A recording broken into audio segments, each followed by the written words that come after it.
2, 1. In less than 14 hours, Hurricane Milton will make landfall on the western coast of Florida. Winds will be fierce at well over 100 miles per hour, with storm surges reaching up to 15 feet and up to 18 inches of rain. It's looking like the storm of the century. I'm here with leaders of my administration who are in the front lines preparing for this storm and will brief me in our latest efforts. To save lives and livelihoods, I want to emphasize a few things. First, many communities in Hurricane Milton's path do not have a moment to catch their breath between Helene and Milton.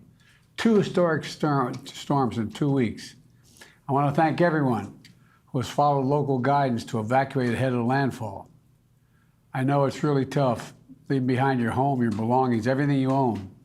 But I urge everyone in Hurricane Milton's path to follow all safety instructions as we head to the next 24 hours. It's literally a matter of life and death. Second, for the last week, my team has done everything possible to prepare for this storm. I immediately approved emergency declarations in Florida and the Seminole Tribe in Florida. I also surged search and rescue teams, water, food, power generators, ambulances to the region. In my direction, Administrator Criswell will be in the State Emergency Operations Center in Florida tonight.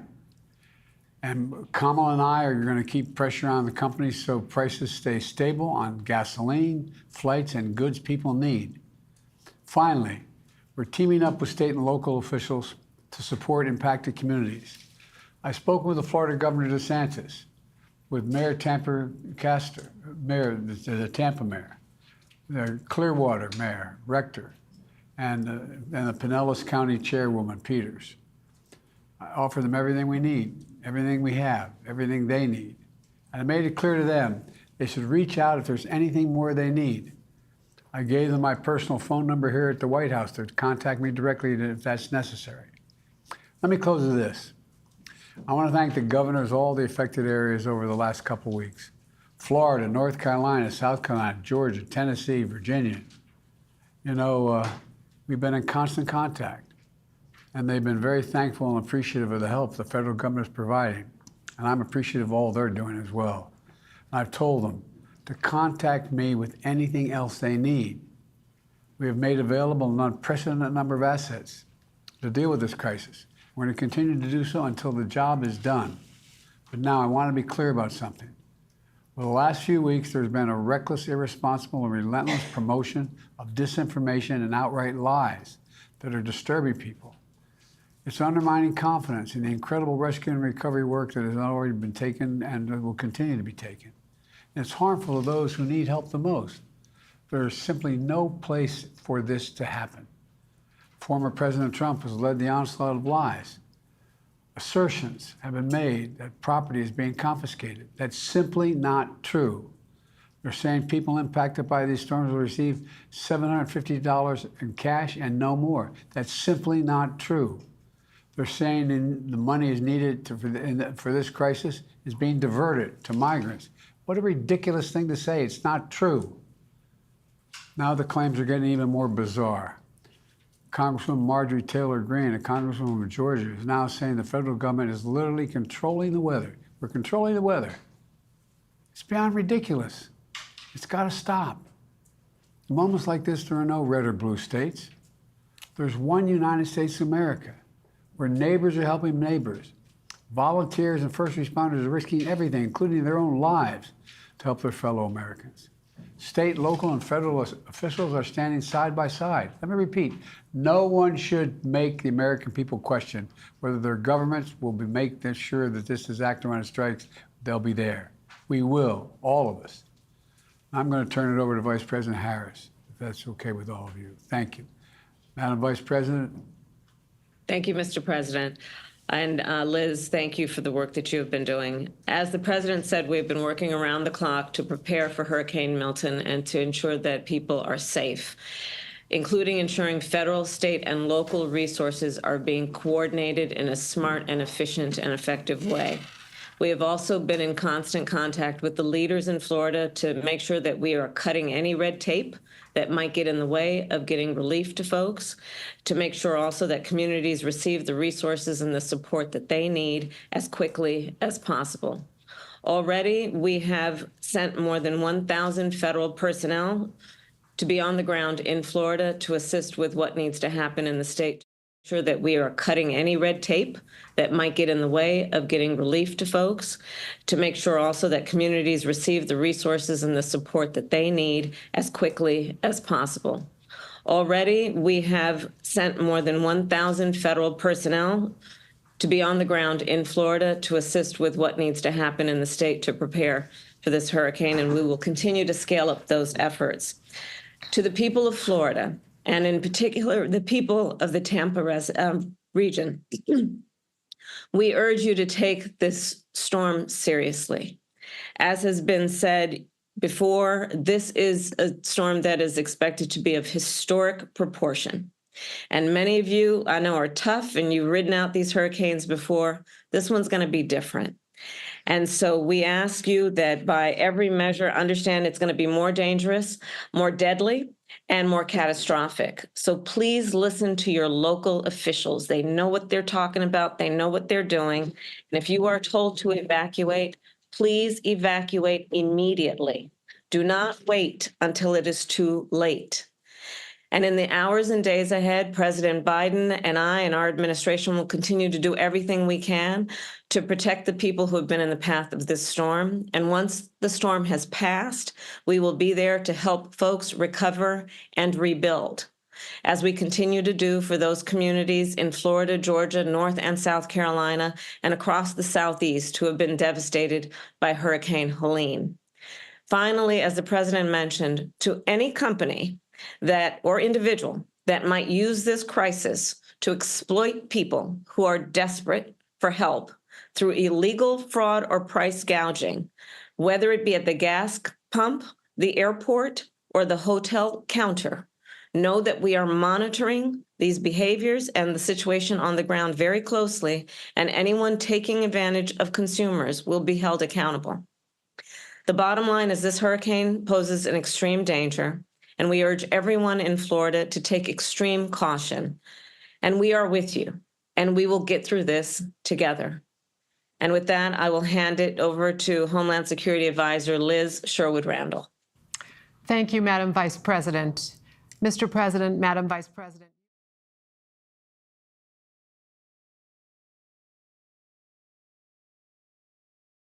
Administrator Criswell, over to you, Deanne.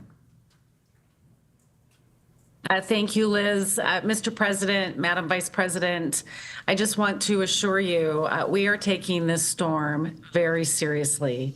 As you will hear from Dr. Brennan shortly, Milton is currently a Category 4 storm and will remain a hurricane as it crosses over Florida.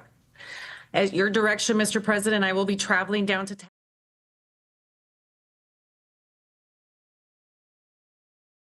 We are taking this storm very seriously. As you will hear from Dr. Brennan shortly, Milton is currently a Category 4 storm and will remain a hurricane as it crosses over Florida.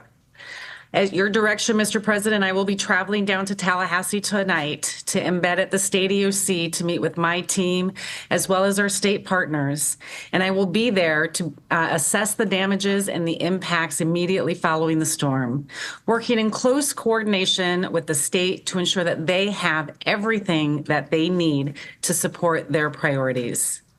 As you have always directed me to do, I am leaning forward to make sure that we are strategically placing our resources and our teams to be able to rapidly respond in Florida.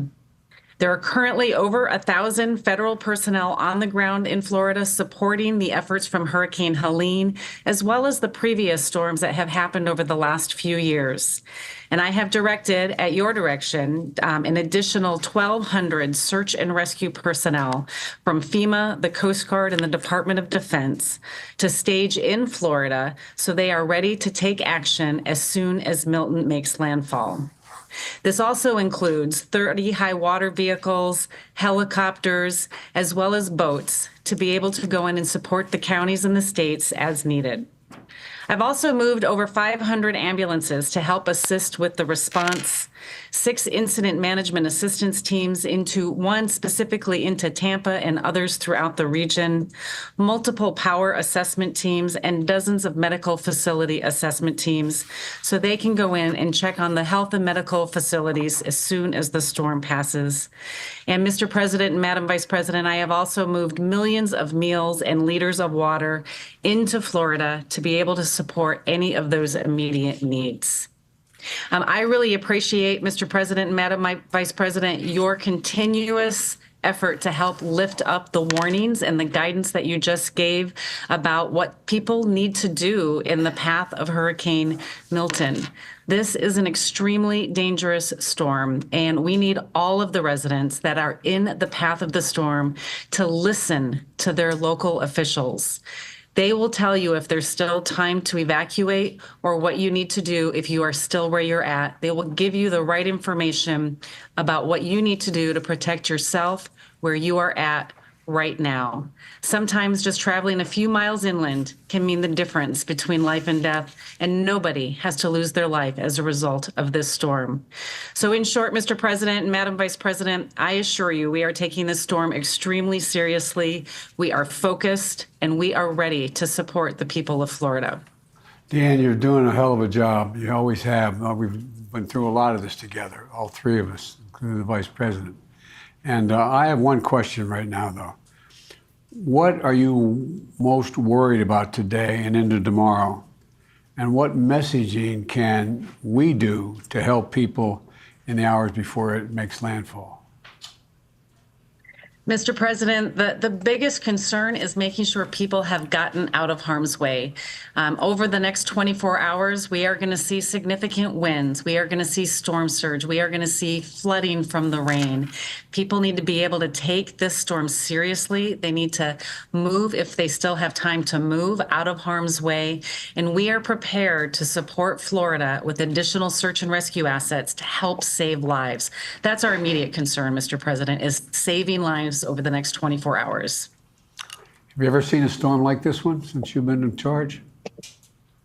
I think this is going to be one of the biggest ones that we have seen after it makes landfall. I mean, we saw a lot of impact from Hurricane Ian, but this one is different. This one just looks different, and I think we're going to have a lot of impacts and people that are going to need our help, sir.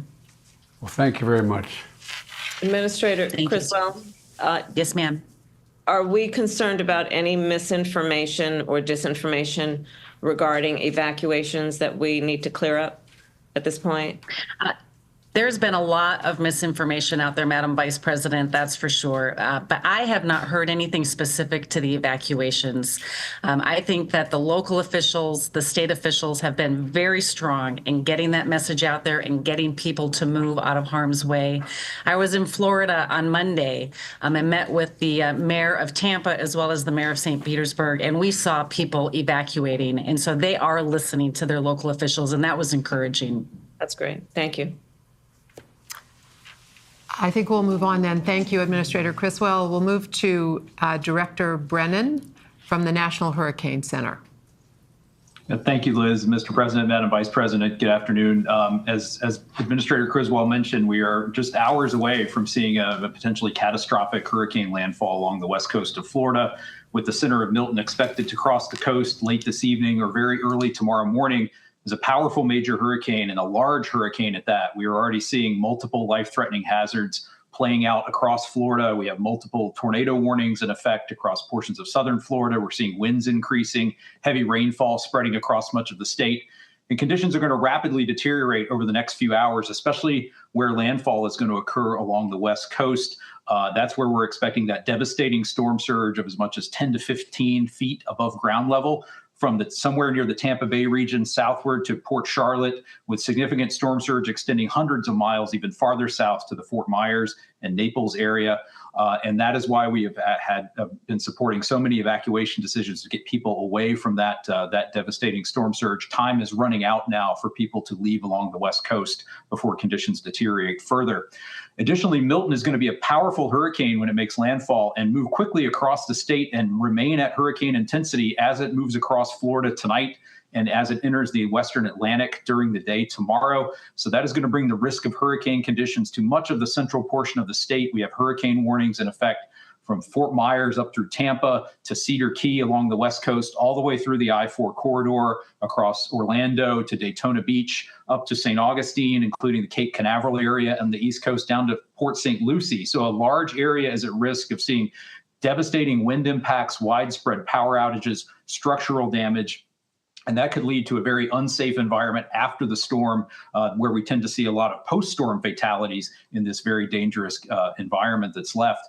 Additionally, we are expecting very heavy rainfall, 6 to 12 inches, amounts as high as 18 inches across the heavily populated I-4 corridor from Tampa to Orlando to Daytona Beach, which could lead to widespread catastrophic and life-threatening flash flooding and urban flooding tonight and into Thursday in that area. And that's an area where we lost about 16 people in Hurricane Ian to that same type of flooding. So there's a tremendous risk to both life and property there. I do want to thank the administrator and FEMA and her for her team's support and our coordination on that. And I finally want to thank the NOAA and Air Force Reserve hurricane hunters who've been flying into Milton for days now, providing us just tremendously valuable direct data that has really helped inform our life-saving forecast and warnings. So thank you, Mr. President, Madam Vice President. Mike, I know you're tired of hearing from me. I've been talking to you so much lately. But I appreciate your constant input you've given me and let me know what's going on. What more can you tell us about how the location of this storm is going to affect the storm surge in Florida? I mean, because that's pretty consequential, right? The surge. I mean, that's what you're focusing on? Yes, Mr. President, just a shift of a few miles in the landfall location will make a big difference in what area sees that very worst storm surge. So a track of the center to the north of Tampa Bay would push the highest storm surge into Tampa Bay itself. A track 5 or 10 or 20 miles south would push that higher storm surge, say, down to the Sarasota, Port Charlotte area. Even as close as we are to landfall, it's not really possible to tell exactly where that worst surge will occur. It's one wobble away from shifting 10 or 20 miles. So that's why we've conveyed that risk across such a large area to help support the evacuation of much of that west central coast of Florida. But Tampa Bay is particularly vulnerable, correct?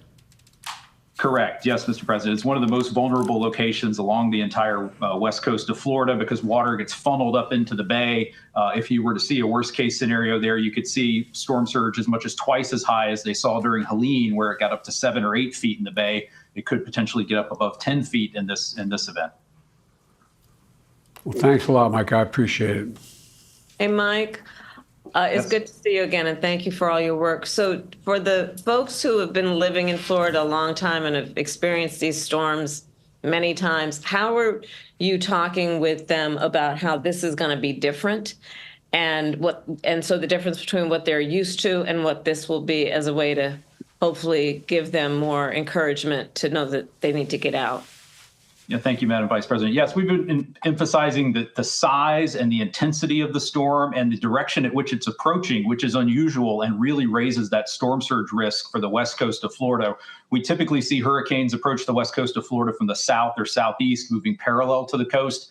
This track more perpendicular to the coast really raises the storm surge risk. And the size of the storm is going to produce hazardous impacts across much of the peninsula. So we've been hitting the surge risk on both coasts, actually, the hurricane force winds, the flooding rainfall threat, the tornadoes, and trying to re-emphasize the scale and breadth of the threat, which is somewhat unusual for Milton. Thank you, and thanks for your good work. Mike, one more question.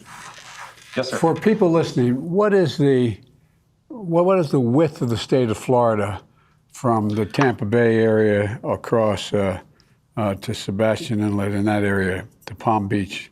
What kind of distance are we talking about? Across the state of Florida, you're probably talking about, 150, 200 miles. That's an estimate, but the storm's going to be moving at 15 miles per hour. So it's going to be moving across that area very quickly. And the tropical storm force winds, the 30, 40 mile per hour winds or greater now extend almost out more than 200 miles from the center. They're going to get even larger as the storm approaches the coastline. So that's going to cause those wind impacts to affect much of the state. The reason I asked the question is I think, at least for me, having done a lot of this the last 3 years, emphasizes the consequential damage this storm can do. I mean, it's going to enter Florida on the west as a hurricane and leave as a hurricane. And that's pretty unusual. Anyway, thank you. Yes, sir. Thank you. Thank you so much. We will move on now to the National Weather Service Director, Ken Graham. All right, thanks, Liz. I appreciate it, and wanted to thank Administrator Criswell for everything through this, and Dr. Brennan as well. The Hurricane Center has been really focused on this and on it with such a great forecast the whole way. I just wish we could minimize those impacts, but that doesn't look like what's going to happen. So, Mr. President, Madam Vice President, we continue to work at the National Weather Service with our federal, state, and local decision makers during the storms. Look, we actually have our scientists embedded with FEMA, the state and local emergency operations centers, and we also have our scientists embedded with the U.S. Coast Guard District 7 to really help out with these decisions to make sure they're right there to answer the questions as they come up. They're covering really the subtleties, as you've mentioned in this forecast. Dr. Brennan mentioned those small changes can make a big difference. Little wiggles really do matter. Those small wobbles make a difference in the storm surge. And all these big storms, they wobble and wiggle all the way in. We'll see that happening as this gets closer to landfall. So as Administrator Criswell said, listen to those local officials. I can't stress enough, 30 years with NOAA, 30 years in the Weather Service.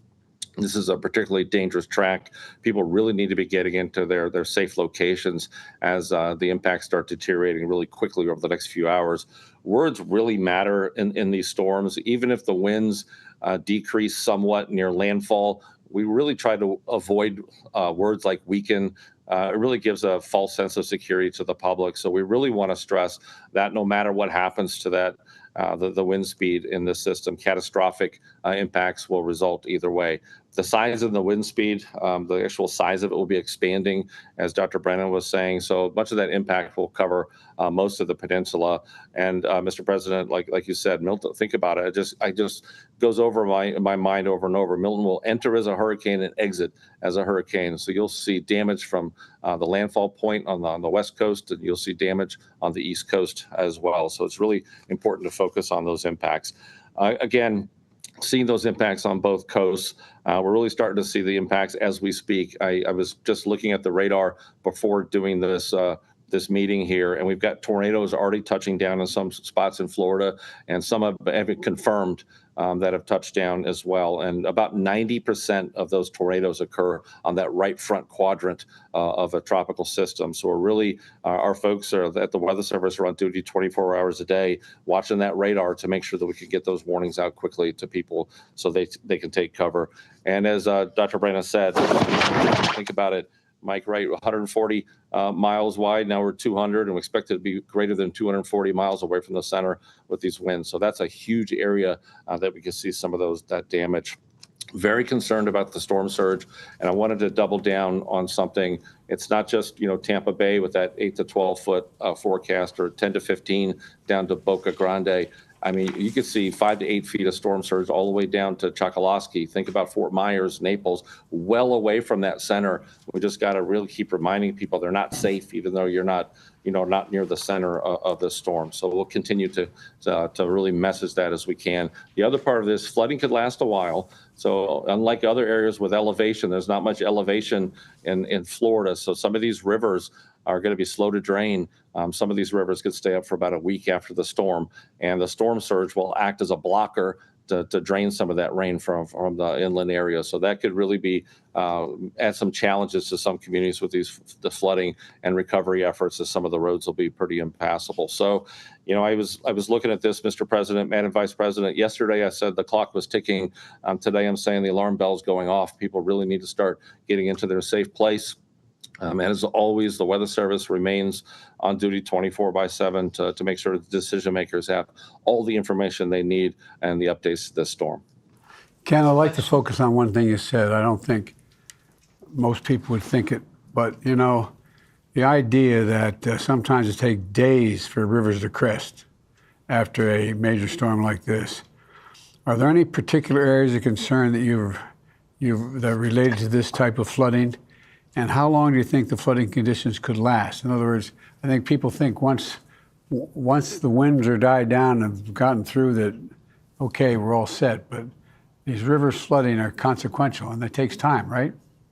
It takes time. That storm surge pushes up every nook and cranny of Florida. So it goes up bays, goes up rivers, it fills in all these areas.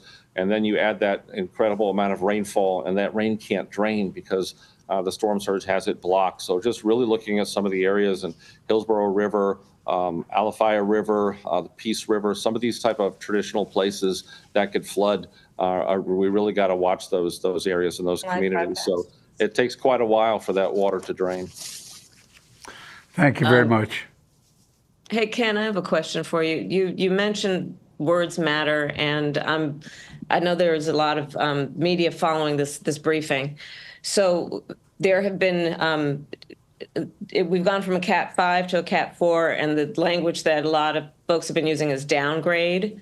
But it sounds like you're cautioning us that that may communicate a sense that the danger is lessened when in fact it's not. Can you talk a little bit about that? Because I know a lot of folks are watching right now and would love to have your feedback on how we should be talking about this. Yeah, we need everybody that communicates to the public to be on the same page with the words, because I've 30 years of doing this. I've seen this so many times. People will think, oh, it was a Cat 5, now it's a Cat 3. That's not a reason to relax. It's not weakened. That's not diminished. That means that we've expanded the wind field. The impacts don't change associated with that. And I've seen this in Hurricane Florence and other historic hurricanes. So we have to be mindful of the words that we use and focus on those impacts. Those impacts haven't changed no matter what the wind speed does over the next 24 hours. Thank you. That's very helpful. Thank you. Thank you, Director Graham. We'll go now to Secretary Mayorkas, the Secretary of Homeland Security. Ali, over to you. Thank you very much, Liz. Mr. President, Madam Vice President, if I can just pick up on the important phrase, the words matter. I want to thank you for the strength and moral clarity with which you have been speaking to bat down false information that is being spread. That false information is only hurting survivors in need of help. And it is also hurting the first responders who are so bravely risking their lives to deliver that help to the survivors. Mr. President, Madam Vice President, we are executing on your directive to not only rely on FEMA to provide emergency relief, but to draw upon other resources throughout the Department of Homeland Security and throughout the federal government, throughout your administration. I know you will hear from the Commandant of the United States Coast Guard, Linda Fagan. The United States Coast Guard has deployed almost 1,300 personnel to Florida, not just for search and rescue, but also to ensure the safety and security of the port of Tampa, which is a critical lifeline for supplies that are needed by Florida and elsewhere. I want to also say that our U.S. Customs and Border Protection has devoted search and rescue personnel as well as other parts of our department. To give you just a quick snapshot of some of the resources that are devoted from other parts of the administration, the Department of Defense is providing search and rescue, commodity movement, commodity distribution, and security to Florida. We already have 1.5 million meals and 2.8 million liters of water ready to provide to people in need.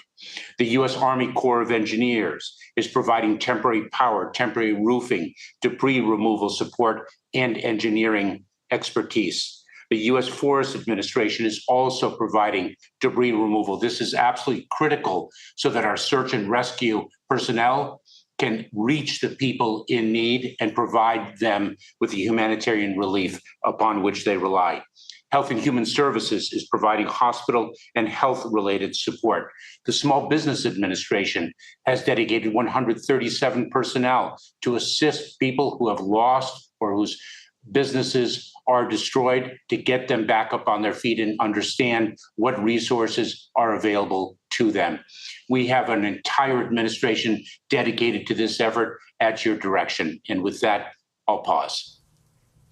Hey, Ali, Mr. Secretary, do you have everything you need from all the federal departments and the agencies in support of this response? Is there anything lacking?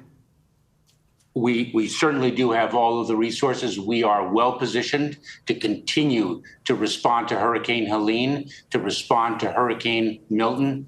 Mr. President, we are meeting the moment and meeting the challenges because of the extraordinary people who've spoken before me.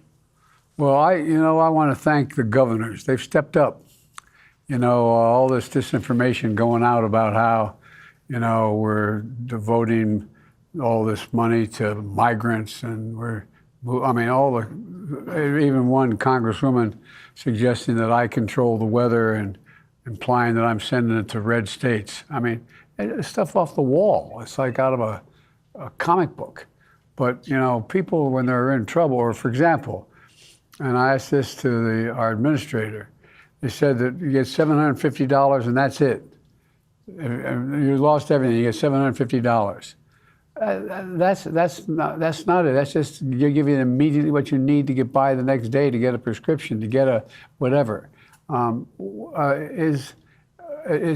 you getting calls already about what we're going to be able to deliver for people who get in trouble? We are, Mr. President. Let me say that, one of the false narratives is that the federal employees who are actually delivering assistance will take an individual's land. And that is causing individuals, survivors, not to approach the people who are there to help and obtain the relief to which they are entitled and that we have available to them. And the Vice President knows very well, as a former prosecutor, that false information only is fuel for the criminal element to exploit individuals in positions of vulnerability. And Madam Vice President, your words at the outset were so very important for that reason. Thank you.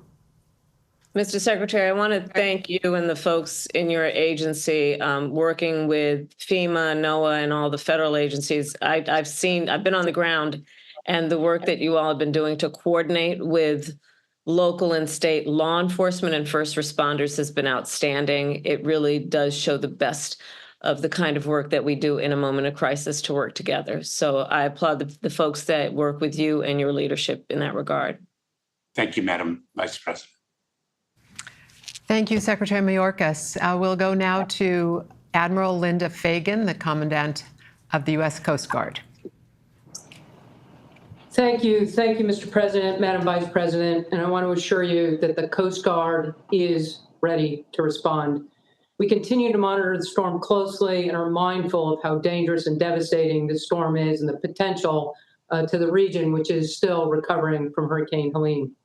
My senior field commanders are well integrated with both the state and local emergency responders and have stood up incident commands. We continue to surge personnel and assets from across the country into the region. And I want to highlight how we prepare for storms. And so we have people in helicopters and aircraft and boats and cutters that would have been in harm's way for the passage of this storm. And we have sorely moved those people and assets out of harm's way for the storm. They are ready and positioned to begin to move back into the region as soon as it is safe to do so. In addition to the aircraft and ships and boats, it includes shallow water boats, medical teams, pollution response teams, crisis support teams. Our top priority is saving lives and safeguarding the marine transportation system. This also includes responding to any pollution incidents. We will begin to move back into the region as soon as it is safe to do so, with our primary initial focus being life-saving work and reopening the ports to re-enable the flow of commerce. I want to focus just for a minute on the Port of Tampa, which is the largest port in Florida. And depending on the impacts of the storm, there could be some impacts to the port and commerce flow.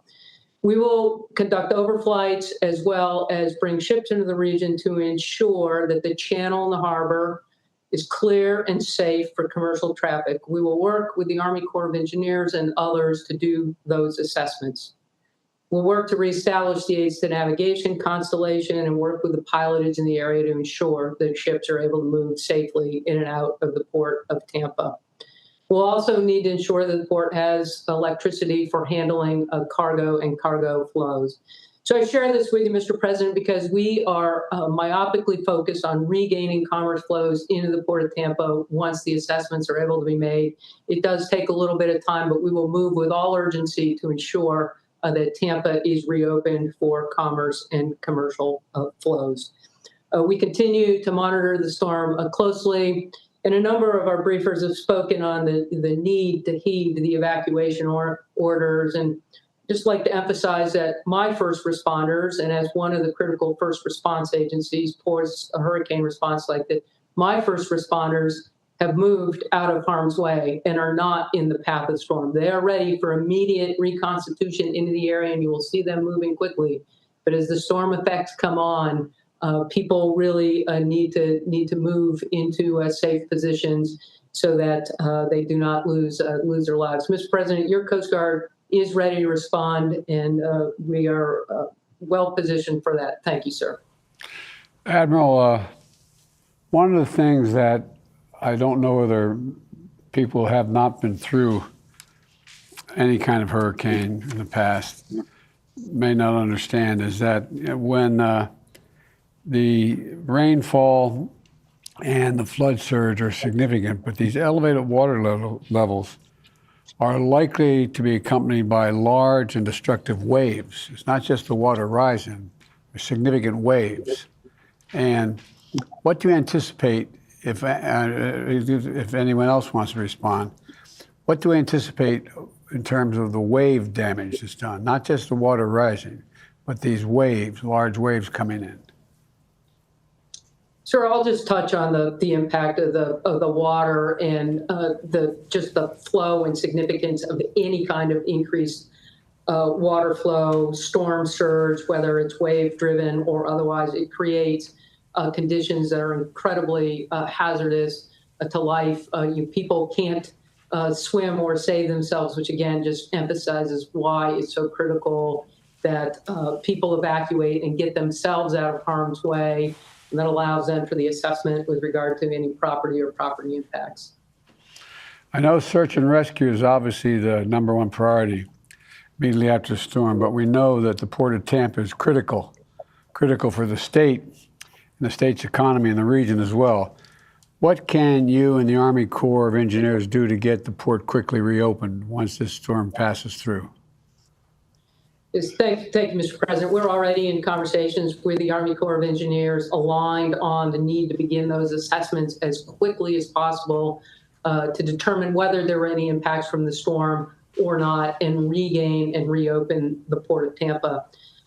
The Port of Everglades is also a critical port on the east coast of Florida. The Port of Everglades remains open for fuel tankers to ensure that commerce continues to flow into the state from other ports that are not in the direct impact of the storm. But sir, I assure you, we in the Corps of Engineers are already in conversation with regard to what it will take to reconstitute the Port of Tampa, and we will lean into that work as quickly as possible.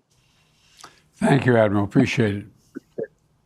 Commandant, I echo the President's words. Thank you for what you and the men and women of the Coast Guard have been doing in response to Hurricane Helene and now this. And your emphasis on the importance of the port in Tampa is critically important to recovery.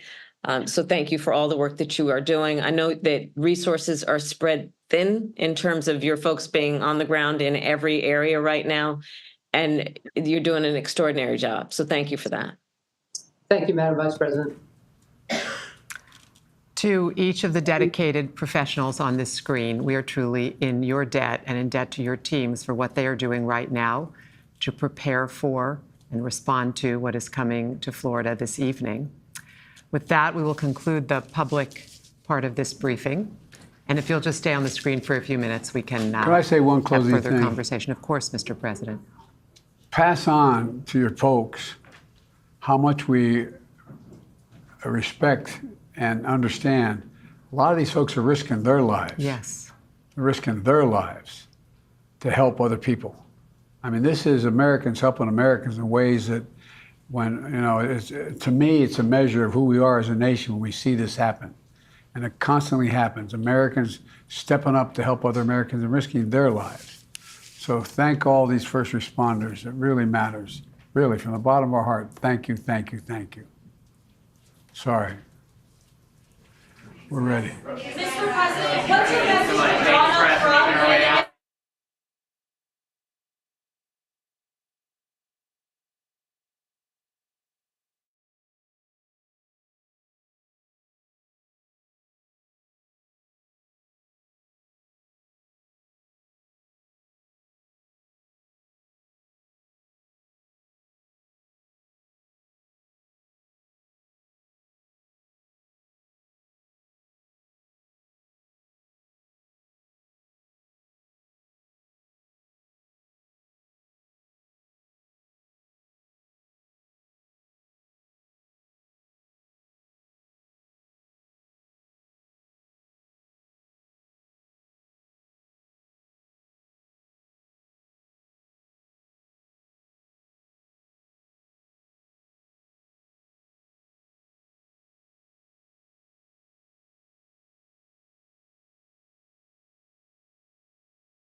Just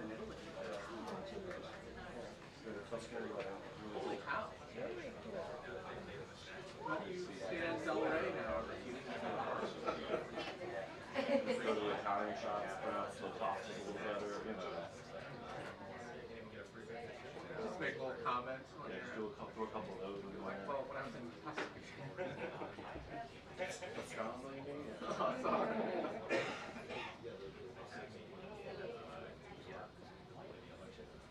You should be that guy. Just walk around Delaware. Oh, yeah.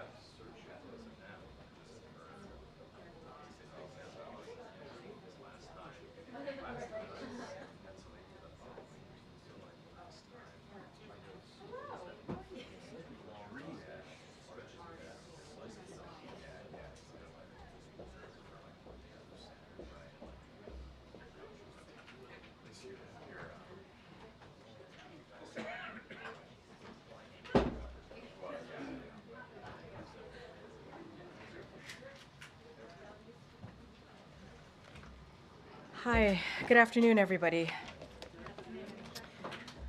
So the safety of all Americans is the Biden-Harris administration's first priority. As the security situation in Lebanon becomes increasingly volatile, I want to take a moment to talk about the numerous steps the Biden-Harris administration is taking to support Americans who seek to depart or relocate within Lebanon.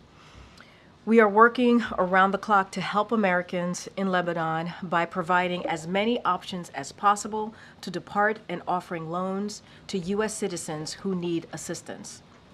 Since September 27th, the United States has secured more than 4,000 airplane seats for American citizens, lawful permanent residents, and their family members to depart Lebanon.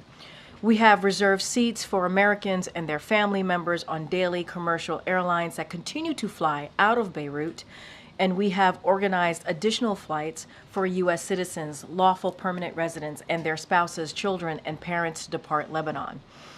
As long as the Beirut airport remains open, we will continue to make more airplane seats available daily. To date, the number of seats available continues to exceed demand. The U.S. Embassy in Beirut remains open and can help Americans who need emergency passports or other documentation. We urge Americans to take advantage of these options. Ultimately, a diplomatic resolution is the only way to achieve lasting stability and security across the Israel-Lebanon border. We are in discussions for when we will be able to achieve that. Now, earlier today, as many of you saw, the President and the Vice President received an update regarding Hurricane Helene response and recovery efforts. Under their leadership, FEMA has provided $344 million in direct assistance to survivors, along with an additional $180 million to ensure our federal partners can carry out their critical recovery work. More than 8,000 federal personnel are deployed, including FEMA disaster survivor assistant teams that are in neighborhoods across the affected states, helping survivors apply for assistance. These personnel across the Southeast, including Florida, will both continue Hurricane Helene recovery efforts and respond to the impacts of Hurricane Milton.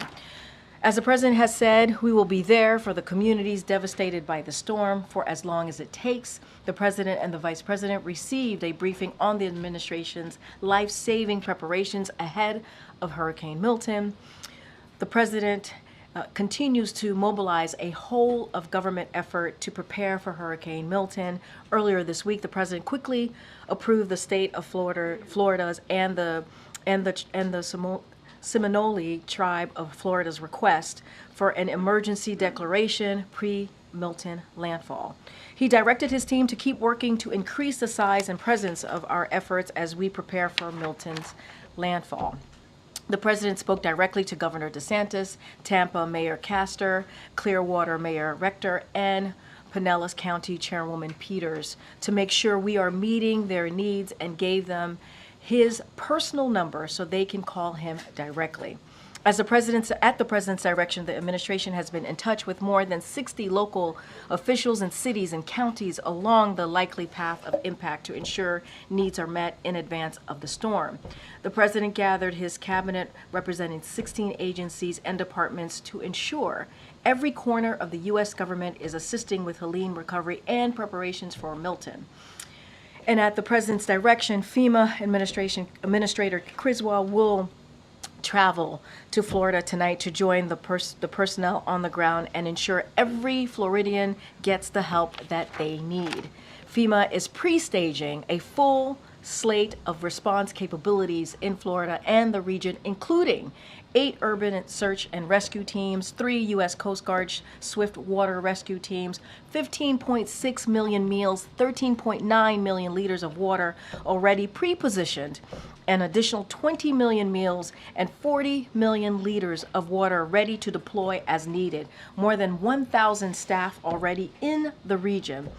And as the president and the vice president have said, any attempts to price gouge Americans, whether at the gas pumps, airport, or hotel counter during this storm, are unacceptable.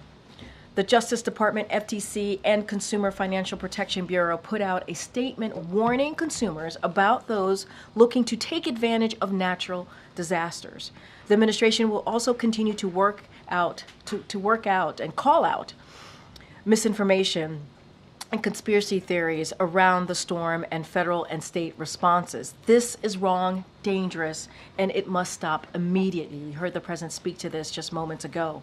Everyone, especially those in positions of power, must do everything they can to encourage survivors to register for assistance, not discourage them by allowing these falsehoods to fester. This storm will be catastrophic. It will be catastrophic. We urge everyone to listen to local officials, and if you are told to evacuate, do so. Please do so immediately. If you can't evacuate or need a safe place to shelter, text shelter and your zip code to 43362 to get a list of open shelters near you. With that, I will turn it over to Administrator Criswell, who is joining us virtually. Thank you so much, Administrator. I know you are incredibly busy today, but thank you for your time. And with that, I'm going to just turn it over to you. All right. Thank you very much, Corrine. So good afternoon, everybody. As you just heard from Corrine, I just had an opportunity to brief President Biden and Vice President Harris on our preparatory actions as we prepare for Hurricane Milton to make landfall in Florida. The entire federal family is leaning forward for Milton's response.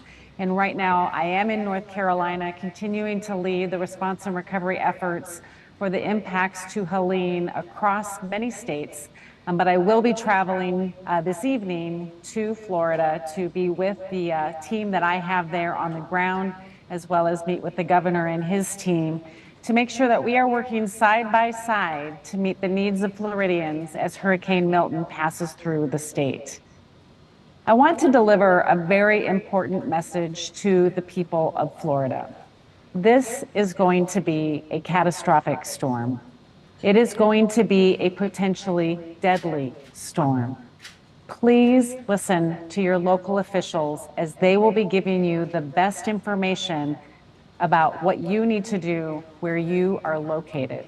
This storm is going to bring deadly storm surge, intense winds, flooding, but it is already bringing tornadoes across Florida. So if you do get an emergency message on your phone right now for a tornado warning, please seek shelter immediately. My heart goes out to all of the Floridians who have been in the path of many storms. They have had impacts from Hurricane Ian, Hurricane Debbie, Hurricane Idalia, and now Hurricane Helene and Hurricane Milton. Floridians, they're no strangers to these storms, but this one, Hurricane Milton, it is expected to be catastrophic. And I promise you that FEMA is ready.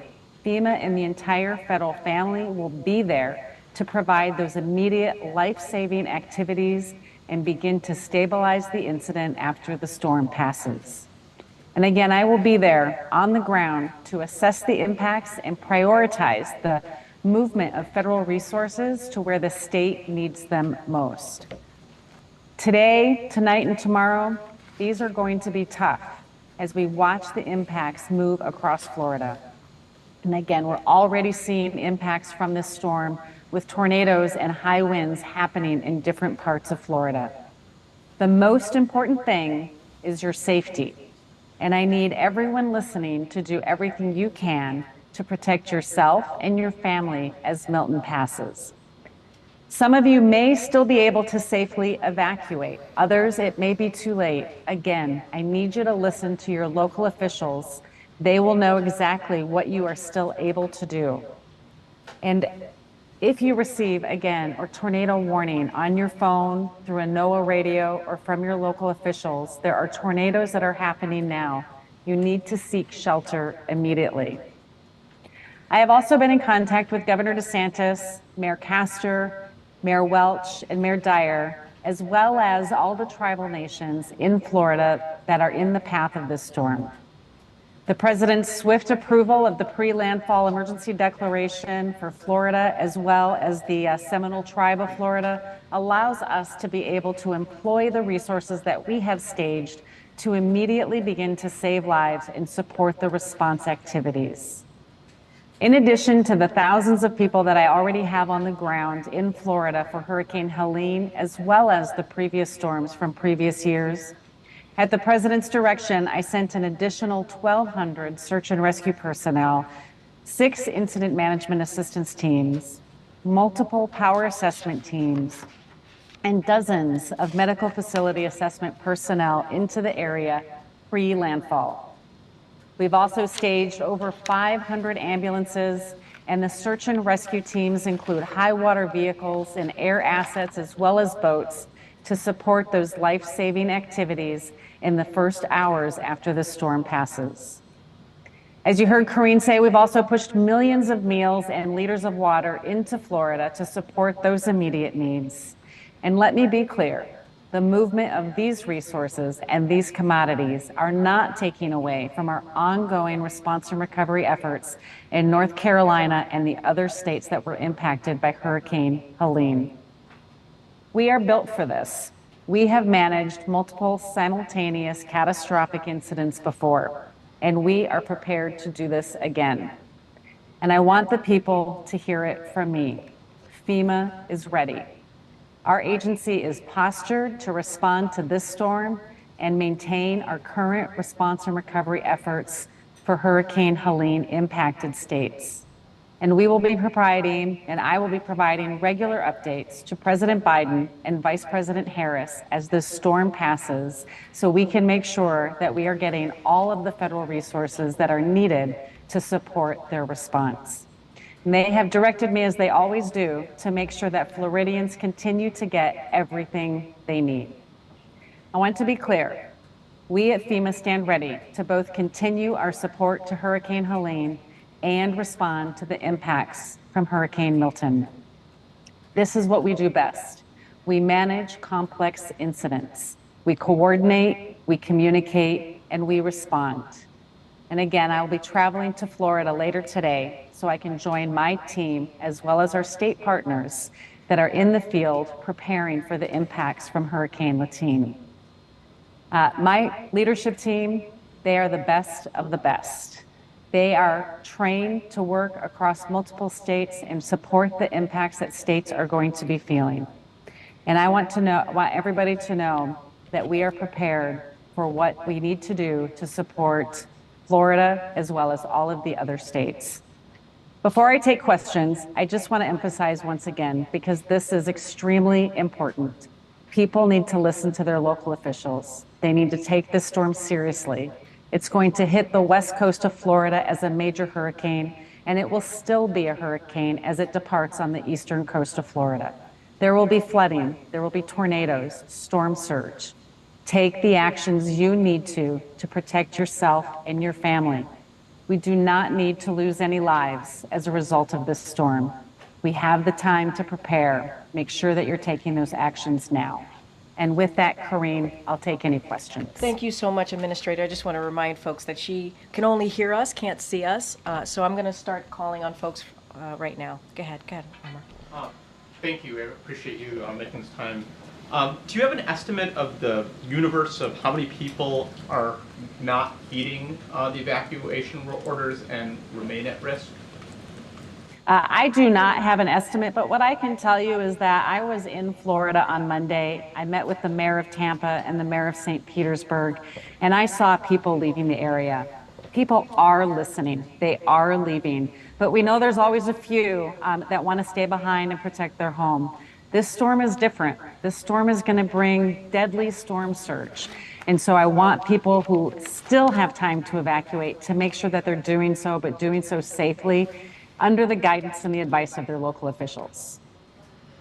Go ahead, MJ. Thank you, Administrator. This is MJ Lee with CNN. The White House has been talking a lot about the threat of misinformation, disinformation as it relates to storm recovery efforts.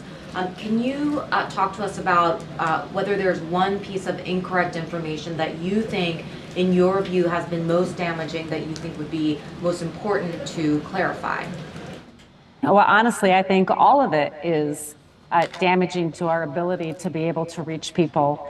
It's intentional to create distrust, and that level of distrust is, as the president said earlier today, un-American.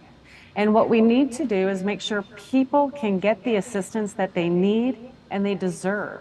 And so I want people to be able to come to us, register for assistance, so we can help them on their road to recovery. Go ahead, Nandita. Thank you, Greg. Administrator, you have said that FEMA has enough money to get through both hurricanes, Helene and Milton, but that you're assessing how much more you need from Congress. Is there an assessment that you can share with us? We're continuing to make that assessment, as we do not know what it's going to cost us right now to get through Hurricane Milton. I think, as I've briefed all of you before, we went into immediate needs funding in August of this year. That allowed me to make sure I had enough money for this response, and I needed that for Hurricane Helene. Without going into INF, I probably would not have had enough money to support Hurricane Helene. With the full authority to spend against the president's fiscal year 25 budget, I've been able to start paying the recovery projects that we put on hold. But the amount that we're spending for Hurricane Helene and the amount that we anticipate we're going to spend for Hurricane Milton, we are watching that very closely and assessing it every day so we can have a good estimate of how much more that we will need to be asking for in a supplemental. Good, Selena. Thank you, Corinne. Thank you, Administrator Criswell. Selena Wayne with ABC News. Could you give any specific examples about the real-world impact that this misinformation is having, both in terms of, are you seeing people who aren't taking precautions because they don't trust the government or FEMA or NOAA, and then in terms of the threat to FEMA workers, have you seen examples of threats against them on the ground? Yeah, I think the biggest thing is that what I am hearing is people that are not coming to us and asking us for assistance. They're not registering for the help that they need, or they are afraid to approach some of our staff because they are unsure of what the government is doing. I think one of the biggest ones that I continue to hear is that we're going to take their land from them. Simply untrue. When you register for assistance, we give you an initial amount of money, $750, to help support those immediate needs. And there were rumors out there that if you received this money and you didn't pay it back, that we would take your home. Simply untrue. This is a series of assistance that we give over time, those immediate needs. We've already given out over $60 million in North Carolina alone for people's property losses, as well as this immediate assistance. We will continue to give that money out. And as it relates to my staff, I mean, it's just demoralizing. I think that they take it personally. They have left their families and their homes to come here and support people in need, but they're focused. They continue to stay focused on why they're here. They know their purpose, and that is to help people, and we'll continue to do that. Okay. Go ahead, Gabe. Thank you, Administrator. You said before that you have dealt with misinformation in the past. Why do you think that misinformation is so rampant this time around? Is it because of the election? Is it because of certain politicians? Is it because of tech platforms? Or is it because of potentially a foreign actor? Yeah, I mean, I have definitely seen misinformation before. We have had misinformation for a long time, but we have seen it increase recently. We saw a significant increase in the response in Maui, and even more, the greatest amount that I've seen in this response to Hurricane Helene. I don't want to speculate as to why we're seeing this increase. It's just damaging, and it just makes it harder for us to do our job, and it's a distraction for the people that are out there doing really hard work to help the people get the assistance that they need and deserve. Ken? Could you just describe if the storm is going to be making landfall late at night on the West Coast? To what extent does that add to the complications or the dangers for residents? And just how unique is it, the fact that it will be a hurricane when it hits the West Coast, but also a hurricane when it exits the East Coast of Florida? I think anytime we see a storm hit during the evening, it just complicates things, right? Because we know that we will have power outages as a result of this. It will be dark. People will have to try to protect themselves without the same level of light that they're used to. It just creates a whole other level of complication. But as we heard from Director Brennan earlier today, it is very rare for a storm to be a hurricane when it makes landfall and as it exits the state. It's going to move quickly, according to him, through the state, but that means it's going to create these catastrophic impacts across the state. We're going to see the most significant with storm surge on the West Coast, but we know from Hurricane Ian how much inland flooding and flash flooding that happened on the East Coast in the Orlando area. And so we're concerned about that. And that's why I talked to the mayor of Orlando earlier today to make sure he knew that even though the West Coast is getting a lot of focus on this, that the East Coast is going to have significant threats as well. And that's why I've also got incident management teams right there in the Orlando area to help work side by side with the local officials so we can get those resources in as quickly as possible when this storm is making landfall and moving across the state. And I know, Administrator, you have to head out. Akela, you have the last question. Okay. Hi, Administrator. I'm just wondering if the administration is confident that the election will still be able to be conducted by November, that power outages, that roads will be safe to drive on so voters can cast their ballot. So, the election piece is with the states, and we have resources that we can help them with to ensure we meet whatever needs that they have, and we'll continue to work with them if they have any specific requirements. Thank you so much, Administrator. Safe travels. I know Thanks, you've been in Corinne. North Carolina for some time helping on the ground there. We really appreciate everything that you're doing, and safe travels to Florida tonight. Thanks, Thank Corinne. you. Thanks, everybody. Okay, Amr? Great. On the Netanyahu call earlier today, was the president told by Prime Minister Netanyahu how he intends to respond to Iran after the October 1 attack? And then secondly, the Prime Minister's office and President Trump have confirmed they spoke last week. Was the White House informed of that call ahead of time, and do you know the contents of that call? And just generally, are you comfortable with that type of conversation happening? So look, a couple of things. You just asked me a slew of things there. I do want to say, I know there's the rabbi call that the president's going to be doing momentarily. We'll let you know when that happens. I think we're running a little bit behind, and I know that there's going to be an opportunity for all of you all to tune in. Let me just give you a couple of just top lines on the call. It lasted about 30 minutes. It was 30 minutes long. It was direct. It was productive, obviously the call that the president had with the Prime Minister of Israel. They discussed a range of issues, and we are going to have a readout shortly that you all will have to get a better sense of what was discussed on the call, so I'm not going to get ahead of that. I know the team is working through that at this time. So as you all know, the U.S. and the Israeli government have had discussion since last week. Certainly since after the Iran attack. And so those discussions continued with the president and the prime minister. Certainly not going to get into those discussions. There's going to be a readout. Don't have anything else beyond that to share. But I can say that they did have a discussion about that. And it is a continued discussion. It started off with obviously staff level discussion last week, and obviously the two leaders had an opportunity to talk directly. Like I said, it was productive, it was direct, it lasted about 30 minutes. And this is on top of more than a dozen calls that the President and the Prime Minister have had since October 7th of last year. As it relates to one of your questions there about the book. Look, as you know, there are. About the Trump conversation last week. Oh. Did I ask about the book as well? But we can come back to the book. We can come back. There's plenty of questions. I'd like to answer that as well. But particularly about Trump's conversation, I think that's more pertinent to today's. We'll say more about the Trump conversation. So Trump spoke with Netanyahu last week. I see what you're saying. Okay. Yeah. Okay. Were you guys aware of it? Look, I don't.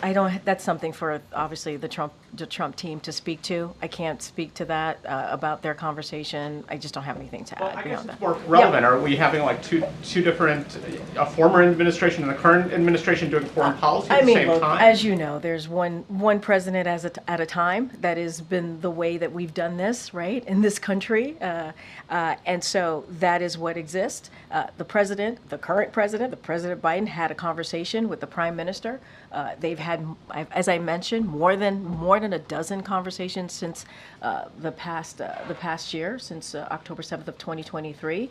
And I think what you have seen from this administration is the continued support for Israel's security. You saw that over the past couple of days, obviously since past couple of weeks, when Iran attacked Israel, the president directed his military to protect Israel. He was very proud to be able to do that, and that support continues. They had as I said, a direct, a productive conversation, as they've had for many times. This is, when you think about the president and the prime minister, they've known each other for decades, and so that's what I can speak to. I'm not going to get into the former president and his conversation with world leaders. And if I can just ask one about the book. Yep. Russia said today that the COVID testing material that was given to Putin by Trump was nothing abnormal. Back then, there was a lot of trading going on of material. Is that true? And then if it is true, why was the president going after Trump yesterday at the KC fundraiser over giving Putin this material? I mean, look, that was a political event, so I'm going to let the president speak to what he said at that event. I'm not going to say go beyond that. What I will say is, as it relates to what happened in the last administration, how then the president behaved and what he was able to do, whatever's being reported, I'm going to leave it to the 2020, that time in 2020, to that administration. Look, what I can say, and we can say very proudly and forcefully, I believe, is how this president responded to a once-in-a-century pandemic. He put forth a comprehensive strategy to move forward, to get shots in arms, money in pockets at a time where the economy was at a tailspin. And this is a president that took that very, very seriously, along with a critical partnership that he had with the vice president. And that's why we've seen the economy turn around. That's why we all sitting here today without masks on, because the president actually took this seriously and made sure that we were able to get out of the pandemic. That's what I'm going to speak to. The president said what he wanted to say yesterday, and I'll leave it as that. But I guess, is it just adding to misinformation then? Because that what the last president at that time was doing what it sounds like he thought was the right thing. Everybody needed material at that time. I'm going to let the former president speak for himself and how he behaved and the actions that he took. That is for him to speak to. What I can speak to is what the president has done over the last 3.5 years. And look, when we came into this administration, we did not have a comprehensive strategy to deal with COVID. That did not happen. I mean, you had a former president who was telling people to inject bleach. And you have this president and this vice president who took it very seriously and put forth a comprehensive strategy to deal with a once-in-a-century pandemic. And the economy is now, just looking at the data, the economy has turned around. We are leading with the economy worldly, globally. And, we are in a different place. And that is because of the leadership of this president. We all saw, some of you were in this room. when the former president would come to the podium to talk about the pandemic and the lies that was spewing and what was happening. And this president took it seriously. That's what I can say. Go ahead, Gabe. Thanks, Doreen. Regarding the Woodward book and Prime Minister Netanyahu, you said that, and you have referenced the dozen calls the president has had with the Prime Minister since the start of the war. As it was brought up last time, he hadn't had one before this, before August 21st. In the book, Woodward reports that the president used an expletive when referring to Netanyahu and calling him a bad guy and other disparaging remarks. What's the White House response to that? So I'll say first that, look, there's going to be many books that are written about this administration and many administration. It's a typical thing to occur. Nothing atypical about that. I'm not going to weigh in on particulars in each one of those books. What I can say to that question that you asked me, I cannot confirm. That is not something that I can confirm from here. But does it speak to the relationship of President Biden and Netanyahu? And this is what I've said moments ago, Gabe, which is this president and the prime minister have known each other for decades. And their conversations, their relationship have always been honest and direct. And this 30-minute conversation that they had today was also direct and very productive. And, you know, you have heard the president say he doesn't agree with everything, and they have disagreements. But because they have had this decades-long relationship, they're able to be honest with each other. I think what matters here is that this administration, this president's commitment to Israel's security is ironclad, and that will certainly continue to be the case. And quickly on another topic, on the reporting in that book that that former President Trump spoke with Vladimir Putin at least 7 times since leaving office. Is that appropriate? So look, we're not aware of those calls. I certainly can't confirm any of those calls from here. But if it is indeed true, are we concerned? Do we have serious concerns? Yes. If it is true. Again, I cannot confirm any of those calls. Let's not forget, it is concerning, especially when we know the former president was lobbying against more aid for Ukraine to defend themselves against Russia's aggression. So if true, it is concerning, but again, I want to be really clear, I cannot confirm any of these calls. But how is it possible that the intelligence community wouldn't know that the former president spoke with Putin? I hear you, I just cannot confirm those calls happen. The president has not been briefed on this? I cannot confirm any of these calls were true. Okay. Thanks, Doreen. Given that the president canceled his foreign trip, he would have left, I think, tomorrow morning for Germany and Angola. Can you give us just a sense of what the next few days will look like as he is monitoring Milton? Yeah. Will he be here the whole time probably? Is it possible he'll go to Delaware over the weekend? Are you guys talking about a possible trip to Florida at some point already? So as you saw this morning, the president's going to continue to get hurricane briefings, not just on Milton and how we're preparing and what's happening.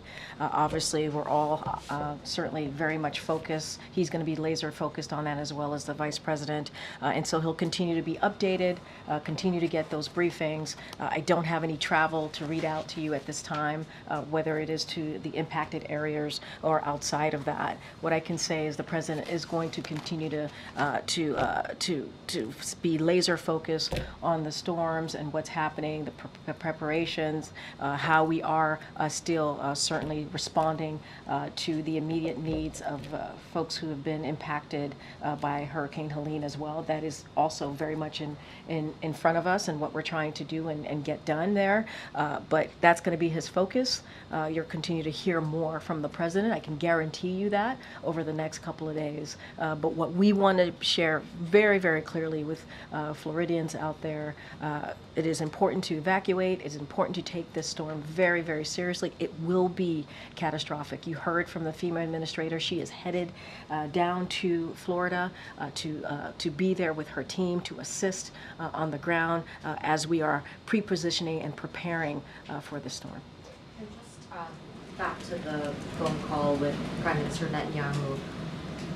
Did the president at any point in this phone call, you said that it was constructive, urge the prime minister to not take certain actions as they relate to either the situation in Lebanon or potential retaliatory strikes against Iran? So look, I'm going to say what I said moments ago. This was a continued discussion on the leaders level. As you know, the staff level has been talking since last week, and it is certainly to continue to speak to the response on Iran's attack and a long list of other conversations and issues that they wanted to discuss between the two leaders. I don't have anything else to speak to or to say. There's going to be a readout shortly that will have a little bit more detail of that conversation. I'm just not going to get into specifics from here. Would it be safe to say that the president now has a clear understanding of and a clear picture of what Israel's plans are for retaliating against What I can Iran? tell you is they had a discussion. They continued their discussion on a response to Iran's attack. A discussion last week, a discussion that certainly started at the staff level, and now the two leaders were able to have a productive, a straightforward, honest conversation, as they tend to do. I don't have anything beyond that. Thanks, Corinne. So Vice President Harris was also on that call between President Biden and Netanyahu. Can you just explain the role she played in that call? Did she just listen in? Did she weigh in on the issues as well? I would refer you to her team to speak to that. Just going back to the contents of the call, I know there's a readout coming out soon, but can you just describe the tone of that call in terms of was the president continuing to push back on issues that were being presented to him from Netanyahu? It was direct and it was productive. That's what I'll share. And can we say at this point if Israel has made a decision on how they want to respond? They continue to have a discussion on Israel's response to the attack, to Iran's attack last week. I'm not going to go into specifics or details. There's going to be a readout shortly. Okay, Michael. Thanks, Corinne. Going back to your warnings against price gouging during the hurricanes, I'm just wondering, does the administration have any reports that that's actually happening, or was this just intended to be a preemptory strike to keep it from happening? Well, I think certainly a preemptive attempt to keep it from happening. We're keeping a close eye on prices at the pump, at the airport, obviously, and also these hotel counters to just make sure that it doesn't happen. We tend to see this type of behavior during this time, and we want to be very, very clear. It is not okay. It is not. There's no time to do that. But certainly, when people are evacuating, when people are fearful about what's to come, especially with a historic hurricane like Hurricane Milton, we want to make sure that this is not happening. And that's why the Department of Transportation is on top of it. You have DOJ, FTC, Consumer Financial Protection Bureau, and so they're going to certainly take actions here. And to protect consumers, and that is what we want to make sure that we're doing. We're protecting consumers, we're protecting Americans, and so that's our focus. Okay. Thanks, Corinne. Going back to the reporting in the Woodward book, if former President Trump has been speaking to President Putin, he's also had calls and meetings with other foreign leaders, both since he left office and since he announced his latest campaign for the presidency. Is the administration at all concerned that he appears to be running a shadow foreign policy while campaigning for president against the incumbent administration? And so, look, I'm going to give you the same answer that I give to Amr here, which is, as we know, it's one president at a time. That is how we do our business here in this country, as you know very, very clearly. Look, and I said, if there was we cannot confirm this, if there was a call with President Putin, if that is indeed true, yeah, there are concerns, especially when you had the former president lobbying against Ukraine aid. Yeah, but I cannot confirm that. I cannot confirm those calls. What about his meetings with foreign leaders such as Viktor Orban, who has opposed aid to Ukraine as well? Look, I'm going to let the former president speak to his calls with world leaders. I'm not going to dive into that, but what I will say is that this president is focused at what's at hand, right? He had a conversation with the prime minister, 30 minutes, as I stated, half an hour.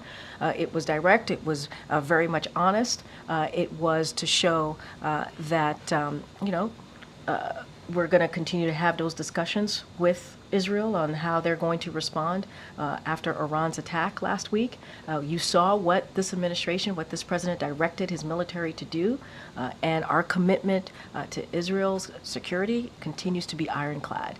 That is what I can speak to, and that is what we're focused on. And as you know, we have a Hurricane Milton that's coming, and you heard from the president. So he has a lot to focus on, and as a leader, that's what he's going to do. One more on the same topic. Sure. Traditionally, when former presidents do interface with foreign leaders, there is a process by which they can liaise with the incumbent administration to be possibly briefed on any policy concerns and possibly provide a readout of those conversations afterwards. Has former President Trump availed himself of any resources that might be available to him? I don't have anything to speak to on that particular question, but I understand your question. I just don't have anything for you at this time. Okay. Thanks, Karin. One more try on the BB call. Sorry. Sure. Did the president during this conversation address the latest comments Prime Minister Netanyahu made, saying that Lebanon could experience the same level of destruction as Gaza if they don't free themselves from Hezbollah? So look, as I stated, they had a productive and honest conversation, but what I will say very clearly about that particular question is we cannot and will not see Lebanon turn into Gaza, into another Gaza. That is not what we want to see. The suffering in both Gaza and Lebanon adds even greater urgency, as you've heard from us, to our efforts certainly to end the conflicts and lay a foundation for lasting peace and security in the region. For over a year, if you think about what has occurred for over a year, you've seen Hezbollah has attacked Israel and rejected all off-ramps to this conflict. That's what you've seen. The suffering we are seeing in Lebanon could have been avoided if Hezbollah would have stopped its rockets attacks on Israel. So, look, I'm going to just reiterate what our position is when it comes to Lebanon. We are working our way back towards a ceasefire process that's going to create a space to negotiate on a diplomatic resolution that only ends the fighting. That's what we're going to continue to do, and allow civilians from both sides of the blue line to return home. And we want to see that be done safely and certainly with security as well. And so that's what our focus is going to be on. Okay. Thank you, Corinne. I keep trying to call her. Let me let her go. Go ahead. Thank you. So more on the Middle East. Yeah. At this point, does the White House understand that Israel is planning to attack energy facilities in Iran? So we've spoken to that, and look, I'm not going to get into hypotheticals. I'm not going to get into that from here. That has been asked of the president. That has been asked of us last week. What I can say is that we've had discussions, we're continuing discussions with Israel on their response to Iran's attack last week. I'm not going to dive into it. I'm not going to get into it from here. And so you saw that happening on the staff level, and now what you saw today was that happening on the leaders level. I'm not going to get into hypotheticals or speculations from here. And how would you describe right now the relationship between the president and Netanyahu? I mean, look, they've known each other for decades. They've known each other for decades. And because of that, they're able to have that frank conversation. Because of that, the president's able to be honest, and they're both able to be honest to each other. And I think what I can report to you, and I've said this multiple times already, the conversation that they had today was productive. And it was direct, very much in line with many other conversations that they have had, not just in the past year, but over decades.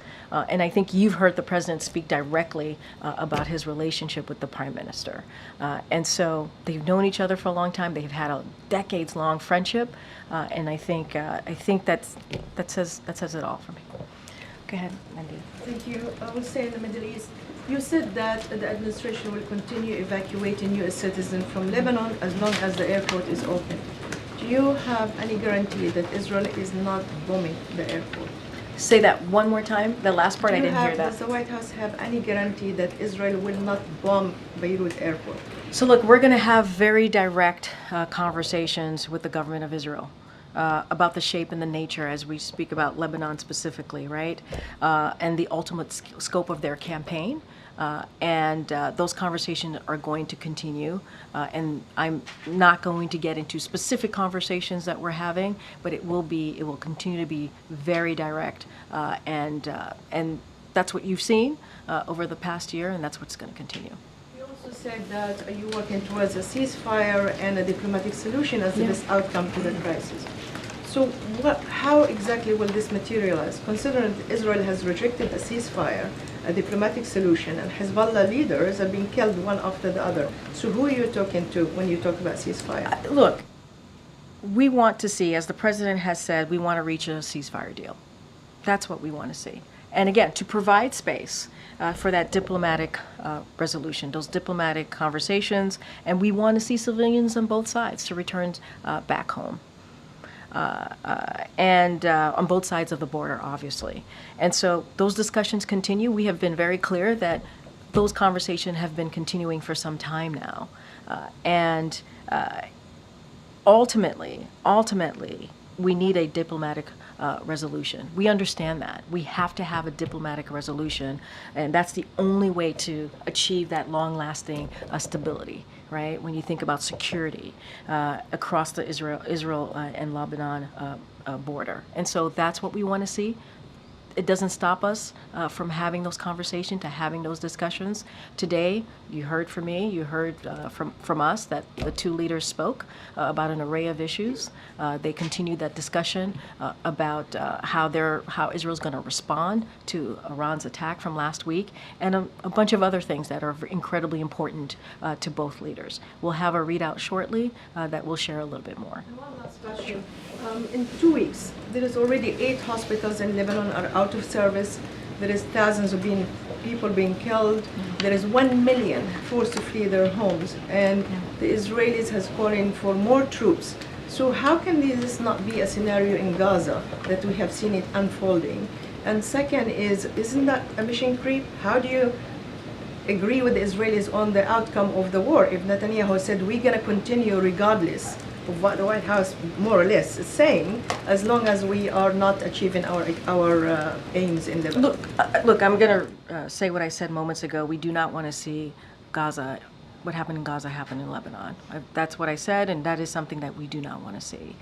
And as we've said, Israel does have the right to defend itself, and to go after their security threats that they see. But one civilian casualty is too many, and we've been very clear about that. Israel must take every feasible precaution to prevent civilian harm. And those are the discussions that we're going to continue to have. Look, you heard from us, we announced some humanitarian assistance for Lebanon, for the challenges that they're dealing with. $157 million, we announced that last week to deal with those humanitarian challenges. And so we're aware of what's going on, and we've been very clear. We've been very clear on this. Okay, Jared. Just two kind of clarifying questions, at least clarifying for me. They may be clear for others. But have you, in the talks that the president has had with the Israeli prime minister, sort of beyond just kind of the details or the readout, is there now an expectation that Israel would inform the administration in advance of action it's planning to take against Iran? What I can tell you that the discussions continue and how Israel's going to respond to that attack, to the attack from Iran last week. Those discussions continue. I'm not going to get into details from here. And then just quickly on the Lebanon, you talked about kind of the efforts being made to help Americans get out. Yeah, Americans so far, who are in Lebanon. Are those all commercial flights at this point, or are you talking about like some military charters or diplomatic charters as well? Yeah, so what I spoke to was commercial flights, and what we're trying to do, get some seats on, certainly on these flights. I would refer you to the State Department. They did a very good laydown of this as well, and they're certainly helping to lead that effort, so I would refer you to the State Department on any specifics. Go ahead, Phil. Thank you, Corinne. You're pretty consistent. You don't often speculate about hypotheticals, but today on more than one occasion you've said that if it's true that former President Trump spoke with Vladimir Putin, then that's concerning. Yeah. I'm wondering, why is this administration willing to speculate about that in particular? I said if it's true. Speculation. It's speculation, but if it's true, because I knew, right? We all knew that you all will have questions about for us about the national security concerns, about our thoughts about this, and so if it is indeed true, right? We're talking about President Putin here. We see what's happening in Ukraine, Russia's aggression in Ukraine. That's about democracy. That's about Ukrainians fighting for their freedom. And we've heard the former president say and lobby against the funding for Ukraine. So yeah, if it is true, it is indeed concerning because we're talking about our national security here. So we want it to be very, very clear. And so I'll leave it there. And then a second question. Sure. Does President Biden regret making Merrick Garland his Attorney General, as Mr. Woodward has reported? Look, the reason I'm able to speculate, because that's a national security concern, I wanted to be very clear about that.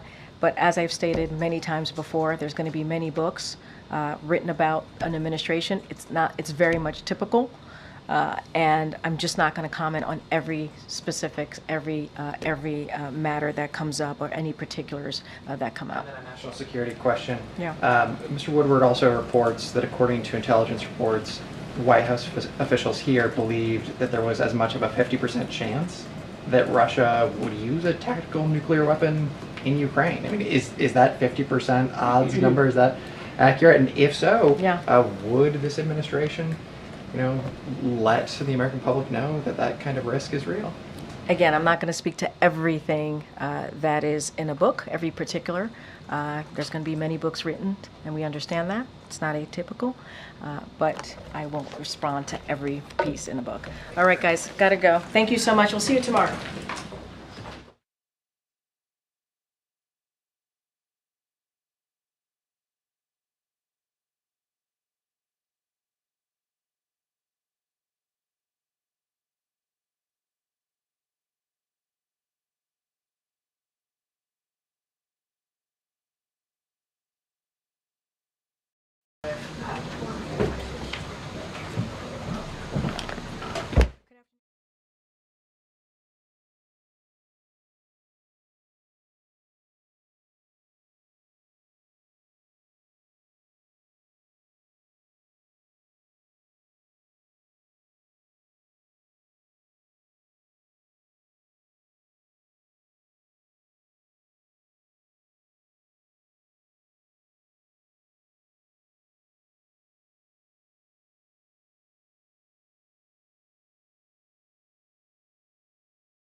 if you're listening anywhere on the West Coast, and we're going to be broadcast throughout the state as the next couple of days go.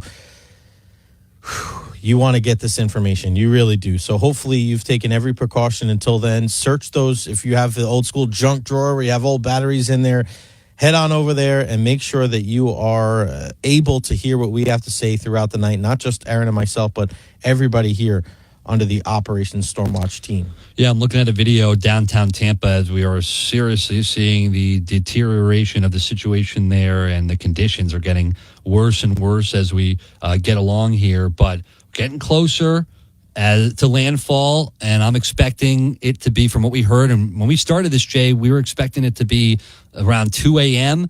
That timeline has gone up. It is now, we're looking at about 10 p.m. tonight is when we're going to be seeing potential landfall. But the structure of the storm has definitely changed. It had to do with the dry air that we saw on the backside of it, the shear. They just absolutely changed the structure. So that's where the tornado threat remains high. We're seeing all those warnings. And then just before midnight, maybe 10, 11 o'clock is when we're expecting to see landfall. And that is when we will see the significant storm surge, and that's when we'll see the storm surge, especially south of the track. That's when we'll see a lot of the storm surge come in, and it's going to be deadly in some areas, 10 to 15 feet. Yeah, just looking at more and more of these updates, and up in Pasco County, we had a couple of texts as well. This is from Pasco County up there. If you haven't evacuated, it's time to ride out the storm where you are. Call a loved one or neighbor to let them know where you'll be riding out the storm. Pasco County 911 is for emergency only. If you are in danger, call 911 and we'll get to you as quickly as possible. Please do not call 911 if you need a ride. So a lot of this talk that we've had so far today, Aaron, is kind of Hillsborough, Pinellas, and farther south. But we do know that there are people listening north of Hillsborough County as well. We're definitely keeping a close eye on you guys out there. And when we get information, we'll pass this along to you. And if you look at any of the recent maps, Aaron and I were speaking about this during the last break, you can barely see the state of Florida. Yeah. It's just this rain pretty much encompassing the entire state. So be patient, be on the lookout for all the latest information. We're going to make sure we pass that along to you when we get it right here on our Operation Stormwatch coverage. Yeah, once again, Hurricane Milton moving at around 16 miles per hour to the northeast. It is a Category 4, 130 mile per hour winds, and we're going to expect to get a lot of those gusts, 70-plus mile per hour winds in the Orlando area. So inland, you're still going to have a lot of it. We'll continue here. Operation Stormwatch, iHeartRadio coverage of Hurricane Milton. The films, the stars, the milestones, the awards. Here's Big Sue with the Week in Hollywood History. October 8th, 1927. Comedians Stan Laurel and Oliver Hardy make their on-screen debut as a team in the silent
And right now, the latest from the 3 o'clock advisory, Hurricane Milton winds at about 130 miles per hour. It is a Category 4, moving northeast at 16 miles per hour, and currently about 110 miles west off of Fort Myers. So this thing is getting closer and closer, and as we get into the nighttime, we're going to see it approach as a Category 4, maybe make landfall as a Category 3, but we're still talking about catastrophic wind levels here, 125 miles per hour as it starts to make its way onto land, and really exiting the state still at around 85 mile per hour winds. So Orlando, inland, Vero Beach, it's going to, you're going to be seeing the effects, not just there, but all across the state of Florida. Jacksonville Beach, you're going to see storm surge up the coast and up that side, the east coast of Florida. You're going to see some of that storm surge because we got a hurricane warning really all the way close to up to Jacksonville, down to, of course,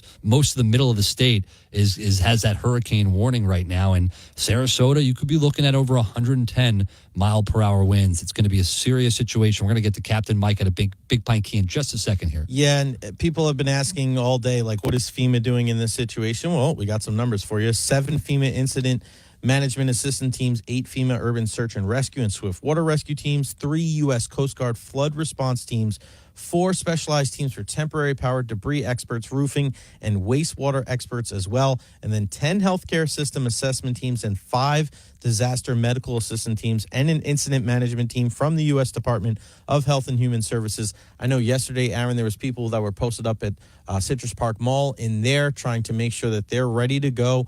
And then at Tropicana Field, where the Rays play, a bunch of linemen and first responders there getting ready to assist people in need that are dealing with Hurricane Milton. Yeah, I know we've had linemen come all across the country, all the way from California. We have linemen who are ready to go. So they'll be stationed and positioned and ready to jump into action when it's safe to do so. Let's go to the hotline. Captain Mike from Big Pine Key is calling in. Captain Mike, where are you? What are you seeing out there? Well, I'm not actually in the Keys. I'm actually, as a lot of people who listen to Fishing Show, I call in all the time from the Keys. I'm also a nurse. I've been attached to a skilled nursing facility out of Tarpon Springs, and we evacuated. I am sitting in Gulfport, in the highest point of Pinellas County, dead center Gulfport, and taking care of patients, doing the nursing thing. And it's pretty squirrely here, a lot of rain. And the winds are probably about 35, 40 mile an hour right now, sustained. So it's starting to affect this area pretty good. Yeah, and I feel like, Captain Mike, I've talked to you on the air a couple times over the years. I feel like you've been here a long time. You've seen a lot of these hurricanes. What, as far as the lead up to this, is it any different from really anything you've ever witnessed or prepared for before? Never. This one, I think having 2 storms within a week and a half, 2 weeks of one another, I think people finally decided this is going to be the one that finally gets some part of Tampa Bay and we get it out of our system. And I think the roads were packed the other day when we were coming down here, just from Tarpon Springs, getting the patients down here. And it's crazy how many people evacuated. I am very impressed with the job that people have done to say, hey, no more, I'm getting out of here. Yeah, I think we've been through it enough recently, and I think maybe social media has helped out as well, because now that we see it, when some of us are visual learners, I know I am, when I can see it, it really helps me understand how dangerous a major hurricane is. And we're talking about Category 3, Category 4, Category 5. When it makes landfall, probably a Category 3. But that is exactly what we're talking about. And I think a lot of people, like you said, Captain Mike, they've seen it now. They've been through it. Most people that have lived here before, we know when to leave and when not to leave. And this was one of those hurricanes. We were all ready to leave.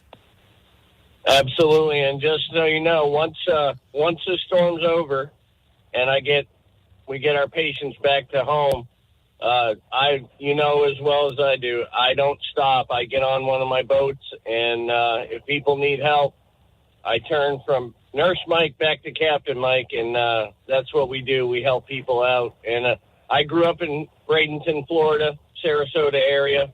That's where we evacuated last for Helene. and it was nice to be home, unfortunately, under those circumstances. But we'll be there, and I'll be there to help all the people I know, and I know a lot in Bradenton. Well, Captain Mike, you are always doing your part, and I know you're not alone. I know a lot of people feel the same way you do, that once this thing's over, it's time to jump into action and do what we can to help. But I'll tell you right now, we appreciate it, but stay safe yourself, okay? Make sure you make it through this one. And like I'm telling people, God bless, keep your head down, and keep your life jacket handy. Yep, that's it. That's all we can say is just be prepared, and hopefully we won't have to get to that. Captain Mike, thank you so much. I'm hoping that's not all the right, case. guys, thanks for taking my call. I sure appreciate it. And you guys, will see you soon when you're talking sports again. That's right. Be well. Stay safe, buddy. Can't wait to do all that. right. Can't wait to get to the other side of this. I've been telling people that the last couple days. Buddy. Hey, thanks, man. I've been telling people the last couple days that they can really, this is one of those things that let's just get to the end of this, man. Mm-hmm. Let's take the preparations. It's going to be bad for a lot of people. And at some point, there's just nothing you can do, right? I know everyone's different in their preparation. I'm a man, but I'm not the manliest of men. And I wasn't going up there to put the board. I don't know how to put all the board. I have like 20-foot high windows. I don't know how to put boards on those things. So I'm just hoping for the best. I know what's coming my way. And believe me, I know what I could be going home to. Yes. You know what's more important than that? Surviving. Mm-hmm. I want to stay alive. So it's going to be a long, long night. We're getting another tornado warning from Polk, I believe. Yes, tornado Polk warning and from Highlands. Yeah. Polk and Highlands County until what time was that? 4:30. 4:30 today. So we expect for a lot of these to continue to come in. The tornado warnings have been a big part of the story today of what's been happening here with Hurricane Milton, and I think it's going to continue to be a big part of the story.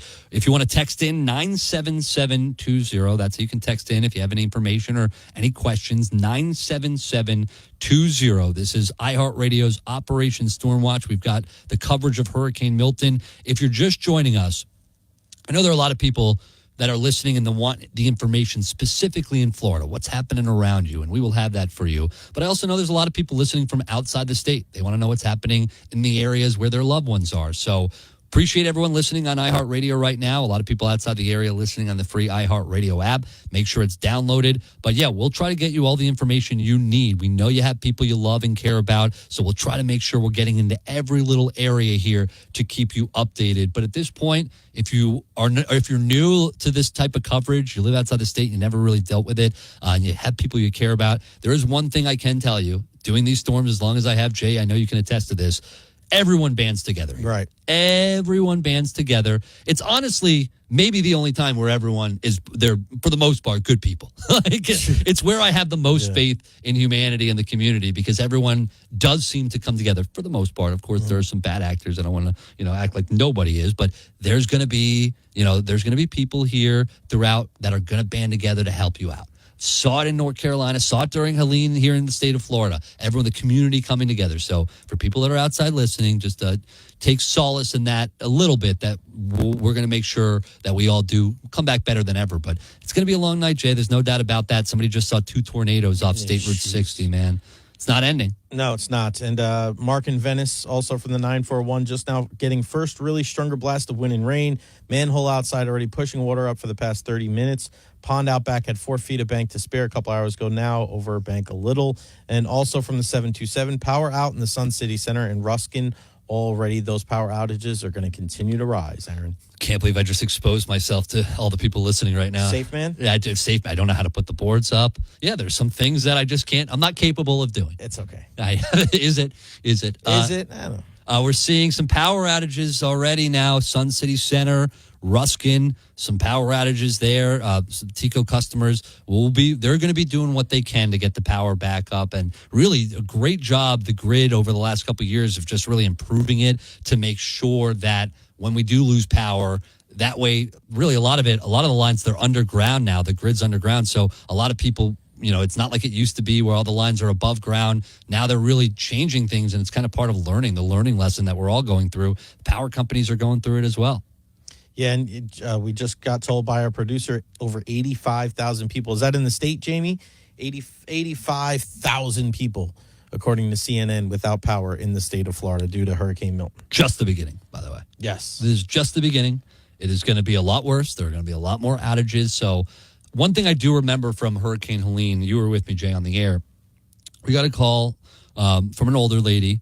And I felt bad for her because she called and her neighbors all had power. She didn't have power. She wanted power. She wanted her lights back on. And she was very frustrated. Yes, she was. Very frustrated. And I felt bad for her, but I also wanted to kind of let her know there are a lot of people that are dealing with a lot worse. Mm-hmm. So if the power outage is the worst of your situation, right, and we can get just to tomorrow, even if your power is still out, I know how frustrating that is. I know how annoying that is. They are doing all they can to get that back up. They're not forgetting about you. They know about the outages. They're very aware. They can see and pinpoint exactly where these outages are. So I don't want people to feel like they're forgotten about, or, I see somebody swearing at one of the power companies on the text line. You don't have to do that. They're going to do their best. Just really, I know it's easier said than done, but this is the time to be as patient as we can. And hand up, I had to tell myself earlier, I mentioned a little earlier, I had to tell myself yesterday, be patient, be patient. I was waiting long in a long gas line, and I can get pretty impatient, but I had to remind myself, if there's one time to just regroup mentally and just relax. Woosah. Take a deep breath. I did. I woosah'd myself, and I was fine. But yeah, a lot of people, that's really kind of what we have to do tonight, because we're a couple hours away from this thing getting nasty. Somebody on the text line, are the shelters animal friendly? There are a slew of them. Some are not, though. Some are not. So if you can give us a better idea of where your location is, we can give you a couple of shelters that are animal friendly. I don't know, but I got to be honest. You waited too late. It's so late. Right. It's just,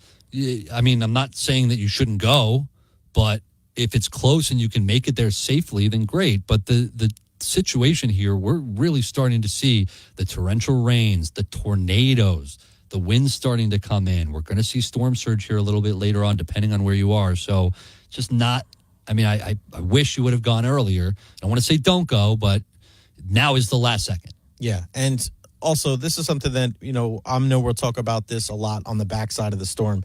Don't go in this water. Obviously, the wind and the rain, the storm surge, and that is a huge thing to keep an eye on. But that water is going to be nasty. I saw it firsthand there on Gulf Boulevard, and when that water finally receded, and just to see all that muck and nastiness on the front lawn of people, just don't go out in that water. Stay patient. Stay inside your house. Hopefully you've prepared up to the point where you have food and you can deal with the lack of electricity for as long as it may be. But just don't go outside. Don't try to be a hero. There is a lot of uncertainties and a lot of things that we don't know about this storm. So make sure you stay where you're at and be smart. Yeah, starting to see a lot of activity, even on the east coast of the state, Vero Beach and Fort Pierce, seeing a lot of those bands coming in, and the entire state is really getting it right now. Let's go live to Erica Rodriguez, who joins us in studio. Erica, thanks for coming in again. What is the latest you're seeing? Well, as you were just saying, starting to get to that point. It's too late. It's too late. Lee County government tweeting just a short time ago, no longer safe to be on the roads. You're going to be needing to shelter in place wherever you are because time's here. Pasco County, a similar message as well, saying if you haven't evacuated, it's time to ride out the storm where you are. And this is the scary part. Call a loved one or a neighbor to let them know where you are. Yeah. Listen, Eric, I was saying it earlier. My thick-headed brother, and he's probably listening right now, he's staying in Sarasota in an evacuation zone right off the bay near Siesta Key, and he's decided to ride it out with his wife and 4 animals. And all I texted him was, make sure you have crates for the animals that you can put above water. Because it's like, I don't know what more to say. Right. I love my brother a lot. I love my sister-in-law. Couldn't get through to him. And then at this point, it's like, well, hunker down and let's hope for the best. And that's exactly kind of the message that now is what the messaging is changing. Because, again, it's almost too late at this point. We've been talking about a lot of the shelters are almost filled at this point. And Hillsborough County recently saying, at this point, the winds are getting too much, so the county transportation, which was taking people who needed to get to the shelter, that is now stopped as well. So the conditions are worsening. They're only going to get worse. And one little good note, City of Tampa, they have now been able to get that Tiger Dam system around the Krause pumping station. So the hope is that that is going to be able to keep the wastewater system flowing in that area. That's huge. Because that has been a massive problem. We saw in St. Pete when they had to have all that system shut down. And that's a big, when you talk about shutting down that system, We're talking about hours where people aren't going to be able to flush their toilets or use the water. It can get nasty. Yeah, of course. And that's what you think of okay, I can sit in the dark for a while. But when I can't flush my toilet, I can't take a shower, I can't do laundry, that's when it really starts to hit you that... We're cavemen. Yeah. We got nothing. We're going back. Yeah. Another thing, Gainesville Airport is now going to be closing the terminal at 9 o'clock tonight. They hope to reopen on Thursday, but we'll see. And just a little tidbit. So far, just at the National Weather Service, Tampa Bay, Miami, and Melbourne, there have been 53 tornado warnings issued today alone. Crazy. That's been a big part of the story. We were saying, Erica, and you've done this. Yeah. You know, we were here last year. There's always a different thing that comes out at you that you're not expecting. That pre-storm before that was kind of made its way in earlier this morning. That was a little unexpected. These tornadoes, that's been a big part of the story that I wasn't really expecting. I don't think a lot of people, they've always said that quadrant can produce tornadoes, but a lot of times you don't actually see that happen. They're happening with this storm, and a lot of the videos, they're significant tornadoes. Nothing to mess with. Yeah, and before we let you go, you wear a lot of hats while you're here. Do you have a dog or an animal? Oh, yeah. All right, you can help us with this because I don't have one. Jay, you don't have a dog, right? No. Somebody texted in, my dog has to go, you know what? Yep. She won't go out in the rain. They're not happy with this. They're not happy with their dog for not going in the rain. What do you do? I don't even know. I don't have a dog. I mean, what you can do is if you've got any of the wee-wee pads or something, even newspaper back in the day, before they had wee-wee pads, you had newspaper and you paper trained the dog. So if you have maybe a patio or something that's covered, kind of put it out there, and if the dog's got to go, the dog's eventually gonna go. That's another situation. Like I don't have animals, so I wasn't thinking. Obviously, the cats are going to go in the litter. I don't think about that with the dog. Like, what do you go get a pile of grass and you just try to recreate it in your home, and you're like, this is it. I've seen people in the past. They have to go out like up north, go out in the snow with the dog. Like they won't go out very far, but if you take a step out there with them, they'll go do their business and run back inside. Right, it's gats to go. Yeah. It's another element though that you have to think about because. Right. These are the last moments because at night, 9 o'clock at night, when the worst, it's starting to make landfall, close to making landfall, you don't want to be taking your dogs out in that. Of course so not. You want to make sure it's the last moment, get it out of the way, and then you're hunkered down. I mean, you kind of watch the radar, see, okay, there might be a slight easing here. That's when we go. Make the run, go out, go do whatever you need to do and get back in. When I used to walk my friend, I would dog sit for my friend a couple times. I feel like if I used to tell the dog strong enough to go, he listened. Really? Oh, yeah. Mister, I can't put the plywood up in my house. I'm a dog whisperer. It's a little different. Erica, lie detector test determined that was a lie. Or not. Erica Rodriguez joining us. Thanks again, Erica. We'll catch up with you in a little bit. Thank you, Erica. Yeah, and somebody texted me, by the way, one of our normal listeners from the 813 in Tampa who knows me very well, like a lot of people do not listening right now. And they said, Aaron, please do not expose yourself to everyone again, your true self. But all right, I'll keep it locked in. And it's kind of ironic too. We were just talking about pets. If you've been around any animals here in the last couple of days, they know exactly what's happening. Yeah, animals are weird with their sense of things. And when we were driving down from Tampa on Monday night, we saw so many birds. There was birds. It was I want to say it was around Sun City Center, and there was all these birds lined up right on top of the building, in perfect formation. Animals, they have that sixth sense. Yeah. They know what the heck is going on. I wanted to pass along this info from the National Weather Service Weather Prediction Center. The satellite imagery shows a strong and powerful hurricane barreling towards the west coast of Florida. And just listen to some of these numbers when it comes to the risk of flash flooding over the next 3 days. From kind of that middle part of the state, Tampa Bay to Orlando, and just slightly north of there, going up into the Pasco County region, at least 70% of a risk of flash flooding. So for all the different things we talk about when we're talking about wind and rain and storm surge, the flash flooding for this, the ramifications of this is going to, be for the next couple of days. So that is certainly something to be aware of. And again, don't go out into that water. Don't try to drive through this water. Take every precaution. Stay in your house for as long as it takes. Yeah, listen, when you're inside, be with your family. Try to, keep tabs on everyone. Obviously, you're going to want to try to get some sleep. If you got young kids, you're going to want to keep them calm and try to get them to sleep. But try to stay together. Try to really, be in the same area. Look outside, like I said. Make sure there's no trees nearby that could fall into the house. Stay away from windows. Stay away from the exterior doors, because when the wind comes in and could rip those things, could rip right through those things. And I think most importantly, and we'll be with you the entire night. We're not leaving the station. We are going to be here. I know Ryan Gorman's going to be coming on, Dana McKay in just a little bit, Big Rig. We got so many people here, a part of this great team, Operation Stormwatch here at iHeartRadio. So we will be with you. So until really we get the all clear for you to be able to start venturing out, stay home. Right. But even when that does happen and you feel like you have the all clear, like Jay was mentioning, there's so many factors, the down power lines. I mean, there's danger everywhere when this storm ends. So it's kind of, we all knew it, the calm before the storm. The last couple days, it's like we know that it's going to be a long couple days, especially when you're in it. This is the most, I hope you got your sleep, because this is the time where you're going to have to be the most patient just to get to the other side of this thing. It can be long, it can be frightening, and Jay, I hate it. We've covered a lot of these. I hate when the worst part, when the landfall happens overnight. That just adds such a frightening element to this thing. Because there already is that sense of unknown and unpredictability, and then when you can't see, you take away one of those senses, it makes it that much more difficult. And just seeing some of these pictures from tornado damage in Fort Myers, I mean, just catastrophic already. And we're unfortunately going to see more scenes like this over the next 24 hours. Yeah, Colonial and Orangewood, multiple rooftops are just gone, just absolutely gone. So I expect to see some more of this. We're about 6 hours away, give or take, from landfall.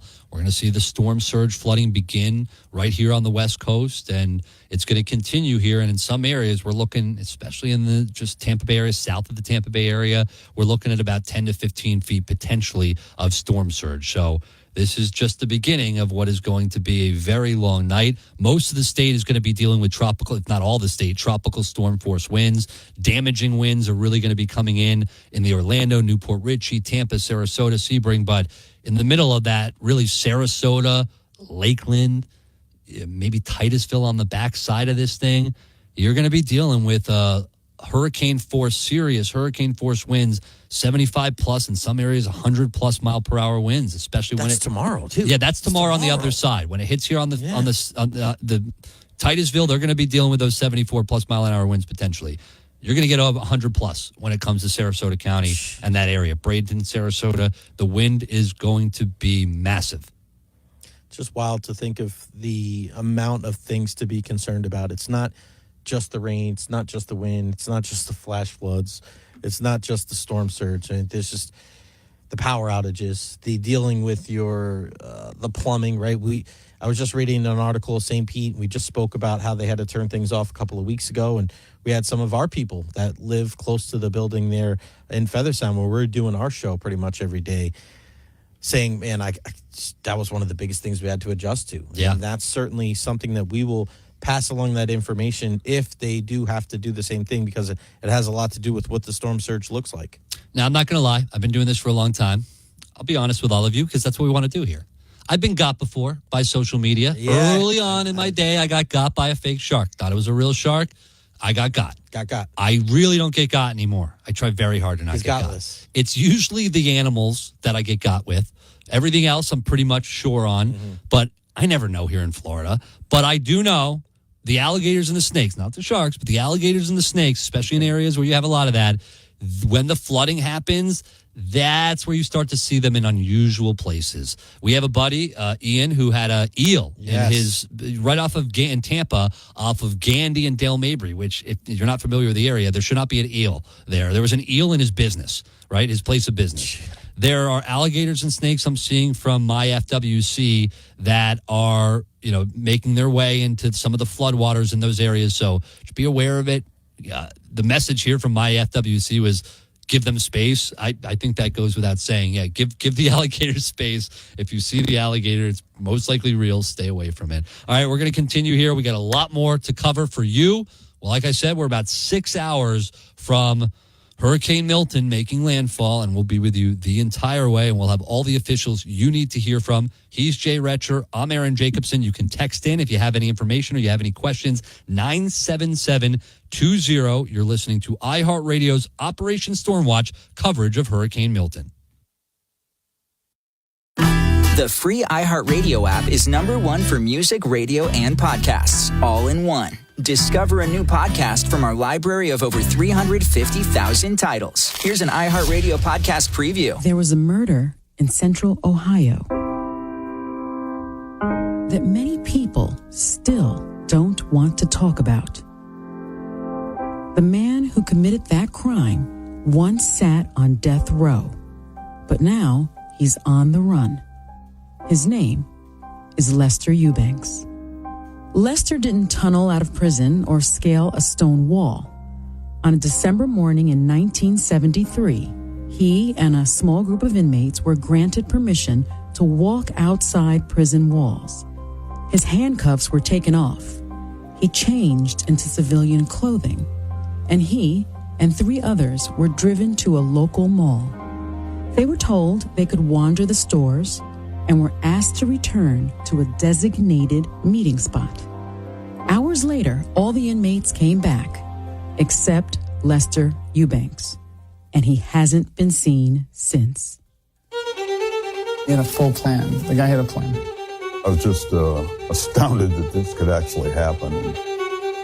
There were many years when it seemed like no one was even looking for Lester. But recently, his whereabouts have become the focus of the U.S. Marshal Service, the federal agents who track fugitives. The case is testing the marshals. Those 9 lives are running out, and we're going to catch up with Lester. And is being urged on by those hurt most by Lester's crime. He's had enough free time. He confessed to the crime, and his time is up. I'm Sunny Hostin with ABC News. Over the past year, a team from the ABC News investigative unit joined the search for Lester Eubanks. They uncovered new leads, possible sightings, and at every turn found resistance from those who want Lester Eubanks to be forgotten. What they've uncovered is a case that's about more than murder. It's about family loyalty, a life on the run, and a first-hand look at how the U.S. Marshals are trying to solve one of the oldest fugitive cases in American history. Now, they may be closer than ever. From ABC News. Have you seen this man? Have you seen this man? Wondering if you have seen this man. Have you seen this man? Listen and follow this podcast for free on the iHeartRadio app. #1 for music, radio, and podcasts, all in one. iHeartRadio brings you New to View, Streaming Edition. Looking for something to watch? Listen up. Next week on Netflix, Monday, the premiere of the DreamWorks kids animated series Mighty Monster Wheelies. Next Tuesday, the debut of the Netflix stand-up special Rachel Bloom, Death, Let Me Do My Special. Next Wednesday, season 2 of the Netflix docuseries Ancient Apocalypse, as well as the documentary film Sweet Bobby, My Catfish Nightmare. Next Thursday, season 2 of the Netflix animated series Jurassic World Chaos Theory, as well as the season 3 debut of The Lincoln Lawyer. Next Friday on Netflix, the chilling drama Woman of the Hour, starring and directed by Anna Kendrick. Next Monday on Hulu, the Family Guy Halloween special. Next Tuesday on Peacock, the debut of the docuseries Anatomy of Lies. Next Friday on Hulu, the documentary film Fanatical, the catfishing of Tegan and Sarah, as well as the new drama series Rivals, starring Alex Hassel and David Tennant. Next Friday on Peacock, the debut of the horror comedy movie Hysteria, starring Bruce Campbell and Julie Bowen. Over on Disney Plus, Lego Marvel Avengers Mission Demolition Special. Next Tuesday on Amazon Prime Video, the new series Beyond Black Beauty. Next Wednesday, the Amazon Prime Video premiere of the game show Are You Smarter Than a Celebrity, hosted by Travis Kelce.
now moving northeast at 17 miles per hour, so a tick faster.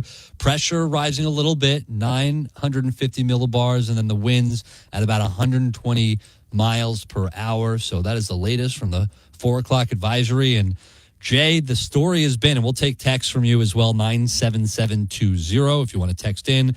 The story certainly has been the tornadoes and the activity that we're seeing with the tornadoes. It's been stunning. It has been devastating. We've seen in Fort Myers specifically a lot of widespread damage in Fort Myers when it comes to the tornadoes. So we will keep you updated. If you have people in the Fort Myers area that you know, if you're listening from out of state right now on the iHeartRadio app, a lot of them will probably still have cell phone service right now. So just check in with them, make sure they're okay. But once those tornadoes go through, then we're going to be dealing with another situation. So that's just the beginning of it. Also, we'll get to some more information here. I got a water main break situation and information in Bradenton. I'll have that for you in just a little bit. But do want to go to the phone lines right now. Manatee County, we have Bill Logan. We're just trying to get all the emergency management and get all the contacts all across the state of Florida. So let's go out to Manatee County. And Bill, what are we seeing out there? What's your message for people in the Manatee County area? Well, we locked everything down pretty much here in Manatee County. Okay. Let folks know that get gotten to the shelters they needed to before I get done the end of this sentence. So we really had a mass response. Last night, there were about 6,000 people that spent the night in 10 shelters across the county. We opened up an additional 6 this morning at 10 o'clock. And as of right now, we're just over 11,000. So we have really picked up a lot of folks who have decided that they do not want to deal with Milton on their own, and they want to get to a safe spot. Have you run into anyone who was hesitant, who you had to convince to get out and get to a shelter? There are a lot of folks who have called into our 311 citizen information line with just the conundrum of, do I need to go? And they're asking, help me out in making this decision. I've got an elderly parent, or I've got pets that I don't want to take to a shelter. And so literally our operators have been walking people through making a life decision, over the phone. 7,000 calls plus since Monday have come into our 311 operators, and they have really been a lifeline to folks in the dark and who are just right now kind of waiting and anticipating what could be the worst. Have you seen a change in the calls in the last couple of days because of the track of the storm where it started to tick slightly more south? I think it really picked up over the weekend when we first saw that, kind of bullseye coming into Coquina Beach and, looking at that dotted line going right over Manatee County. So when folks started seeing that, it was, let's get some more sandbags. Let's take our preparation seriously. And then after we see this little jog or this little wobble off to the south, I think there's maybe a little bit of a sigh of relief that it might not be as bad, but it's going to be bad certainly for someone somewhere. And you just don't know, because until it actually makes that landfall, you don't know what's going to happen. Yeah, and it gets really scary when the landfall happens overnight and it's dark out. I know it's just inevitable, so I'm going to bring it up. It seems like every hurricane, somebody decides to stay home and they get stuck. When that happens and they're stuck at home and it's dark out, what do you have to say to those people? I mean, they're going to want to reach out and try to get assistance, but for some of them, it's not going to be there.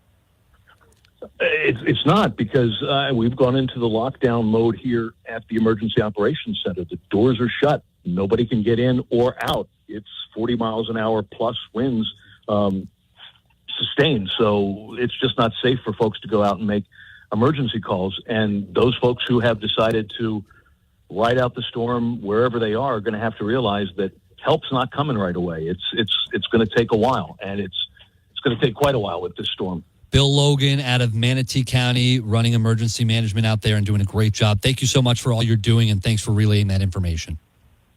Absolutely. Thanks for keeping our folks safe and advised. Absolutely. It's the least we can do. We're going to get to Gordon Bird in just a second here, but first want to get to Rebecca Berry, Max Defender 8 meteorologist. Rebecca, what's the latest we're seeing here? We got the 4 o'clock advisory.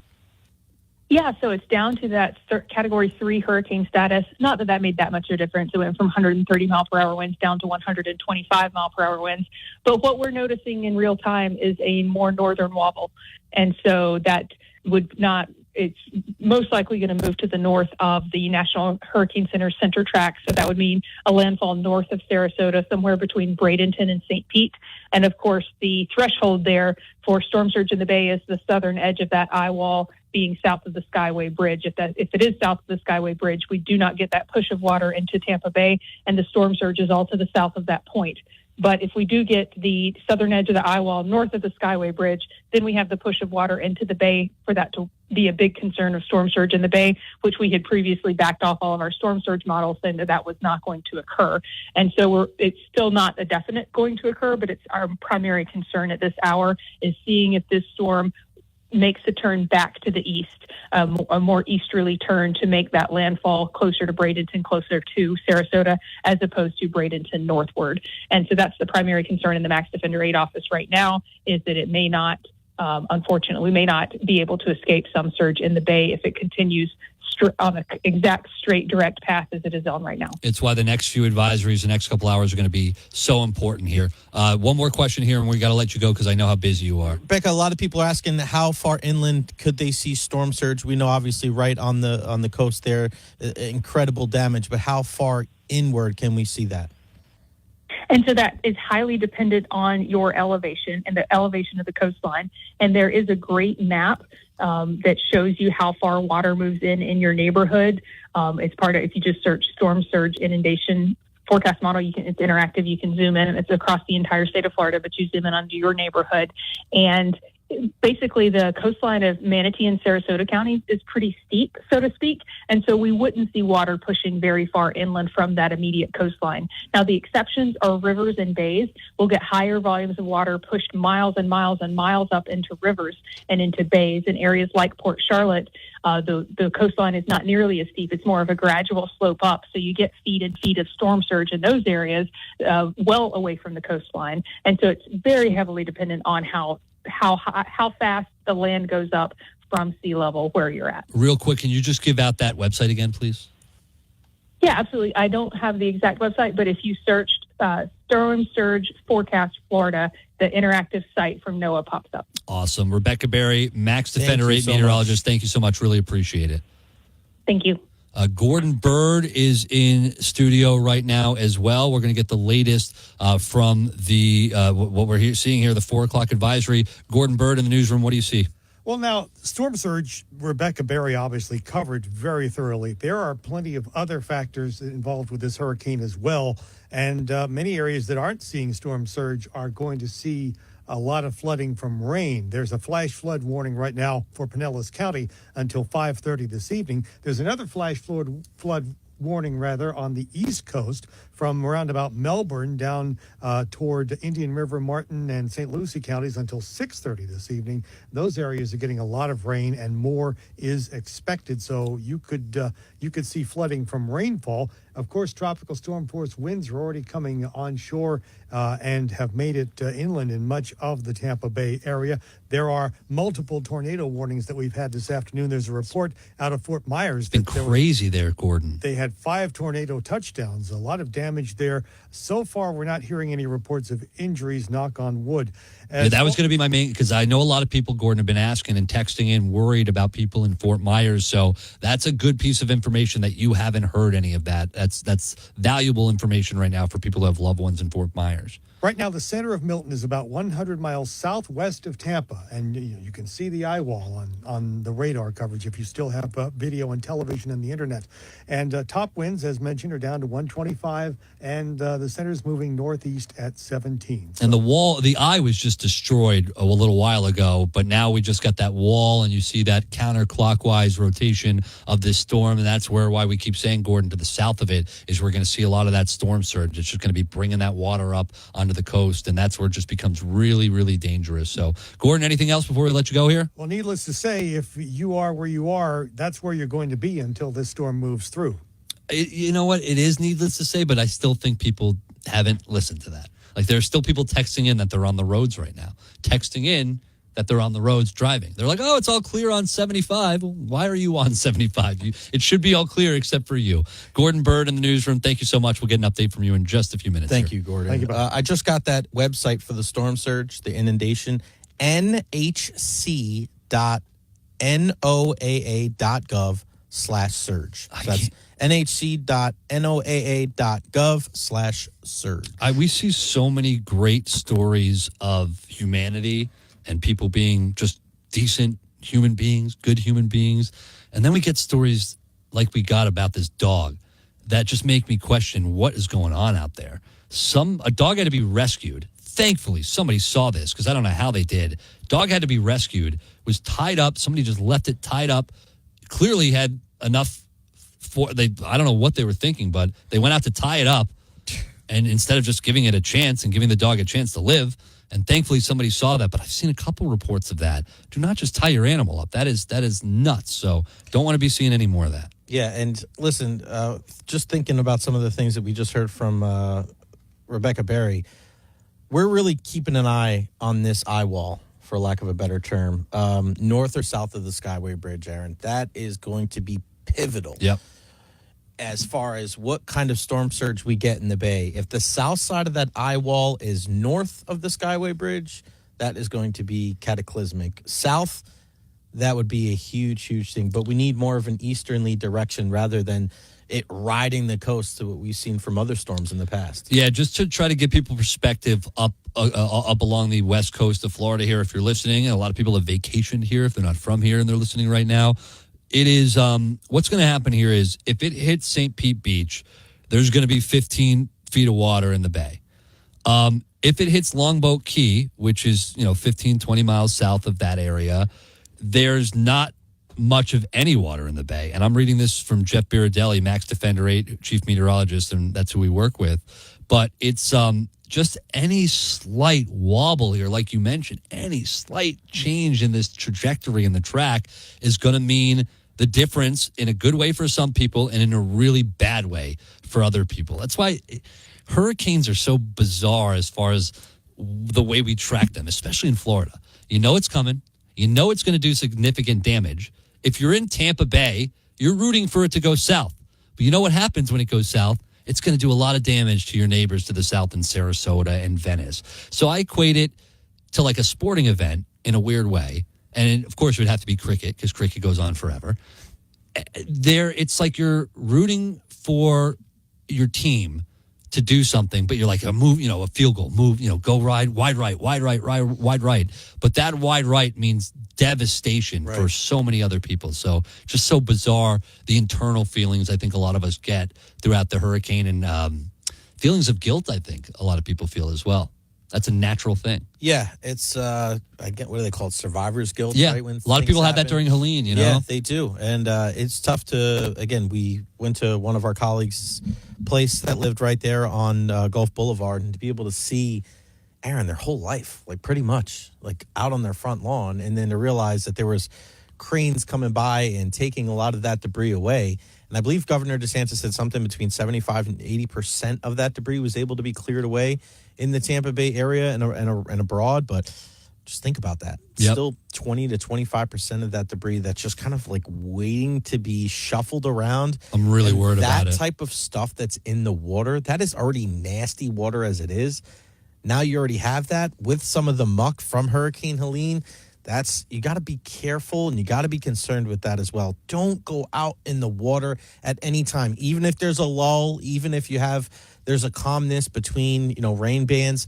Don't go outside because you could get yourself really sick. And you know what you're not going to be able to do? You're not going to be able to get to hospitals. You're not going to be able to get on the road and get the proper care. So don't be a hero in things like this when it comes to just going out there and messing around in the water. Just don't do it. Fort Myers police just put this out. Shelter in place. Stay off the roads. And that, of course, is due to not only the deterioration of the situation, but the tornadoes that have been just hammering Fort Myers. So shelter in place.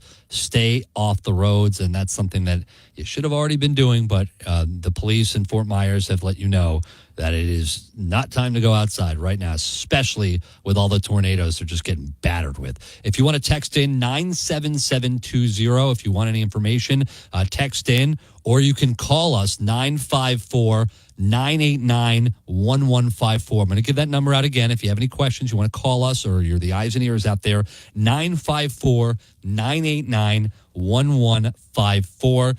I do want to get back to this text we got a little bit ago from someone in Venice who was homeless, Mark. And I see you, Mark. I'm keeping up with you, and I'm going to make sure. Here's the thing. Mark is stuck right now in an area in a building that he is in the stairwell. He could not get to his shelter, and I feel awful that he couldn't get to his shelter. But he's got. Right now, Mark, you're stuck in that building. You say you're in the stairwell. You say there's no windows. You're listening to us on the radio. Stay with us. Stay there. Do not move. At this point, that's the best advice I can give you. You're in a sturdy commercial building. You said you can get to higher ground if you have to go upstairs, so you've got your plan with you. Mark, save our number. I'm going to give you the number, 954-989-1150 or 54. 954-989-1154. Mark or anyone else out there, if your situation does become dire, please reach out. We will try to do what we can to get people to you. But remember, as I mentioned, right now we're at that point where if things go wrong, some people might not be able to get to you. So just keep in mind, get to higher ground if you have to. That's the best advice I have for you, Mark. Let's go now to the hotline where our good buddy Frank Harris from iHeart, boots on the ground, and he is in Sarasota. Frank, it does not look good where you're at. How you doing over there? We're in the Emergency Operations Center in Manatee County, so I feel safe, and the mood here is good. But I mean, it's tense. When there's this large of a storm that's this powerful, when people start saying storm of the century, just everybody's on edge. Yeah, and Frank, how has it changed? Because we were looking at Tampa Bay area, and we knew that there was always going to possibly be some weather headed your direction. But has the vibe at all changed in the last 24 hours as we've seen certain shifts in the models? Honestly, I just think we're prepared for the worst. Right. When it was heading toward Tampa, a little further north, we're always aware of the storm surge. So, is this a situation where maybe some areas that thought they would be inundated with storm surge might have a couple feet less? I think Aaron, was saying earlier that a couple of feet can make a huge difference. In my house, I want to say I am anticipating losing my house because we're right off the river, probably about 5 houses. We had 7 feet of water during Helene that came right up to the doorstep. So I've sandbagged up to about 10 feet. So if we stay less than 10, I think I might have a home to come back to. Yeah. But again, when you add those kinds of winds, it's hard to tell what you're going to return to. I know you're in Manatee County. You're at the Emergency Operations Management. It gets a little confusing, especially when I'm trying to think of the logistics of Longboat Key, where they're in for a very long night here. I know like portions of are Manatee, I believe, are Manatee County, and some are Sarasota County. Do I have that wrong?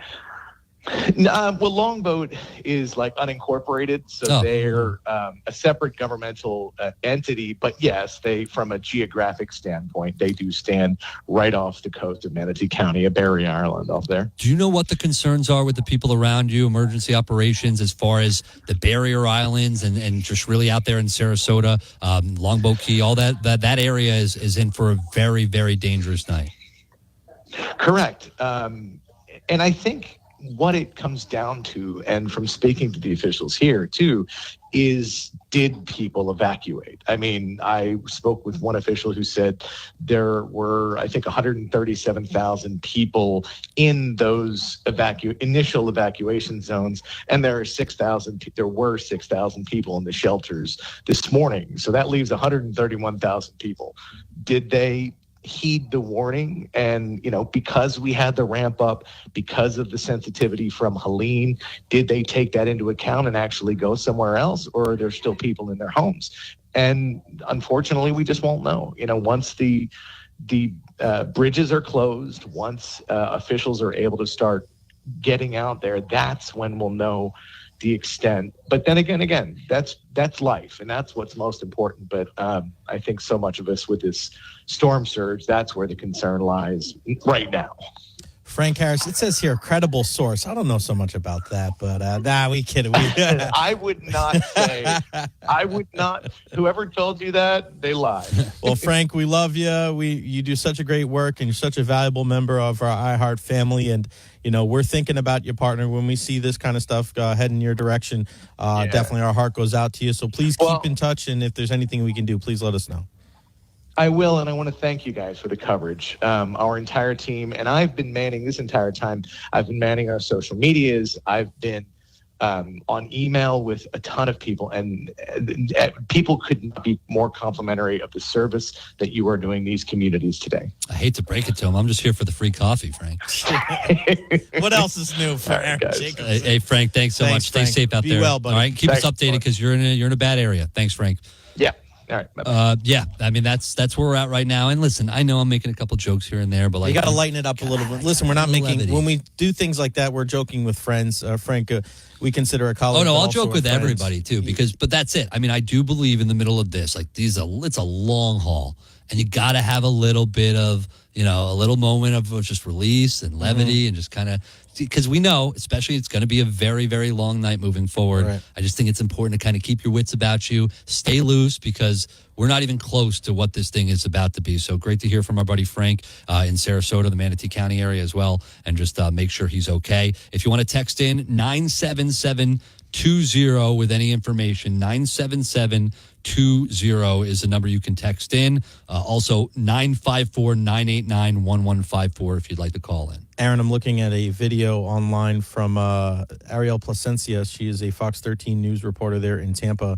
Northbound lanes of Bayshore Boulevard in Tampa already underwater right around the Oregon Avenue intersection. And that is kind of one of the more well-known places that floods in Tampa, even when it's just normal rain, right? So that is something that we see. I mean, that was kind of the scene, right, of your famous or your infamous shark sighting. Yeah, it's true. That's true. And we're looking at this video and just, man, I can't even imagine what that's going to look like in the next 4 to 5 hours. And I also want to show some love to a lot of people on the TV side, friends that we work with on the sports side, kind of flipping things over, and they're covering the storm. I see our guy Evan Klosky as well from WTSP. It's all hands on deck when you're a part of the Tampa Bay media, and everybody up and down the West Coast. Because of storms like this, we need everybody to be able to get this information out to the people in our community. Yeah, it's the entire state. We saw it during Helene up at the Panhandle. Everyone just jumps in. We're broadcasters, so even though we wear sports caps or music or whatever it is, when it comes time to help out the community, when these natural disasters or a hurricane in this situation comes up, then that's when we jump into action here. I do want to remind everyone or let people know, 7:30, we're going to have coverage for you throughout the night. We will not be going anywhere. We will be right here with you. Tonight at 7:30, Governor DeSantis will have a news conference in Tallahassee, so we will carry that for you live at 7:30 tonight. Governor DeSantis, once again, will have that on the air for you, because we're going to continue here. Jay and I will go for another about an hour and a half, and then we're going to have some other people jumping in. I believe Rory O'Neill is going to jump in at 6 o'clock. Ryan Gorman's going to come back around midnight. You and I are going to come back around 2 a.m., so do not go anywhere. Keep us locked in however you're listening to us. It's battery-operated radio, iHeartRadio. It's free. It's Operation Stormwatch on iHeartRadio with coverage of Hurricane Milton. Don't go anywhere. The films, the stars, the milestones, the awards. Here's Big Sue with the Week in Hollywood History. October 8th, 1927. Comedians Stan Laurel and Oliver Hardy make their on-screen debut as a team in the silent short The Second 100 Years. The duo would go on to appear in over 100 additional projects through 1950.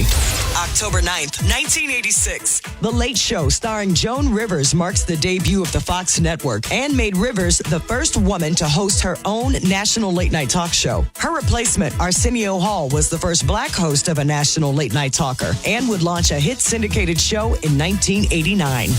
October 10th, 1979. British American rockers Fleetwood Mac received a star on the Hollywood Walk of Fame. Over 5+ decades, the band sold over 120 million albums worldwide and were 1998 inductees into the Rock and Roll.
President Biden and Vice President Harris got a briefing about Hurricane Milton before it makes landfall. The Vice President says Milton expected to be of historic proportions, advising Americans to take this very seriously. This hurricane poses an extreme danger, and we urge everyone in Florida to take extreme caution.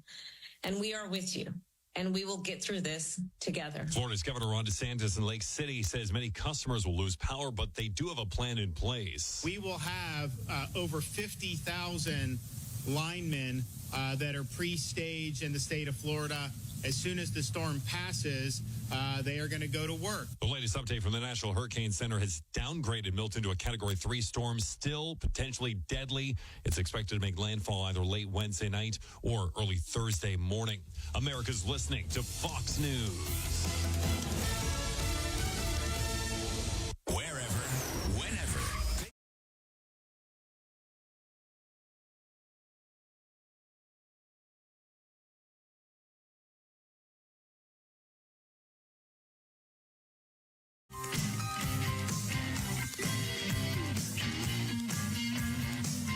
sure to check in as soon as you get to your car after work for breaking information you need to know about. This is the Sean Hannity Show. All right, 25 now to the top of the hour, 800-941-SEAN. If you want to be a part of the program, you may not know our very own sweet baby James served in the Navy for a number of years. And what does that mean? That means he is a member of GovX. Anybody that has served or serves in the military or served in law enforcement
Hillsborough EOC? Yes. Go ahead. It's 813-272-6600. So last chance. It really is your last chance. I mean, really. I mean, if you're out there and you're dealing with some troubles, I just saw Florida Highway Patrol. They're dealing with an overturned camper. It looks like on I believe 75. We do not need that happening right now. First responders have so much on their mind. Yeah, I'm looking at it right now. Polk Parkway. It's a overturned camper and a pickup truck. Now, no injuries have been reported, but now we've got FHP troopers who are having to deal with this, and thankfully there are no injuries, but these are just some of the reasons why you should just stay inside. Nothing good is happening right now, and the resources are needed elsewhere, and they're going to be needed throughout the night here. Yeah, so make sure again as we get closer and closer, and we're seeing a lot of the TV reports as well as the people out in there in the storm. It's still light out. Yep. Right. It's still light out for the most part, and we see our guy Evan Klosky and downtown Patterson, Tampa right now. These guys are all over the place doing such a great job. But it's only going to get more kind of drear as the night goes on when we start losing some of that light, Aaron, and it's dark outside. So please be careful and this is not the time to be able to go out and gallivant around your neighborhood. Stay in, double check everything. If you still have power, make sure you're keeping an eye on everything that's going on, because there's a good chance eventually you're going to lose it at some point. Yeah, over 114,000 people now in the state without power. And joining us for the latest update, Erica Rodriguez. And Erica, you've been doing such a great job keeping us informed. What is the latest that people need to know about Hurricane Milton and what's happening here? Well, you were just talking about power, and people are starting to lose power. So if you still have the lights on, we're getting some updates from power companies saying charge your devices now before they go out. Make sure your cell phones and all your other batteries are fully charged. Make sure your operating systems on your phone have been updated, because just in case, and more of a question of when, not if you lose power, at least you have enough juice in that phone or whatever equipment to get you through the day, at least. Storm surge, we know that's going to be a major problem, not only on the Gulf Coast, but also on the Atlantic coast as the storm makes its way through. And we see this a lot with these storms, especially when we get up, the Jacksonville area and really other states. When we get into Georgia, South Carolina, start to see the impacts that a lot of them don't really expect sometimes. Oh, yeah. And that's what they're saying. Brevard, Volusia, and all these other areas are going to see storm surge as well. So they need to prepare for not only the winds of a hurricane that is going to be going through central Florida, but also the storm surge. Again, not the 10, 15 feet that we might see in the Tampa Bay area. But the governor has been promising that they are prepared. They've got 6,000 Florida Guard soldiers, an additional 3,000 from other states, 34 search and rescue aircraft, 500 tactical vehicles. And he's calling this the largest storm mobilization in the state's history. So that is the goal, is to keep as many people safe as long as possible. We've had 5 tornadoes touch down in Lee County from Hurricane Milton already. No reports of injuries. That's the good news in South Florida. In Miami-Dade, Broward County, in that whole region, 5 confirmed tornadoes and an additional tornado on radar as of 4 o'clock. Talking about the winds. The winds are starting to build, not only in South Florida, but in the Bay Area. Fort Myers Beach, 68-mile-per-hour wind gust, 63 miles an hour in St. Pete within the past hour. So conditions are starting to deteriorate. We've been talking about the fact time's up. You can't evacuate at this point. Polk County starting to see flooding as well. We're going to start looking forward to what happens if you're locked in when you finally try to get out. What are you going to do with your gas? How are you going to get gas?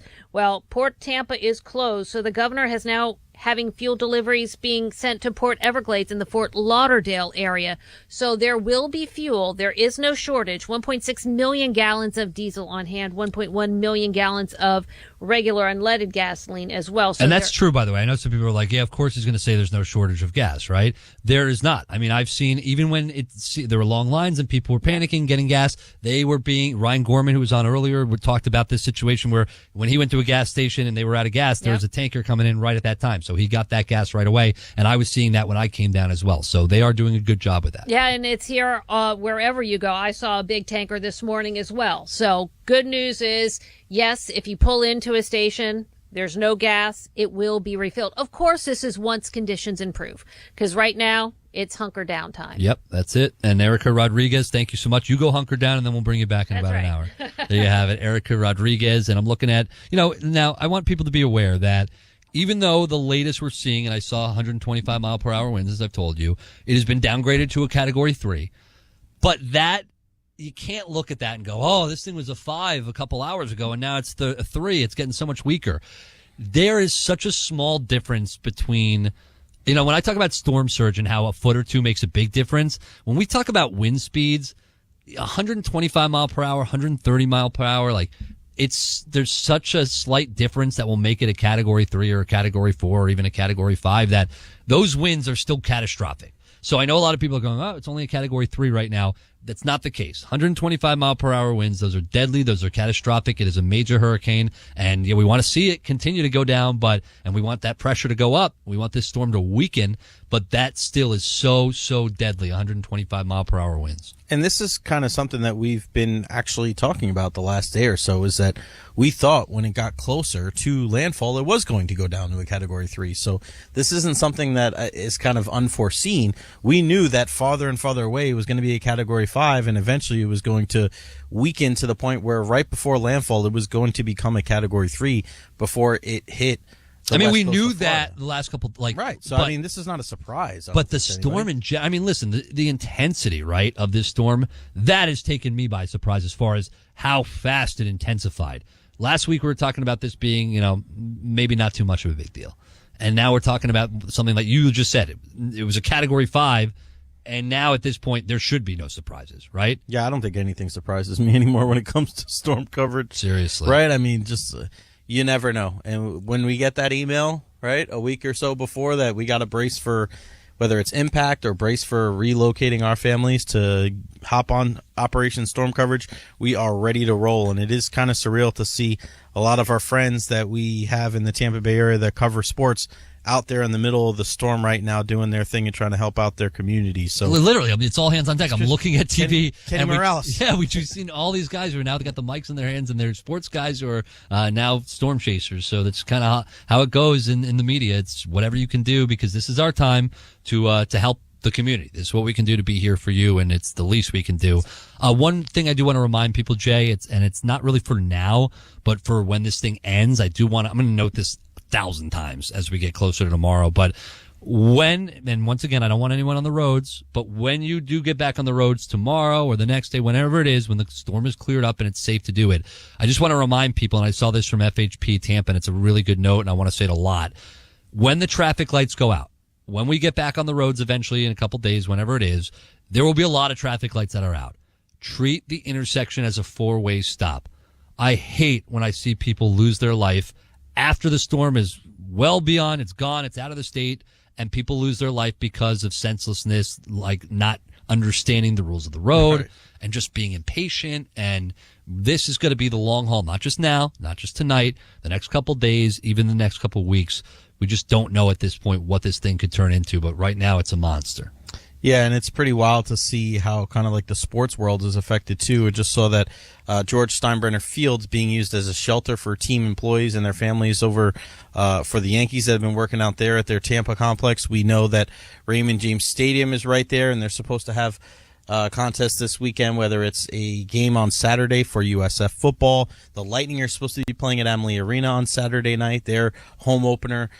Obviously, that kind of thing comes, that is way down the road, and we got to focus on our community right now. That comes before sports, but that could be a way when everything, and you said, right, keep an eye on, getting past this. That is really a way to kind of return to normalcy when we get our sports teams back out there, and hopefully it's sooner rather than later, and this storm doesn't hit as hard as it looks like it is going to. Yeah, make sure you have that hand-operated radio on a keeper, and the battery-operated radio, hand crank, because that way you can be able to carry us whenever the power goes out and bleep hits the fan. And I know you all want to be informed, and we want to keep you informed. So make sure you have that battery-operated radio. Looking right now, some of the worst areas of the Milton weather. And it's going to start moving on shore. The worst of it's going to start moving on shore during the next several hours. And we're going to see that going from Tampa Bay all the way down to Siesta Key. Very strong winds. We're talking about winds over 100 miles per hour. So I'm looking at this just absolute highlighted weather of it's bad weather that's going to be coming on to Sarasota, Bradenton, St. Petersburg, Tampa. That is where we're going to see those winds, and then the storm surge. This is going to be a catastrophic couple hours ahead. So, like we keep saying, this is go time right now. This is stay safe, stay inside, and let's get through this thing.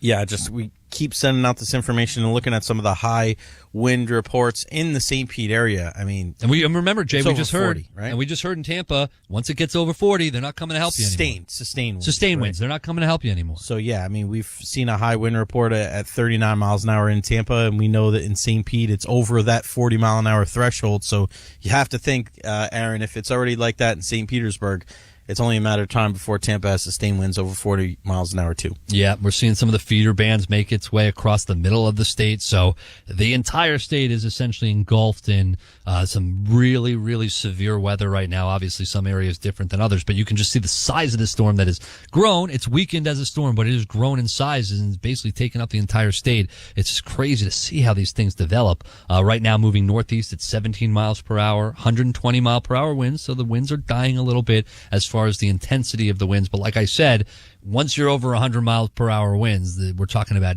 deadly winds. So if you want to text in 97720, that's how you can do that. Or you can call in 954-989-1154. We're going to hear from Governor DeSantis, the latest briefing at around 7:30. And of course, we'll have that for you live. I know that Rory O'Neill is going to be coming on in a little bit. Ryan Gorman, I just saw him. He's already prepping for guests and what he's going to have for you throughout the night, because that's going to be, I think, the most important part of this thing. Around 10 o'clock, landfall, leading up to landfall, of course. But once it makes landfall, and then the noises and the how scared people are going to be throughout the night, that's where we're going to come in, and really it's the shift of and the way the tone of this thing sounds, because right now it's informational. Right now it's just trying to get you ready. But when it's happening, and I'm telling you, we've been doing this for a long time. I'll never forget Irma. Some of the calls we got of people fighting for their lives. That is what we were going to be dealing with here in a couple. Hopefully not, but it is just inevitable. That's why we're here. We want to not only be here to help those people, but for those people that can't get the help, just a comforting voice to let them know we're here for them, and just to hopefully know they're okay. We want to do anything we can for every individual. We don't want anybody to get left out here, Jay, because it's that's what the community does. Also seeing, too, Pinellas County, over 1,650 animals hunkering down in their shelters as well. So hopefully these people out there that were looking for shelters and they did have a pet, they were able to find, because, man, not every shelter has, is pet friendly, but a good chunk of them are. Let's go to Jeff Patterson from WFLA, Eyes on the Ground here in Hillsborough. Jeff Patterson, how you doing? Thanks for joining us. What's the latest you're seeing out there? I'm doing well. We are actually on Davis Islands right now. We've been driving around. We were on I-4 for a while. Thankfully, not any traffic up there. We drove along Bayshore Boulevard in Tampa and saw some water ponding up on the road, but we are not seeing any storm surge. As a matter of fact, right now, what we're seeing is the wind kind of pushing the water out of Old Tampa Bay. And I'm at the Marjorie Park Yacht Basin right now, and it looks like it's lower than low tide. And that is because the wind is in the direction that it's pushing the water out of Tampa Bay, because as we're seeing, the eye wall from Hurricane Milton is expected now to hit around 7 p.m. around Sarasota, meaning that the people on the southern end of that eye will see the worst storm surge. So we're seeing some ponding on the roads over here on Davis Islands, but certainly nothing like they experienced with Hurricane Helene.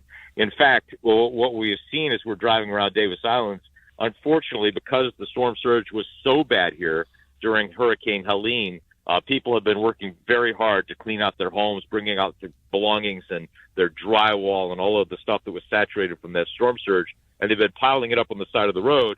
And as we have seen, the crews that are expected to pick up that debris have not been able to get it in time for this unprecedented back-to-back storm. So it's been pretty bad out here, and we're starting to see some of that debris pushed into the roads. And they had done such a good job. They did the best they could. We're out of time here, but Jeff Patterson, thank you so much. Jeff. We appreciate. Stay safe out there. Keep up the great work, man.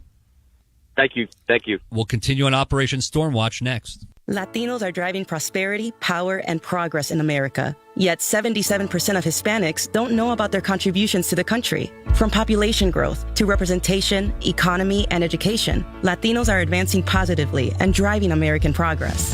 This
areas, Loxahatchee Groves.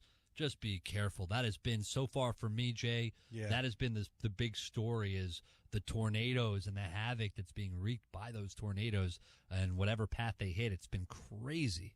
Yeah, and luckily we've seen more and more of these alerts about shelters, and over 58,000 people in the country, or excuse me, in the states, are in shelters. So that is a good sign that people have heeded the advice of the experts and not tried to tough it out in their house. Just go to a shelter and make sure that you are in a place where you're with others and that you're safe from the storm. Yeah, Miami area, we're seeing visual of the ongoing tornado near Wellington.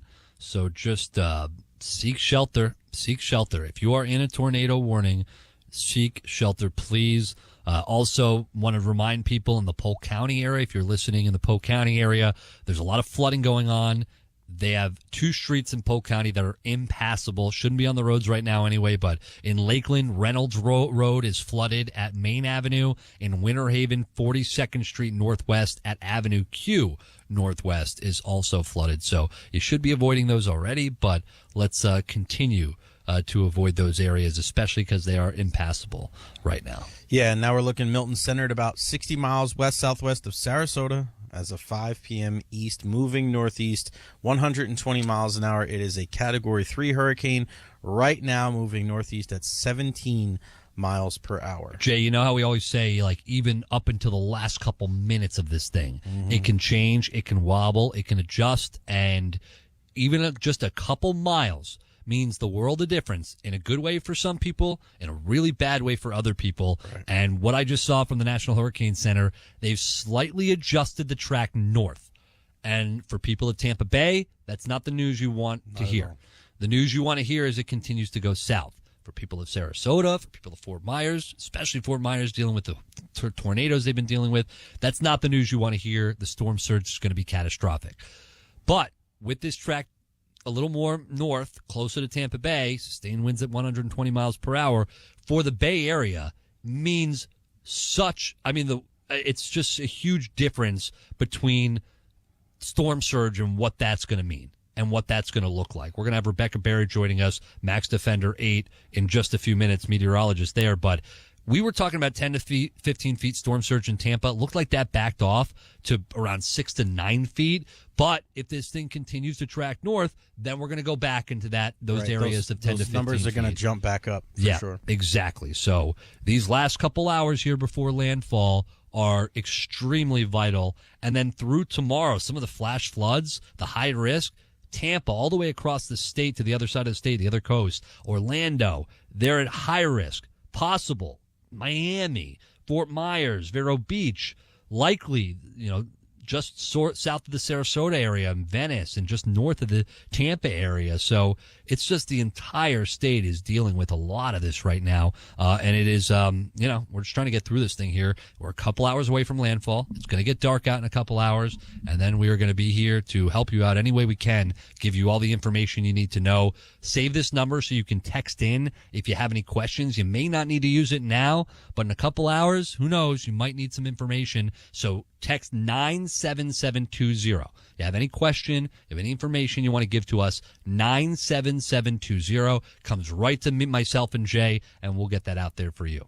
Yeah, and that's one of the great things about having this text line open, having the phone lines open, and also on social media as well, at Jacobson On Air, at Jay Retcher. If there's anything out there, if there's any pictures, anything you come across, tag us in it, because we want to be able to share that information and try to help people, because we've already said Polk County dealing with some flooding already, right? We're not even talking about Tampa and St. Pete. We're talking about already going out closer to Lakeland. We're getting closer. We know that the central part of Florida is going to be affected heavily by this storm, and we're looking at some of the high water levels here, Aaron. Look, Tarpon Springs 1049, Newport Richie 1107, Clearwater Beach 1109, Sarasota Bay 1202, Venice 1156, and then the St. Pete Pier at 158.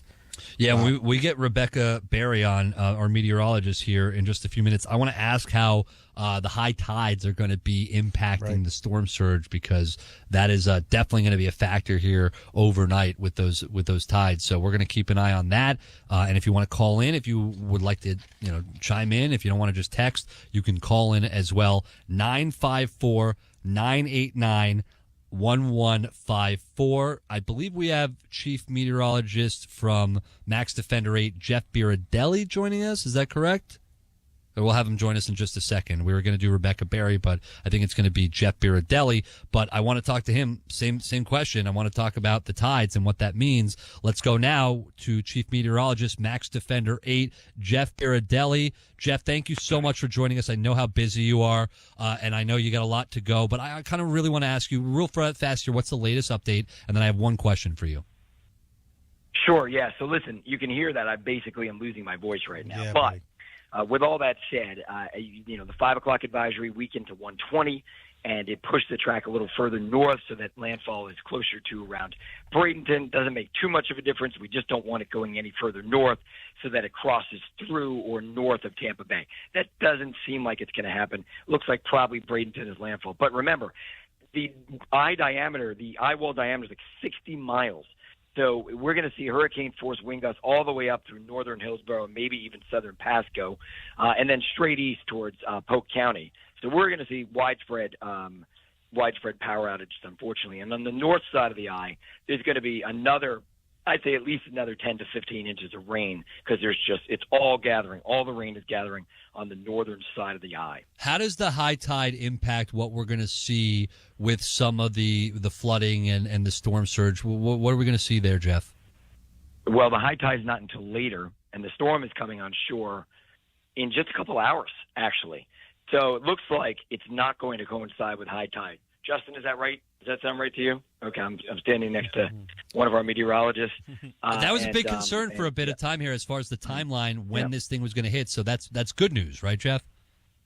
Yeah, for now, that is good news. But to be honest with you, I mean, when you're looking at 10 to 15 feet of surge, yes, another foot or two is important.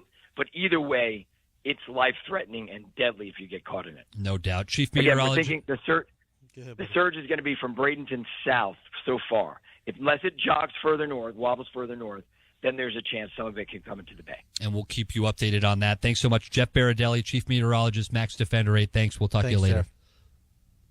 Jeff. And let's pivot right to, Get some tea, buddy. Tea, honey, lemon. Yep, we know how that is. Yeah. It's you just got to hang in there and keep that voice going. And speaking of voices, we've got Gordon Bird in here from the newsroom with the latest that you need to know. Gordon? Well, you just heard Jeff Baradelli talk about the storm surge factor with Milton.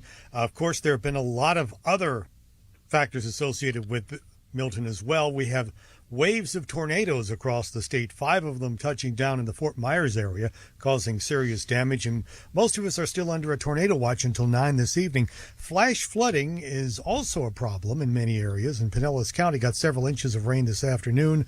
There's also a flash flood warning in the area between Melbourne and Martin and Okeechobee counties until 6:30 this afternoon, and one until 7:45 for Manatee and Northwest Sarasota counties. And we're basically, at this point, we're following the eye. If unless you're mad, you have hunkered down, or you're in your shelter right now and you're off the roads. And basically that's it. We're all waiting for impact here, waiting to see how we're going to be affected by Milton and getting ready for the recovery process. There are people that are mad because they are still out there, Gordon, and I don't know what they're doing. But you've been covering a lot of storms, Gordon, and a lot of hurricanes like we have. But I just want to get your perspective on this, because there's always a surprise and there's always a big part of the story. For me, tornadoes so far have been the big part of this hurricane. What for you is the big news story so far when it comes to Hurricane Milton? I think that coming so close to the Tampa Bay area, it may or may not be the biggest one in this century, but it's certainly more so than any other to this point. Has anything taken you by surprise up until now, or pretty much you've seen it all? I think it's all down down to the last few minutes and hours here as we wait for landfall. Yep. All right, Gordon Bird from the newsroom. Thank you so Gordon. much, Gordon. We'll catch up with you in just a little bit. Jay, we've got our boots on the ground before things get, to a situation where they can't be on the ground and they can't be outside. And, of course, Right. it's going to get dark out here soon. So we're going to check in with Katie Summers in just a few minutes from one of our stations in Tampa from 93.3 FLZ. So she'll be calling in and telling us what's been going on in her area. You can text in 97720 is how you can text in. Like this text from Lutz, they are starting to get some heavy rain in the Lutz area now, and starting to expect for the situations to deteriorate and to get worse especially in the next couple hours. Yeah, and somebody asking about how far does the storm surge go inland. We gave you that a little bit earlier. Just go to Storm Surge. You could just kind of look it up. Storm Surge Map Florida, and the website is right there. If you just scroll down a little bit, nhc.noaa.gov/storm surge. Once again, the latest from the 5 p.m. advisory, just to go over it. It is still a major hurricane, Category 3, Hurricane Milton, major Category 3, 120-mile-per-hour sustained winds, moving northeast at 17 miles per hour. Let's go now to our eyes and ears on the ground. Katie Summers from FLZ. She is in Wesley Chapel. Katie, how you doing? How's Sean? And how's everybody doing? What's going on out there? We're good. We're actually in West Chase. Oh, okay. West Chase. Not Wesley Chapel. They're in West Chase. So sorry, I got the wrong information there. But yeah, West Chase. No, it's good. No, we're good. Obviously seeing a lot of wind, a lot of rain. Very lucky that we still have our power. We still have, AC internet right now, but we've been kind of preparing to not have that. Yeah, and that's probably going to happen here in just a little bit. I mean, were you at home during Helene? Did you wait out Helene?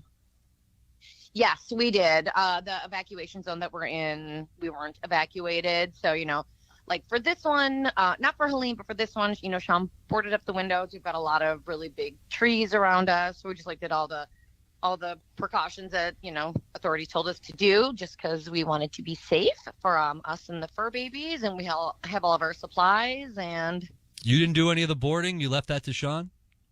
Do you think I did any of the boarding? You're on speakerphone. He can hear you. Yeah, that's right. I thought I would have given. Yeah, you're tougher than Aaron. So I was going to say, Katie, I'm in the same boat. I wish I would have called me Sean. Katie's to come got a over better chance of putting up the boards than Aaron does. That's what are we talking about? Come on now. I just got my nails done. Oh, I heard that. Katie, so how close were you guys to leaving? Was it a thought in your you guys talk about that at all, or were you just going to stay the whole time? We talked about it, but I really just followed everything that Hillsborough County was saying and Mayor Jane. And I mean, they're the pros. So just listen to them, and obviously staying off the roads right now, because even though it's it's not a great idea. No, that's what we're telling everyone. Shelter in place. Yeah, stay inside, and that's all we can do at this point. So be careful out there, out in West Chase. Katie Summers from FLZ, and that's if you have any updates, give us a call back. Okay, your eyes and ears on the ground. Will do. Thanks, guys. Thank you. Once again, Katie Summers. We got a lot of people listening from across the country right now. Right. And I mean, I'm seeing on the text line, I really appreciated the prayers from Alaska and somebody in Kansas City, Missouri listening. They have grandchildren in Lakeland. That is something I realize more so than ever. I always knew the power of what we're doing, Jay, but I never realized how many people outside of the state are listening. In my mind, it's like, all right, the people that are in it, they want to know what's happening in their area. If there's anything I realized from Helene, I wanted to know what was happening to people I cared about in North Carolina. Exactly. And that was important to me. So to be able to listen to the radio station, and for people in Alaska, for people in New York, for people in Kansas City, they're not dealing with the weather. So they can get us nice and clear on the iHeartRadio app. They're going to be listening throughout. So we want to do whatever we can for the people listening away from here that are safe, that they have loved ones that they care about. I know that feeling. It is so frightening. We will try to get you all the information we can. It's why, Jay, I was freaking. My parents didn't want to leave Sarasota County. Mm-hmm. They're right there on the water. I had to beg and plead with them, and that's crazy to me because these are sane people, kind of. That right? You're questioning it, but these are people that have been through it, and they know what I do, and they knew how serious this was, and they still were. You had to convince them to leave. So for some people, for Lieutenant Dan, who wanted to ride it out on his little dinghy on the bay in Tampa Bay, I mean, there's some people that just, they're stubborn. They don't want to do it. They don't want to listen. It's this life or death situation here. And people I would never have expected to stay, they're riding it out. And at this point, they're stuck in it. Now, if you're more inland, I don't want to freak anyone out. The winds are going to be terrible. But if you're more inland, if you find a place to stay and shelter where you are, stay away from the windows, stay away from doors that could be flying out your way. But most of us should make it out of this thing, okay? It's the storm surge that's going to be so deadly, and I just could not imagine if you're living on the water, if you're in a flood zone, why would you chance it? It doesn't make any sense to me. But there are people listening right now that are on the water, that are in a flood zone, that are chancing it. So just let us know if there's anything we can do to help. If there's any information you want from us, text in 97720. We're going to try our best just to be your lifeline here, not just now, but throughout the night and the aftermath of Hurricane Milton as well. Yeah, here's another one, too. Thank you for airing the Hurricane Milton tracking. It's helpful for people who have friends there but don't live in Florida, following you from Martinsburg, West Virginia. We also have somebody from Minnesota as well. I wanted to get to this question here, Aaron. This is from Steve of Steve Beach Palms of Siesta Key Village. Where exactly can we find out when the Siesta Key North Bridge reopens for residents of the island and business owners? Aaron, this is just one of those things where we're just going to have to wait until that information gets to us, because we know on the coast there, when they close things down, it's, hey, we're going to close it down. We're waiting for the storm to pass. People have to go out there and assess the damage, and then we'll hear the information when they'll be opened back up. So it is a waiting game. I'm watching a video of Hillsborough County Sheriff's deputies. They're on the street. They got to rescue this poor little dog. I think it's like a little chihuahua. And I mean, this is where we're at. Our resources are, I'm watching them run trying to save this. They will save anybody, whether it's, a human being or a tiny little dog that is on its own right now. And they saved it. So great job by the Hillsborough County Sheriff's deputies for saving that little dog. And, hopefully all the animals are safe right now. They're in a shelter or they're with their family and they're safe at home, because it's just another element to these storms, just an element to these stories. People in Wisconsin texting in, their parents are in Punta Gorda. We are going to be tracking that for sure, because Punta Gorda is in a lot of, potentially in a lot of trouble here when we talk about the storm surge. We just heard it. Sarasota, Bradenton, that area, south of the Sarasota area, Punta Gorda, they could be in trouble here. Clay Kitchings hits us up on the text line. We have no one we know in the Tampa area, but we're listening to you and praying for you from Athens, Georgia. Helene came through our area. That's kind of what you were just talking about before for Helene, and keeping an eye on your pal up there in North Carolina. And there is some kind of like a camaraderie of like, hey, we just went through something like this. You guys will get through this too. It's bad. It's really bad. But eventually, you'll try to get back to some semblance of normalcy right now. So that's another reason why we're doing everything we can to keep everybody informed. And if there's any way we can help or at least quelch some of those concerns and worries, that's the least that we can do here. If you take the proper precaution, and I know a lot of you have, and if you're staying at home, if you're inland a little bit, if you're in Sarasota, if you're in a place where you think where we see right now that Milton's going right for, I don't want to scare you, because most of you will be okay, right? We're going to make it. The storm surge is dangerous and scares me. I'm hoping that most people have gotten out. And if they haven't, I would like to think that they already have a plan in their head of, if things get really bad, if the water starts to rise, how are they going to get to higher ground? Those are things that everyone should be thinking about right now. But if you do the right things and take the right steps, and everyone is going to have a different step depending on where you are, what county you're in, how close you are to the water, what zone you're in. If you take those right steps and have a plan in place in your head, and for some of you, it's going to be a more challenging plan because of you stayed home and you're in it. For others, it's not. It's going to be a pretty simple plan. Stick to the plan. But if you take those precautions and you listen to the warnings we're giving you, and you try to take in and think about every situation that could happen, you're going to be okay. I believe that, and I want to get that message out there. I really do. You're going to be okay. But you have to be vigilant, and you have to be aware, and you have to plan for it. So I don't want to say, we heard Mayor Castor say, if you stay, you're going to die. I'm not going there, right? But if you stayed, you've given yourself a much harder chance to survive it, and you better start taking the precautions now because it's too late for you to leave, but it's not too late for you to start thinking about what's going to happen if, let's say, the water starts to rise. Start to go outside and look and survey the area and what could be a projectile. Start to look at trees that could be uprooted because of oversaturation. If they fall, where are they going to fall? Is there a roof they could fall onto? Well, if that's the case, make sure you or your loved ones and animals, they're not under that portion of the house. They're not in that portion of the house. Find another portion. Stay away from the windows. So that's all I'm saying is, of course, we're here and we're concerned about those people that decided to stay. I don't really get it, but I don't want to say this is the end for you. It's just you're going to have to take a little extra time to plan right now and think about every little thing that could go wrong. And even if you think that's not possible, write it down, think about it, and think about what you're going to do if it does happen. It will keep you alive. It's the difference between life and death. Yeah, and I think when Mayor Jean says that, she's kind of taking the next step from what we heard from the Taylor County Sheriff just a couple of weeks ago of writing your name on your leg if you were going to stay in the path of Hurricane Helene. And now Mayor Jean, just to kind of echo those sentiments of like, hey, you have to take this serious because we've heard it today. There are people that are lifers in the Tampa and just in the Bay Area, just on the west coast of Florida going, I don't care. I'm staying no matter what. So, whether her tactics were, could be questions. I think there was a realism that she wanted to get across of this is not the same old storm. We spoke about this at lunch yesterday. We sat around there with our Operation Stormwatch team, and we looked around and we spoke to each other and said, Ryan Gorman said it. This is unlike any storm that we have covered, and we've been doing this for the better part of the last 10 years. Whenever the storm hits, we either stay in Tampa or we go somewhere else so we can broadcast before, during, and after with our iHeart family. And we knew going into the storm this was going to be unlike anything that we've ever encountered before.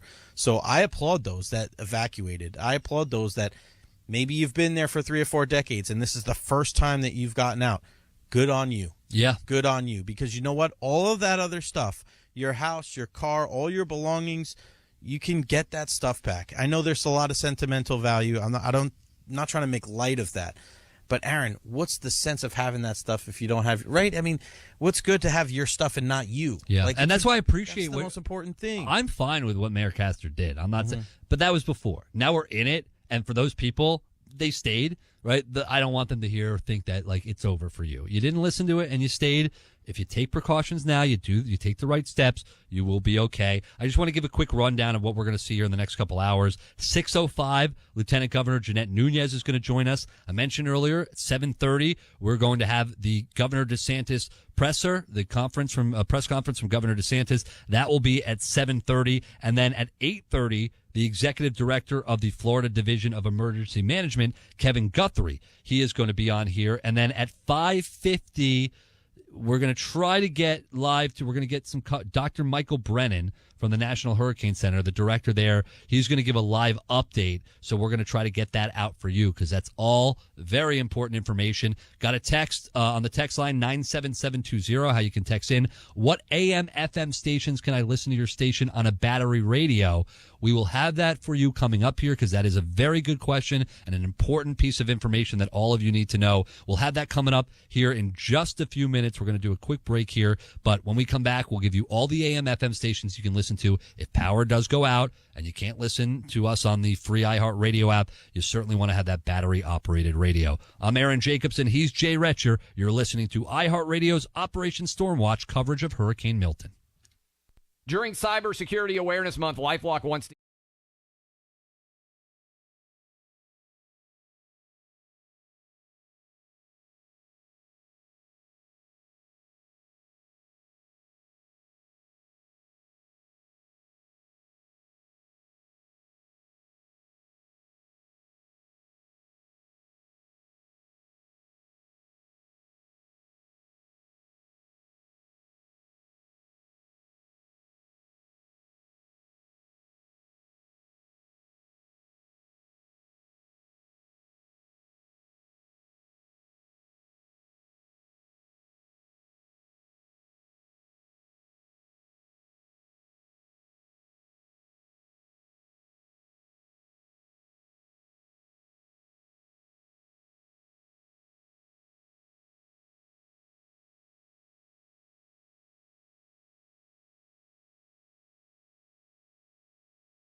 And this is just the start. Could 401ks and IRAs be next on their agenda? It might sound far-fetched, but so did price fixing just months ago.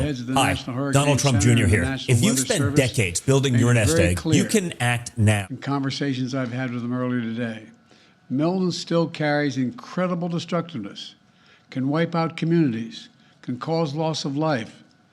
Storm surge is still expected to be up to 13 feet. So I urge everyone in Hurricane Milton's path to listen to local officials and follow all the safety instructions they give. At this point, evacuation is probably difficult. So I encourage people to look for safer shelter. Sometimes moving just a few miles can mean the difference between life and death. We've already approved emergency declarations for Florida. We have thousands of federal personnel on the ground. And we've staged and are ready to go.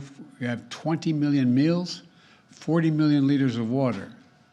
At my direction, the Secretary of Defense, Austin, has pre-positioned search and rescue teams, helicopters, and high water speed vehicles as close to the storm as possible so they're ready to conduct life-saving missions.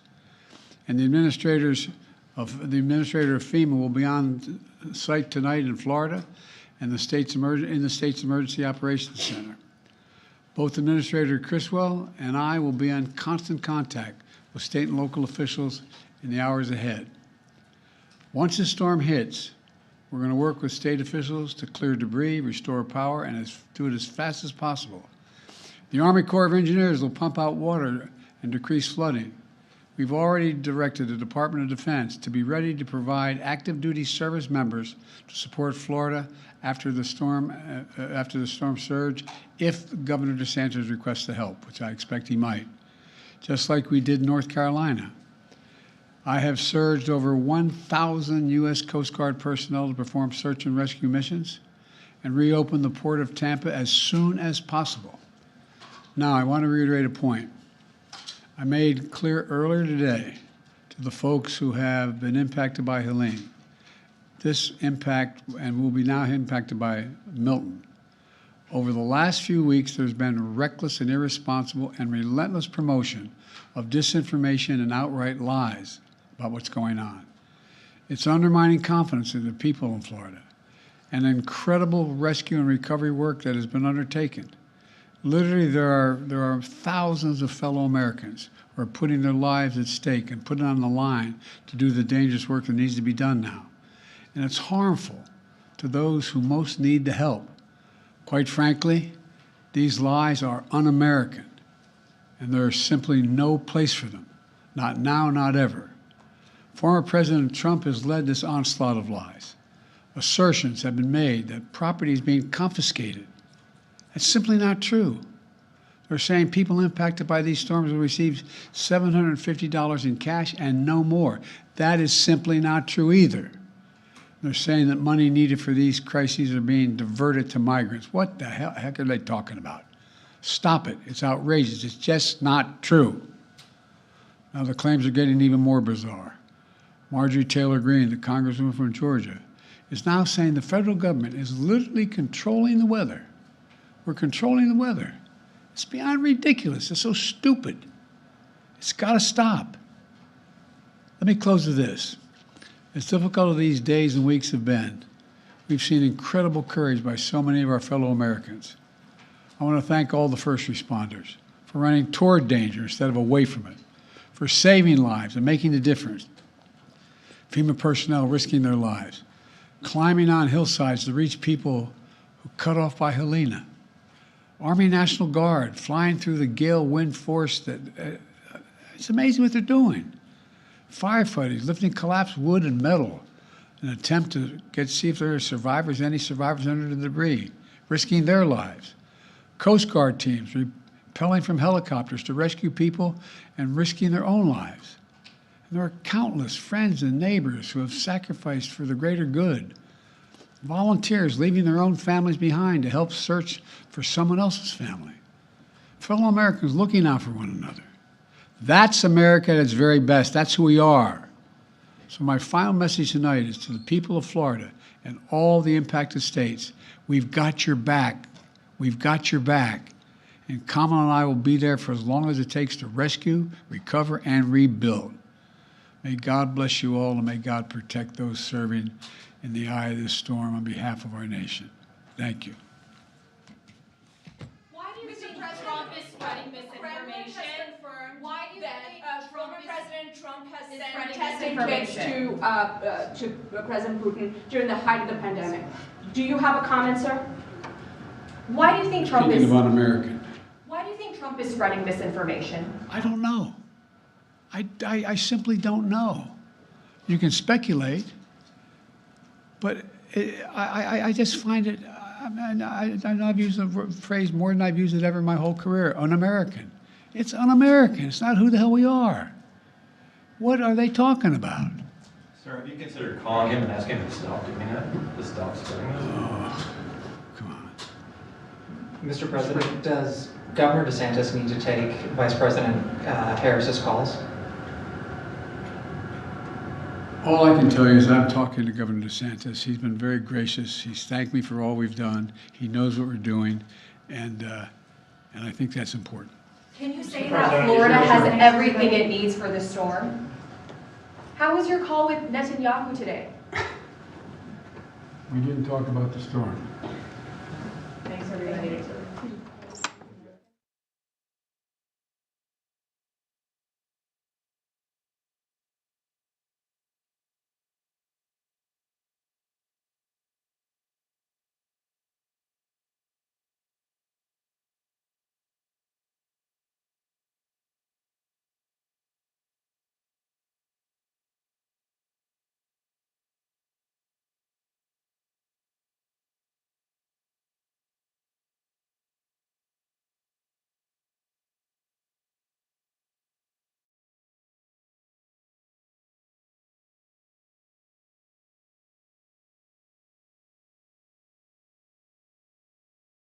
More and more over from the National Hurricane Center. 6 o'clock, we'll get another update on what is going on right now. Shout out to everybody that's texting in. There was some reports, and this is from the 337 I read on social media, about people who are staying due to gridlock traffic or lack of fuel at fuel stations to refuel en route. Is there credence to these reports? This is Elizabeth listening from Lake Charles, Louisiana. As far as gridlock traffic, and I think a lot of the people were able to get out because the evacuation has been happening the last couple of days. I don't know about you, Aaron. I mean, we've been going up and down throughout this information. I haven't heard anything in particular with that, though. No, I can tell you exactly what we saw. First of all, it's Wednesday right now, right? Yeah. It is 5:40 on Wednesday in the afternoon. Monday morning, we started to see people in the Tampa Bay area hitting the roads. And yes, right. Was there a lot of congestion? No doubt about it. It took so many people hours longer than it usually takes to get to Atlanta or to get inland. It took me yesterday morning, the usual, on the road. It was clear on 75 going south. So it really depended on when you were leaving. But I'll tell you one thing. What a job the state did by getting the message out there. People were not messing around, most people. They left on Monday, they left on Tuesday, and then the last people left today. But that was not the case. People were leaving, and when you have max exodus and people are evacuating, yeah, there's going to be traffic. But it was not, it was not something that was not manageable. And then I will debunk it right away, the lack of fuel at fuel stations to refuel en route. Of course, when you have that many people on the road, there's panic and people are filling up. Now, you got to remember, they're not just filling up their cars. They're filling their extra tanks. They want their generators. There's so many other things they're getting that gas for. So people panic, they overbuy, and we get long lines. But Governor DeSantis has been all over making sure that tankers are coming in. We've had Erica Rodriguez reporting on it throughout the time we've been on.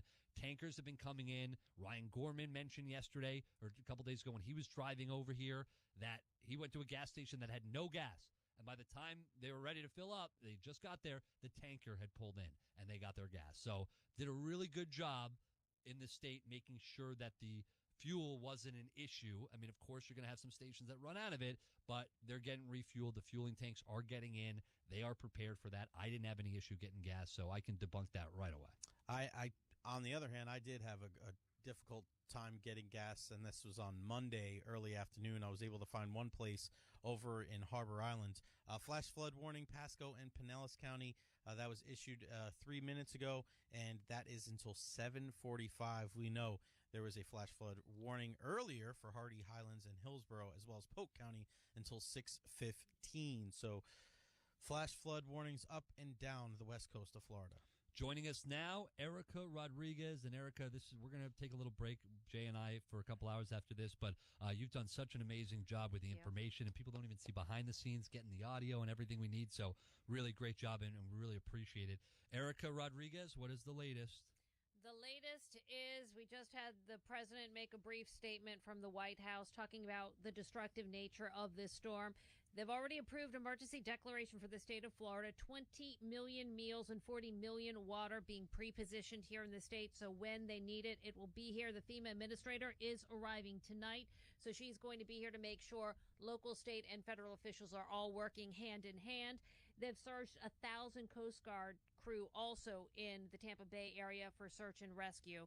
So between, again, the local, the state, and federal officials, hopefully once the worst of this storm passes by, they're going to be out there to make sure anybody who's still out there is safe. And let's hope they don't run into anybody. That would be the best news, that they went out there, they were deployed, and they didn't have to rescue or find anybody. 100%. I'm sure they feel the same way as well. National Weather Service, as of the 5 o'clock advisory, they gave a few key messages. What they're saying, a large area of the destructive storm surge now. Inundation of 10 feet or greater expected along the west central coast of the Florida Peninsula. The surge will be accompanied by damaging waves, water levels, devastating hurricane-force winds, also going to be part of the west coast of Florida.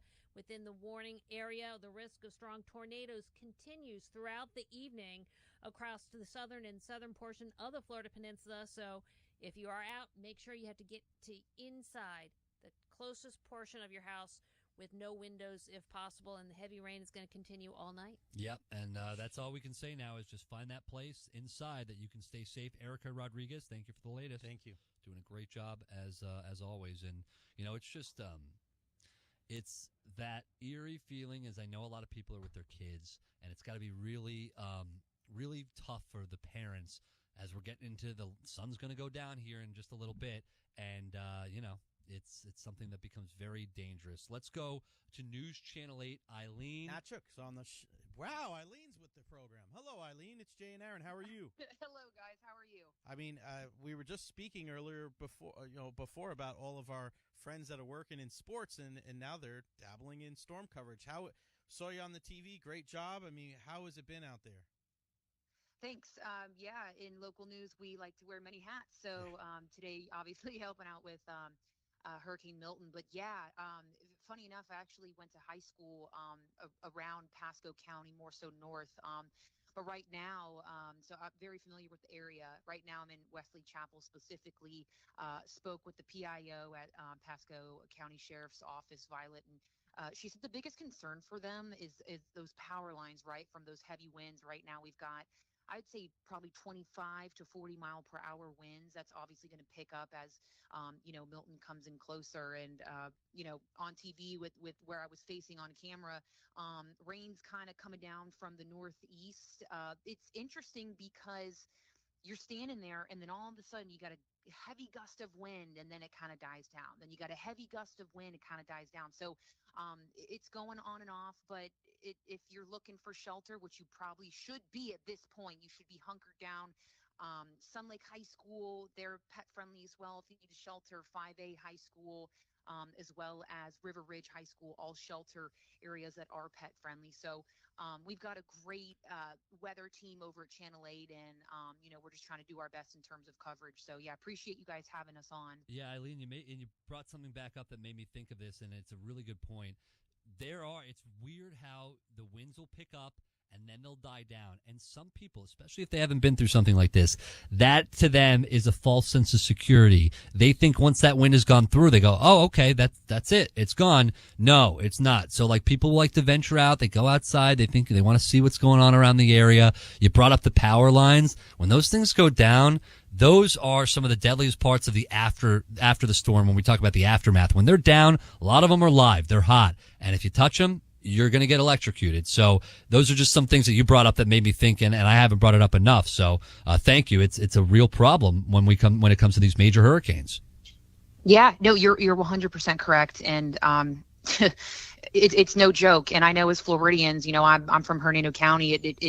We typically, people are driving down on their, jet skis or on their kayaks or in their canoes and paddle boards. Like it's no joke. This is you heard the mayor the other day. Like this is a no joke hurricane that's extremely dangerous. I was in Hudson Beach yesterday, and we were talking to a couple who evacuated for Hurricane Helene, and that's one of the craziest parts about this hurricane. People haven't even recovered from Helene, so you've got those big piles of debris all down the streets, and these winds pick up. Who knows where that debris will go, and who knows how many houses and things will be damaged from that debris. The couple I talked to, their boat flew into their house. Their boat is destroyed half of their roof because of that, how heavy that wind is and was. So it's no joke. Stay inside, stay safe, stay hunkered down, and that's really the best advice I can give viewers right now. Eileen, what have you seen over the last week or so as far as how serious people have taken the evacuation orders, even leading up until today? And then also, do you think that the recent Hurricane Helene, had something to do with that?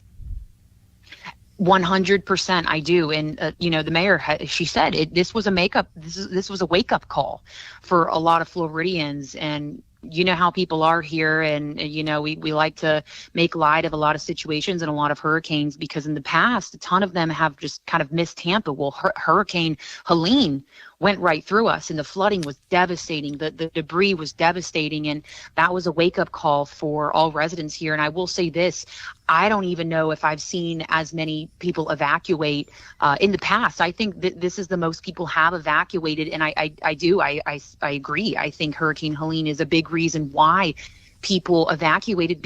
They saw the potential of what Milton could be, and Milton's supposed to be even worse. Hopefully it's not. I think a lot of people are listening. A lot of people have evacuated, and here's the thing too. It's hard because you fill up your gas tank and then you're on the road for 8 hours, but you just have gone a few miles and you run out of gas and then you're stuck on the road. So people are dealing with their own problems who have evacuated. I know some residents who wanted to evacuate, but couldn't.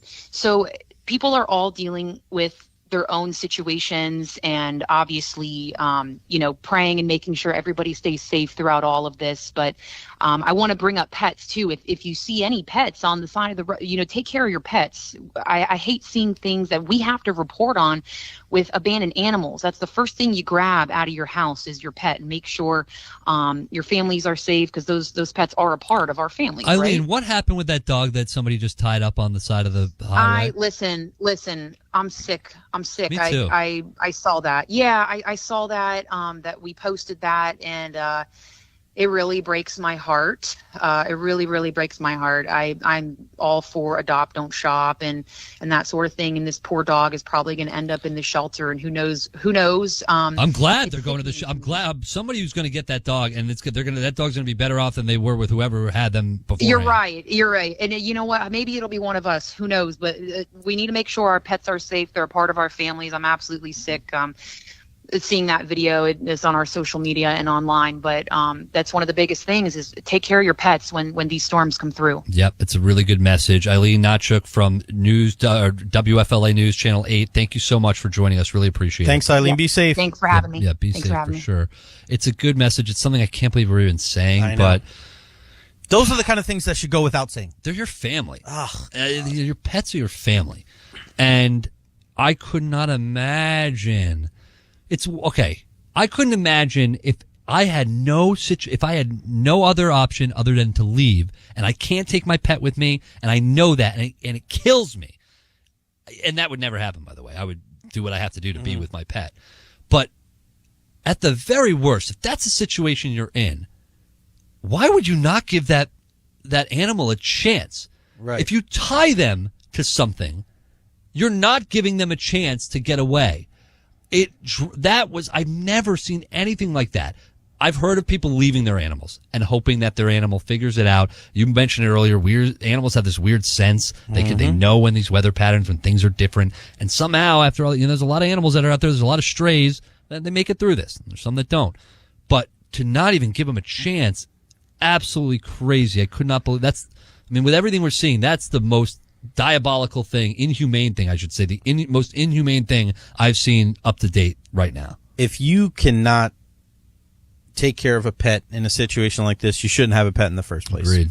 Simple enough. All right, we're going to continue here on Operation Stormwatch. We got a lot going on, Jay. We're going to sign off for a little bit. We're going to take a little rest, and then you and I will be back here, 2 a.m.? Yeah, we'll be back at 2 a.m. I know Ryan Gorman is going to take over here momentarily, but thank you for everybody for tuning in. And, man, I cannot stress to you guys and gals enough the amount of information and comments that we've gotten on our text line, 97720.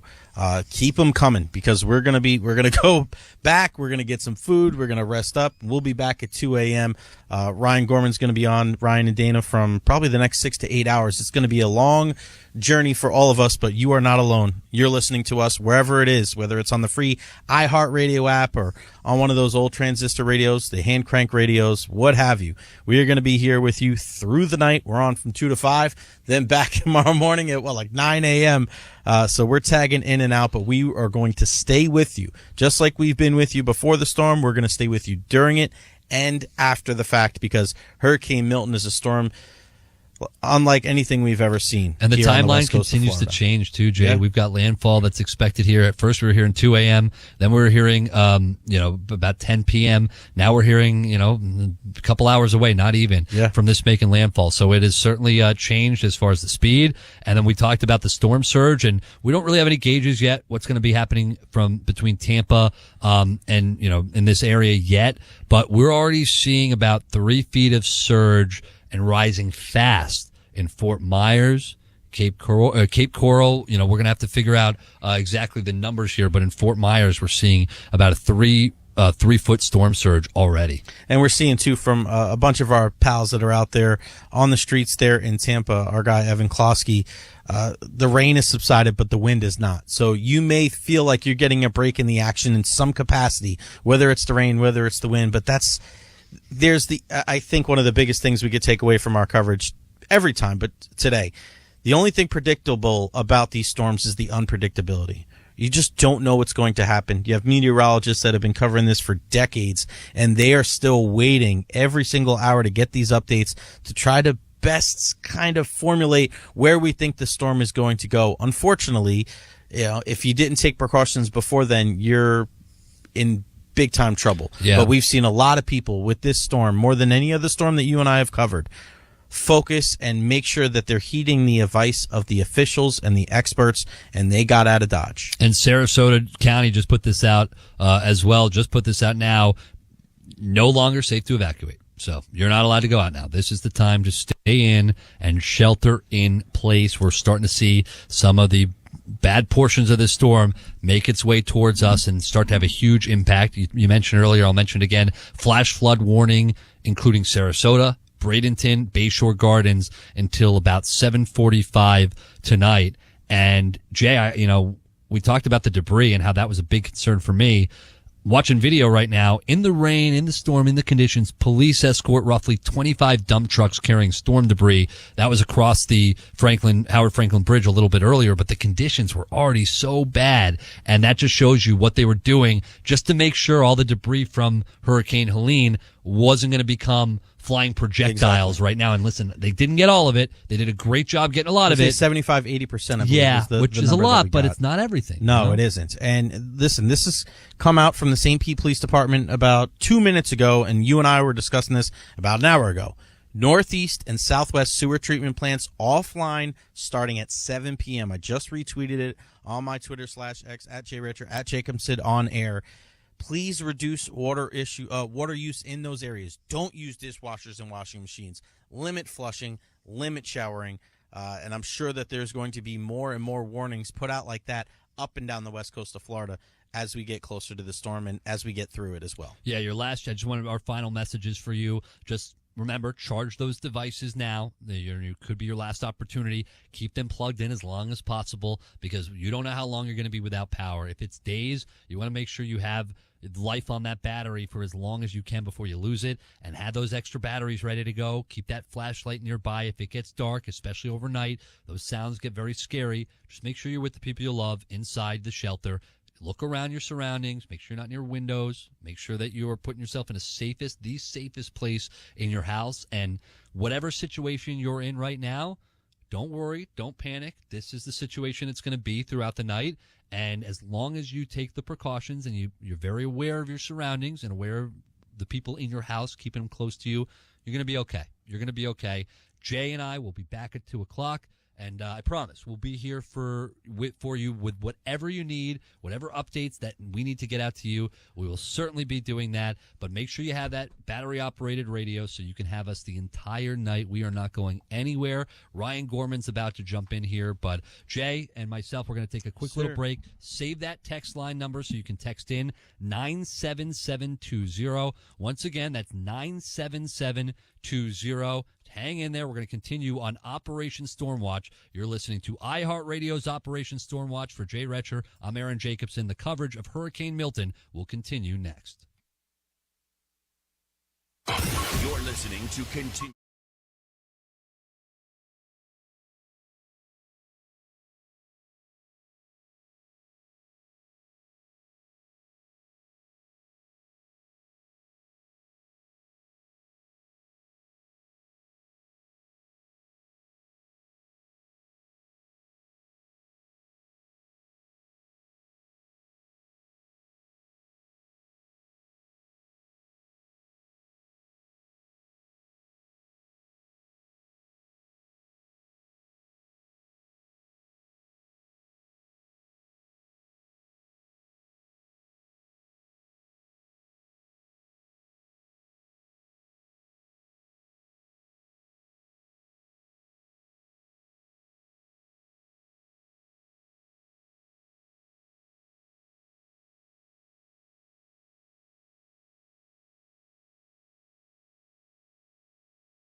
At 5 p.m., this is the advisory from the National Hurricane Center. Milton remains a Category 3 storm with top winds of 120 miles per hour.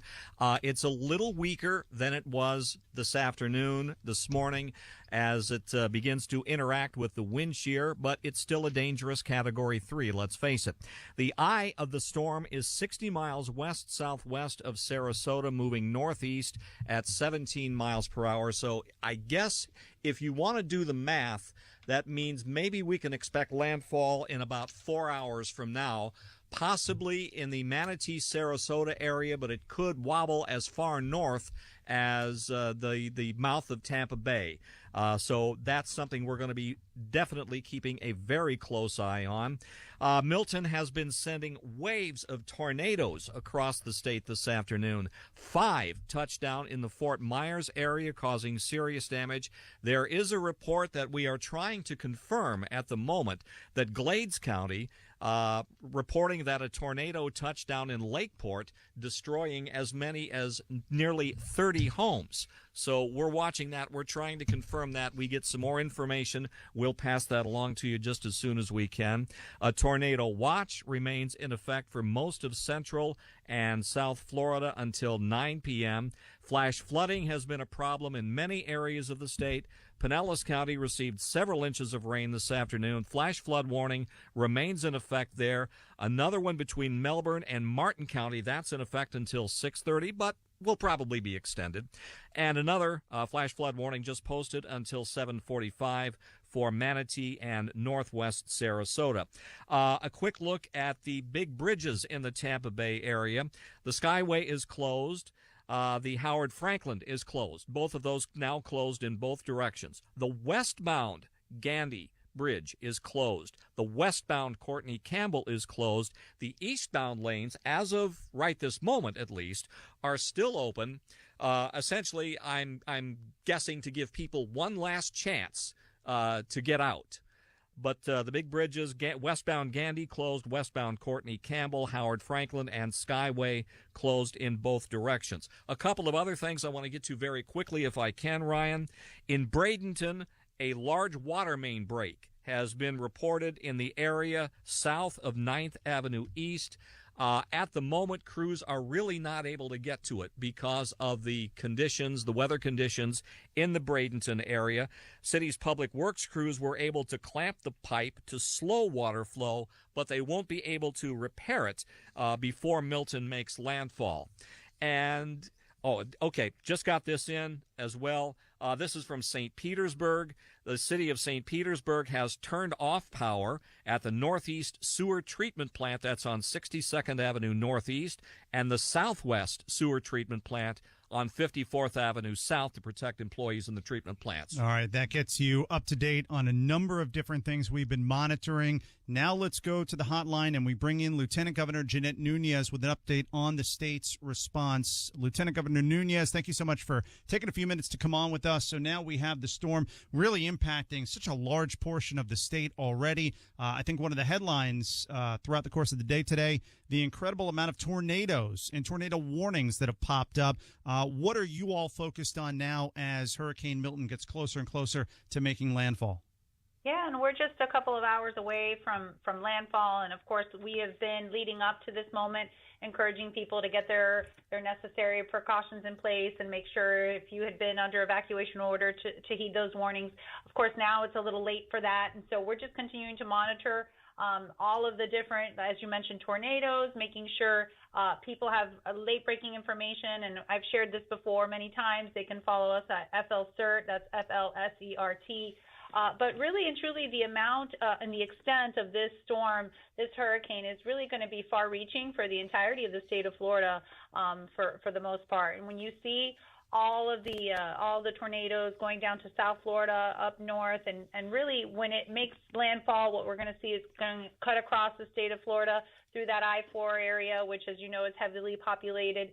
So we just want people to take those necessary precautions right now. If you're hunkering down, if you're in your home, you're going to start to see the winds pick up, the flooding, the rain, all of that. And so we encourage people to get to an interior room in their house. Make sure you are away from potential tree impact to your home. That's been something that's concerned us because we saw during Hurricane Helene, tragically, someone lost their life when a tree from the outside fell on their home in the area that they were sheltering. Has there been anything that has taken you by surprise up to this point? No, not really by surprise. As you know, we've been monitoring this very closely, coordinating with all the appropriate individuals, making sure local governments are also in tune with the messaging.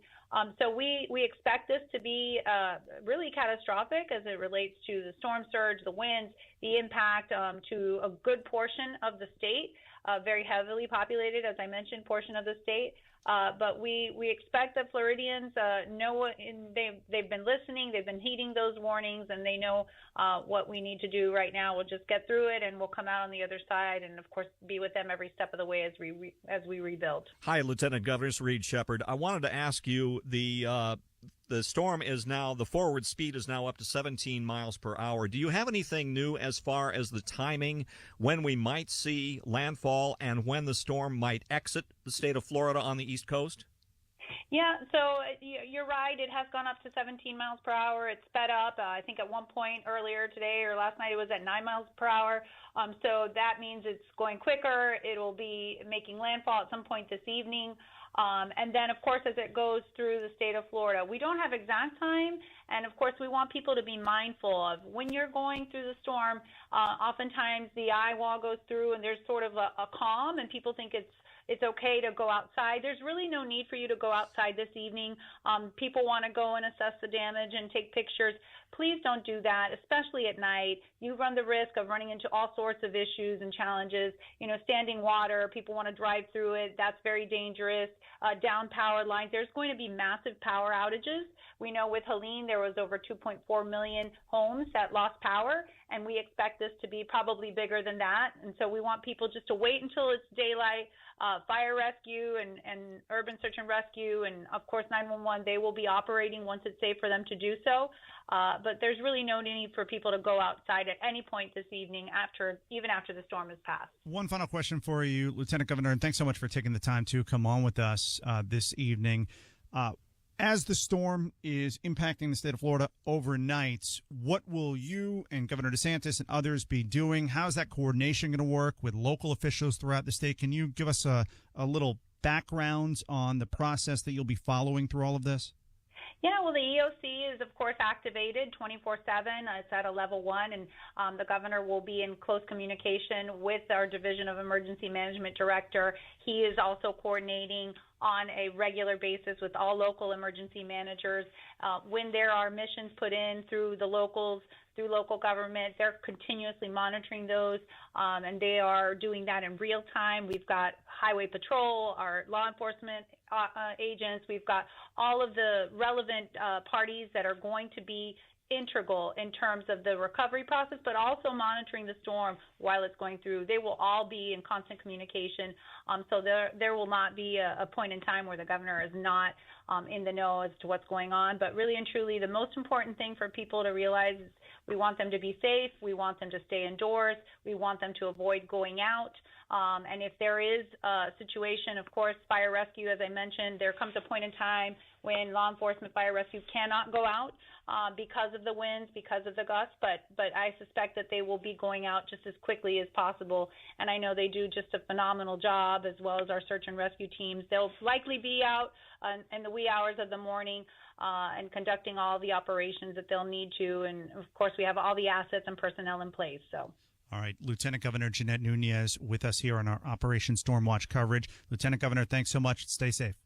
Thank you. You as well. All right, let me just reset things here for a moment. We have a lot of information coming at you, but we wanted to get you all caught up, and we wanted to get to the Lieutenant Governor as well, just to start the show. Right now, we've got Hurricane Milton. It's sitting about 50 miles west-southwest of Sarasota, moving northeast at about 15 miles per hour. It's a Category 3 storm, maximum sustained winds 120 miles per hour. Taking a look at the radar, it really has been incredible how much of the state this storm has impacted throughout the course of the day today, especially with those tornado warnings popping up in southwest Florida, in southeast Florida, all over. Right now, you've got some really, really rough weather, outer parts of the eye wall hitting everywhere from Sarasota up through Tampa. Then you've got some severe storms all the way up to Daytona Beach, Ocala, Gainesville, and over on the East Coast as well. It's just, again, I think that's what has me a little bit surprised. And let me turn to you, Natalie. You've been following this all day. The amount of tornado warnings from these outer bands. We always have some of that with these storms, but this thing is it's a phenomenon. Leading to warnings just everywhere. Yeah, I was reading some scientific research on Milton. They were talking about supercells and super tornadoes that are forming inside of the storm, inside the eye wall of the storm, and that's unprecedented. But then again, of a storm of this magnitude, it really isn't. I don't think that people were prepared. And I think anxiety levels are really shooting through the roof right now. And I just want to have a message that goes out to people. Just, breathe through it and don't take it out on each other. Cabin fever is going to kick in. And I know that there's a lot of concern that goes with a storm of this. So much uncertainty of with a storm like this, and they're saying it's going to grow in size. It could intensify before it makes landfall. So, yeah, it's just unbelievable. We saw down in South Florida at least 2 tornadoes this morning within a couple hours touching down. And I know that in Fort Myers there was a twister that did some damage, some serious damage. Also, there's too many cars on the road already, and I'm seeing way too many of those. Go home, seek shelter.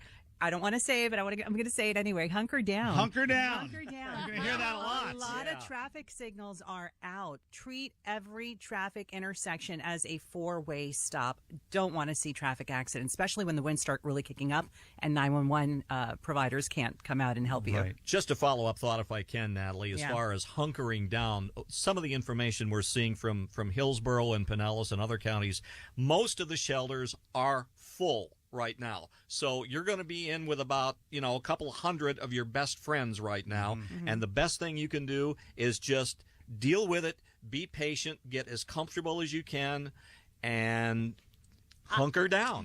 Thank you. I was surprised today to see that they had to keep opening up more shelters, which makes me feel good about the fact that people evacuated. Right. But I don't think any of us have ever seen anything like that, with so many shelters having to be opened up for people. And, it's just really incredible what we're experiencing right now. I think to kind of put a big picture perspective on this, you have a major hurricane hitting a part of the state of Florida directly that doesn't get hit directly by these storms.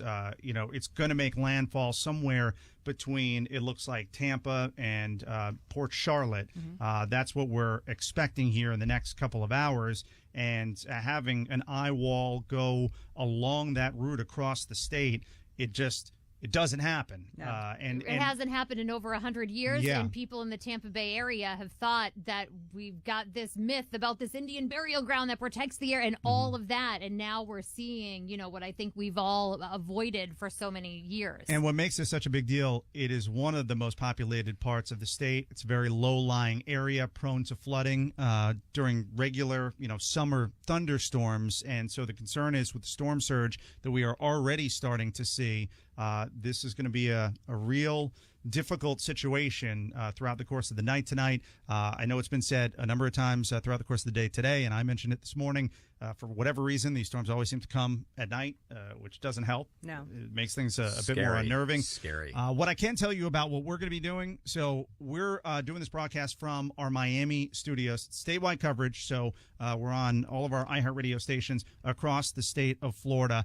And we're going to be connecting with you in a couple different ways. The easiest way, if you have a question that you want us to ask an official who we have on, we're going to have Bill Logan, Manatee County Emergency Management Information Outreach Manager, at 6:35. Like I had said a few minutes ago, the Weather Channel, they're going to be with us 6:25. We'll talk to a meteorologist from there. We'll check in with the National Hurricane Center at 6:50. We've got reporters all over the place across the state. We'll be talking to them. But really, you're going to be our eyes and ears throughout this thing.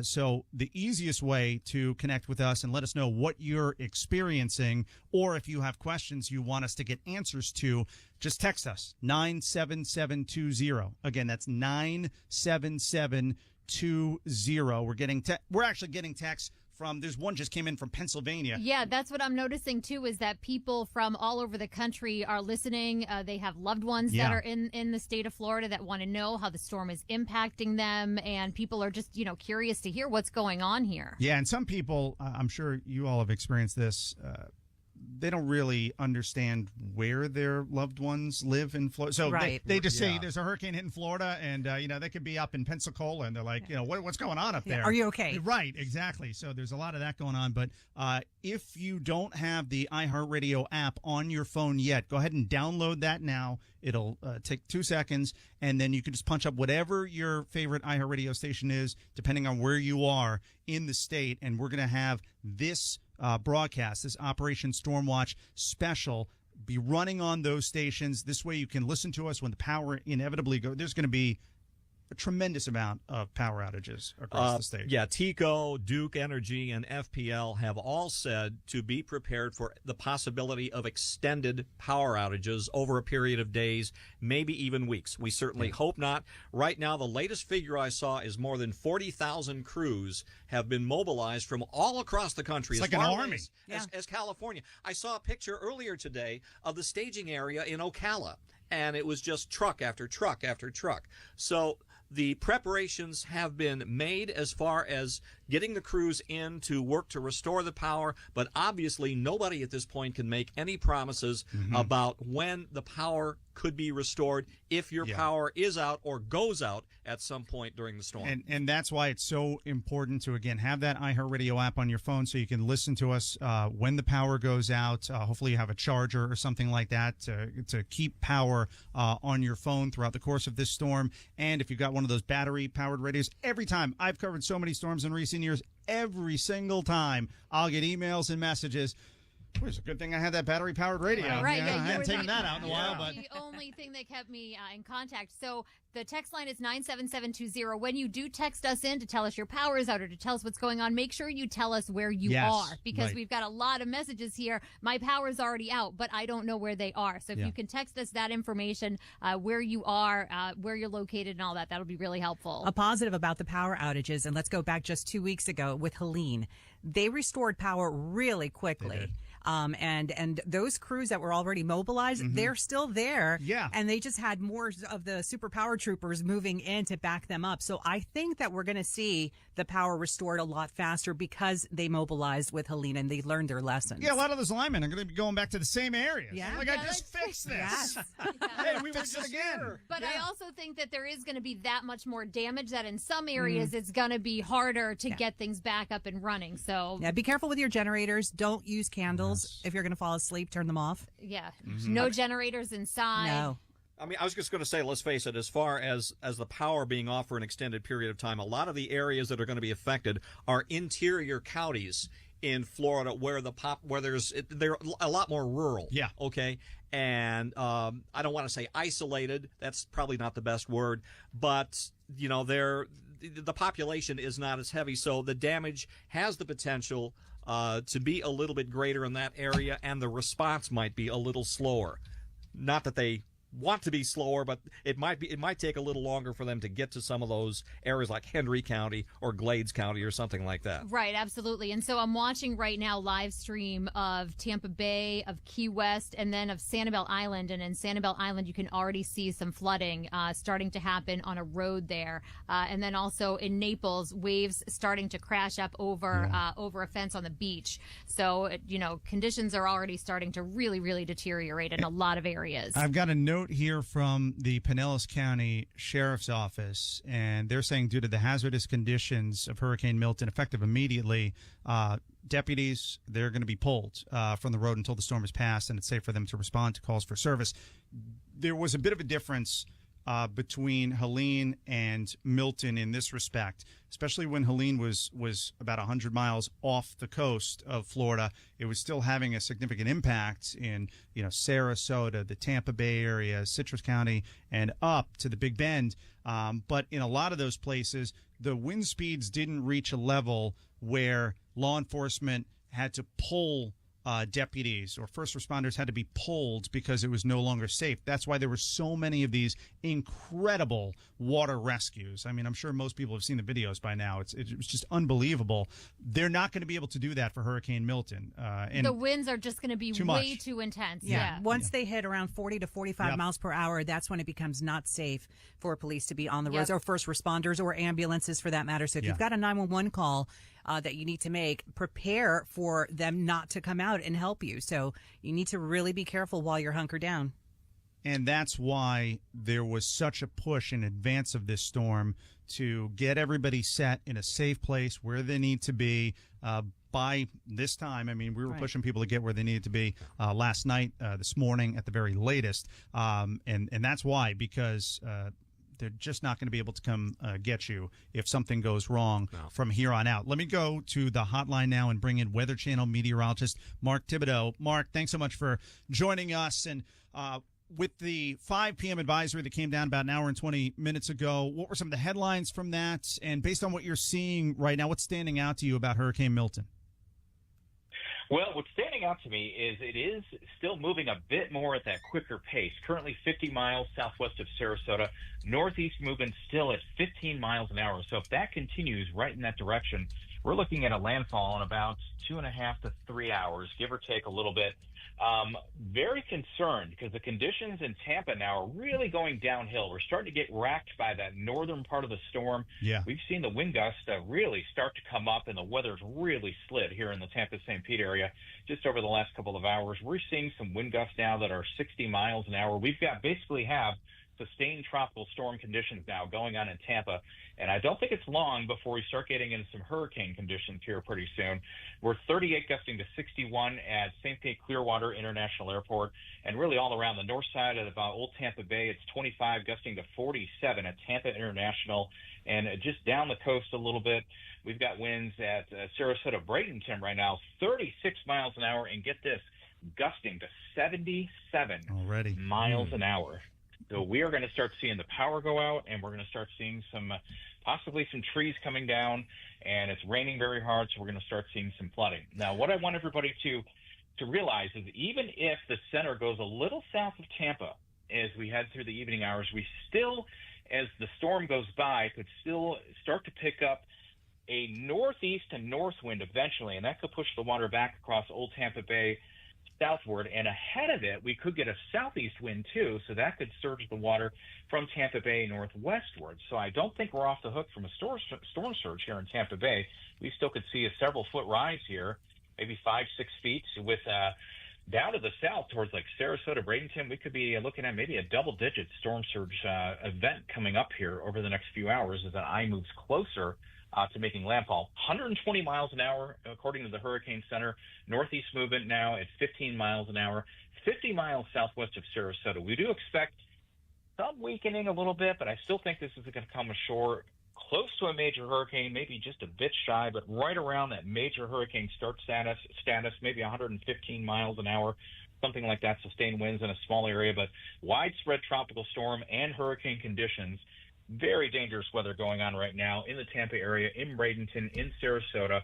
This is not the time to get outside. Hopefully your preparations are done. If you're staying, you got to stay hunkered down. You got to stay in a safe part of the house. This is just going to get worse as we head through the evening. Mark, looking at the radar, it looks like from Fort Myers across to West Palm and then south, through Miami and all of that, it looks pretty clear.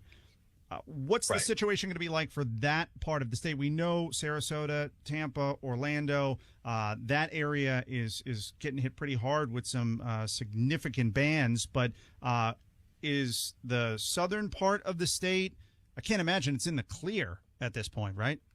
No. This is what we call a north-loaded hurricane. Most of the weather is on the north side of the hurricane. The reason that is because we had some shear and some drier air come in and undercut the hurricane a little. That's what caused a little bit of the weakening as we headed late into the afternoon. Still a very powerful hurricane. It's still nothing to mess with. But what's happening across far south Florida is this afternoon we had sort of a regional miniature state tornado outbreak here in South Florida. A number of tornadoes reported north of Miami and stretching up towards Port St. Lucie and points westward, with confirmed tornadoes being confirmed by video and things of that nature. What will happen in this area as we go through the night is, for instance, let's say if we head down to southwest Florida right now at Fort Myers, Pagefield, we've got winds right now that are basically calm. But what's going to happen is our winds are going to start turning around more to the west and southwest.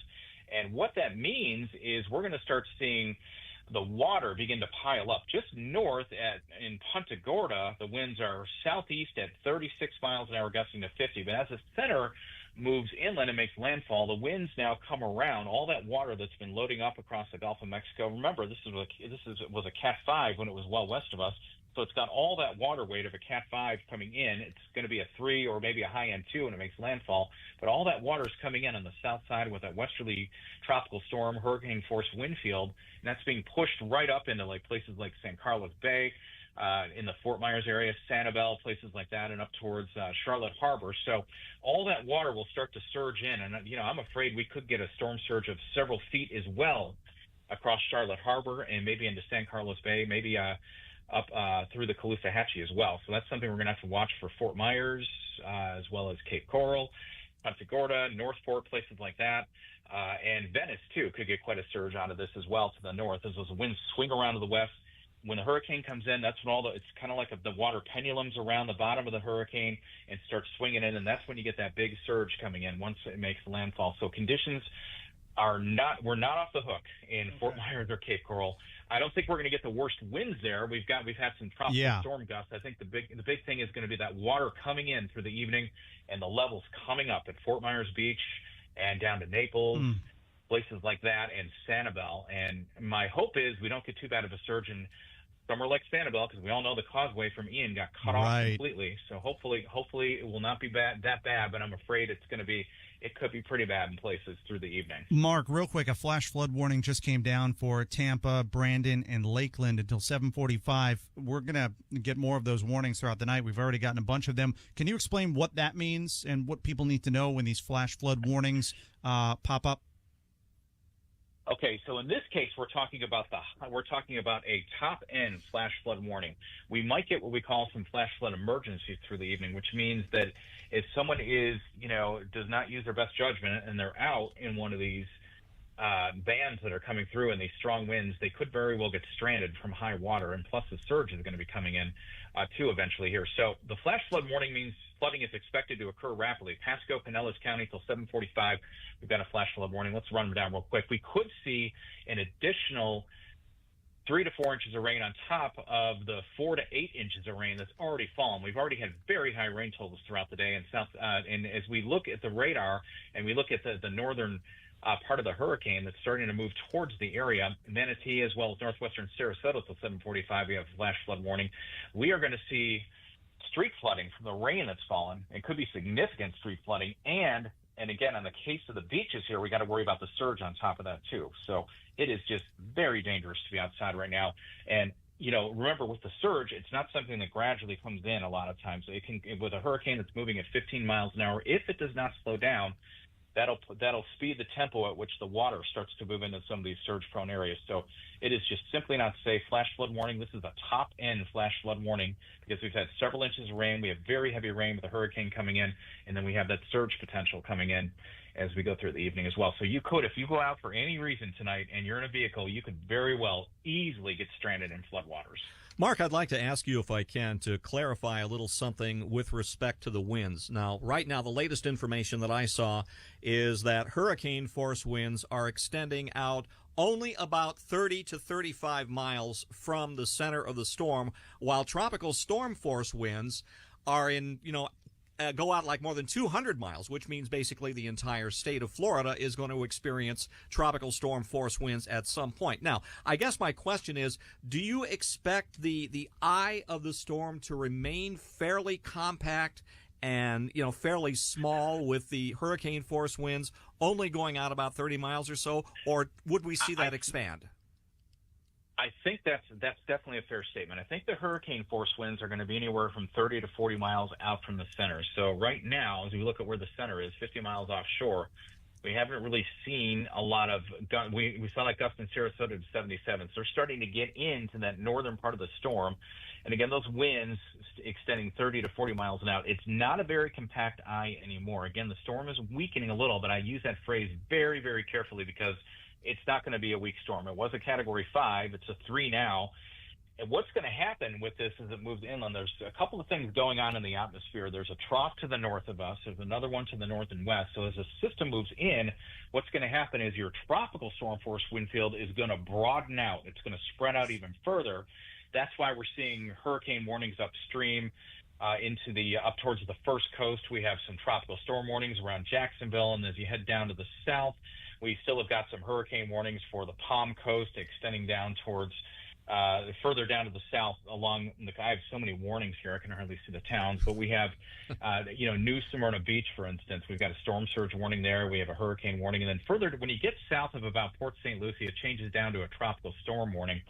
We do expect the wind field of the tropical storm force winds to expand once this moves inland, and we're going to get probably an easterly tropical storm force wind field with gusts to hurricane from, say, south of Jacksonville down to St. Augustine, heading down to the Palm Coast. Palm Coast is in a hurricane warning tonight. With the winds broadening out, I think we'll see at some point in places like Orlando even, and places like the Palm Coast, we'll see sustained tropical storm conditions with gusts to hurricane force potentially because of that broadening wind field. What happens when these move inland a lot of times, and this is the case with this one, is we see it turning into more kind of like a big gale system where you see a broadening wind field. It's still tropical, but it's like it behaves more like a gale. You see a huge tropical storm force wind field, could extend out 250 miles, something like that. And the hurricane wind field begins to shrink a little further once it moves inland. But embedded within that tropical storm force wind field, you still have all this energy. So here and there where you get a downdraft heading down, you get gusts to hurricane force too. And that's why this is so dangerous, because even though you're sitting up in Jacksonville, you're saying, I'm just in a tropical storm warning right now, this is coming your way. As once we get beyond tonight, once it moves across the peninsula and it moves out a little further south, the winds are going to be strong out of the east. There's going to be surge potential all the way up to the low country of Georgia and South Carolina. We actually have tropical storm warnings for Savannah all the way up to Charleston as well, for the potential of those 40 to 50 mile per hour winds and a 2 to 4 foot storm surge as the system moves out and the winds swing around to the east to the west, east to west winds in those areas, possibly flooding parts of the low country of Georgia and South Carolina. And that would also include the first coast around Jacksonville, spreading down to St. Augustine, the Palm Coast as well. The potential there for some storm surge flooding as well could be 2 to 4 feet. So, yes, the answer to your question is we'll see a broad tropical storm force wind field. We could have tropical storm force gusts in Miami, maybe to 40 miles an hour tonight into early Thursday. And then further up, the further north you go, the better you have a chance of getting a gust of that hurricane force, especially from I-4 northward. And that does include Orlando, and then up along all the coastal communities on that Atlantic side, too. All right, Weather Channel meteorologist Mark Thibodeau with us. Mark, thanks so much. We'll talk to you in about an hour. Okay, thank you. All right. I do want to get to a couple of updates here. It's county after county. They're all coming in. Sarasota, I'm seeing. Pasco. I think there were a couple of others. Basically, all the counties that you would expect along the west coast of Florida, Charlotte County, they are all suspending emergency response to calls for service, like almost every single one of them, which isn't surprising. There it is. The wind has just picked up way too much. I'm also looking now that there is a tree in Largo that caught fire after it came in contact with some power lines. So I'm looking at that video right now. Oof. And I've also got some numbers as far as wind gusts right now. Albert Whitted, downtown St. Pete, 66 degrees. St. Pete Clearwater Airport, 61. Sarasota Bradenton, a 77-mile-an-hour gust right now. Venice, 68. MacDill Air Force Base, which I would think is particularly vulnerable. Manatee washed up on MacDill Air Force Base during Helene. The Helene, right. I saw that. Poor Manatee was like, how did I get here? Can somebody get me back in the water? So 52 miles an hour at MacDill Air Force Base. So the tropical storm force winds have moved in. That's the bottom line. Yeah, and I'm getting power outage numbers right now. Close to 300,000 outages. Wow. Not too bad out of like 11 million. It's growing. Duke Energy is dealing with 54,000. Florida Power and Light, almost 154,000 outages right now. We are expecting those numbers, obviously, to go up throughout the course of the night. Tonight, that's why you want to make sure that you have your iHeartRadio app on your phone so you can listen to our live Operation Stormwatch coverage, statewide coverage that we're doing. If you've got a battery-powered radio, that's great, too. Just tune into your favorite iHeartRadio station wherever you are across Florida, and you'll be able to listen to our nonstop coverage. I mean, we're in the middle of it right now. We're staying on with you all night, all morning, and in the aftermath of this storm as well. So we will keep you up to date with everything you need to know. I want to go back to the hotline now and bring in Manatee County Emergency Management Information Outreach Manager, Bill Logan. Bill, thank you for taking a moment to come on with us. What can you tell us about the situation in Manatee County? Well, right now we're... As we used to say when we stood out in the rain as a TV reporter, conditions are deteriorating. Yeah. We've got wind gusts up over 50 miles per hour right now. First responders are off the road. They've made the call to hold those folks to shelter in place as well, because it's just not safe for them to go out. So they're kind of putting the emergency calls in queue, and they're going to get to it as soon as it's safe to go back out on the roads again. what were some of the preparations that took place in Manatee County in advance of Hurricane Milton? And was there anything that you did differently for this one compared to previous storms? Well, I mean, certainly with this one, we had just come through another storm. So, Helene hitting us and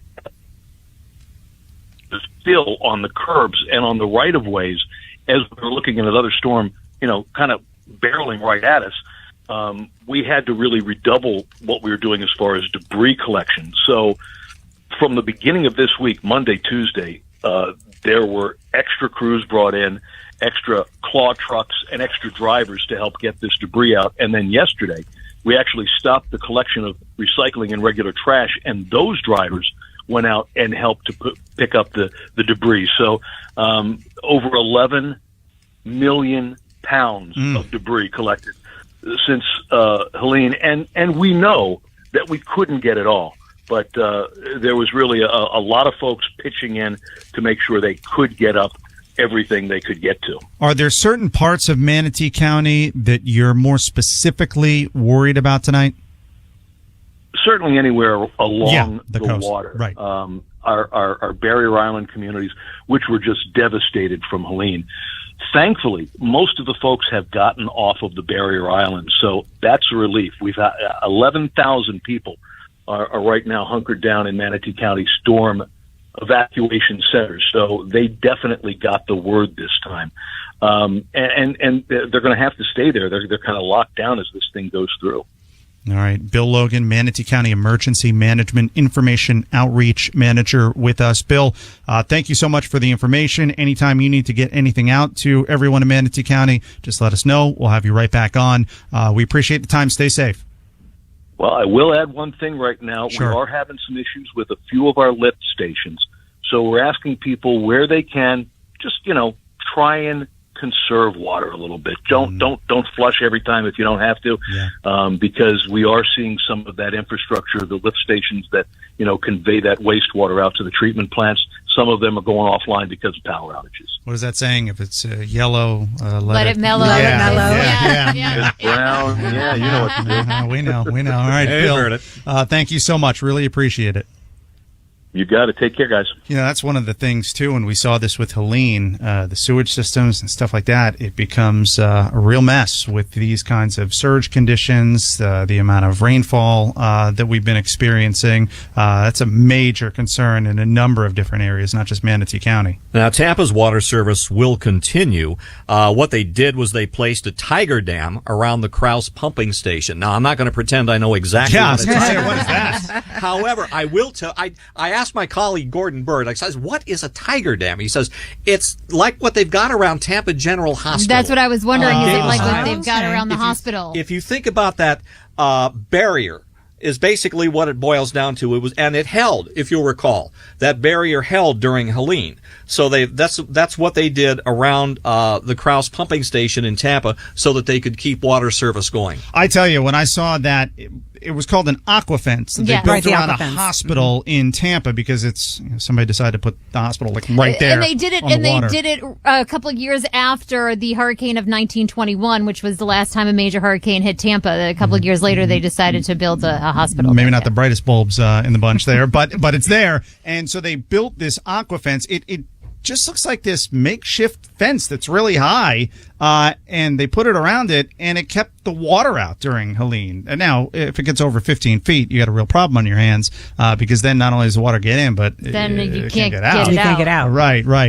But hopefully that won't be the case. I want to let everyone know we got a little bit of breaking news here. An extreme wind warning is in effect for Tampa, St. Pete, and Clearwater until 9:30 tonight. That means dangerous hurricane winds are imminent. Again, that's in Tampa, St. Pete, and Clearwater until 9:30 tonight. We're looking at a Weather Channel meteorologist here in Sarasota, and he's having trouble standing up. So, that, I think, goes right in line with the winds that everywhere from, the Fort Myers area up through the Tampa Bay area and then inland too. That's what they're going to be dealing with. And he's having a hard time, and the wind gusts are apparently about 35 miles an hour, where he's trying to stand right now, and just knowing what's coming and how strong the winds are going to get with this storm is really scary. Yeah, don't try this at home. Don't do it for TikTok. No.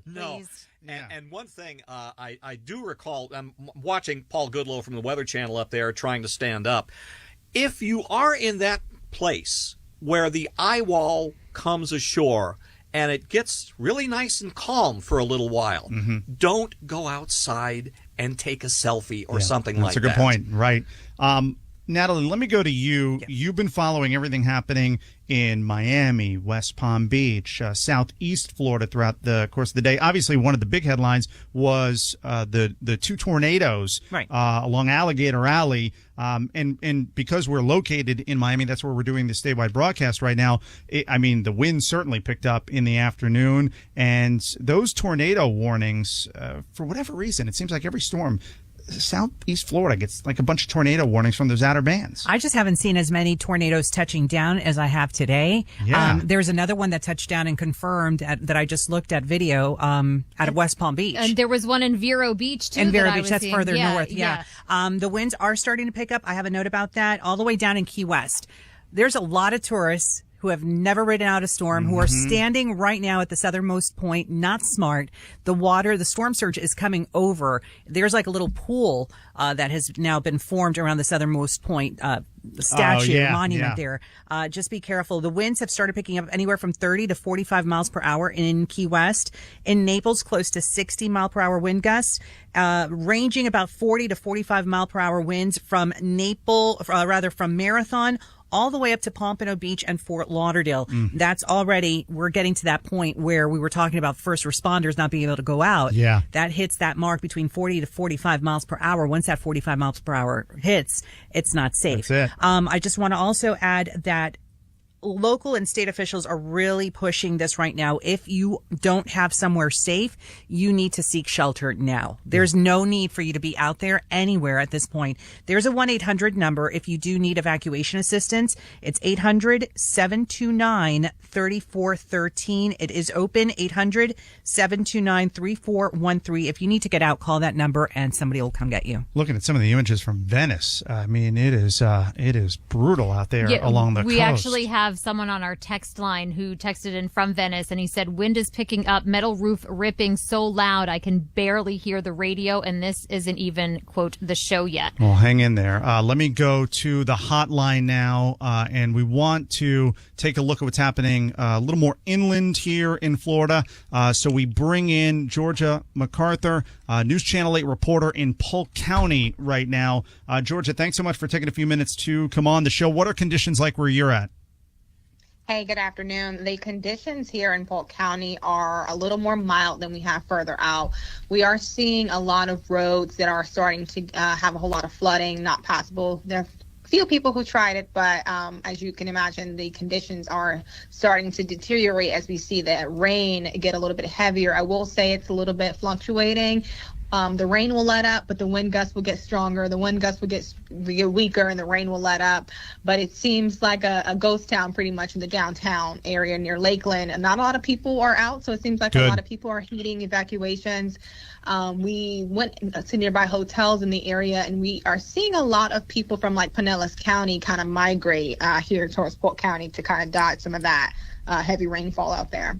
And those who you've talked to in Polk County seem like they were taking the storm seriously. I feel like because we just got done with one in Helene, everybody is doing what they need to do with this one in Milton.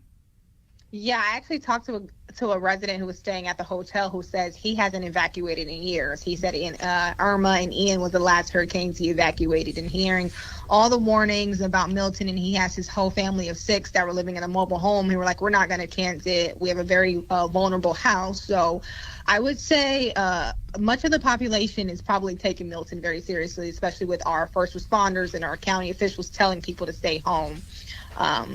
For sure. Yeah, that's the best advice right now. Stay where you are and ride this thing out. Georgia MacArthur, News Channel 8 reporter coming to us live from Polk County, Georgia. Thanks so much. Stay safe out there. You too. Thank you. I also want to note the Orlando area. There have been some pretty severe storms that have made their way through Orlando over the course of the past couple of hours. I mean, when we were talking about all of this leading up to today, we were saying this is going to be a statewide event. And we said it this morning as well during our Operation Stormwatch coverage, and that's exactly what it's become. I mean, there is really not a part of the state, aside from maybe when you get over to Panama City and Pensacola and the Panhandle, that hasn't already been impacted in some way from Hurricane Milton. Let's go back to the hotline now and bring in the Deputy Director for the National Hurricane Center. Jamie Rome joins us. Jamie, thank you so much for coming on the show. So, where are you most focused on right now when it comes to Hurricane Milton impacting a certain part of the state? Unfortunately, because of the large size, it's impossible to focus on any one area because all the vast majorities of the Florida Peninsula are experiencing some impacts. We got the huge tornadic outbreak that happened earlier today in sort of the southeastern portion of the state. We're experiencing the storm surge as I speak, as the eyewall starts to come offshore. The extreme winds of a major hurricane are starting to impinge upon the Tampa, St. Petersburg, Sarasota area, and adding insult to injury, we're starting to get these extreme rain rates that we expected with this storm. We're going to have a flash flooding event unfold over portions of the I-4 corridor later tonight. Jamie, the tornado warnings, over 133 so far today, ranging everywhere from Miami, there were 49, Melbourne, there were 35, the Tampa Bay area, 49. What is the reason for so much tornado activity associated with this hurricane? I've covered a lot of hurricanes in recent years. This seems a little bit excessive in terms of the tornado warnings than what we're typically accustomed to with some of these storms. Yeah, it's because of all the power that it's bringing. We've been trying to talk about this all week. Even though it's weakening from the traditional Stafford-Simpson scale perspective, it's actually bringing more power with it as it crosses the peninsula, because a couple things going on. It's growing in size, and big storms just cause big problems. We saw that with Helene. But it's also interacting with the cold front, and it's sort of the energetics that come with that energy, that interaction is sort of supercharging it, if you will, right as it comes ashore, and just allowing. You see hurricanes with these big tornadic outbreaks.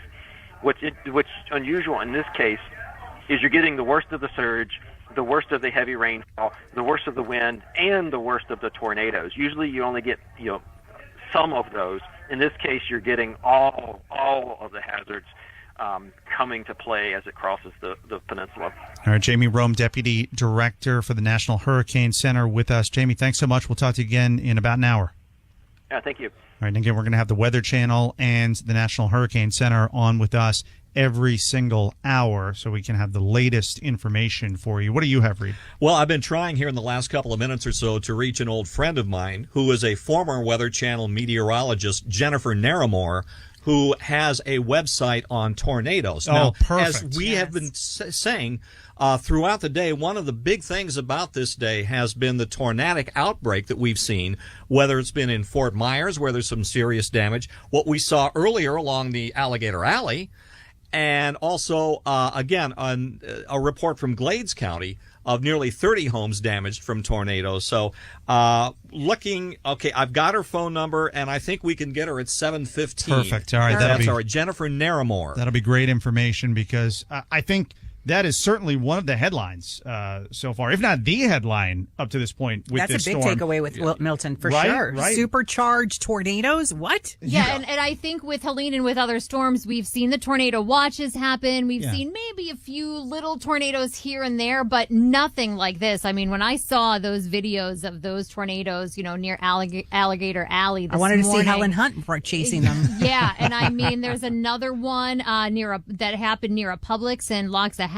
I mean, so all on the east coast of the state, they're getting these tornadoes. And I think this is a good time to remind everyone, find a spot in your home that would be safe if you were to get a tornado warning in your area. Yeah, and you might want to bring water and some food and bring stuff in there so that if there is some damage in the tornado and you have to stay in that space, you have what you need. The most important takeaway from that, if you do find a space, it needs to be either a hallway, a closet, or a bathroom. Exactly. You need to have something to cover your heads with. That includes yourself. If you have time, bring in your pets with you.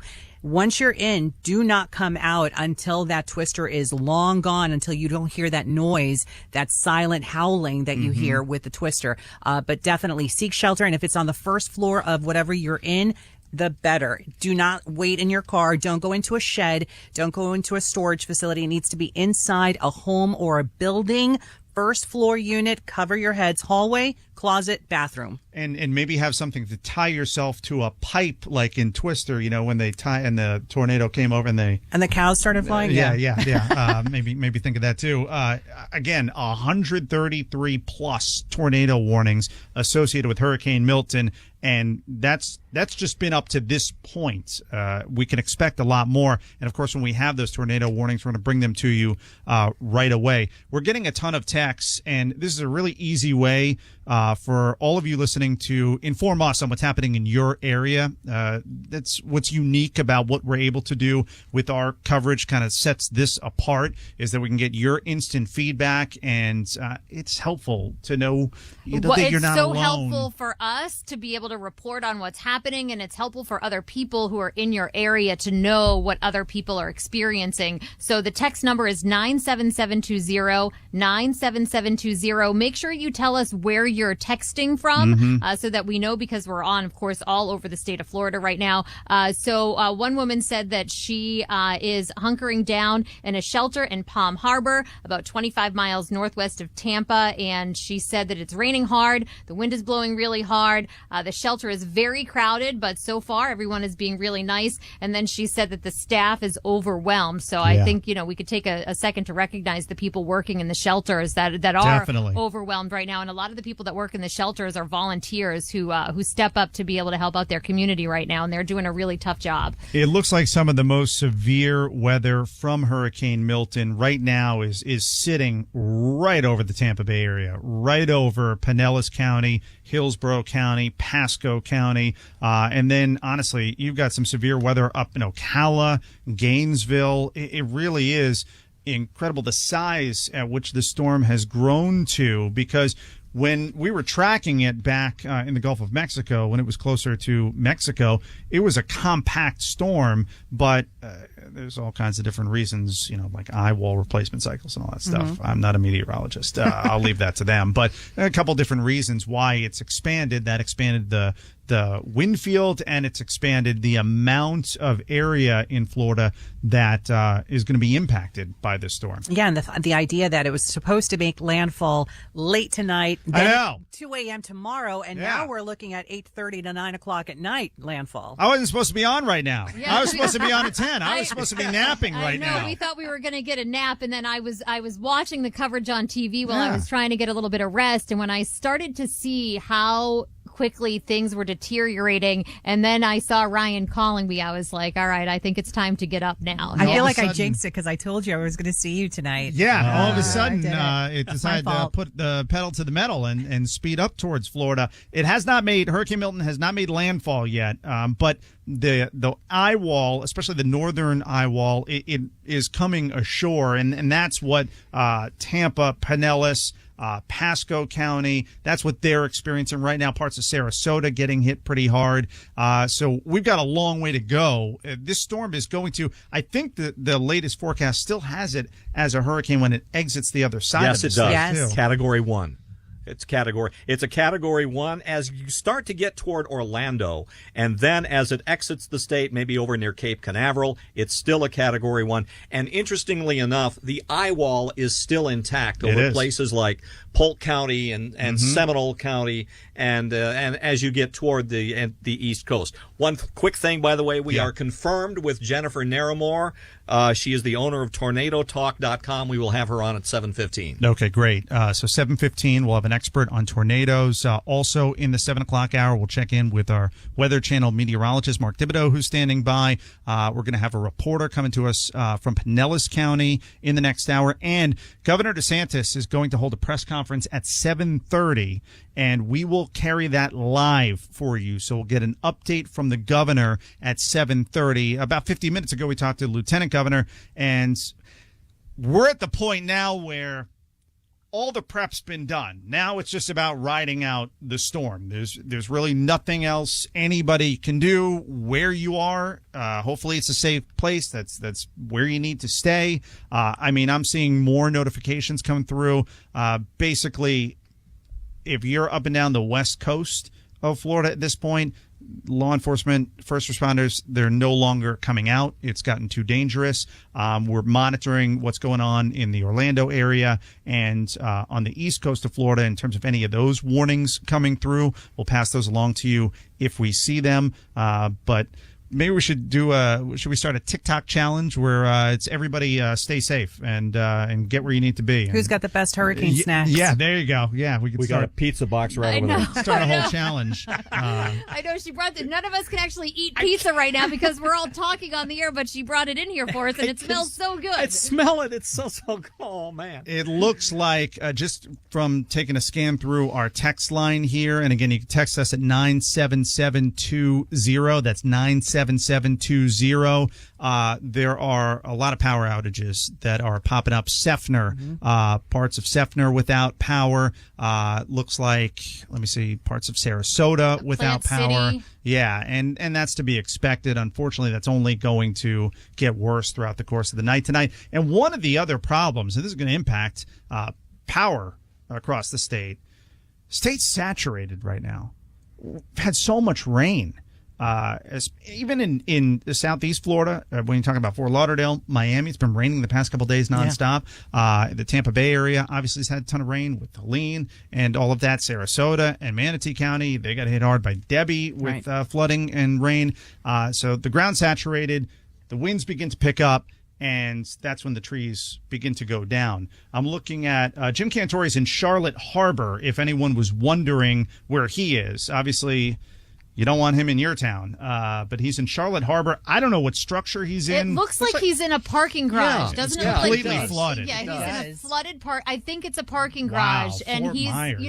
up to his knees in water. Yeah, Fort Myers. We're looking at some images there, and This camera guy's going. Yeah, this wobbling. is the storm surge, and I forget who we were talking to earlier in the day, but I thought they put it so well with the storm surge. Yeah. The surge is key because it comes fast. Yeah, it doesn't just it doesn't just come a couple inches at a time Right. all of a sudden. And we saw that image in the Tampa Bay area after Hurricane Helene, where it was somebody's backslider, and it just showed a big wave just crashing right through and into the house. All right, we are doing live Operation Storm Watch coverage for Hurricane Milton, statewide coverage. I'm your host, Ryan Gorman, with Dana McKay and Reed Shepard and Natalie Rodriguez from our newsroom, along with John Momola. We have a lot to get to. We'll do an update, get you all the latest, what you need to know, coming up in a moment, and then we have guests lined up for the next hour, and we'll carry that Governor DeSantis press conference at 7:30 back in 1 minute here on our iHeartRadio Operation Stormwatch coverage.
to Orlando, into Jacksonville. We're going to have the latest information for you. We've got a number of great guests lined up as well. We'll go to Orlando in just a second, get an update there. Then we'll go to West Palm Beach and get an update from our good friend Brian Mudd, who's standing by. We've got a tornado expert coming up in about 15 minutes, so we'll get a sense as to what we need to know about all these tornado warnings. That's been one of the big headlines from Hurricane Milton up to this point. We've got Weather Channel meteorologist Mark Thibodeau coming up at 7:25. We'll talk to the National Hurricane Center later in the hour, and then we have Governor DeSantis' press conference, which we will carry for you at 7:30. So we've got a lot of great guests, and we've got a lot of information to get to. I want to start with the basics here. Right now, Hurricane Milton is a Category 3 storm, 120 mile per hour maximum sustained winds, moving northeast at 15 miles per hour. The center of the storm is currently located just a little bit off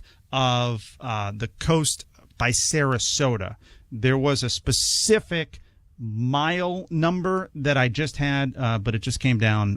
The Weather Channel earlier at the 5 o'clock updated like 60 miles. Yeah. But it's gotten closer. Yeah, it's since then. It's inching its way towards the coast. Hasn't made landfall yet, but that certainly doesn't mean that the impacts aren't being felt all over the place. You've got the northern part of the eye wall that's really impacting parts of Sarasota, Bradenton, Pinellas County, Hillsborough County, Pasco County, and moving up into Hernando County. Right now, let's bring in Deb Roberts from Real Radio Orlando to give us an update on what's happening in the center of the state.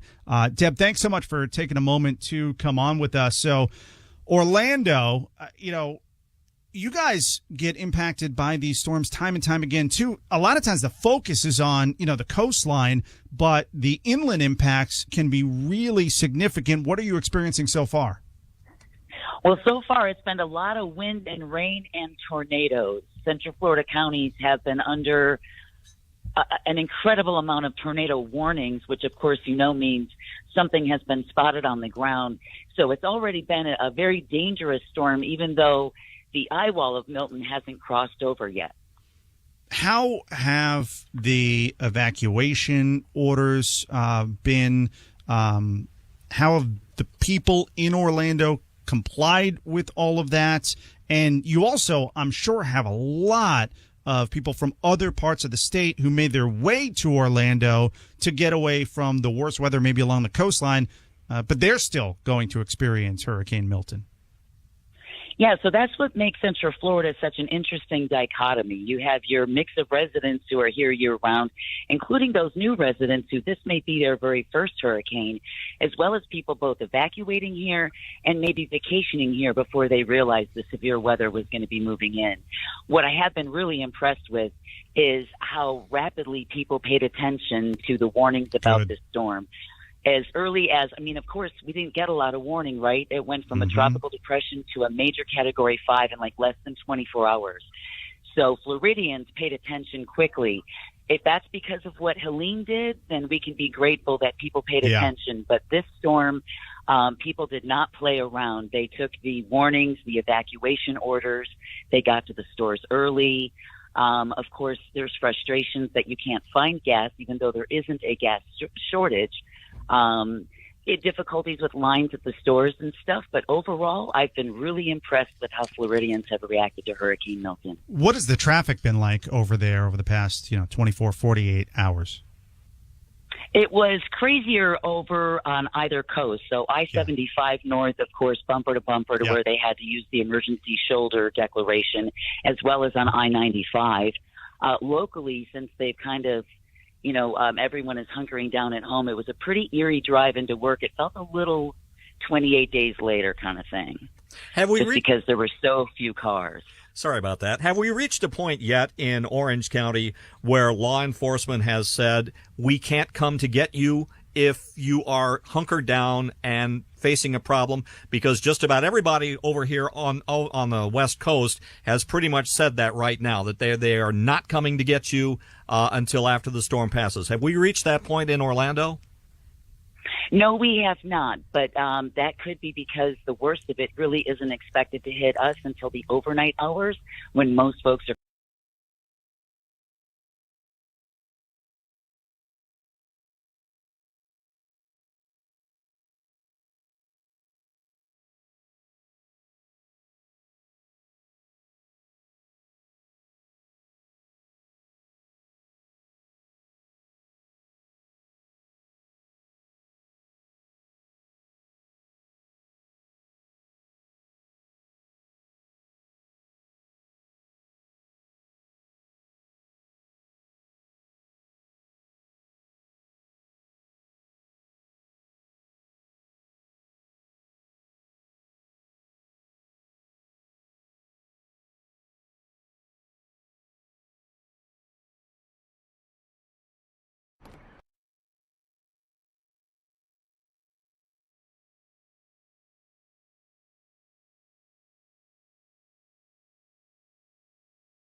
This is going to be a longer event.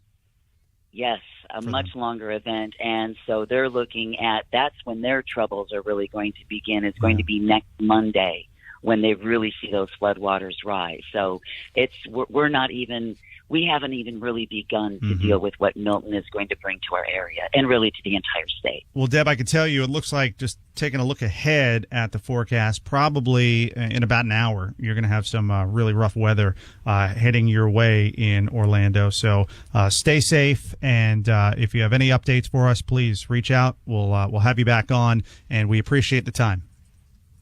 Thank you, Neil. I appreciate you reaching out to us, and I hope everyone that's listening to you stays safe and look forward to what will hopefully be a beautiful weekend once we get past whatever Milton has in store. Absolutely. Deb Roberts from Real Radio Orlando with us again. We've got our iHeartRadio team all throughout the state. We'll be checking in with them to get updates. And in fact, let's go to another one of our hosts from West Palm Beach. We have our good friend Brian Mudd with us. Brian, thanks so much for taking a few minutes to come on. And what have you been seeing and hearing in West Palm so far today? Yeah, it really has been a day, and tornadic activity has been the story by far. And, certainly we've all been watching the approach to the Gulf Coast of Florida, and little doubt that water will be the biggest story that comes out of this. On our coast, though, we have had what may be an unprecedented amount of tornadic activity. And one stretch today, starting before at 9 o'clock this morning, I want to say around 8:30-ish or so, in our coverage area, which includes the Palm Beaches and the Treasure Coast, I believe we went in excess of 9 hours consecutively with at least one active tornado warning.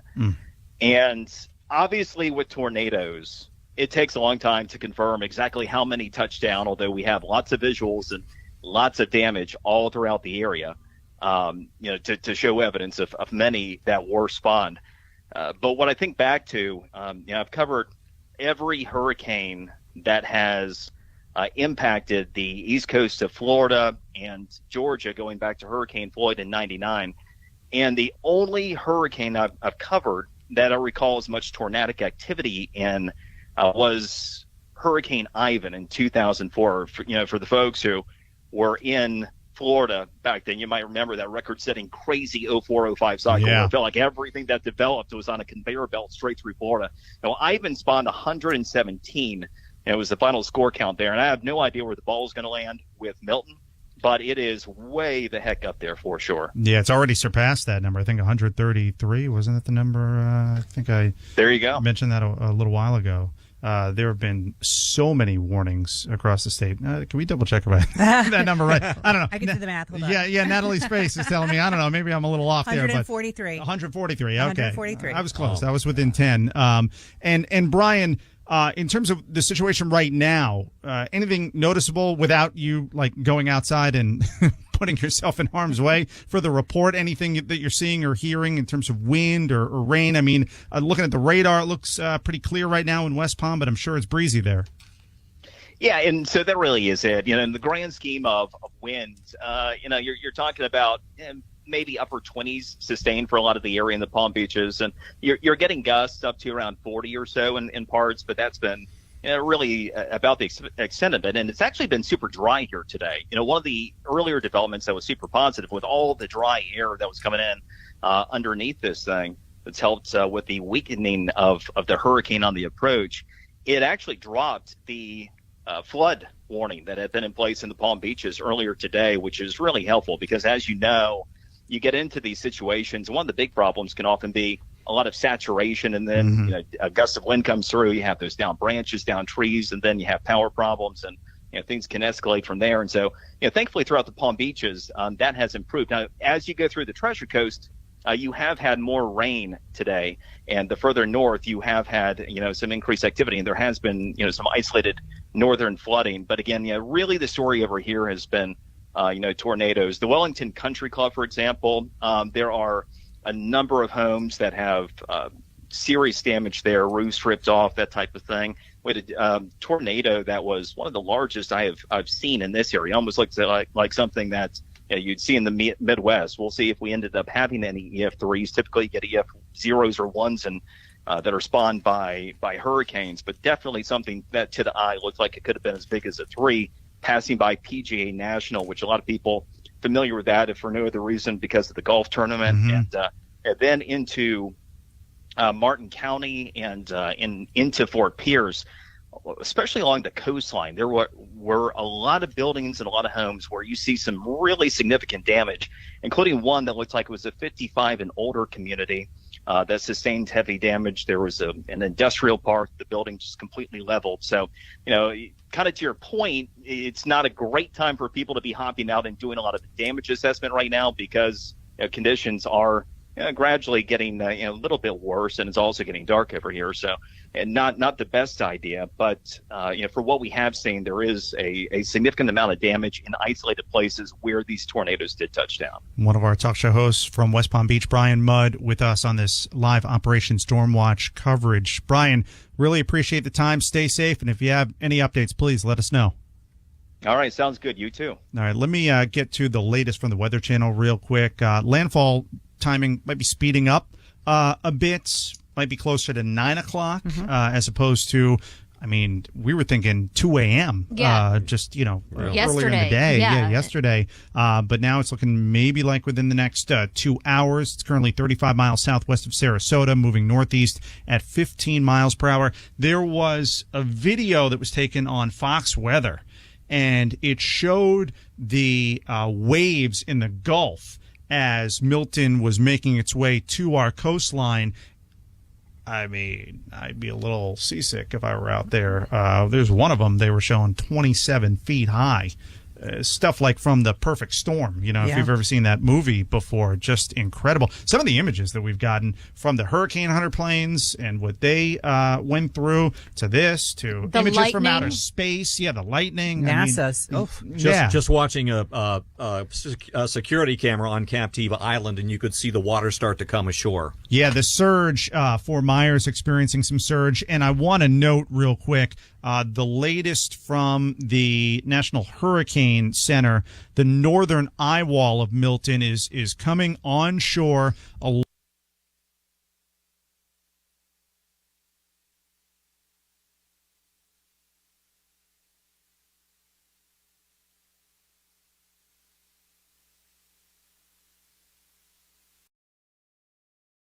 And I want to note real quick, the latest from the National Hurricane Center, the northern eye wall of Milton is coming onshore along the coast. It's beginning to move onshore near Tampa and St. Pete. There's an extreme wind warning in effect for the Tampa Bay area. The National Hurricane Center saying please shelter in place as these extremely dangerous hurricane force winds spread throughout the region. So the wind speeds are picking up, and looking at the radar, like I've been saying, just north of Sarasota, Bradenton, Pinellas County, Hillsborough County, Pasco County, and parts of Hernando County experiencing the northern eye wall right now.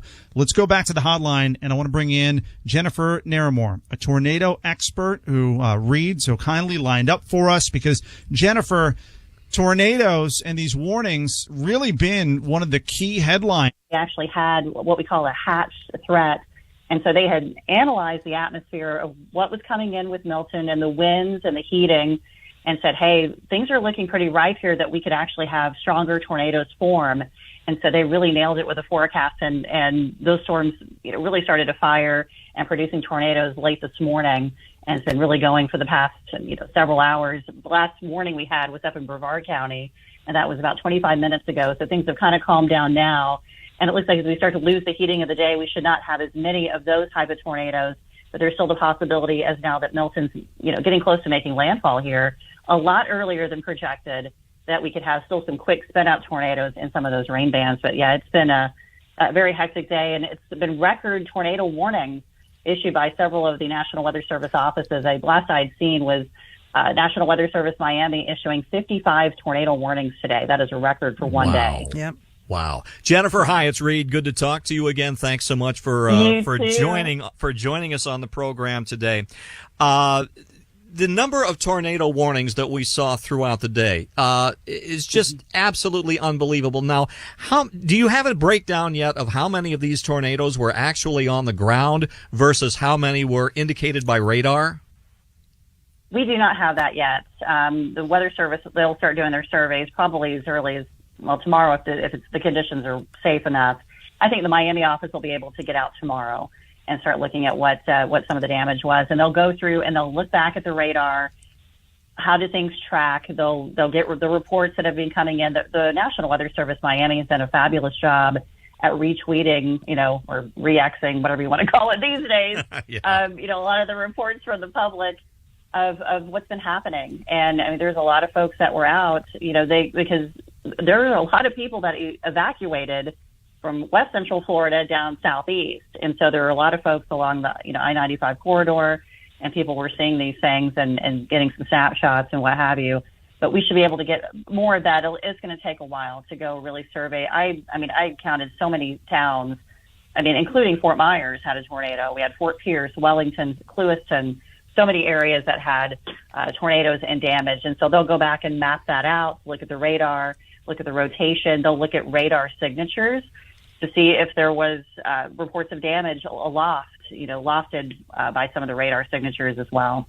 Hey, Jen, it's Natalie. It's been a minute since we've talked about a hurricane. Oh, my goodness. Hey, how are you? I'm doing good. We just got word of a tornado warning for Brevard County. Now, 98 tornado warnings from Tampa Bay through Melbourne, not counting South Florida, which had 55 tornado warnings and at least 9 confirmed tornadoes in South Florida. Those are preliminary numbers.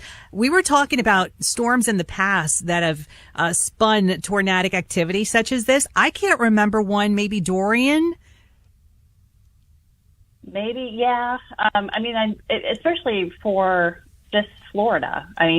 Beryl earlier this year, that was multi-state. I can't remember how many tornadoes occurred with that. But just for Florida, this is pretty... So widespread. It's very unique. And again, I've been taken aback by looking at some of the footage and seeing what looks like Kansas or Oklahoma type wedges. It's really been startling to see. Jennifer Larimore, tornado expert with us. And last question for you, Jennifer, and thanks so much for coming on with us. For those who end up in a tornado warning, what do they need to be doing?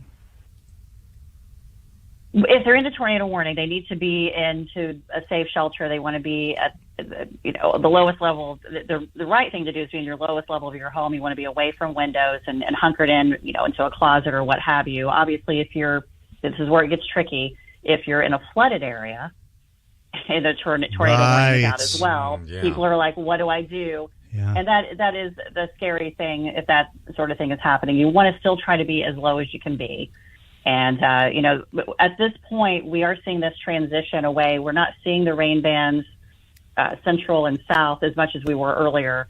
A lot of these have been moving out into the Atlantic. And so now we're going to be dealing, if we see any more tornado warnings, there'll be quick movers within the rain bands themselves.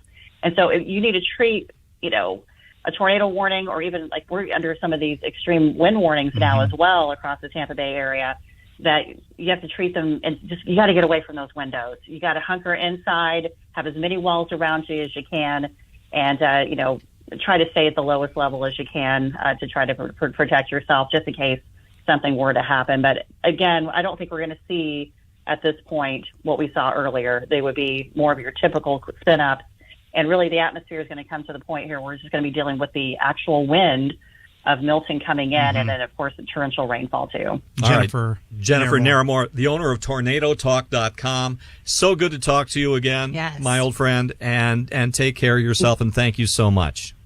Thank you so much for asking me to be on. All right, Jennifer, we really appreciate it. Now I want to bring in Weather Channel meteorologist Mark Thibodeau once again. So, Mark, looks like landfall should happen pretty soon, and Sarasota County, that's going to be where it makes landfall, correct? It could be, yes. It's getting very close right now. It's only about 35 miles southwest of Sarasota, and that slower speed we thought we'd see with the center has not materialized yet. It's still moving northeast at about 15 miles an hour, so it could be Sarasota. It could be just a little bit north. The northern eye wall is kind of lashing Tampa Bay right now and up towards St. Petersburg. What's going to happen in that northern eye wall is that is where your most likely spot is going to be to get those hurricane force wind gusts. It's going to be a little tricky. We got tropical storm force winds right now, and we have a lot of times when these hurricanes come ashore, we have what's known as an extreme wind warning that's been issued right now. That is with the northern eye wall that's going to be moving to the north and east into St. Petersburg, into Tampa, and points a little bit further north. And what that means is the winds are going to pick up very quickly as an eye wall comes ashore. So you want to treat that like a tornado warning. You want to get the lowest interior room, many walls between you and the outside. Could be looking at winds gusting over hurricane force as that northern eye wall moves in to the area. So we don't want anybody to panic or anything, but you want to get to the safe spot in your house, as many walls between you and the outside. That way, should you get a window breaking or something like that, you'll be protected. Because in these hurricanes, one of the things we see sometimes is if the windows break, those destructive winds enter the structure, and that's when we start having problems. We want everybody to be safe there. That's going to go till 9:30. So I don't think we're going to see the kind of winds we saw in the extreme wind warning that went into the Florida Panhandle with Helene, but we're still going to see some very strong winds, possibly gusting over hurricane force. As we look at some of the observations around the area right now, we're 35 gusting to 53 at Clearwater St. Pete International Airport, and then up on the north end of the bay at Tampa Bay, at the Tampa International Airport, it's northeast at 25 gusting to 50 miles an hour. This storm has become a little lopsided. We've had a lot of dry air that's come in from the Gulf of Mexico. So this is what we call kind of a north-loaded hurricane. The northern side has got all the weather on it. The southern side, the tornado threat is mostly diminished. A lot of the supercells are out over the Atlantic Ocean right now, but I think we're okay there. But what we got to watch for is if you're listening further south, I don't want you to let your guard down around Fort Myers or Venice, because the winds, eventually Venice down to Fort Myers, are going to turn around to the west. And what that's going to do is that's going to push all that water that's been kind of loading up on the south side of the hurricane into some of these beaches. Could be like Englewood down to Venice, and then further south, maybe down to San Carlos Bay, which is lining up with the Caloosahatchee River, and Charlotte Harbor as well, potentially seeing the water levels rise. So that's where we worry about the storm surge a little bit of several feet. That's why the evacuations were issued, because we don't want anybody to be on the beaches, because when that water comes in, it can rise very quickly, and that can obviously put you in a life-threatening situation if you're not in the right spot. You want to be off those beaches, of course. Hopefully everybody's done that. But for the immediate Tampa area, like I said, we're worried about these winds over the next couple hours, gusting in the northern eye wall. We're going to get a landfall, I think, within about 1 to 2 hours here. It could be around Sarasota. It could be a little north. It could be slightly south. But I think maybe Sarasota, maybe just a touch northward. We'll just have to wait and see. When half the eye crosses, that's when we have an official landfall. So everybody needs to stay where they're at in their safe spot. Let this thing go by. The weather is going to be very gusty overnight, even once it goes by. We still could have sustained tropical storm force winds and a few gusts of hurricane. Now, one of the things that could happen when it gets to the other side of the peninsula is we have a trough of low pressure that's coming in from the plains. And what that will do is that will expand our tropical storm force wind field. So we'll have winds extending out to 250 miles from the center.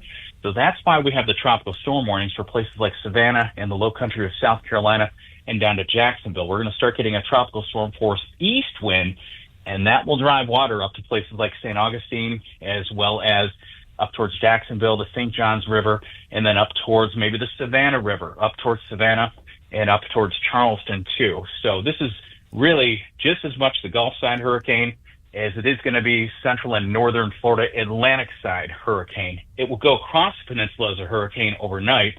So when Orlando heads up there as well, you want to sleep in the part of the house that hopefully doesn't have any big trees around it tonight. As you turn in, hunker down, because we could get wind gusts or hurricane force overnight in Orlando.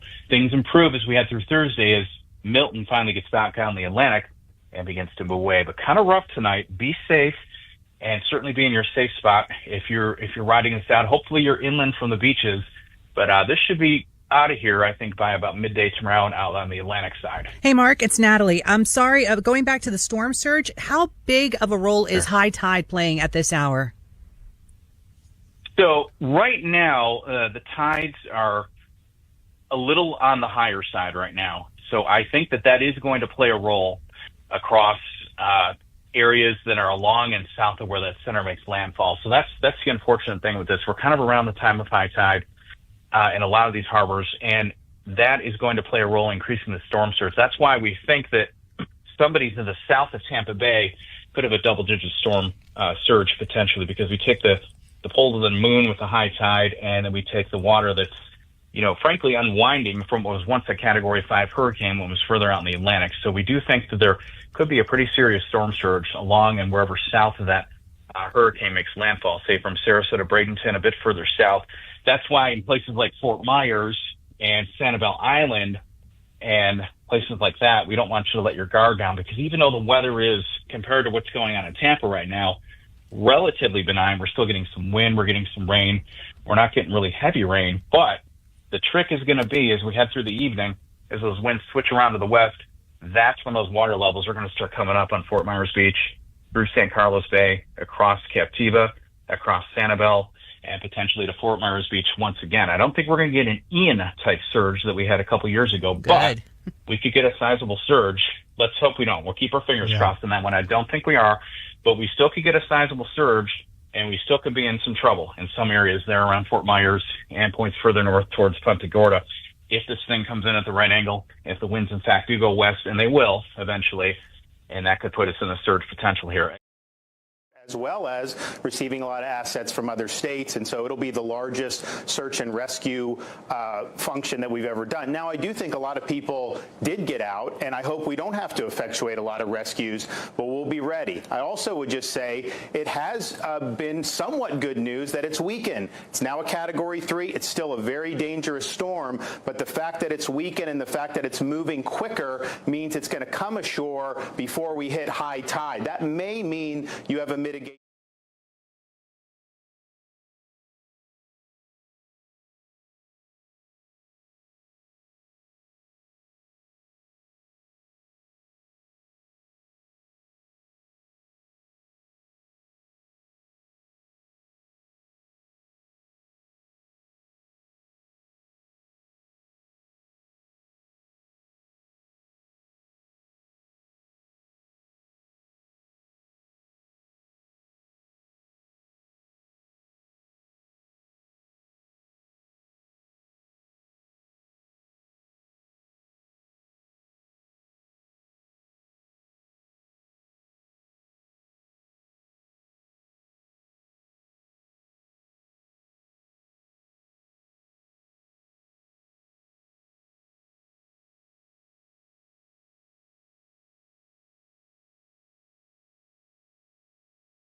Spreading out, and we'll get those very intense gusts going on, I think. I think Orlando, the problem is going to be down trees, down power lines, and the potential here from extended power outages. So hopefully plenty of water, some non-perishable food. Hopefully you have all that in Orlando, because it's going to get very weathery, I think, overnight there and into the sunrise hour for sure. All right, Weather Channel meteorologist Mark Thibodeau with us. Mark, appreciate the update. We'll talk to you next hour. Okay, thanks. Appreciate it. We've got some reports that Charlotte Harbor, Englewood experiencing some really extreme storm surge right now, and we have visual evidence of that because Jim Cantori is there, and he's in some, it looks like parking garage. I think it's a parking garage. That's what it looks like. Yeah, and it's he's flooding. up to I agree, and he's up to his knees in water right now. Yeah, and that's why I thought this was a really smart move on the part. It started in Tampa, and then St. Pete did it as well. Having people put their cars in public garages to get them out of harm's way, and specifying that electric vehicles park at the third level or above, so we don't have those kinds of fires that we saw with Helene, where you get the salt water mixing with the electric vehicles and the batteries, and all of a sudden you've got a fire and nobody can come and put it out, and structures burn down. So that was the situation in Davis Islands, where a electric car caught fire and the conditions were so bad that the first responders couldn't get over there. Yeah, I think there were 16. That was the count from Helene. 16 electric vehicles had car fires during Helene. More and more people are starting to lose power. Not a big surprise. Up over 300,000 right now. We're getting reports that we have a listener in Venice, Mark, who lost power. In some parts, they experienced the flickering, right. And then now the power is just going out. I know firsthand what that's like because I just experienced it with Helene, where my power flickered and then it was out for a couple of days. So unfortunately, those numbers are going to increase.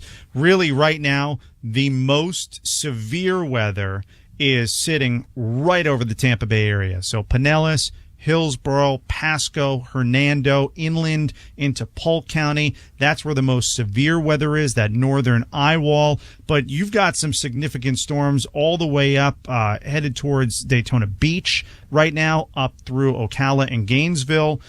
So there are just so many areas of the state being impacted by this storm. Seems like there's a little bit of a break towards southern Florida, southwest and southeast Florida. We'll talk to the Deputy Director for the National Hurricane Center about that in a little bit. Right now, we want to go to Governor Ron DeSantis and his press conference. It's moving toward the northeast at 17 mile per hour, and it will continue to move across central Florida throughout the night and into the early morning hours.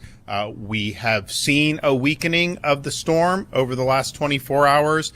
We also saw it sped up, which means it's hitting the Gulf Coast prior to high tide, which we hope will help mitigate some of the storm surge. You see it already developing, and there's going to continue to be storm surge both on the west coast and eventually on the east coast of Florida. And we're going to see a significant amount of rainfall on the northern part of the storm. There's already been 116 tornado warnings with 19 confirmed touchdowns throughout the state, 9 flash flood warnings, and 4 additional flood watches, with many, many more to come. Numerous counties have reported tornado damage. Peak storm surge is predicted to be between 5 and 13 feet, depending on where you are on the Gulf Coast of Florida. As of right now, the peak storm surge looks to be between the Charlotte-Lee County line up until Anna Maria Island in Manatee County. Prior to landfall, the state completed nearly 2,000 missions. Generators were sent to shelters. We have massive amounts of fuel reserves that are staged and ready to go, millions of gallons of gas. When the ports reopen, Florida Highway Patrol will be standing by to escort fuel trucks to service stations so that people will have access to fuel as they return to their homes. The Florida Department of Transportation is staged and ready to go as soon as the storm passes. They have 156 bridge inspectors, which will go to clear the bridges, 402 cut and toss personnel, and over 1,000 generators and 350 pieces of heavy equipment and trucks. We have massive amounts of search and rescue equipment and personnel standing by.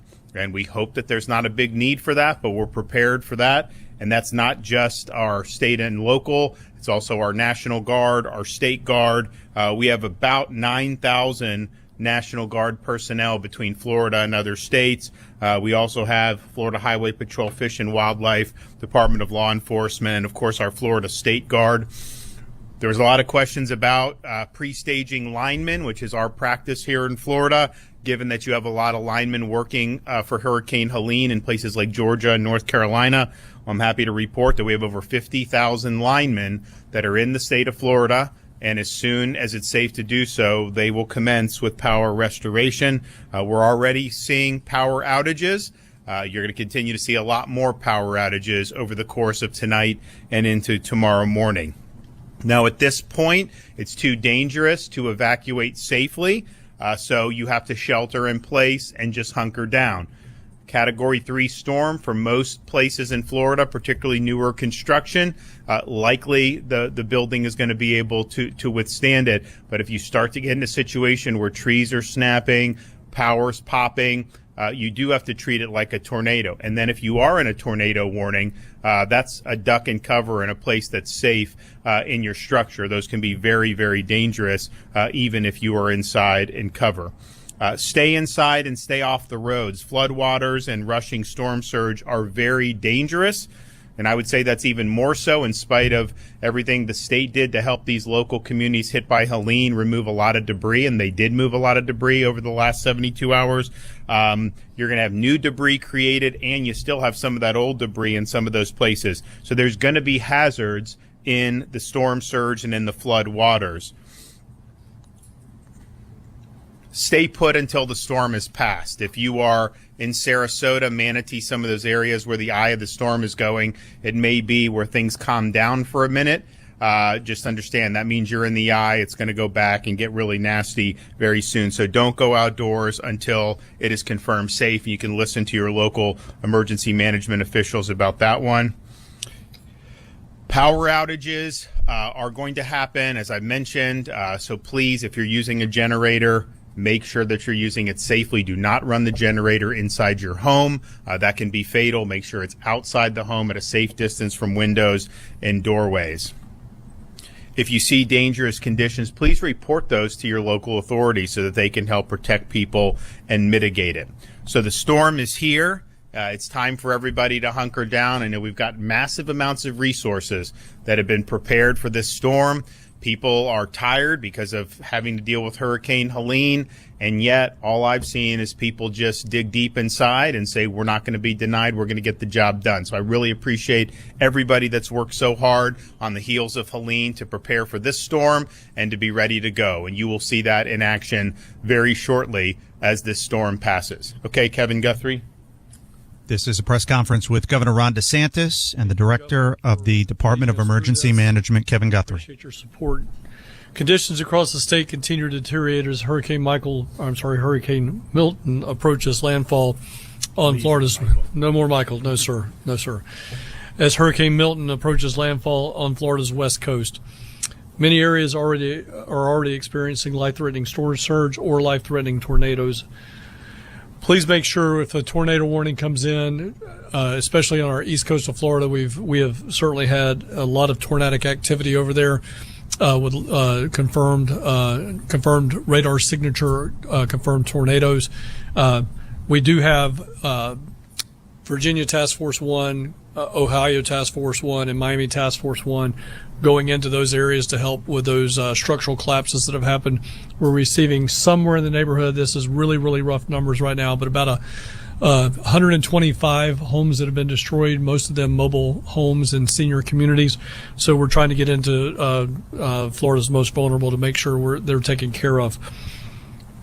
If you have not already left, as I just said, as the governor just said, you need to stay inside, stay safe, and stay put. Make sure that you're getting to a central area of your home, that you're getting as low as you possibly can. That is, if you have a single-story residence and no storm surge, you want to get as low as you possibly can. I had this question asked to me earlier. Do I go to the bottom of the house if I got storm surge? The answer is no. If you've got 2 floors, you need to go to the lowest part of the 2nd floor to escape the storm surge. Please do not. If you have storm surge coming in, please just do not go to the lowest level of your home. Do not attempt to leave your home or drive during the storm. Roads may be flooded, blocked by debris, or have down power lines. Please do not risk it. If you hear, as the governor said, if you hear trees snapping, that means that there is going to be flying debris. You should seek shelter immediately and treat it as if it's a tornado. Protect yourself from flying debris by putting household items such as pillows, heavy coats, blankets on top of you. There may be a point where you think the storm is over. If it goes from absolutely horrible and terrible to absolutely nothing, then you are most likely in the eye of the tornado. Please stay in place. Do not come out. We are anticipating power outages, as the governor's already mentioned, with this storm. Take time now, if you still have power, to keep those electronic devices plugged in and keep the charge full.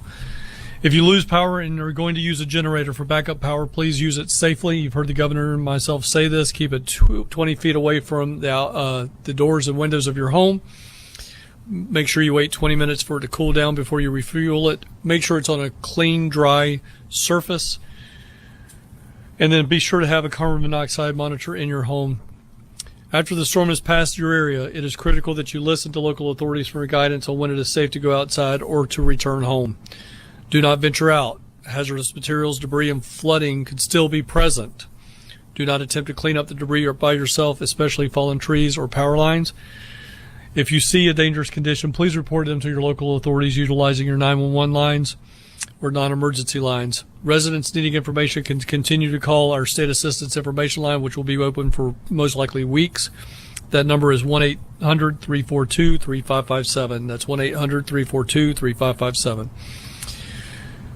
Please follow the agency on X and Instagram at FLSERT and on Facebook at FDEM. That is the best way to go and catch up on latest up-to-date information from the division. If you do not have access to that, but you have access to the internet, please make sure you go to floridadisaster.org/updates. Floridians, we are with you. We will be with you. The state of Florida is leading the way on this charge. Please know that we're coming as fast as we possibly can. There's going to be places that we just cannot get to until the winds die down. But as I've already mentioned, there are strong winds. There are banding rains. But we have the men and women of Florida Task Force 1 out of Miami-Dade, as well as members from the Ohio and Virginia Task Force going into harm's way to help you out. We will continue to do that all night long. I will be here throughout the night along with my team.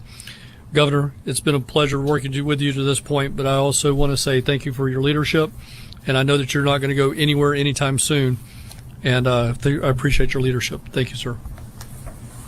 So we are staged with massive amounts of search and rescue assets, not just with the cities and counties and their considerable resources, all the state assets for our state agencies and National Guard, as well as urban search and rescue teams. And so we will be ready to help people who are in harm's way. And hopefully we don't have a lot. I know a lot of people did heed the call to leave, but that will be a priority to save lives. We also have a record number of people there for the restoration of power. These linemen, people love seeing the linemen coming in on the interstate. It's a great sight. They will get to work, get their power resumed as quick as possible. And then we have massive amounts of fuel on standby that we can use, but we also want to make sure these ports get up and running. I mean, we'll see what the damage is to Manatee and to Tampa. We have been discussing, and Kevin and his team have been discussing with our federal partners like the Army Corps and some of these agencies, some expectations about getting these ports back. And I think there's a difference between kind of Florida expectations, which is like we get this stuff done quick, and maybe how the federal bureaucracies have typically worked. But I think that we have had very good conversations. I think there is a sense of urgency with some of the federal agencies as well. But we want to get these ports back open as quickly as possible. We're going to have to assess some damage.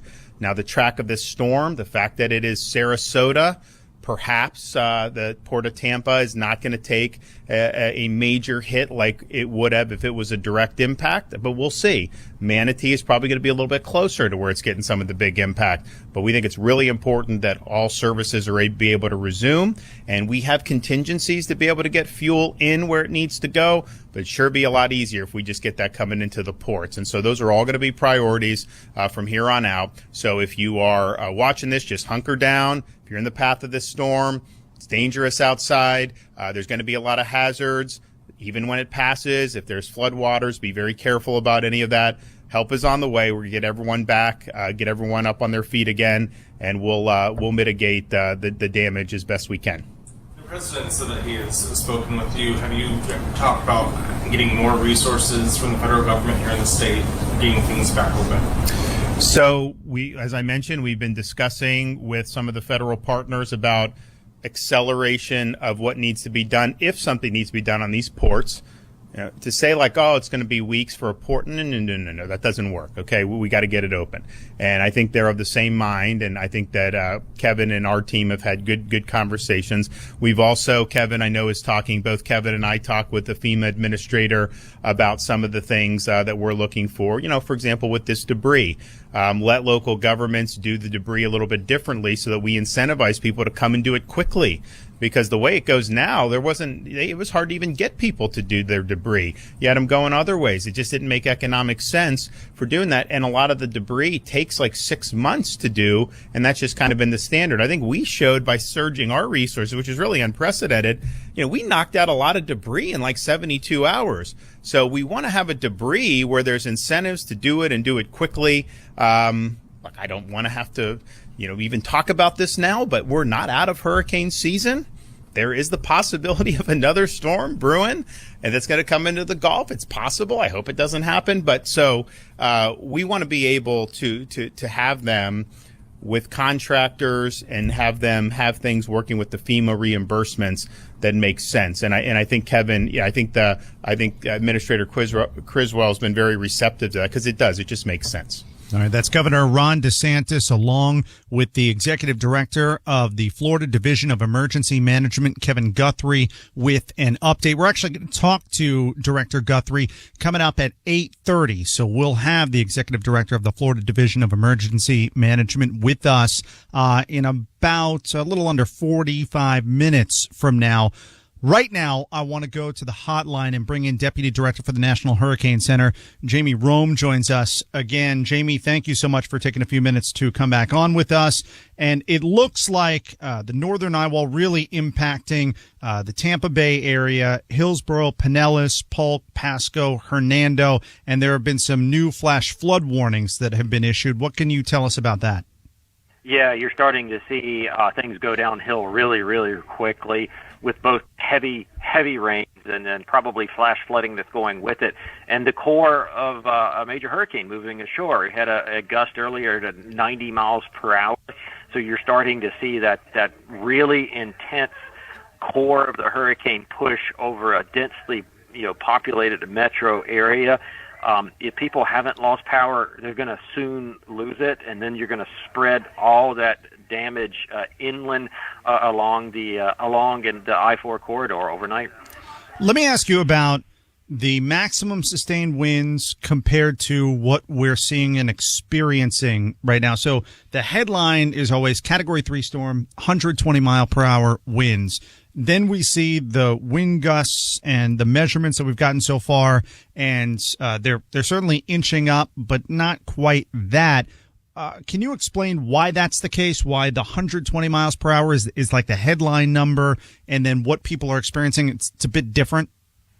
Yeah, you rarely measure extreme conditions of a hurricane, whether it be storm surge or wind, with a traditional instrument. It occasionally happens, but you usually don't see it or measure it. But it doesn't mean it's not there. So like the analogy would be, we know tornadoes occur, but you don't see tornado reported in an instrument. And so it is likely that there is substantially higher winds in between those reports that you're seeing.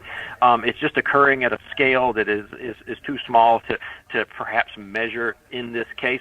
Plus, we got a lot ahead of us. I don't know that we've seen the worst of it yet. There's more to come, and I think you're going to see those wind reports continue to inch up over the next hour or so. So the areas where the worst storm conditions will be, is that obviously right now the Tampa Bay area, and then as the storm makes its way across Florida, we're looking at Orlando and perhaps Daytona Beach? Correct. Basically the I-4 corridor. Okay. So next in line would probably be like the Lakeland area for those really, really intense winds. But the other thing that's going to play out, and you're starting to see it, is this band of incredibly intense rainfall. And I'm not talking about rainfall like we're used to seeing in the afternoon thunderstorms. I'm talking about really intense rainfall. It's starting to set up along into the north of the center. That's going to move right over Tampa, Lakeland, Orlando, and when it rains that hard, we're talking about rain rates 2 and 3 times the normal rates that you would see in an ordinary thunderstorm. When it rains that hard on an urban environment, concrete, you basically create an instant flood. And so it is imperative that everybody in the path of this storm, especially the I-4 corridor, not be out of their homes. Absolutely inside now, and please do not be driving. You cannot see flooded roads at night, and you could drive your car right into it. Last question for you. I know you got to run. In terms of South Florida, West Palm Beach, Fort Lauderdale, Miami, the Keys, are they in the clear at this point? What should they be watching for with this storm? You got to be watching for these outer squalls. Okay. These outer squalls can come through and produce really intense wind gusts. I'm thinking and hoping the tornado threat here in South Florida has diminished, but it certainly still exists up in Central Florida. And then tomorrow too, it's going to be quite windy and gusty on the back side. Not certainly not life threatening or anything like that down here in South Florida, but people are going to know there's a hurricane to their north. All right, Jamie Rome, Deputy Director for the National Hurricane Center, with us here on our Operation Stormwatch coverage. Jamie, thank you so much. Thank you. All right, we'll talk to him again in about an hour from now. If you have any questions for our meteorologists, coming up in the 8 o'clock hour, we'll check back in with Weather Channel meteorologist Mark Thibodeau, and we'll also talk to, again, Jamie Rome at around 8:50. Send us a text. 97720 is the number. Give us your name, where you're texting from, and whatever it is you want to know about, and we'll try to get some of those questions answered throughout the course of the night. So again, 97720 is the number. Next time we talk to a meteorologist, I want to focus in a little bit on the storm surge too, and get a sense as to where that could potentially be the worst based on the track of the storm. Yeah, that's something that I'm curious about myself, because we've been saying now for, ever since we really started our coverage here, that the track of the storm was really going to make a difference as far as storm surge. Those areas to the south of where the storm makes landfall, we're going to see the most storm surge, and we've already seen that, I think, in some video I've seen from places like Captiva Island and Charlotte Harbor, but that the storm surge might not be quite as bad to the north. And that would include greater Tampa Bay at the moment. But again, seems to depend on the track, and I would like to get that. I think we need to get that clarified. Yeah, I'm just seeing now that all lanes eastbound on State Road 62 and before US 17 are closed due to flooding in Manatee County. Mm-hmm. There's flooding at State Road 684 and Cortez Road at Gulf Drive. So some flooding on roads in Manatee County happening right now. I've also seen floodwaters starting to come in the Port Charlotte area right now too. Yeah, there's two different things happening. We got the storm surge along the coast, and then we have these flash flood warnings that are popping up across the state in certain areas too, with some of that inland flooding. In terms of power outages, because that's always a major concern, you're really starting to see them pop up now in the Tampa Bay area specifically. So Hillsborough, Pinellas, Pasco, and Hernando, a ton of power outages there. We're up over 420,000 people without power now. That number's only going to grow exponentially in the coming hours, and that's why it's so important. Make sure you got everything charged. If you have power right now, make sure you have that backup source of power. Hopefully you have, one of those little chargers or something like that. Make sure you have your iHeartRadio app handy, because when the power goes out, we'll be able to keep you informed as everything is unfolding. Just search for whatever iHeartRadio station you typically listen to. We are being simulcast on every Florida iHeartRadio station right now. So that will be the best way to get the most up-to-date information, and it's not going to suck out all the power on your device either. Yeah, as long as you leave the screen off and just have us on to listen to us. There's also some really strong wind in downtown St. Pete right now at the 89 miles an hour, and Sarasota, Bradenton Airport, 90-mile-an-hour gusts. Somebody is texting in. Actually, we've gotten multiple texts wondering where the eye of the storm is right now. The eye of the storm is still sitting just a bit off the coast, I believe, right off of Sarasota. It has not made landfall. It looks like landfall will be Sarasota, though, for this storm. And that's why you're seeing such severe weather in the Tampa Bay area, because it's the northern eye wall that has the most severe rain, wind, and all of that. And that's what's sitting over St. Pete, Tampa, and a little bit north into Pasco County and Hernando County. So that's kind of where we are right now. Yeah, and anywhere you are right now, wherever you're listening from, whether you're down in the Keys all the way up into that area of Hillsborough County and beyond, you should not be on the roads. As of now is not the time to be on the road. You need to park and get into and seek shelter at this point.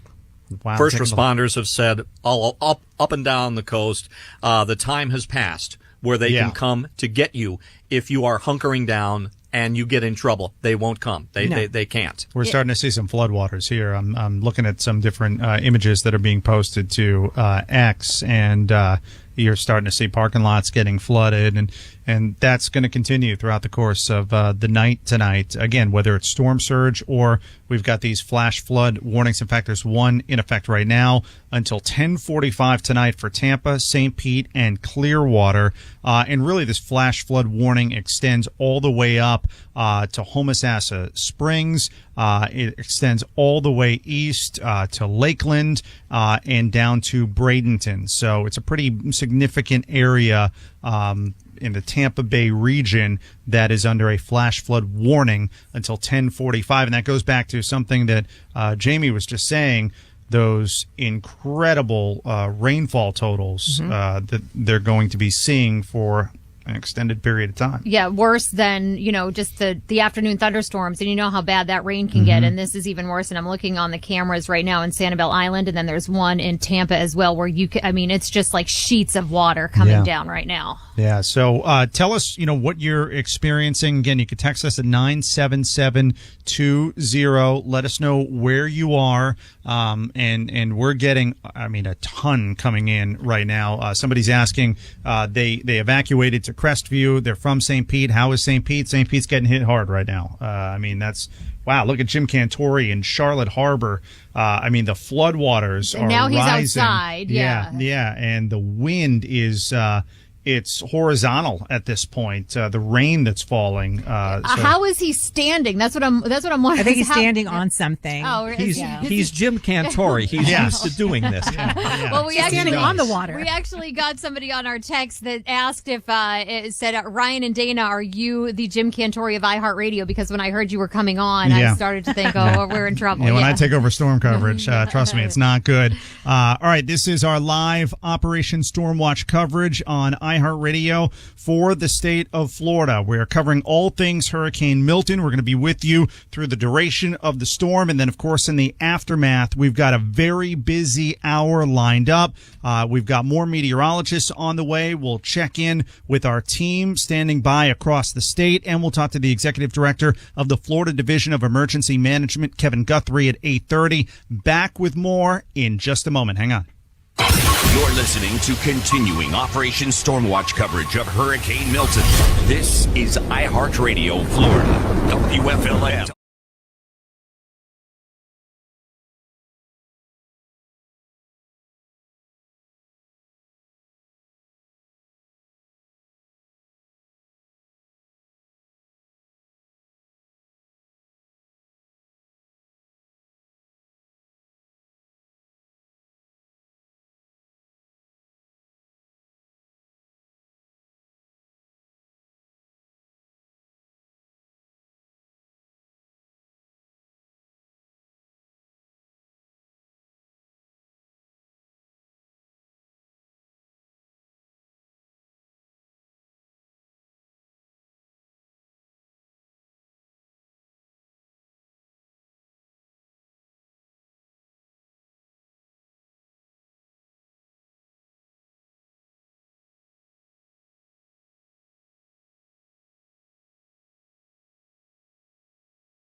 too much. It's still going in an east-northeasterly direction at 15 miles per hour, so that has not changed. And no new advisory, so we're still under the same storm surge warnings, hurricane warnings and watches, and the tropical storm warning, which extends all the way down to Florida Keys. We're going to get a full update at 11 o'clock, so the more detailed updates come in at 11 and 5, so 11 p.m., 5 a.m., 11 a.m., and 5 p.m.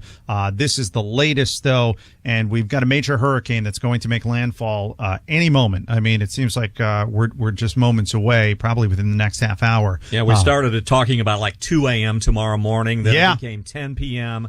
It's 8:05 right now. It's the northern eye wall has already come ashore, so it could be at any time. And this is why we were encouraging everyone to get to where they needed to be earlier today, because this is what can happen. All of a sudden, you think the storm starts moving faster, and the conditions really started to deteriorate a lot sooner than I think some of us expected. Right. Well, just think if you hadn't gotten to where you were going to ride this storm out, and you figured, all right, well, the storm's not going to hit until the middle of the night, Thursday morning. I've got most of Wednesday to get my stuff together. Well, then all of a sudden you've got tornado warnings popping up all over the state, and you're trying to get things in order.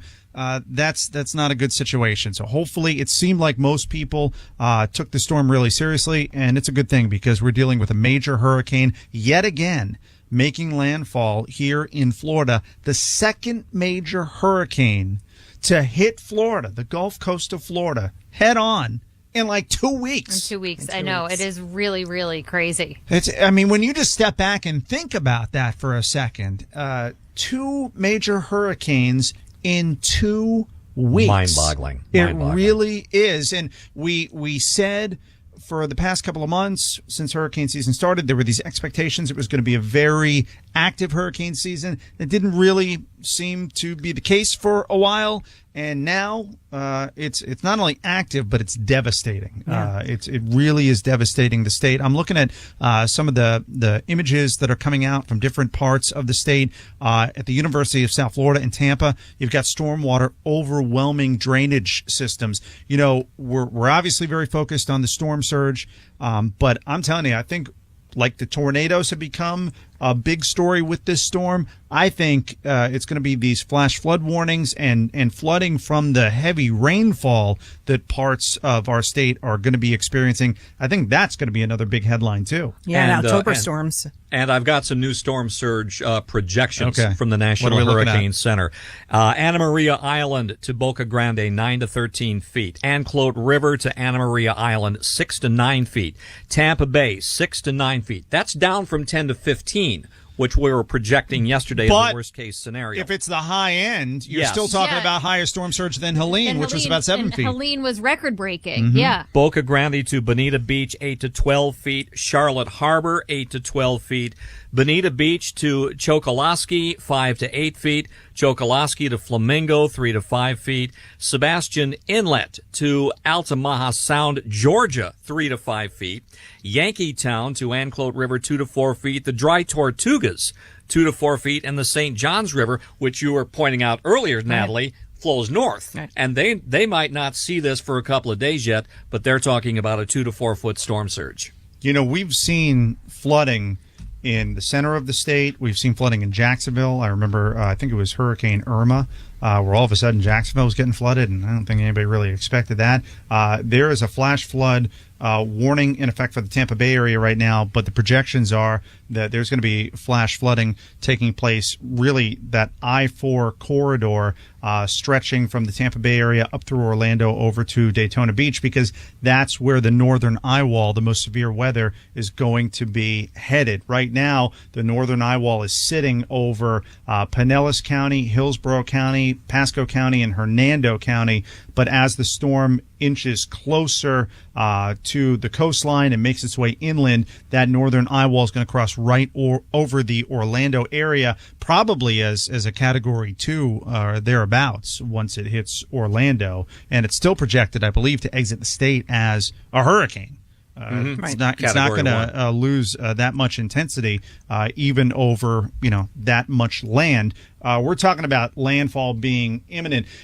That's going to be one question I'll have to ask Mark Thibodeau from the Weather Channel when we talk to him coming up in about 20 minutes from now.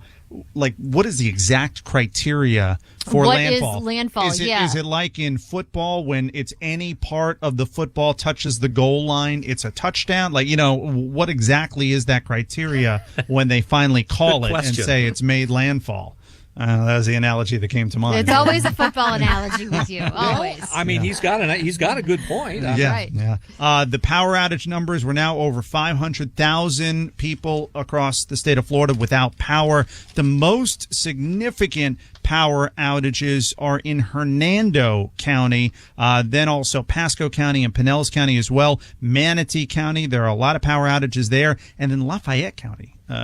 For some reason, there are a couple of ones, Indian River County, Martin County, a lot of power outages. So you can see, almost in the Big Bend part of the state, the west coast of Florida, then over to the east coast, lots of power outages. That's going to continue. That's why we're encouraging you to make sure you have iHeartRadio on one of your devices. This way, when the power goes out, you can listen to us that way, and you can keep up to date with everything that's happening. I want to go to the hotline now and bring in our good friend. We've got hosts from across the state that we'll be checking in with throughout the course of this Operation Stormwatch coverage, and I want to bring in right now Froggy from the Elvis Duran Show and WQIK in Jacksonville, who's with us. Froggy, it's so great to talk to you. How are you faring up there in Jacksonville? It looks like you're getting some rain, and you will be getting some severe weather soon enough. Yeah, it's just been raining pretty much most of the day. I'd say it started raining probably around 10, 11 o'clock this morning. It started raining, and we're getting some rain bands every now and then. You get one of those where it rains real hard and it's windy, and then it kind of stops. We're getting that. Low-lying areas in South St. Johns County, St. Augustine Beach, starting to see some flooding now because it has been raining all day long. So we're concerned about those areas as the storm passes and throws the water back up in here. Black Creek in Clay County, also another place we're worried about flooding. That's going to be the biggest issue here, is probably flooding because of the rain and the storm surge, I think more than the winds, because they canceled the hurricane watch in Duval County. We are down to a tropical storm watch. So I don't think we're going to see heavy winds, but we are going to see a ton of rain. Now, correct me if I'm wrong, I've covered so many hurricanes in recent years, but it was Irma where there was the significant flooding in Jacksonville, right? Yes, it was Matthew in 2017 and Irma as well. Both. We had significant flooding, especially along the beaches. Yeah. Irma, if you remember, kind of split the state, just went down.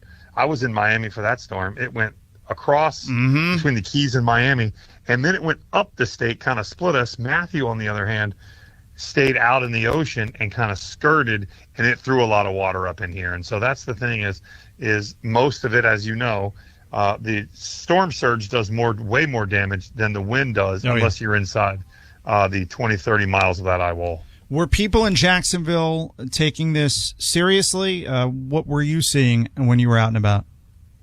They were. I noticed that our roads were packed, and that a lot of that was due to people evacuating from Central Florida, the Tampa Bay area. People, you could either go way south, go to Miami, or you could go north. So we saw a lot. But here in Jacksonville, I drove to the radio station about an hour ago, and there's nobody on the road. So people have heeded the warnings.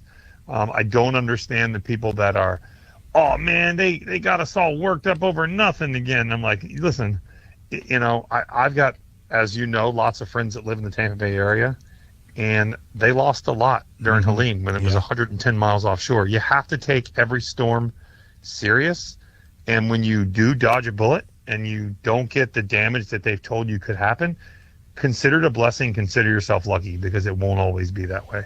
Yeah, you spent a lot of time, obviously, in the Tampa Bay area. what are your thoughts just on a storm? It looks like it's going to make landfall right around Sarasota. Really, it could be any minute, but Tampa getting pounded. Tampa, St. Pete with the northern eye wall. And this has always been the big concern for the Tampa Bay area, that almost direct hit. Now, the absolute worst would have been if the eye had passed through probably Pasco County or northern Pinellas County. But still, this was the one where Tampa didn't quite luck out like we have with so many other storms.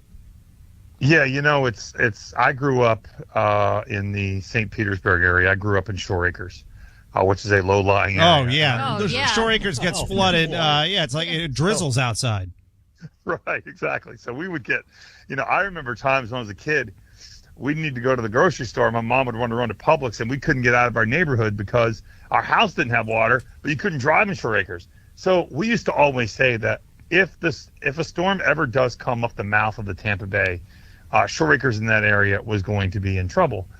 And then we saw it, 10, 12 days ago with Helene off the coast throwing the water into all the barrier islands there of the beaches, Reddington and Madeira Beach and Treasure Island and Paso Grill and all the way up to Dunedin.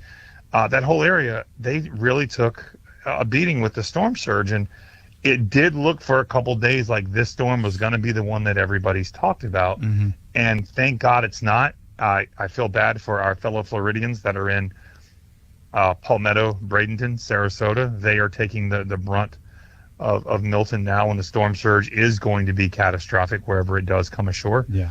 But Tampa looks to have not completely dodged a bullet, but have dodged what the worst case scenario that we were thinking just 48 hours ago. Yeah, we're looking at the storm surge potential right now, and it's about 6 to 9 feet for the Tampa Bay area, 9 to 13 feet from Sarasota into Fort Myers. So if that surge number had been a little higher in the Tampa Bay area, that was the worry. But I got to tell you, what we're seeing and hearing right now, some really, really severe weather just sitting over again Hillsborough, Pinellas, Pasco, Hernando, and Polk County. Froggy, it's so great to talk to you. We thank you for taking a few minutes to come on with us, and we definitely want to check back in. If the situation deteriorates in Jacksonville, please let us know. You got it. I appreciate you having me on. Good to talk to you, and if anything changes here, I will definitely check back in. All right, sounds good. Again, that's Froggy from the Elvis Duran Show on WQIK in Jacksonville. We'll go to the Tampa Bay area in just a moment and check in with one of our other hosts to get a sense as to what it's like right now as the northern eye wall just sits over that part of the state. Yeah, I'm seeing now that in Bradenton, there's a video that shows glass breaking on a building because the winds are so strong right now. And then also on our text line at 97720, a lot of people in Northport saying, lost power in Northport. It's very gusty in Northport. Can you tell me when the winds are going to die down in Northport? So it sounds like that area is really getting hit hard right now with that wind. Yeah, Northport is taking the part of the brunt of this storm. You've got areas like Gulfport where there's a lot of flooding. Shore Acres, like Froggy was just saying, lots of concern there, especially with the amount of rainfall that we see. So there's a couple different things. There's a storm surge, there's a rainfall, there's just a lot of different factors at play that are going to lead to a lot of flooding, and that's why it was so important for people who were in those flood zones, in those evacuation zones, to get out. And hopefully just about everybody heeded those warnings. Let's go back to the hotline, and I want to bring in another one of our iHeartRadio hosts, Pat Donovan from our sports station, 95.3 WDAE in Tampa, is with us. He's coming to us from Temple Terrace. Pat, it's great to talk to you. So the northern eye wall really sitting right over your region. What are you seeing and hearing out there? So you know what it feels like right now is an elongated summer storm. No lightning, no thunder, but just a lot of rain. And honestly, I'm not even really seeing much wind out here. Really? Yeah, I mean, it's a little windy, but it doesn't feel like a hurricane from where we are here in Temple Terrace. Are you outside right now? I stepped outside. I thought it was good for the effect. And he wants to be Jim Cantore. You really shouldn't be outside right now. Go back inside, He's making a burger. No, I'm telling you, in Temple Terrace, it is very, very just rainy, and that's it. It's very safe. All right, that's good. Well, we're glad to hear that. Is your power still on? My power is still on. We had it flicker like once or twice, maybe an hour or two ago, and that's about it. That's a bad feeling when the power flickers. You're like, it's coming. It is. You're just waiting for it. You know it's coming. Yeah. So what was your plan to ride out the storm? Any concerns, like on your property, you have trees or anything like that you have to be worried about? We do have a couple of giant oak trees in our backyard that I think it would take like an act of God to knock over, but there are a couple of decent-sized branches that hang over our house, and we have one. I don't know if it's a custom window or whatever the hell it is, but we have a window in the back of our home that's probably 12 feet wide, and that's my one concern is, God forbid, something would have smashed that window. I have no idea how I'd ever get it replaced. Now, did you prepare? So are you set if you lose power for a couple of days and all of that? Oh, yeah. We're as prepared as we can be. We even have our mother-in-law over here for entertainment. My mother-in-law over here for entertainment. So, yeah, we're ready to go if the bleep hits the fan. But it feels, at least at this point, like we're going to be the lucky ones again. Well, now I know why you're outside. You get the mother-in-law in the house. So, Pat, you know how to live. You're outside and you got the mother-in-law for entertainment. You can't top that. Pat Donovan from 95.3 WDAE in Temple Terrace with us. Pat, really appreciate it. Stay safe, and if things change, let us know. Anytime, guys. All right, taking a look at some of the storm surge numbers. Natalie, you've got that, and we're starting to see, especially Fort Myers, Naples, some significant numbers coming in.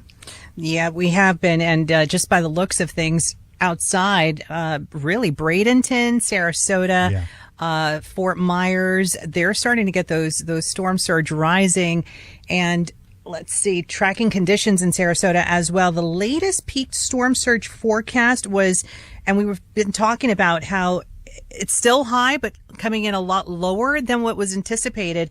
5 to 8 feet in Chokoloskee, 8 to 12 feet in Bonita Beach, Tampa Bay 6 to 9 feet right now. Yeah, and just got done with Helene, which again was about 7 feet. So hopefully it's on the low end, but if not, there's going to be a lot more significant flooding. No, definitely. Where Jim Cantori is in Charlotte Harbor, they're still getting 8 to 12 feet storm surge. Wow. And it looks like just about all of that is in the park. I mean, that parking garage that he's in, it's where he's at. Yeah. It's like an ocean there. There's a new low pressure record that's been set for Sarasota. So, of course, Sarasota, that's where the center of this storm is going to make landfall. And this has been a record storm in so many different ways. It's right up there among the strongest storms that we've ever seen, in the Atlantic, in the Gulf of Mexico. How low the pressure got, how high the wind speeds got at one point up to 180 miles per hour. How quickly it went from a Category 1 to a Category 5 in just a matter of 4 hours? Right? Yeah, just a matter of about 4 hours. And not many storms have done what Milton has done, where it was a Category 5, it lost some intensity, and then it ramped right back up to a Category 5. Luckily, the forecasts were right that the intensity decreased to a Category 3 as it's about to make landfall. Unfortunately, that's still a major hurricane, and it's still going to do a lot of damage, and it is just really hitting the Tampa Bay area pretty hard right now with some severe weather. And it looks like just south, I want to say, let me zoom in here, because there is one spot in particular that looks concerning, and that spot is just north of Bradenton, just south and to the east of Pinellas Park and St. Pete. And it looks like that is going to make its way towards Tampa, Riverview, Brandon, and Temple Terrace. Perhaps Pat should have waited before he gave his optimistic view of the storm. So, again, we're monitoring everything really closely, and we're keeping an eye on the flash flood warnings that have been coming through and any potential tornado warnings as well. Let's go to the hotline and bring in Weather Channel meteorologist Mark Thibodeau once again. Mark, it's great to talk to you. So landfall seems to be imminent. How do you determine when landfall is made? What's the criteria for that? The analogy I used earlier, is it like in football where you just need any part of the ball to hit the goal line and it's a touchdown? No, it has to be at least half the eye has to make it on shore. So that's like the whole foot. Yes. Half the eye, okay. So if you have a size 12 foot like mine, at least 6 inches of my foot has to get over. Got it. Okay. But it's you have to have half of the eye on shore, and I think that's going to be pretty soon here. This is really sped up from earlier today because the original computer modeling was saying that it was going to slow down a little. Yeah, we know. We weren't supposed to be on the air right now. We were supposed to come on at 10. We had to speed everything up because of this storm, so we're well aware it's moving fast. It's still moving northeast at 15 miles an hour. This is a very misbehaved hurricane. It's moving northeast at 15 miles an hour.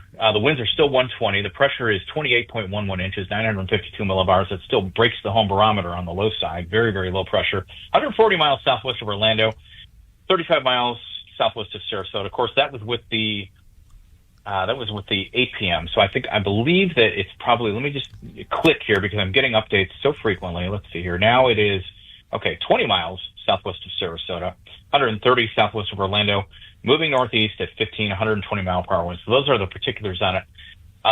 We have an extreme wind warning here that's going to go on for just a bit longer. It's going to be for Manatee County as well as Hillsborough and Pinellas County. That is with that northern eye wall. It's lashing Tampa Bay right now, heading up through basically towards St. Petersburg right now. They're getting hit by the northern eye wall, so landfall will follow that. So I think it's going to be within a half an hour. That center is going to be at least halfway on shore. The winds are responding, of course, 54 miles an hour, gusting to 77 at St. Petersburg International Airport right now. Tampa is 33, gusting to 59. And Sarasota, believe it or not, the winds have come down slightly. When I say slightly, I mean slightly. 40, gusting to 73. Last hour, Sarasota was gusting to 93 miles an hour. So that is very solid hurricane conditions going on. It's not 120, but that's getting into almost Cat 2 conditions. When we say, I want to clarify something too. When we say the winds are 120 miles an hour, that's over a very small area, an isolated spot. That doesn't mean the whole hurricane is 120 miles an hour. That's only in a small section. In this case, it would be on the northern side because this is a north-loaded hurricane. All the weather's on the north side. There's not a whole lot going on the south side weather-wise. However, that being said, our own Jim Cantori is in Charlotte Harbor right now. He's in a parking garage. We've been watching. He's getting a surge. Yeah, he's getting a surge right now. So that's, even though there's not a lot of rain falling, it's windy. The winds are coming from the wrong direction. What I mean by that is they're starting to turn around to the west a little bit. And so what that's doing, they're south at 51, gusting to 79 in Punta Gorda right now, south wind. So that's coming right up the length of Charlotte Harbor. And what that does is that brings that water level up. I don't have an official water level rise component yet. I'm waiting for the Hurricane Center to send that out. They have not yet. But I guarantee that we are probably going to get potentially a 10-foot surge into Punta Gorda, potentially, and through Charlotte Harbor, because the center is going to the west and north of Charlotte Harbor a little bit. So they're on that south side of the hurricane. Even though it's the drier side in this case, the winds are coming in fast, gusting to hurricane force, and they're coming in due south. So that's pushing all that water up through Charlotte Harbor and pushing it right towards Port Charlotte, as well as some of the surrounding areas around it. The areas around that whole area, all those towns around there are going to be seeing water come in here very soon. Venice, you're not off the hook either, because the winds are going to go kind of west-southwest here, so that's going to push the water up on Venice Beach. And then Inglewood, too. Not so old Inglewood especially, not totally off the hook either. We could see a surge coming in here as well. We might be. We're still waiting to get official numbers. And again, Tampa Bay, don't let your guard down here either, because we're getting those very strong winds coming in now. And the winds right now are northeast still at Elbert Whitted. But I'll tell you what, as we get that center swinging north, they're going to start coming around more to the southeast a little bit, and that could push water up into Old Tampa Bay as well as Tampa Bay as well. So 120 miles an hour, moving right towards Sarasota. The center is north of the center. That's where your worst weather is. To the south, you got wind. You don't have a whole lot of rain, but you still got a surge potential. And we still have that extreme wind warning that goes on for just a bit longer for the Tri-County area, Hillsborough, Pinellas, as well as Manatee. We could have winds gusting up to 90, 100 miles an hour within that northern eye wall. And we've seen that already around Sarasota. And those winds could be happening and not even being reported at various locations, because we don't have stations everywhere, but they could be happening on St. Petersburg, and it could be happening just south of Tampa a little bit based on the way the radar reflectivity works. So now this hurricane, overnight, it's going to jet across the Florida Peninsula, and by 7 a.m. tomorrow or 8 a.m. tomorrow, it's going to be offshore the Atlantic side of Florida. and it's going to grow in size. The wind field's going to grow. It's interacting with the fronts of the north and west.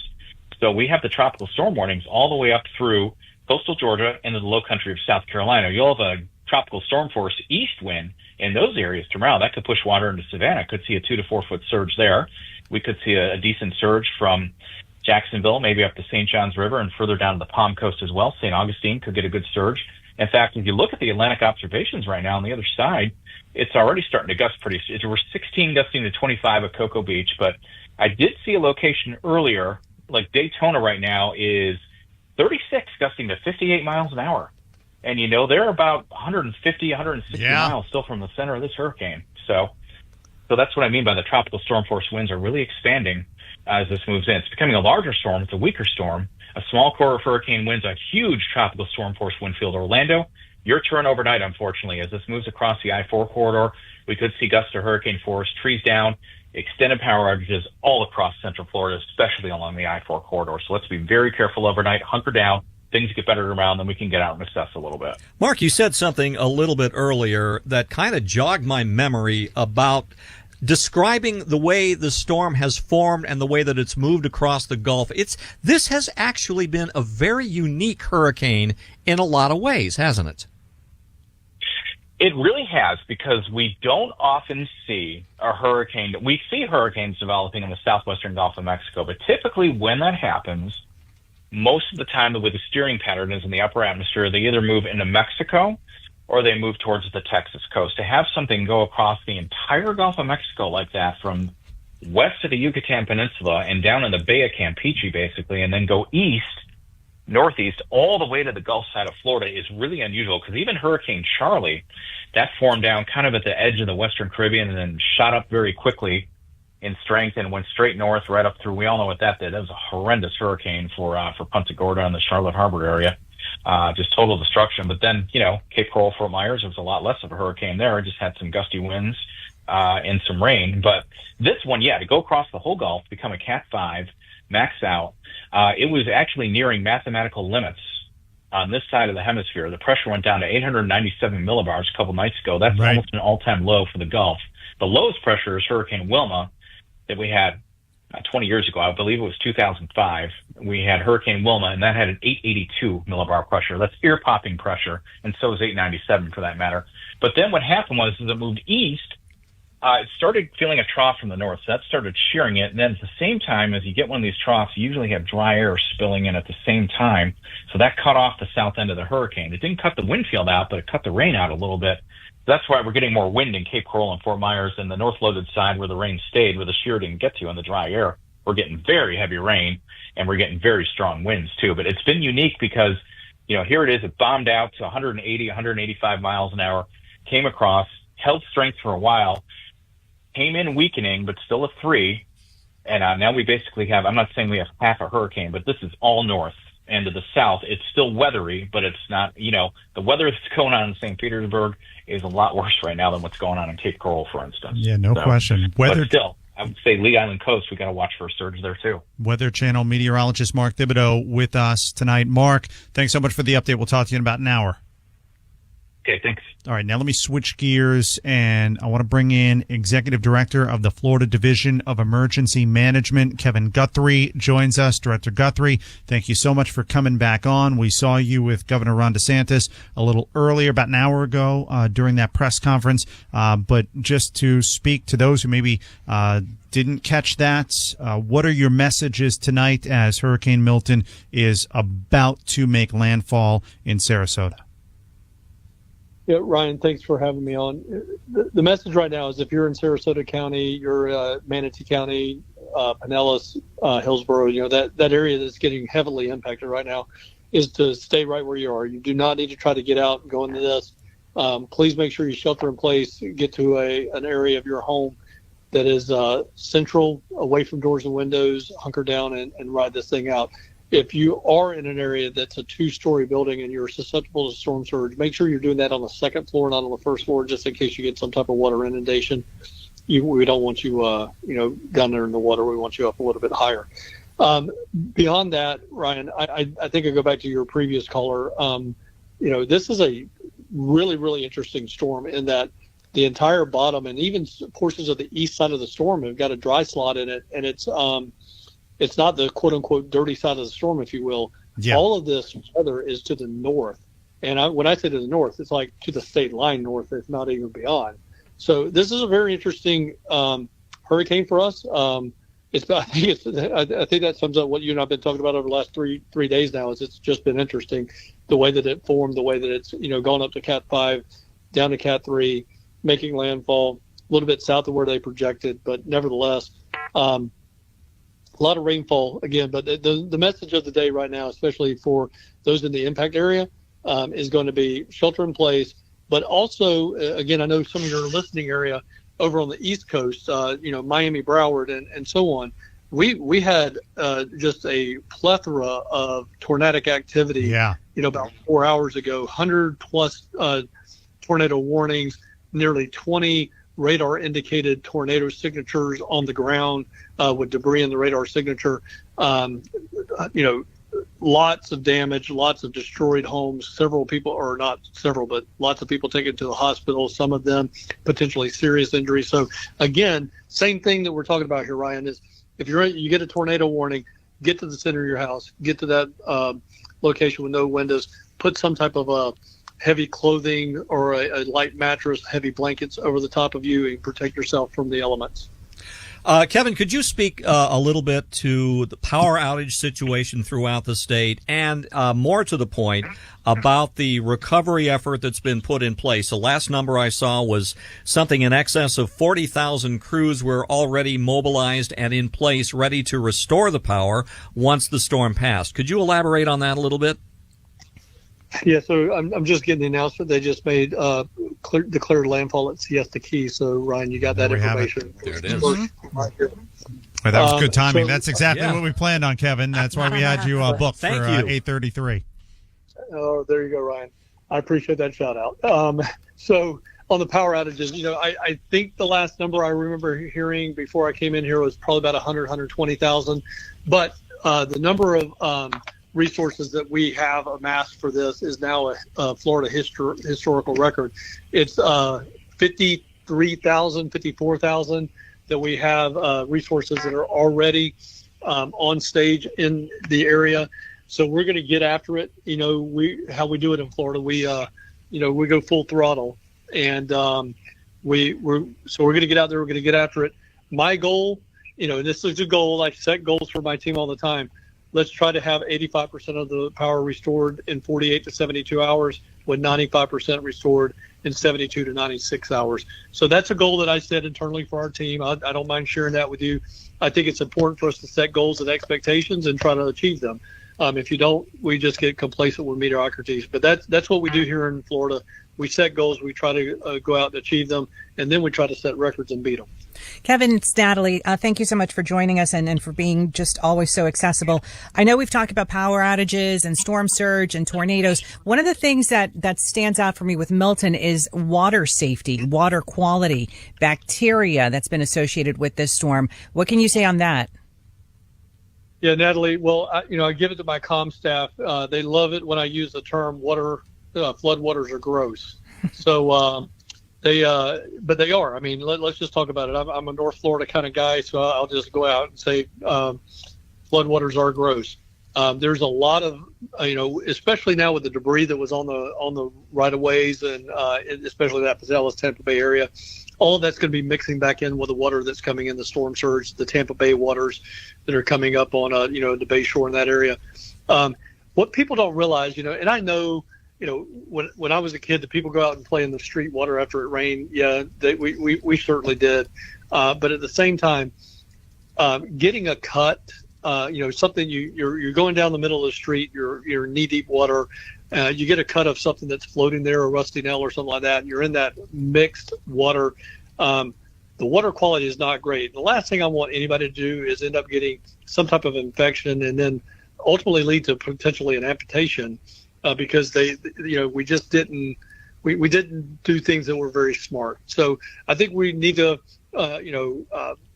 use caution, do things that are smart, protect yourself from that. But the floodwater is not good, especially with all of the mixed debris that we're going to have that was already on the ground. Yeah, and it seems like, and final question for you, Director Guthrie, and thanks again for your time. It seems like earlier in the day, obviously, the tornado warnings, that was the big story with Hurricane Milton, but it seems like moving forward, it's going to be the storm surge, obviously, on the west coast of Florida, and then also, and this could extend far inland, the flooding from the rainfall. A lot of flash flood warnings happening right now. Yeah, and Ryan, I'm going to go ahead and add to your bingo card East Coast storm surge, and I'll explain that in a second. Yeah, you're right on with the West Coast storm surge. I think we're definitely going to have some areas around Port Charlotte, maybe Tampa Bay again. There was a lot of outflow in Tampa Bay, so that's going to be interesting to see how that plays. But then, to your point, the Central Florida flooding, we've already had, and this was, I got the 5:15 briefing from the National Hurricane Center. We had already had 7 to 8 inches of widespread rain throughout the entire peninsula. There was one hydrologist calling for potentially isolated pockets of 16. That starts to rival numbers that we got for Hurricane Ian into Central Florida. So it's going to be interesting to see how that sets up.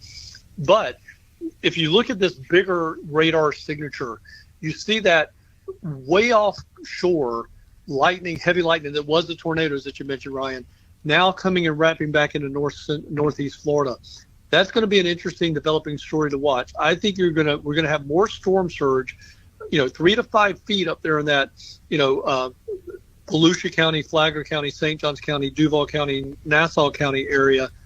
That's going to be interesting to watch. And then also that's all real vulnerable still from Hurricane Nicole, Daytona Beach shores, Daytona Beach itself. We still got a lot of coastal erosion there. So that may be a developing story that we need to watch in the next day or two. All right. Executive Director of the Florida Division of Emergency Management, Kevin Guthrie, with us. Director Guthrie, we always appreciate your time. Thanks so much for coming on, and thanks for timing that out. So we had the announcement of landfall while you were with us. All right. Thanks a lot, guys. I appreciate you, Ryan, Natalie. All right. Again, official landfall 8:33 in Siesta Key. I guess, according to what we heard from Weather Channel meteorologist Mark Thibodeau, half the eye of the storm must have made its way into Siesta Key.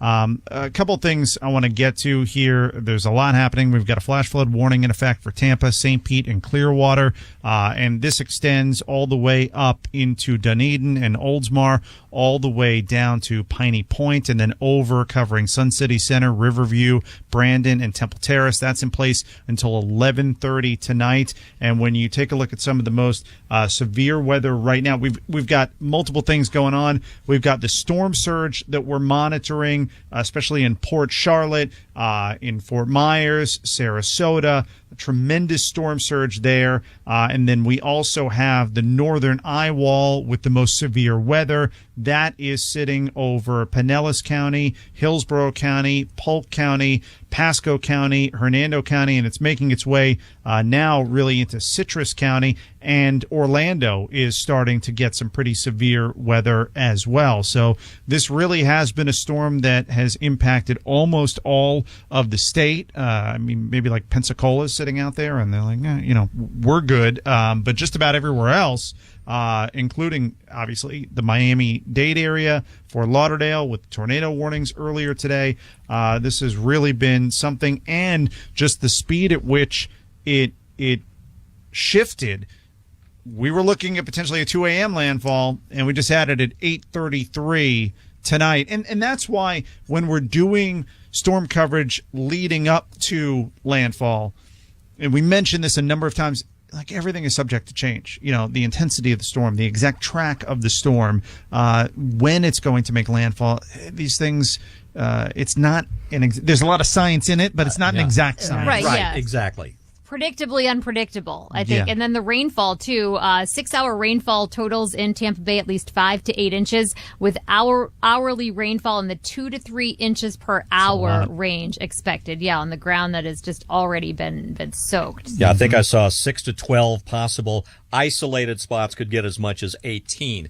And, that kind of brings in the fact that you saw, to kind of compare and contrast, earlier this year after Debbie, we saw places in Manatee and Sarasota County were getting as much as 17 inches of rain, and those neighborhoods in Sarasota County and Manatee were flooded literally for days afterward.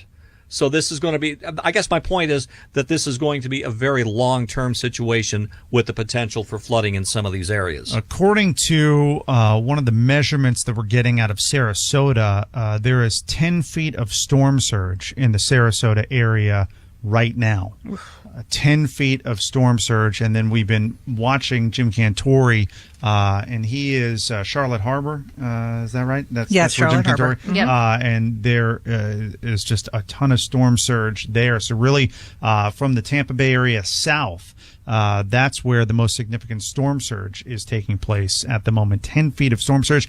And I mentioned earlier, let me scroll down here, Sarasota set a new low pressure record tonight, and the previous record was set on October 19th, 1944. Wow. It's been that long. So just another record that this storm has broken. Yeah, and I'm seeing now a video of a roof ripped off the Bank of America building in Bradenton. And, I mean, the roof is just off the building, so that strong wind coming through there is doing a lot of damage. And just a little more hurricane history for you here. Now that Milton has made landfall, it is the 5th Gulf Coast hurricane landfall this year. You had Beryl, Debbie, Francine, Helene, and now Milton. It ties 2005 and 2020 for the second most Gulf hurricane landfalls on record, trailing only 1886 when there were 6 Gulf hurricane landfalls. So it's become a very active season, and they all seem to be hitting the Gulf Coast. And I keep saying those October storms. Yeah.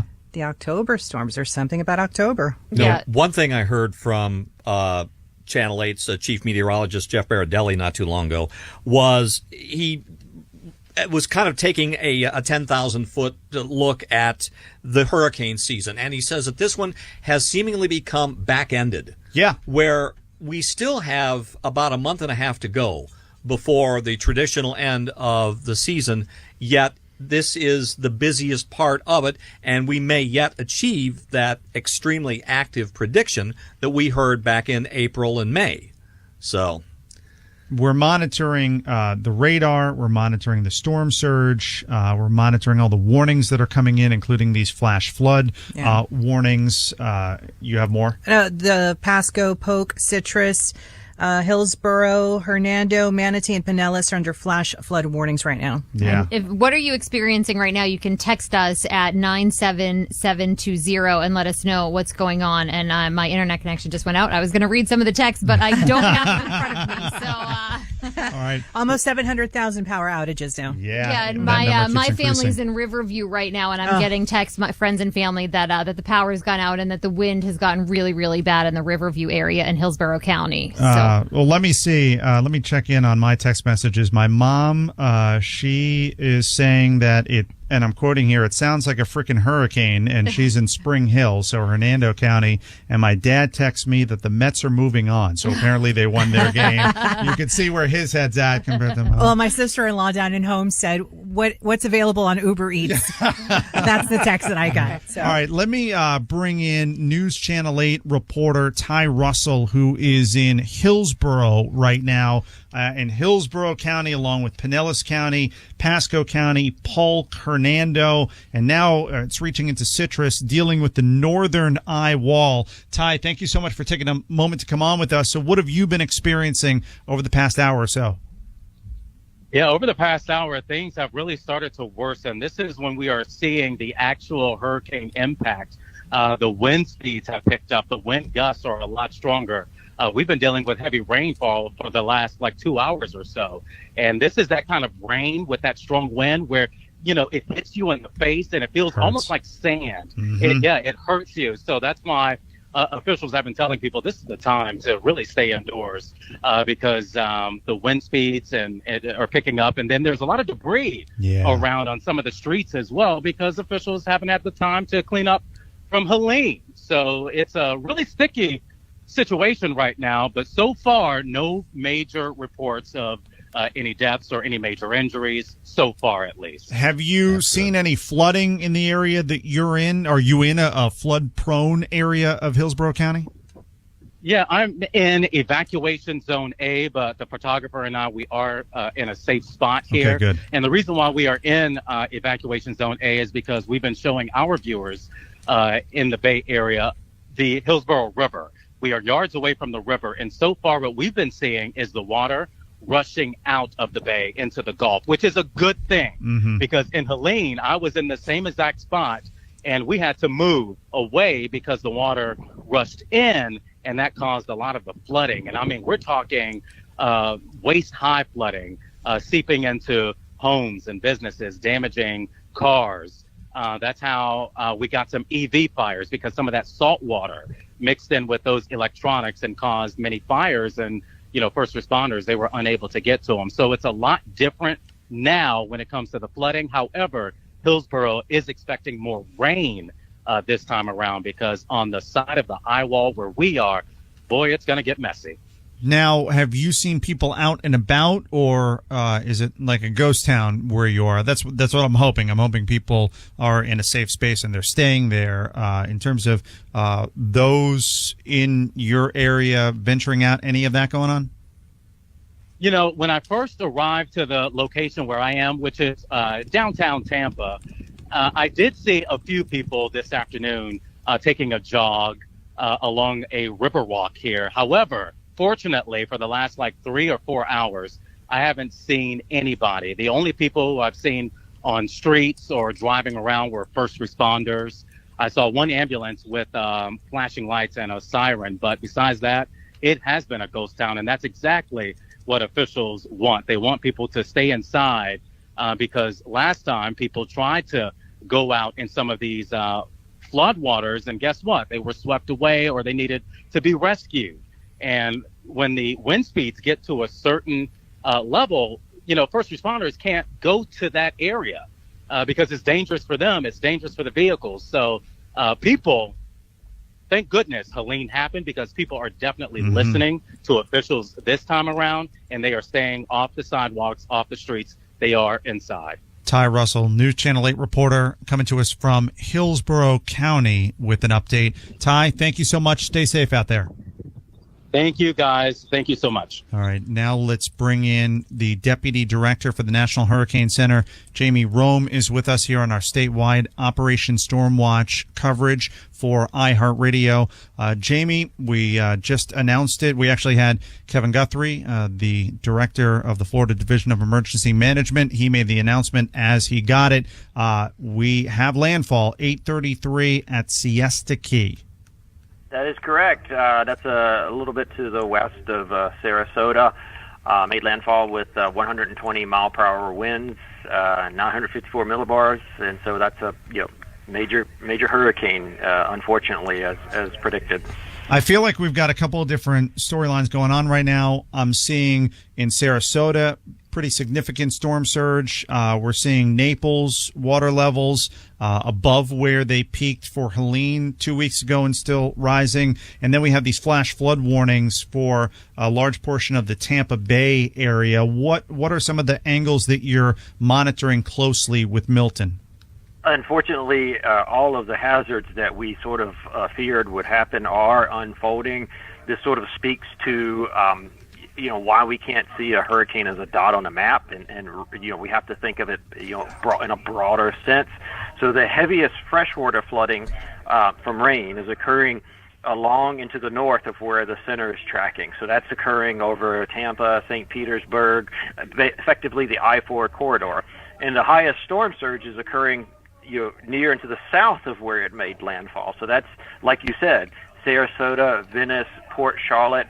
And while the peaks are not in the Naples area, they're getting very impactful storm surge down there. This is going to continue for the next several hours, certainly through midnight. So I don't know that we've seen the worst of it yet, unfortunately. And we've even got wind gusts to 100 miles per hour in Egmont Channel. And then what should those who are in the Orlando area, the Villages, Ocala, Daytona Beach, Gainesville, what should they be gearing up for? Because it looks like some of that really extreme weather, it's either making its way through that area right now or it's going to pretty soon.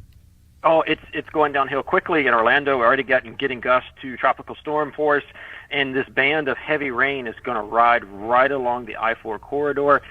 So if you look at all that extreme rainfall that's happening in Tampa, that is going to slide east-northeastward overnight and impact the Orlando area in the next several hours. So you have got to go home. I'm telling you that the driving conditions in Orlando are going to be treacherous, especially since it is nighttime. You cannot see flooded roads. You cannot see how deep the water is.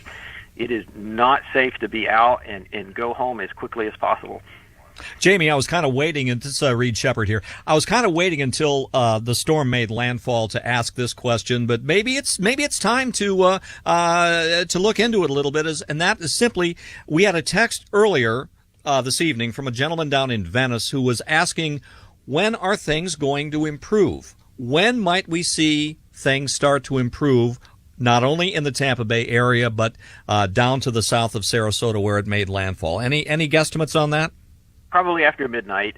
We really got to get the winds to not be onshore. So right now, the winds to the south of the center are pushing towards land. So they're shoving all that ocean water, towards land.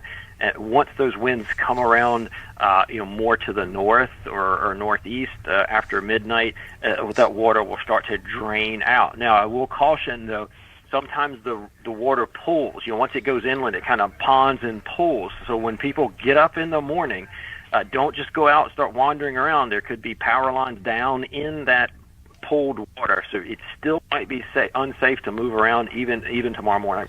All right, Jamie Rome, Deputy Director for the National Hurricane Center, with us on our iHeartRadio Operation Stormwatch coverage for Florida. Jamie, thanks so much. We'll talk to you soon. Thank you. All right, we're getting a lot of texts into 97720. That's how you can text us. Just give us your name, kind of where you're at right now. Let us know where you're at right now, because somebody said many of my roof shingles have blown off and a tree fell in my yard. I don't know where this person is, though. So if you can provide that information where you are, that would be really, really helpful. Somebody said, I stayed in my mobile home in Lutz, and I've never been so scared in my life. I'm hoping these winds start dying down. Bill in Dunedin said, we're getting some pretty strong wind gusts and heavy rain. Our power has been flickering on and off, but it's still on in the countryside area. Lakewood Ranch, lots of scary wind, no power, tucked in a closet with a headlamp and a bike helmet. Somebody said Gardens of Gulf Cove, in the center of it in Zone B in East Englewood, power flickered on and off for several hours and finally went out around 8:28, saying, I don't see any power in the neighborhood. There's no flooding or surge right now, but winds are moderate and nothing too crazy, but the power is out there. And then just a lot of people, power out since 5:30 in Pinellas Park, flickering lights, but still have power in Venice. So text us at 97720. Let us know what's going on where you are. Yeah, I just got a text from my wife, in fact, who is up in Ohio right now, and she talked to a woman who lives in our community. This is in Safety Harbor. She says the rain is coming down in sheets, but there's lightning behind it, which she thought was a bit weird. Trees are bending over in the wind. There is some storm surge, but not as bad yet as they're predicting. She said she went by our house the other day and everything looked okay. So far so good. But the power is out. The power outages were up to almost 780,000 power outages across the state. The hardest hit county at the moment is Pinellas County, followed by Hernando County, Manatee County, Hardy County, Pasco, Hillsborough. So really that general area, Manatee County, where the worst of the eye wall has hit. That's where we're seeing most of the power outages. But they extend as far north as Marion County, and they extend over to the East Coast, Martin County, St. Lucie County, Indian River County, with a lot of power outages. When you go down south, Collier County is not so bad, but along the coast, Sarasota, Charlotte, Lee, and these power outages, they're just going to continue, unfortunately, because now the winds are really starting to pick up. And like we mentioned, between the branches and the saturation of the ground, trees going down with this kind of wind, unfortunately, this was what we expected in terms of power outages. I guess the positive, the thing to help keep you optimistic, we heard from Governor DeSantis during his 7:30 press conference. I think they have between 40 and 50,000 linemen standing by, ready to go. When we talked to the executive director of the Florida Division of Emergency Management, Kevin Guthrie, about 25 minutes ago, he had some pretty aggressive goals for the timeline in terms of restoring power for most people here in Florida. Yeah, he wants a majority of people to have their power back on within 72 hours. And I mean, I think that's a really, really big goal considering how widespread these power outages are going to be. I'm also seeing that the storm surge, the Manatee River at Rye, is at 12 feet right now, which is very, very high for that river. So yeah, just a lot of flooding and the rain coming down in sheets in some of these videos that I'm looking at of Tampa and in St. Pete. So, and what's so alarming is like when I'm looking at the storm surge numbers for Manatee River, you can see where Helene was, and you can see it elevated there, and it's just blowing right past that with Milton. And that's the difference between a storm that's 100 miles off the coast and a storm that is a Category 3 and makes landfall. A little more history, too. Milton's only the third hurricane and the first major hurricane to directly hit the Sarasota area since 1851. Wow. Yeah, there have been another couple that just barely missed the area to the north or the south, closest being in 1859 and 1852.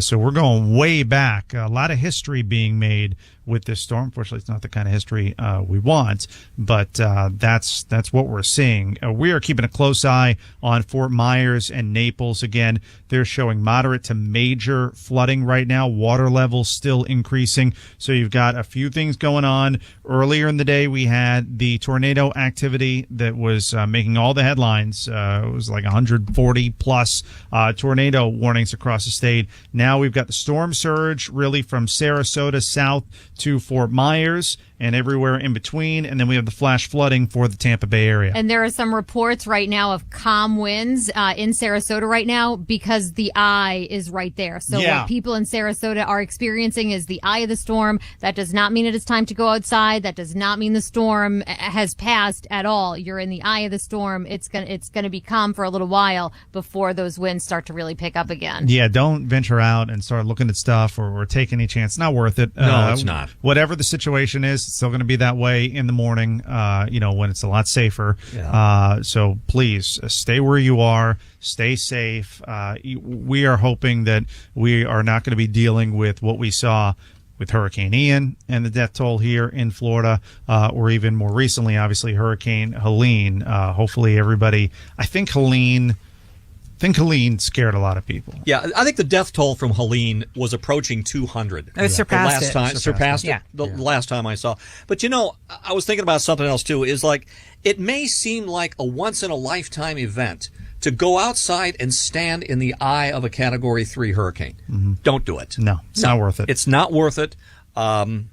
And you're going to regret it in about 20 minutes. Yeah, exactly. All right, we've got a lot of texts coming in. We're keeping up with all of those, and we can't thank you enough for providing this feedback from across the state. You could send your text to 97720. We'll try to open up the phone lines in a little bit as well. We've got more guests coming up for you in the next hour. We'll check in with our Weather Channel meteorologist and with the National Hurricane Center. So lots on the way here on this live Operation Stormwatch coverage for Hurricane Milton on iHeartRadio. You're listening to continuing Operation Stormwatch coverage of Hurricane Milton. This is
54 millibars. It's moving east-northeast at 15 miles per hour. We'll get a big advisory at 11 tonight, and as soon as we get that information, we're going to pass it along to you. But in terms of what everyone is experiencing right now, if you're in the Tampa Bay area, so we're talking about Pinellas County, Hillsborough County, Hernando County, Pasco County, Polk County, that's where the northern part of the eye wall of the storm is. That is going to make its way east, and Orlando, the Villages, Daytona Beach, Ocala, all going to be feeling those effects over the course of the next couple of hours. Now, we're also very focused on what's happening south of the eye.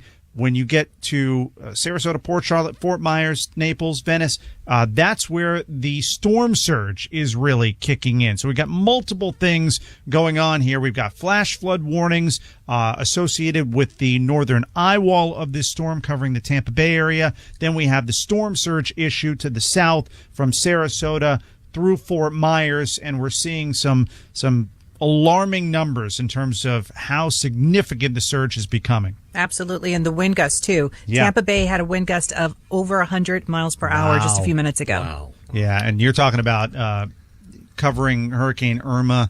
I mean, there were some wind gusts that were pretty up there, but this is even surpassing that. And I'm looking at a video right now of storm surge in Punta Gorda, and the person who posted it said the water rose 5 feet in the last 30 minutes, and the water is getting pretty high there, coming up to some houses in Punta Gorda. Yeah, you've got drains and sewers that are overflowing too. So that's not helping streets with their flooding. I'm also seeing an image up there. A car driving through. I'm not sure where it is. That's a bad idea. The car is driving through water, and I just want to say that is a really bad idea. That's right an awful now. idea. Yeah, don't do that. And just to give you again a sense as to how wide of an area this storm is impacting. So there's a wind gust of 60 miles per hour recently at Orlando Executive Airport.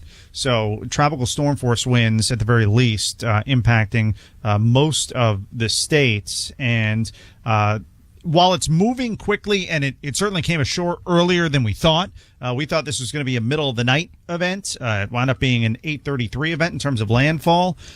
We've still got a ways to go.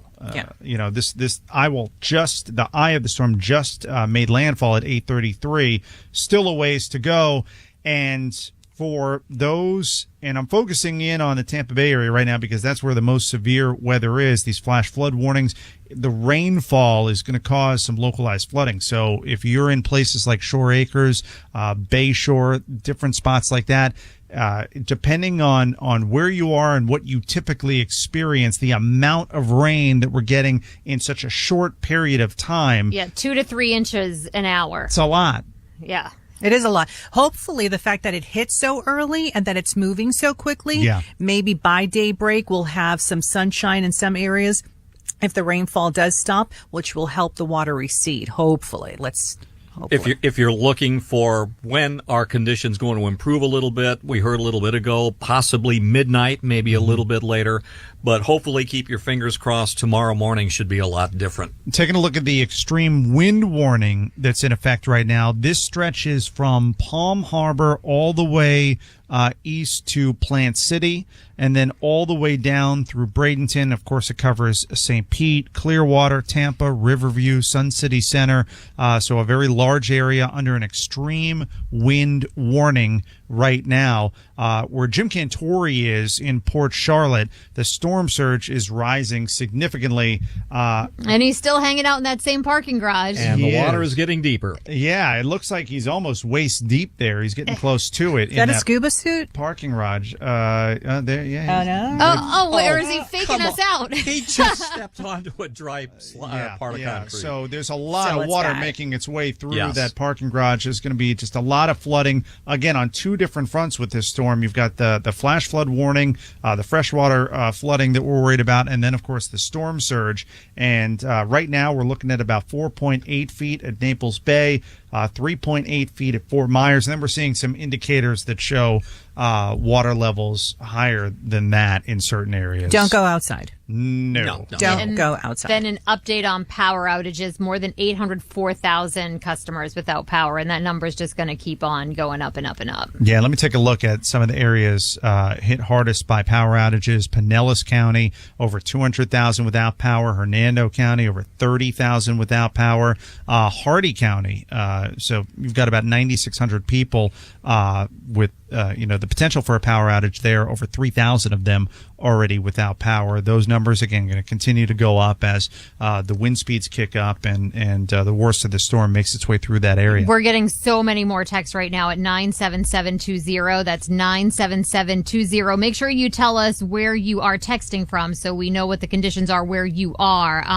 Somebody said Sarasota right now, no wind or rain. It's very eerie. And again, that is the eye wall. Another person said that they are in central Pasco County and they just lost power. Another said my sensor in Weeki Wachee, my wind sensor, said 75 miles per hour gust happening there. So you can text us and let us know what's going on where you are. The text number is 97720. That's 97720. And make sure you tell us where you are when you give us the conditions. And some rainfall totals that I'm seeing over the last 24 hours or so. 12 inches of rain so far in St. Petersburg, about 8 inches of rain in Clearwater, which brings to the point something that kind of, I don't know, I don't necessarily know what it means, but it seems to be the case anyway. When you get a storm that goes up north through the Gulf, and we're on, the eastern side of it, that's traditionally considered the sloppy side of the storm. Okay? In this case, the north side of the storm is the sloppy side of the storm based on where it's coming from. Like I said, that's just, we seem to get it no matter what. It's a little bit different. And if you look at, taking a look at the radar right now, just to give people a visual, you've got everywhere from Jacksonville to the Big Bend area and then south to Sarasota and over and across to Titusville, just dealing with a ton of rain and severe weather. And then from like Vero Beach across Port Charlotte all the way down to Miami, Fort Lauderdale, there's really not a lot going on right now because the storm, it's almost like there's half of it, I think we're getting word of our first fatalities related to Milton and out of St. Lucie County. Multiple fatalities according to the sheriff. Apparently it is tornado related. Yeah, so I did see that there was actually a police station in St. Lucie that was destroyed by a tornado that touched down there earlier today. Yeah, this was at Spanish Lakes Country Club in St. Lucie County. Boy, we're worried about that. That was really something today to see those tornado warnings popping up like they did. And there are a number of different aspects of this storm that have been a bit unpredictable. Like, I remember we were tracking this storm from the very beginning before it was even a storm, and those forecasts did not have it getting up to 180 miles per hour at one point, a Category 5. It did. It went down to a Category 4, then came back up to a Category 5, which is rare. And then, we were talking about all the potential effects that the state could feel from this storm yesterday and this morning.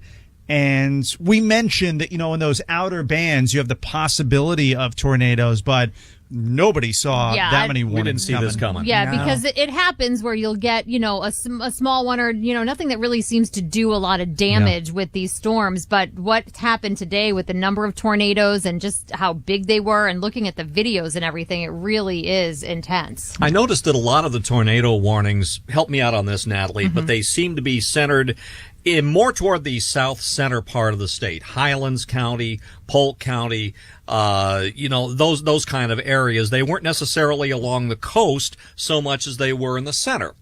And that's a good observation. I'm going to have to check into that. I know that from Tampa Bay to Melbourne, they had probably the most tornado warnings that went out. And I'm not too familiar with maps, but that seems a little bit like what you're saying.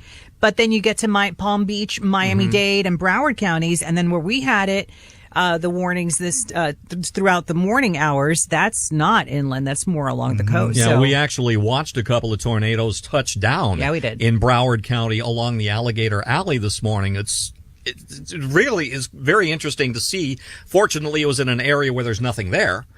And I guess that wedge tornado, which is the wider one, that's rarer. And that seemed to be a surprise for the tornado expert who we had on Jennifer Nairmore earlier. Right. Yeah, she specifically pointed that out. Let me get everyone caught up on where the most severe weather stretches right now. From Bradenton north to Homosassa Springs, over to the Villages, then down to Lakeland and everything in between. So Dade City, Tampa, and all the rest. There's also some pretty significant storm lines reaching Orlando, the Sanford area.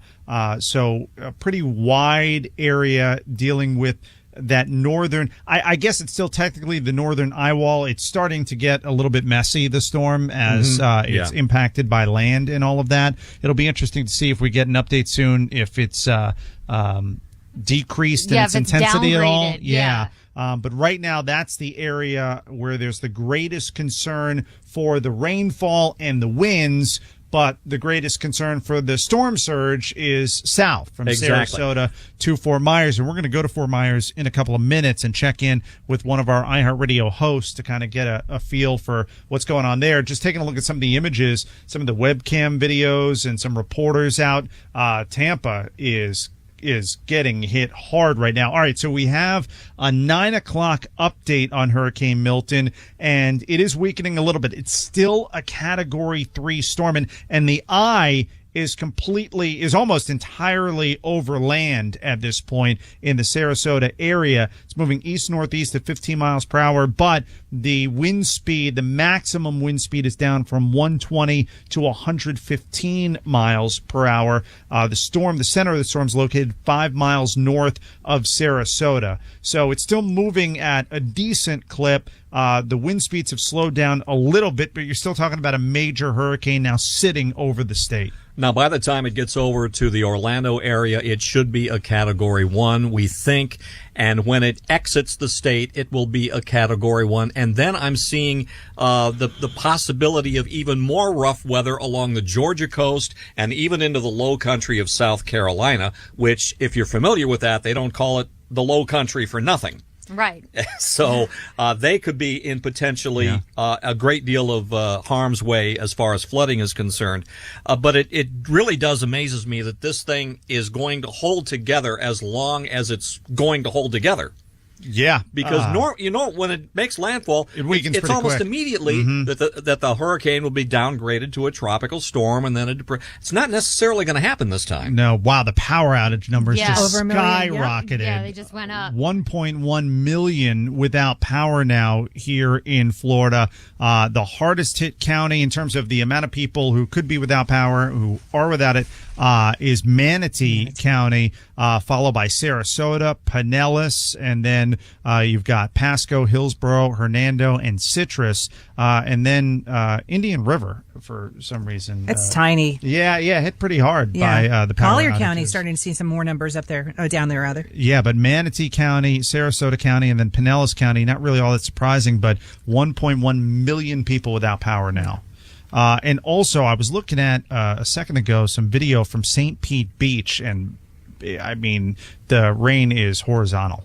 That's how much the wind is blowing at this point. I don't know the exact wind totals for St. Pete Beach at the moment, but looks like pretty significant conditions, hurricane-like conditions in St. Pete Beach. I can tell you that Egmont Beach just recorded a gust of 100 miles an hour.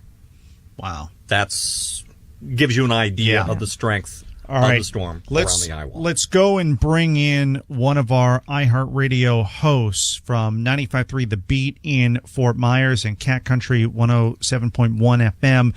Amy Lynn is with us now. Amy, thanks so much for taking a few minutes to come on the show.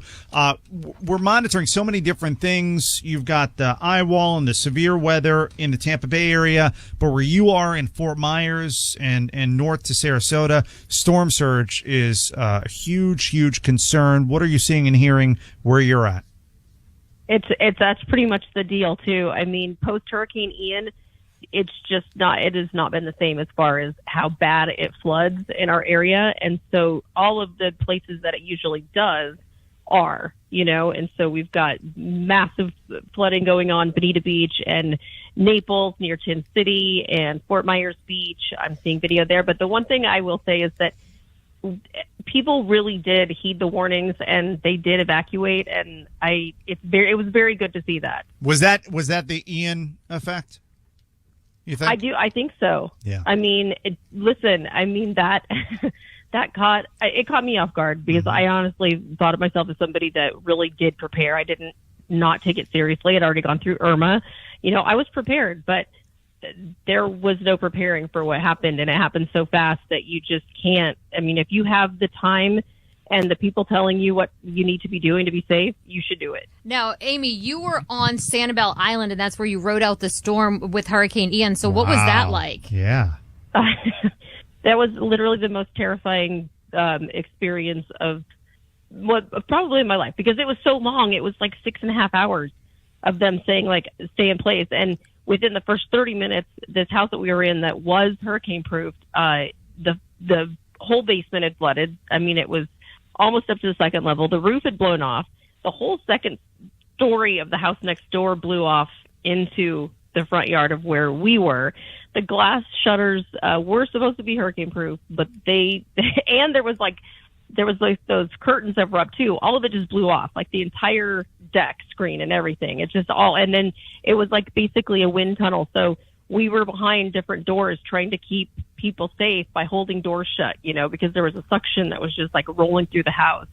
And it was terrifying. It was 6 hours of that. And I had 7 dogs in the closet with me. Oh my I was just God. like, please, and you can't like see anything. All you can hear is basically people's alarms going off and the tones on your phone going off. And then things will hit every once and again that are like so hard. You're like, what just hit me? And is it going to be the time that this is going to come out from under me? I mean, I truly thought that, and it was terrifying. So for this one, I wanted to make sure that I have a much better neuro-association, and I do everything I can to be in an area historically that has had like no flooding and less, it really terrifies you. I think that we sounds all horrifying. grew a lot from that experience. And it always comes at night, doesn't it? Always comes why at is night. that? Why is that? I have no idea. I mean, today I slept, honestly. I was so tired from preparing the last 3 days and evacuating. I crashed today, but then woke up because we started to get some of the gusts. But I'm saying I feel completely blessed this time because it was so bad last time that I was just dreading it today. But I know that there are so many more out there that are getting that. And I do know we got a lot of time to prepare, but it doesn't make up for what you return back to. And I think that was something that I was having a hard time with because last time I left, I didn't have anything to come home to. And I know so many people are going to experience that. And that literally makes me just want to cry because it's awful. Taking a look at Fort Myers. There's just no winning in this. What's that? No. Taking a look at Fort Myers right now, it looks like, according to the radar, it's pretty clear in the area. The storm surge is obviously ongoing, but the conditions right now, what is it like? It's actually, we've had some pretty strong gusts. I'm in evacuation zone C right now, and so I'm well east of 41, which is a good thing. Mm-hmm. So I'm not seeing any of that right now. We did have numerous tornado warnings and tornadoes that were happening fairly nearby, very windy, kind of chaotic in the beginning earlier today. And then tonight, a few like shutter rustling gusts, but like I said, we still have power. I feel completely just like, I'm so happy about this for myself, selfishly. I just know that that's not the situation for everyone, and that is hard. We're joined by Amy Lynn, one of our hosts on iHeartRadio 95.3 The Beach and Cat Country 107.1. Let me ask you this. For those who are in the more severe portions of this storm right now who are listening to our coverage here on iHeartRadio, as someone who went through the worst one of these storms can offer during Ian. What's your advice to all of them? I do the most safe thing that you can with where you are. And I would say if wherever you are, don't go anywhere. I mean, I know they say that, but literally trying to do that is in so many cases not a good idea. But, make sure that and you should have already. I mean, I texted my address to so many people, but if you still can, if not, I say do the most safe thing that you can. And if they tell you it's time to go. And I mean, that was for us too. I mean, we were lucky to be one of the first that were evacuated off of Sanibel on a Chinook chopper. They had flown around all morning doing some basket rescues, but also flying over to see how many people they were needing to pick up. There was just not a lot of warning with Ian. And so like this one. So it was just really devastating. We had no idea either. We had no idea the causeway was out, and you literally get dropped off in North Fort Myers and, 7 dogs in tow. And then I'm like, okay, so like, where do you go? Mm-hmm. I mean, those are things you really need to know, you know what I mean? Because that was the thing. I was like, there's no forward right now. And there is no, past right now. So what do we do now? Yeah. It's really such a like humbling feeling. And let me just say, I love Southwest Florida. I love it. I fell in love with it when I moved here in 2009. I would not change that. And I know it has for a lot of people. Will I maybe change like geographically my location? Yes. Not being so close, but I love it. I know why people are here and why they choose to do what we do to put up with storms like this. Well, I'm glad we talked to you. They are more frequent now. Because I think that brings to the front of our minds, the job that we're going to have tomorrow and in the days after. Right now, we got to get through tonight and we got to get through this storm. But that information, like after you realize you just lost everything, like what to do next, we're going to work on providing that really information makes us think for everyone. About, and how we can help people. Yeah. There will be a significant effort underway that I know our team across the state and really honestly across the country at iHeartRadio are going to help with to make sure that we get things back to where they need to be here in Florida after Hurricane Milton. I honestly, I want to say that just because people in the Southwest Florida area, they know me. I am a local. Like I have already been collecting my clothes because I went through this 2 years ago. So I've already got donations that are ready. So whatever we do end up doing, I would love to make sure that the things we have to donate and anyone that wants to is able to do that. Yeah, absolutely. Amy, we can't thank you enough. Amy Lynn, one of our iHeartRadio hosts from 95.3 The Beach and Cat Country 107.1 FM with us out of Fort Myers. Amy, we appreciate the time. We're glad you're safe and you're okay. If anything changes or if you learn anything there in Fort Myers, please reach back out so we can have you back on. Hey, absolutely. And just for everybody I know that are listening right now, thank you for listening, and please be safe. And, if you're hearing what to do, listen, and I'll talk to you guys soon. All right. Sounds good. Thanks again, Amy. Go ahead, Natalie. You've got an update for us? I do. Within the next 30 minutes, warning going out to Orlando to shelter in place. Otherwise, it's going to be too late. All right, so if you're in the Orlando area, you are running out of time. Get to where you need to be because I can tell you what we're seeing coming out of the Tampa Bay area. You don't want to be in the wrong place at the wrong time here with the storm. And the Florida Division of Emergency Management just posted on X, do not walk out into receding water in Tampa Bay right now. The water will return through storm surge and poses a life-threatening risk. So, nobody should be outside right now in these conditions anyway, but you definitely do not want to be walking out where that water has gone back in because it will come, back. Right. And if you're in the middle of it and it comes in, that's you got a real problem on your hands. All right, let's go back to the hotline. We've got Weather Channel meteorologist Mark Thibodeau with us. Mark, really appreciate you coming back on. I want to ask you about the Tampa Bay area real quick because that's where the northern eye wall, the worst of the weather is hitting right now, and flash flooding in St. Pete. 5 inches of rain in just 1 hour.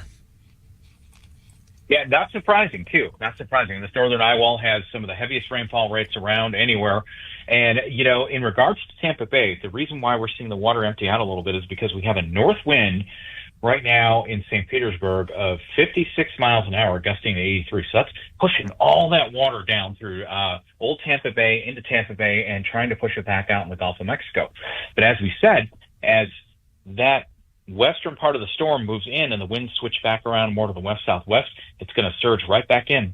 So that's why it's so dangerous. Definitely don't want to go sightseeing there. Definitely stay away from that. Stay indoors. As person said before, this is no kind of weather for anybody to be out in. It's really, really dangerous what's going on tonight. And yes, the rainfall is adding up. We don't want to discount that because that's becoming a big factor. We're going to see a lot of these flash flood warnings coming up now with this hurricane moving inland till 10:45. Basically, we have a blanket flash flood warning for the entire area, all the counties, Polk, Sumter, Citrus, Hernando, Hillsborough, Manatee, Pasco, Pinellas County, all till 10:45 p.m. We've had between 4 and 10 inches of rain already, and it's still raining. So we are going to have some places that are just flooded out big time. We might see some flash flood emergencies happening. This includes Tampa, Spring Hill, obviously, Clearwater, Lakeland, Largo, Bradenton, Pinellas Park, Plant City, Winter Haven, all points in between as well. Down to the south, we've been looking at the situation in Fort Myers, and we are seeing a bit of a surge starting to come in there to Fort Myers Beach. It's not really high yet, but it is water's starting to lap up a little bit with that westerly flow we talked about. Not raining super hard. It's a different personality of the storm on that south side, more surge prone. Then to the north in Tampa Bay, we really got the kind of the extreme side happening here, and all that weather that's moving through Tampa Bay right now is going to be coming up into Orlando over the next couple of hours as it moves off to the north and east next several hours. So overnight, Orlando, you get your strong winds, possibly gusting to hurricane force, very heavy rain, and we've already seen plenty of rain inland. Brevard County, Lake County, Orange County, Osceola, Seminole, Volusia. We've had rainfall 3 to 6 inches already, and so much more where that already came from as that hurricane moves across the peninsula. It's very dangerous out there tonight, folks. Be safe. So I know what so many across the Tampa Bay area are thinking right now. How long until this is over? What's the timeline like for Tampa to be in the clear from this portion of the eye wall they're experiencing right now? So we got a little while because if we look at this eye wall right here, it's decaying a little bit over Tampa Bay. It's weakening like it does when it moves inland, but it's going to continue to just rain and rain in this area, and the winds are going to continue to be strong. I'd say we have at least probably a couple more hours before the hardest part of that moves out, and then we're going to sort of be getting lashed by this western side of the cane that's still out over the Gulf of Mexico. We'll see these winds coming down as this moves by, kind of turning to the west, northwest a little bit, and then gradually around more to the west. And when that west wind kicks in, southwest wind, that's when we expect that water to start really coming back into Tampa Bay, and that's when things get real dangerous again. So you don't want to be, like you said, you could have quite a problem if you're out there observing that, and all of a sudden that water comes back in. So not safe at all.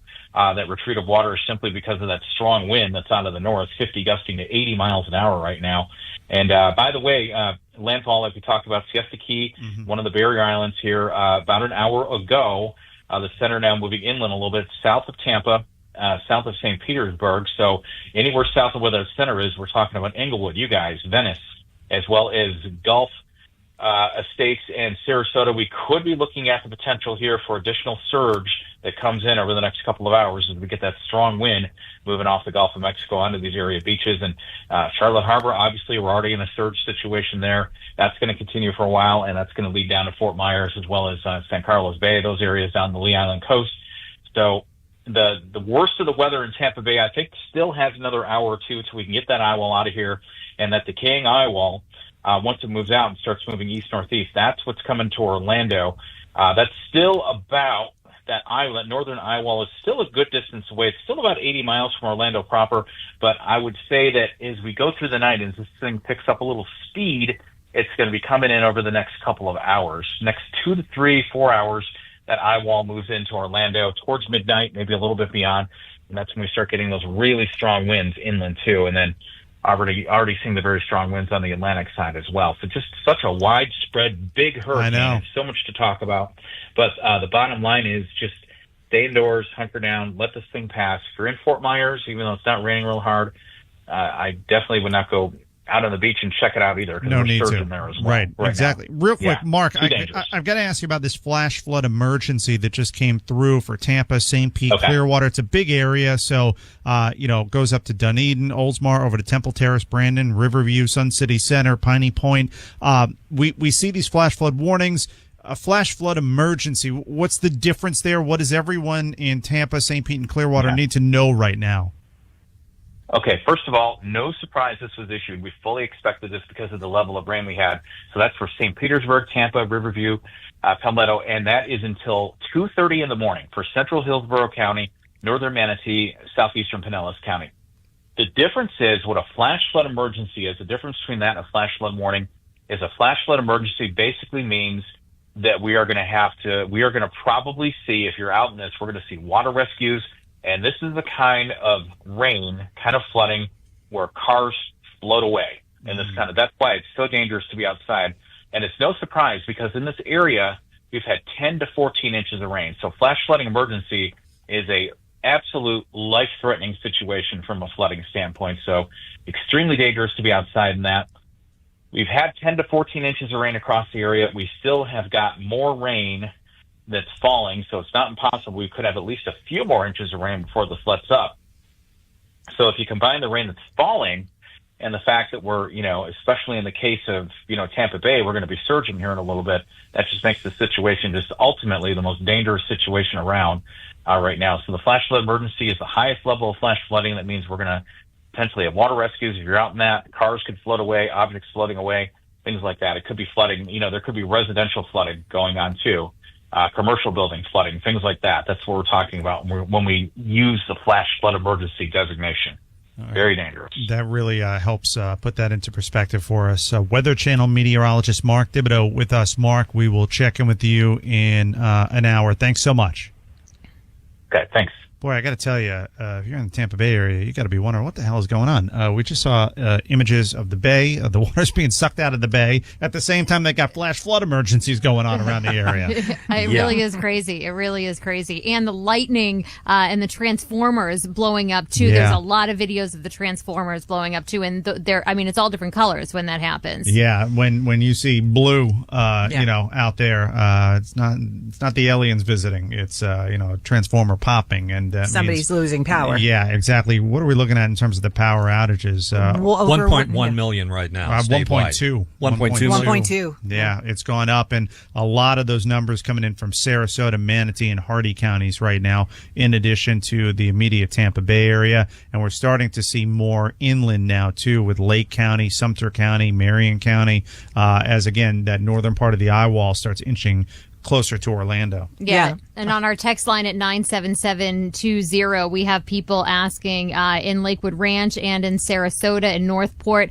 is the storm done? Because it's quiet. No, it is not. No. That's the eye of the storm where it's very calm, but you do not want to go outside. The storm is not done. That's just the eye moving through, and there's going to be more bands of wind and rain that are going to be coming through. Also, a lot more people talking about their power outages. I'm in South Point and Riverview, just lost power. Heavy winds at Cape Hayes right now. Coming out of the eye in Bradenton, winds are starting to pick up for someone who texted in from that area. Somebody just said their power's back on in Sun City Center. Don't know if that's going to last. Power out in Fishhawk. Lots of sparks flying on one of our poles in Northport. So thank you so much for sending these texts in at 97720. It's really, helping us get a handle on what's going on out there and where people have power and what they're experiencing too. Man, some of the flooding. I'm looking at images out of Venice. I mean, this is serious. I mean, that's a lot of water on the ground. It really is crazy. You've got two things happening simultaneously. You've got the storm surge happening from Sarasota south, and then you've got the flash flood happening in the Tampa Bay area, so north of Sarasota up through Pinellas County, Pasco County, and then a little bit more inland. And the wind, too, with, we just saw a picture from Citrus County where a huge tree fell on a house. So lots of that going on, too. And again, you can text us at 97720 to let us know what you are seeing now. The flash flood emergency continues in Tampa, St. Pete, and Clearwater until 2:30 a.m. So it is going to be a very, very long night. And some wind gusts so far. These were as of 9 o'clock this evening. Sarasota recording a 96-mile-an-hour wind gust. St. Pete, 94 miles an hour. Venice, 90 miles an hour. Tampa, 82 miles an hour. And Brooksville, 76-mile-an-hour wind gust up there in Hernando County. Yeah, we talked about Orlando and Sarasota. We keep talking about them. They've had eerie quiet for the last hour or so, and they're about to get slammed with that back part of the eye wall. So definitely not in the clear, nowhere near that. No. And the flash flood emergency, pretty rare to get to that level. And just some perspective, Pinellas, Hillsborough, Western Manatee County, 10 to 14 inches has fallen. And, the rain's not stopping anytime. So that's a lot of rain. In some places, it's coming down like a sheet. Like you think of the afternoon thunderstorms that we get that are pretty bad. The rain coming, and you feel like it can't rain any harder. Mm-hmm. And this is just like sheets of water dumping out of Hurricane Milton right now. The sideways showers. Yeah. Oh, love those. This is a Category 3. This is a major hurricane hitting the Tampa Bay area, Sarasota, and the impacts are extending well beyond just the West Coast. Obviously all the way down to Fort Myers with the storm surge, and Orlando. It's time to get it together and be ready because it's coming your way. What it's a night! Crazy. It really Fifth is. hurricane to make landfall. It's exhausting. It's exhausting. It is exhausting. I think I can speak for everybody. I know. I feel I need a cup of coffee. I'll say that right now. Yeah.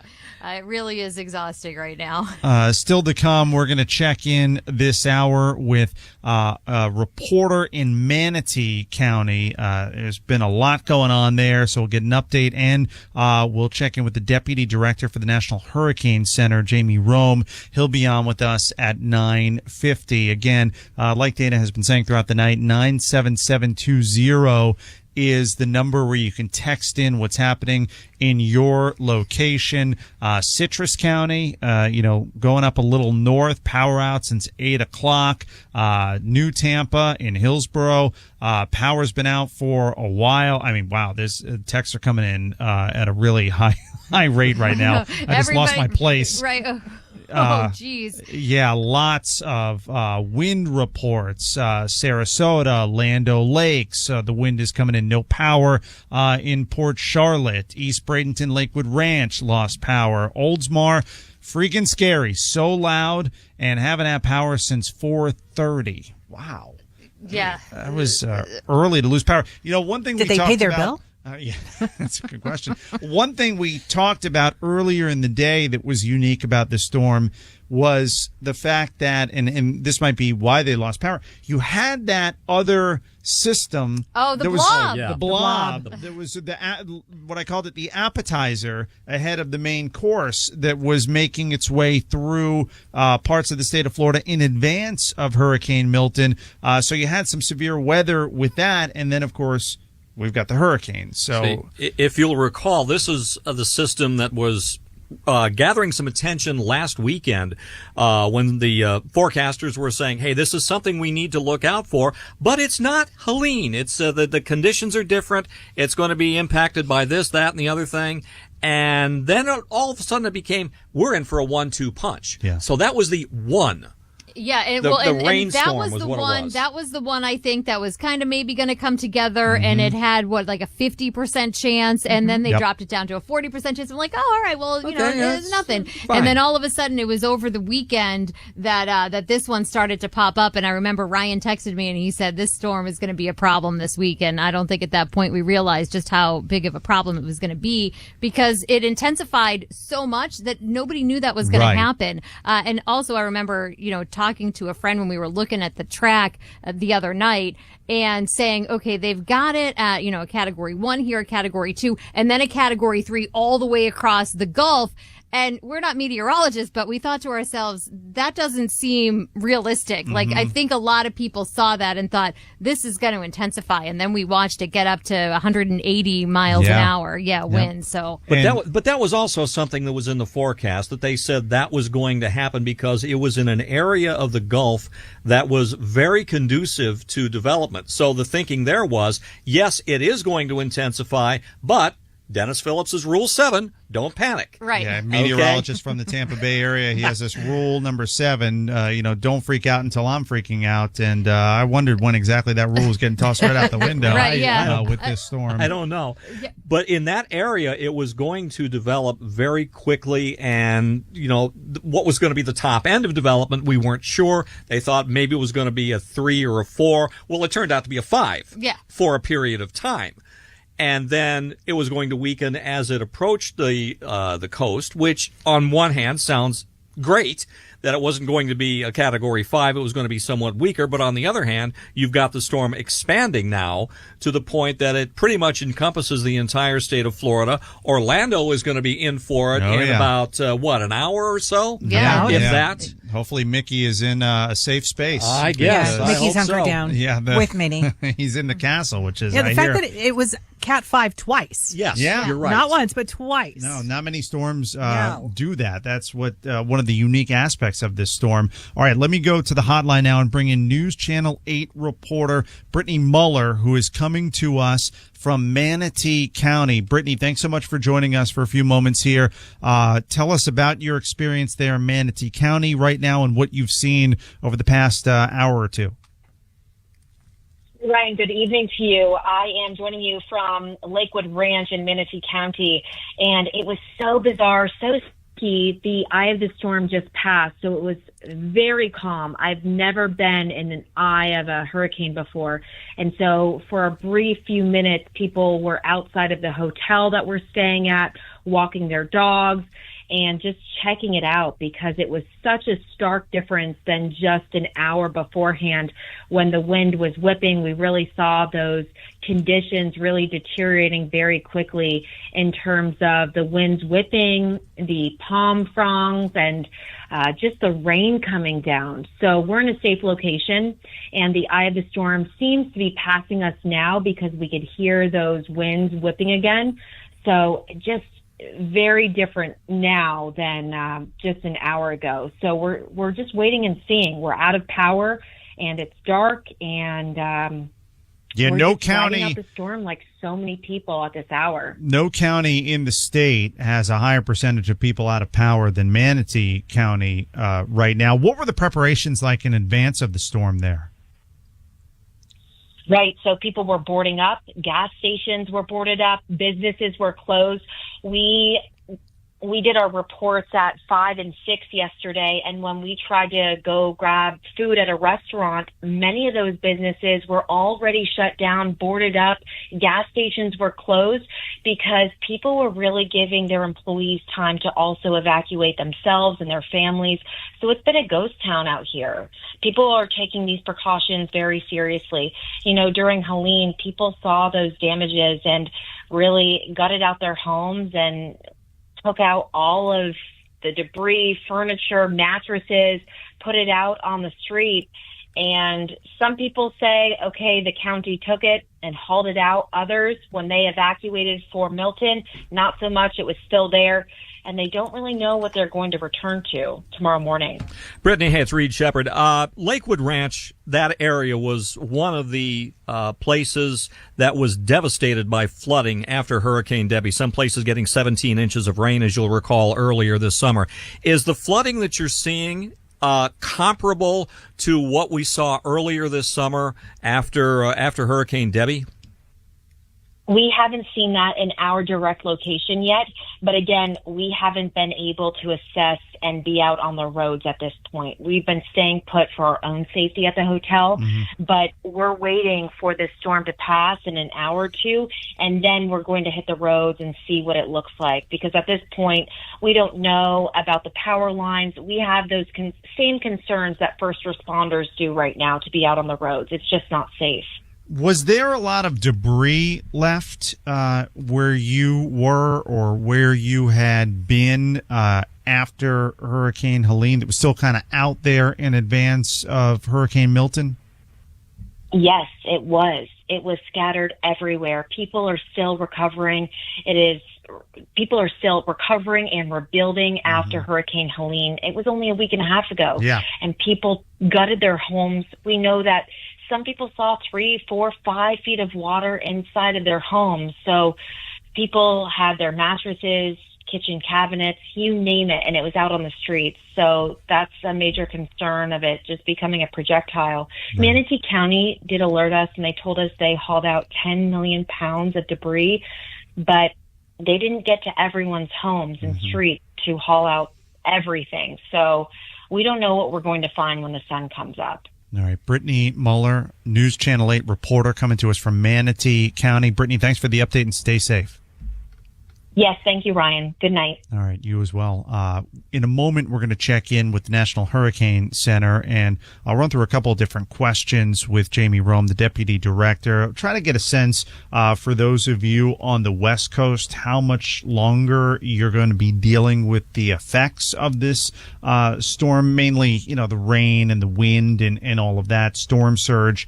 And then also for those of you, again, this is statewide coverage of Hurricane Milton here on iHeartRadio. For those of you in some other parts of the state, Orlando, as you're gearing up to deal with some of the worst of what Milton has to offer, Daytona Beach, we'll get some updates for you. And then I also want to get a sense, and we might not get to all of this with the National Hurricane Center in a few minutes, but we're also going to have Weather Channel meteorologist Jeff Eno on with us in the 11. It's going to be Mark Thibodeau in 10 o'clock hour. And then we have more meteorologists later on. But I want to ask him, Southeast Florida, Miami-Dade, Broward, all of that. What's the situation like there? Is Southeast Florida in the clear? It's an odd storm because you've got like the top half. That's where it looks like all the worst weather is, and there's really nothing on the bottom half right now. Yeah, I think saying in the clear is not something that anybody's going to say right now because it's not appropriate. But definitely, I think the worst of it may be over for Miami-Dade, Broward, and maybe the Keys. Maybe the Keys not so much because they're so close on the water. But definitely the tornadic activity was probably the worst of it for the Tri-County area. I have to say, I just found out we had over almost 500 lightning strikes. Wow. With Milton. Boy, between the tornadoes and the lightning strikes, you don't see it in those numbers with these storms. Yeah, almost 500 lightning strikes, Dana. This is insane. She's very proud of this fact. I'm just mind blown by this. Yeah. This storm has just been record after record after record, and it just doesn't stop. And it's not even done. It's just getting started. I mean, it made landfall, but it's just the wrath of it is just starting to strike. Like we've been talking about Orlando and Sarasota, that backside of the eye is now starting to move in that area, but the outer bands are still wreaking lots of damage. Wreaking havoc. Yeah. Thank you. There you go. What time is it? What? I know. We've got a ways to go. 9:50. We are going to be with all of you again all night long into the morning, all day tomorrow. In the aftermath of this storm, we're not going anywhere. I've got a couple updates I want to get to, and sadly, none of this is good. St. Pete, total rainfall closing in on over 1.5 feet. Over 5 inches fell in just the last hour. I mean, we're talking about a significant amount of rain. That's why there's a flash flood emergency in effect everywhere from Dunedin south to Piney Point, St. Pete Beach included in that, Apollo Beach, Riverview, Brandon, Temple Terrace, Tampa, everywhere in between, Pinellas Park, Largo, Clearwater, all in this flash flood emergency. And 16 inches of rain in St. Pete. That's unreal. Just to kind of set things up for everyone, to give you an idea of where we're at here, there are a couple of different things happening. You've got the northern eye wall, which remains over Pinellas County, Hillsborough County, Polk County, Pasco, Hernando, and now into Citrus County, and the outskirts of the wall reaching over to Orlando and the Villages. So you've got a heavy amount of rainfall coming from that. Then you've got the storm surge that is impacting Bradenton, Sarasota, Northport, Port Charlotte, Fort Myers, down into Naples. So you've got multiple things happening at the same time. And then when you broaden things out a little bit, I mean, Jacksonville feeling the effects of this storm. You've got bands from this storm reaching almost to Savannah. at this point. Now, luckily, some of those outer bands that were responsible for all those tornado warnings, that's out in the Atlantic right now. So it's just the fishes and the sharks dealing with all of that. But right now, the biggest concern, obviously, the broader Tampa Bay area extending up to Hernando, Citrus County, and over into Polk County. And then that's the excessive rainfall that's happening from the eye wall, and then south, that storm surge. And boy, we're looking at some images out of Tampa, and that's I believe that shot is rainfall. That flooding, that's not storm surge there. So you get the storm surge to the south, and then you've got the flash flood issues happening in the Tampa Bay area. There was a live shot a little bit earlier.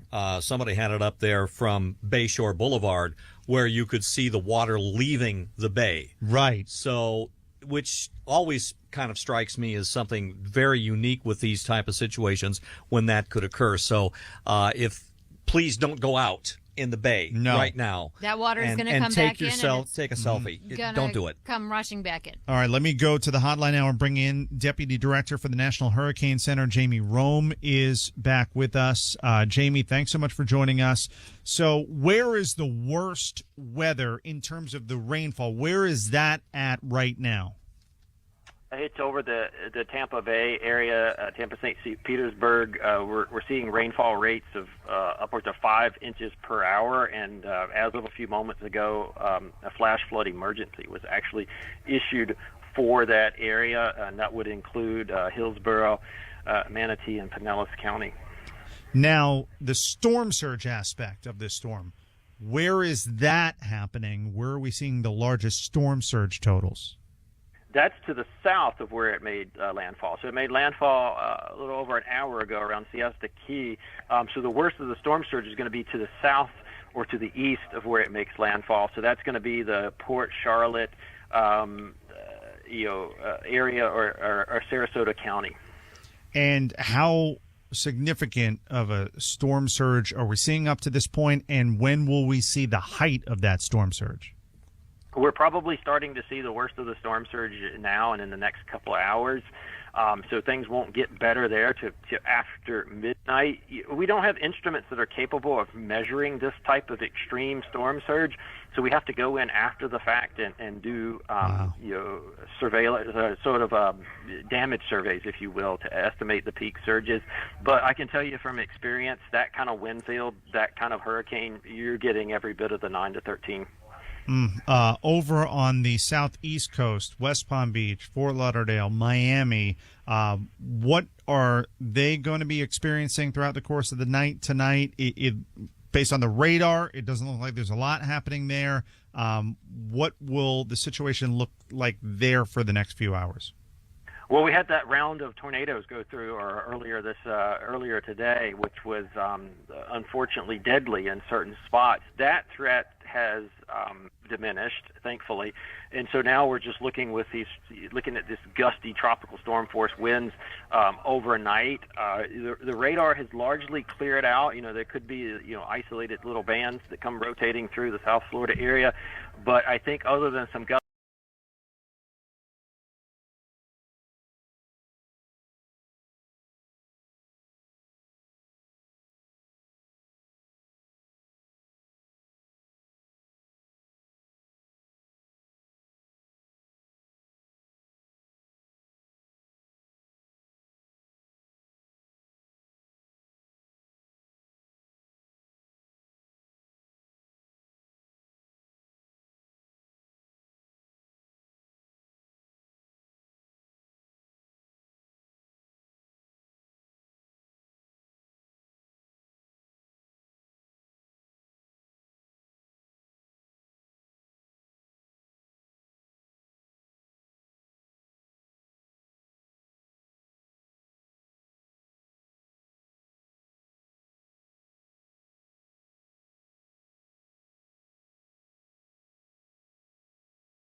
hour, just to give you a sense. Manatee County, Hardy County, Sarasota County, then, of course, Hillsborough, Pasco, and Hernando, some of the hardest hit counties up to this point, all along the coast, basically where the storm made landfall and where the eye wall has hit, and that's why. So we've been telling you with the power outages that were expected, iHeartRadio app, that's going to be the way to get the information that you need throughout the course of the night tonight. And, I think when these storms hit a little bit later, the thought process is, all right, there's really nothing I can do. I'm in the place I need to be, and just sleep through it and wake up in the morning and see what happened. And then once you're in it, that doesn't happen. Yeah, nobody's going to be sleeping tonight. No. You could not sleep through this. No, you're worried about what's going on outside your home. You're worried about if there's any damage. And it's just so loud. It's loud. The wind is just so loud. Like a freight train. That's what it sounds like. And it's constant. And that howling that just doesn't let up for an extended period of time. It's very unnerving. Maybe it's so unnerving that it happens at night. Mm-hmm. Maybe more so than the day. 100%. What do you think? 100%. It's more terrifying at It's night. the boogeyman in the middle of the night. Yeah, we were initially looking at the possibility of something happening at 1 o'clock in the afternoon. Yeah. Okay. Then it became 2 o'clock in the morning. And then it became, it fluctuates all over the place. But I remember thinking to myself, well, if we're going to sit through the worst of this, I'd rather do it in the afternoon. Oh, yeah, absolutely. But that's not going to happen. There was a wind gust just recorded at 102 miles an hour at Sarasota Airport. So, yeah, those gusts are really, really strong right now. Yeah, that wind is kicking. But going back to what I was saying about not being able to sleep through the storm, even though it's hitting at night, that's why we're here. And that's why we're going to be live with you the entire night. We're going to go as long as we can. I mean, we have to go until at least 2. Right. Is that what our shift is? Yeah. There's nobody coming for us until 2, so we got a ways to go. But then we have another team that's going to take over in the middle of the night to keep you up to date on everything that's happening, and then we'll be back at 5 in the morning. Yes, very quickly, it's now a Category 2. All right, so Milton the latest is now a Category 2. The latest from the National Hurricane Center. Which would bring the top winds down to around what? You're looking at me, Reed. I don't know. Stop looking. You're the host. Yeah. You're the goat of hurricane reporting, Ryan. It's the wind speed has dropped a little bit from where it was. It was at 115. It was 115 miles an hour. Yes. So it is. Oh well, I'm looking at this report right now and I can't see it. Okay. Well, I'll just read it. So a sustained wind of 69 miles an hour and a gust of 102 miles an hour was recently reported at the Sarasota Bradenton International Airport. Sustained wind of 86 miles an hour and a gust of 105 miles an hour reported at a weather flow station in Egmont Channel. 110 miles per hour. That's the top wind speed, the maximum sustained winds for the storm. So it's gradually gone down. It was at 120 miles per hour not long ago. I think it made landfall at 115 miles per hour. At 8:33 is when it made landfall. And now Siesta Now it's at 110 miles per hour, and the pressure is rising a bit. I mean, this is still a really strong storm. It's about 20 miles northeast now of Sarasota. It's about 90 miles southwest of Orlando. And I'm trying to see how fast it's moving. It's moving east-northeast. 16 miles an hour. Yeah, it's 16 miles per hour. So that's where we are. In terms of the rainfall over the last 12 hours, I mean, again, well, forget the last 15 hours, or the last 12 hours, just the last hour, 5 inches in St. Pete. So the rain is coming down at a very rapid pace in the Tampa Bay area, and that's why those flash flood emergency alerts were put out recently. So an update for you there. Now, we are going to get, in about an hour, we'll get the 11 p.m. advisory, which is more detailed, and we'll see if there's anything new there. I'm hoping that when we talk to Jamie Rome, the deputy director for the National Hurricane Center, in about 50 minutes, that maybe the advisory will pop in then, and we can get it, as it comes in. Yeah, they usually do come a couple minutes early. All right, we're going to take just a really, really minute break here for a second, just so you can stop hearing my voice for a moment. And when we come back, we're going to get you caught up on all the latest. We'll get to more of your text messages, and we'll start checking in with more of our hosts around the state. This is live Operation Stormwatch coverage of Hurricane Milton on iHeartRadio across the state of Florida. Back in just a second. You're listening to continuing Operation Stormwatch coverage of Hurricane Milton. This is iHeart.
With Dana McKay, Reed Shepard, Natalie Rodriguez, and John Momola. We have an entire team here, along with hosts that we're going to talk to across the state, reporters across the state, and meteorologists on standby to bring you the latest on everything happening with this storm. It was about an hour and a half ago when Milton made landfall, Siesta Key. That's where landfall took place, and we are in the middle of a flash flood emergency right now for parts of the Tampa Bay area, and that is where the worst weather in terms of rain and wind, that's where the worst of it has taken place. That's the northern eye wall. It's been sitting over the Tampa Bay area for quite some time. The counties most impacted by that: Pinellas, Hillsborough, Polk, Pasco, Hernando, and now we're starting to see parts of Kissimmee and Orlando and up to the Villages, Citrus County, all being impacted by the outer portion of the eye wall. Then at the same time, we've got something else going on. From Sarasota down to Naples, you've got a pretty significant storm surge situation unfolding. We're looking at some of the water that's been coming ashore, especially Port Charlotte, Fort Myers, that area. So you've got storm surge, you've got intense rain and wind, and it's a bit of a mess out there right now.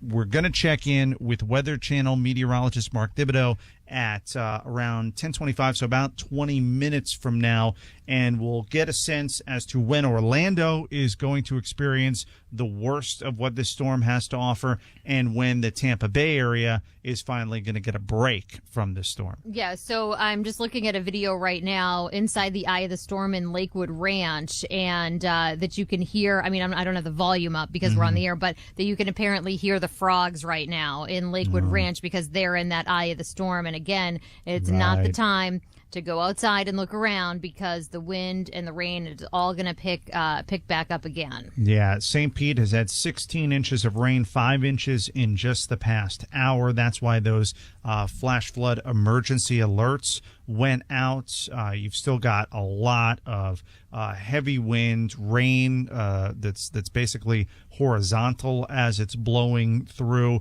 The storm is definitely becoming a bit more disorganized at this point, and that goes to the weakening, but it was so strong once it made landfall, a strong Category 3 storm, that it's taken it a minute to lose some of its intensity. just simply going to take some time for it to weaken a little bit. Now it's a Category 2 right now, and it probably should stay a Category 2 as it approaches the Orlando area, and then as it exits the state over near Cape Canaveral, we could see a Category 1, and then from that point, it's out in the Atlantic. But it will bring potential flooding problems as well to the Georgia coast and the low country of South Carolina. I believe some flood watches are already in effect for that portion of the country.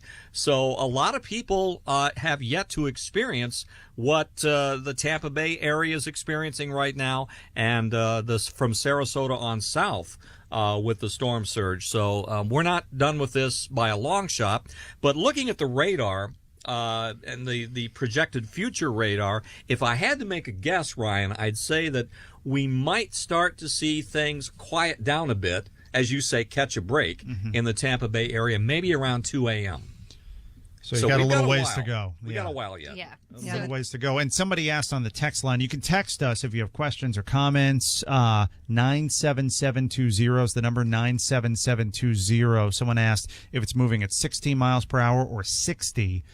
We wish it was moving at 60 miles per hour. I know, it'd be out of here real quick. We wish it would step on it, but it's not. It's moving at 16 miles per hour. Yeah, the National Hurricane Center just put out the 10 o'clock kind of position update. Sustained wind of 69 miles per hour and a gust of 102 miles per hour at the Sarasota Bradenton International Airport.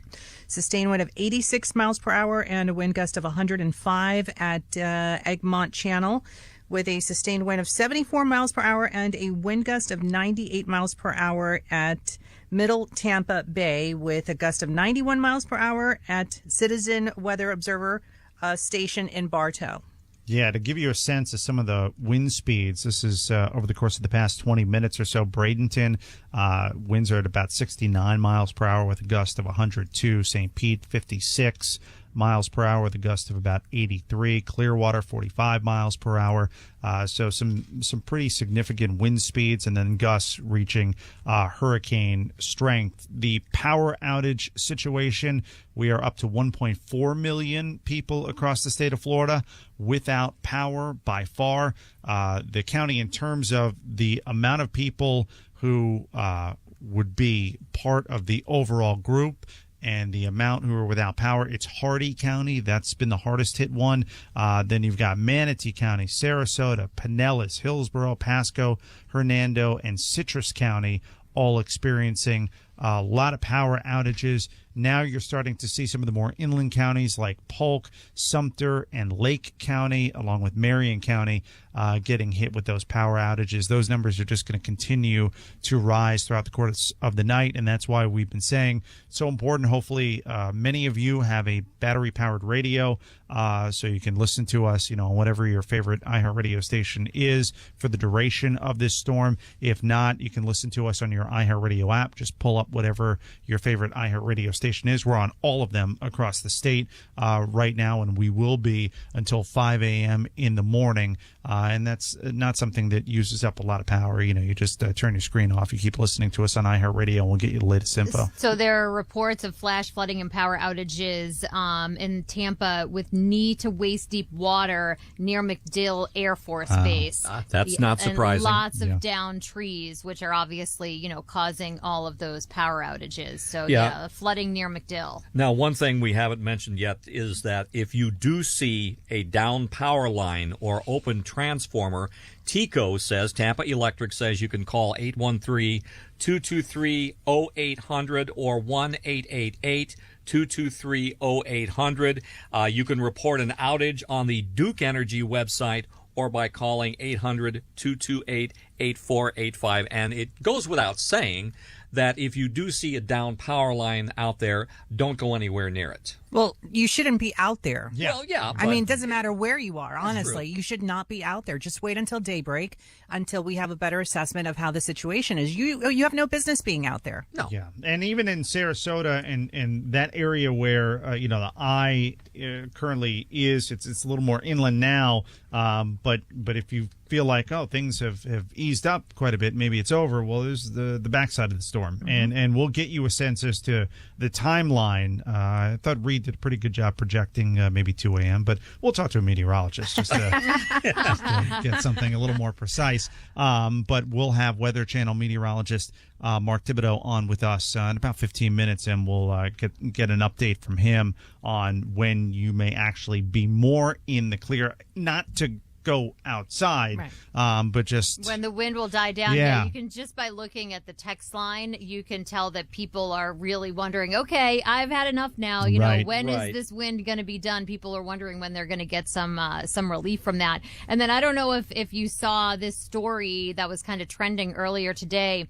This guy who calls himself Lieutenant Dan, who decided to ride out the storm in Tampa on his boat, and now he is still apparently on his boat in Tampa, and it looks like he's doing all right. But they really tried. They had officers from the Tampa Police Department trying to talk to him and get him to come in from the storm, and he just wouldn't. And so I guess he's doing all right out there. We're still in a situation right now, especially in the Tampa Bay area, where and even south, the wind speeds and the conditions are in a place where if something goes wrong, they can't come and get you. Emergency responders, law enforcement, they can't come and get you. They can't rescue you right now.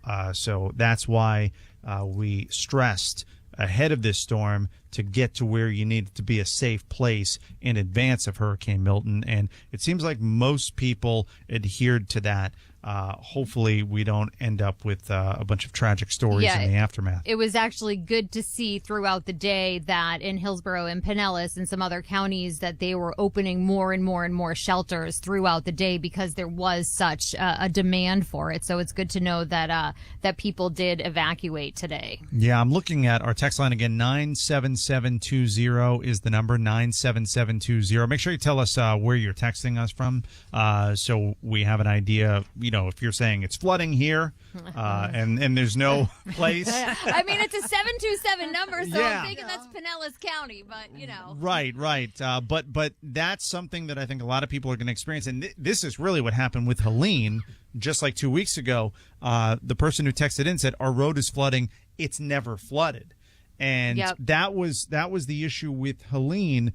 A lot of people saw the storm surge numbers, and sometimes, you hear 5 to 8 feet, but it's hard to visualize that. What exactly does that mean? And then they realize, okay, well, 5 to 8 feet, it means that there's 3 feet of water in my place. Right. And for those who typically flood, they knew they were going to flood, but even the extent to which they got more than they expected. Yeah. And now we're seeing, I think, and we'll see a lot of this, people who they haven't flooded before with the kind of rainfall that we're seeing in the Tampa Bay area, and then the storm surge numbers that we're seeing from Sarasota to Naples, and, of course, Fort Myers and Port Charlotte, Venice.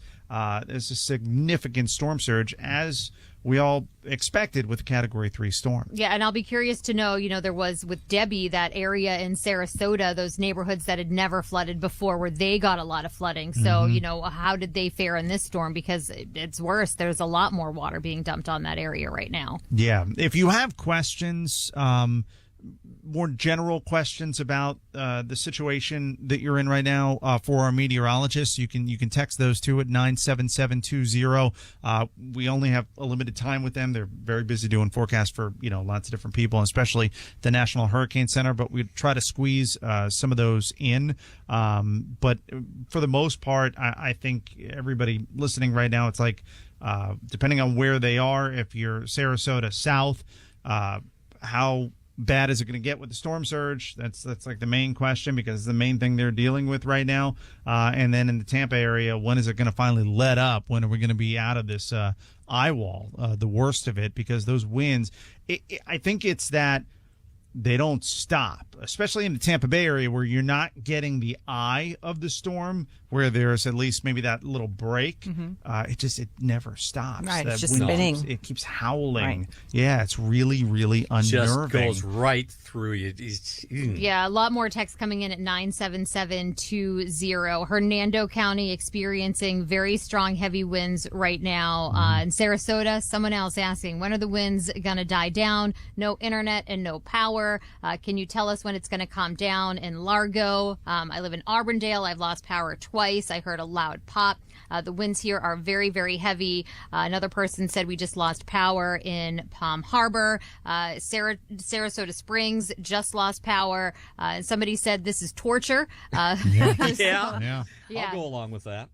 So 97720, that is our text number. And if you can tell us where you are, and if you have any questions for a meteorologist that we're going to talk to in a little bit, you can submit that. And I'm also curious to know, people are inside, obviously, but have any trees fallen down that you've noticed? Yeah. I'm curious to know about that. Real quick, John in Northport evacuated and has a question that I'm happy to answer. Wants to know the score of the Yankees-Kansas City game. The Yankees won 3-2, and they lead the series 2-1. So, hey, anything we can do to help. Let's go to the hotline now, and we want to bring in one of our iHeartRadio hosts, Maverick, out of Sarasota, is with us. Maverick, thanks so much for taking a moment to come on with us. And Sarasota, boy, right in the middle of this one. What's been your experience so far?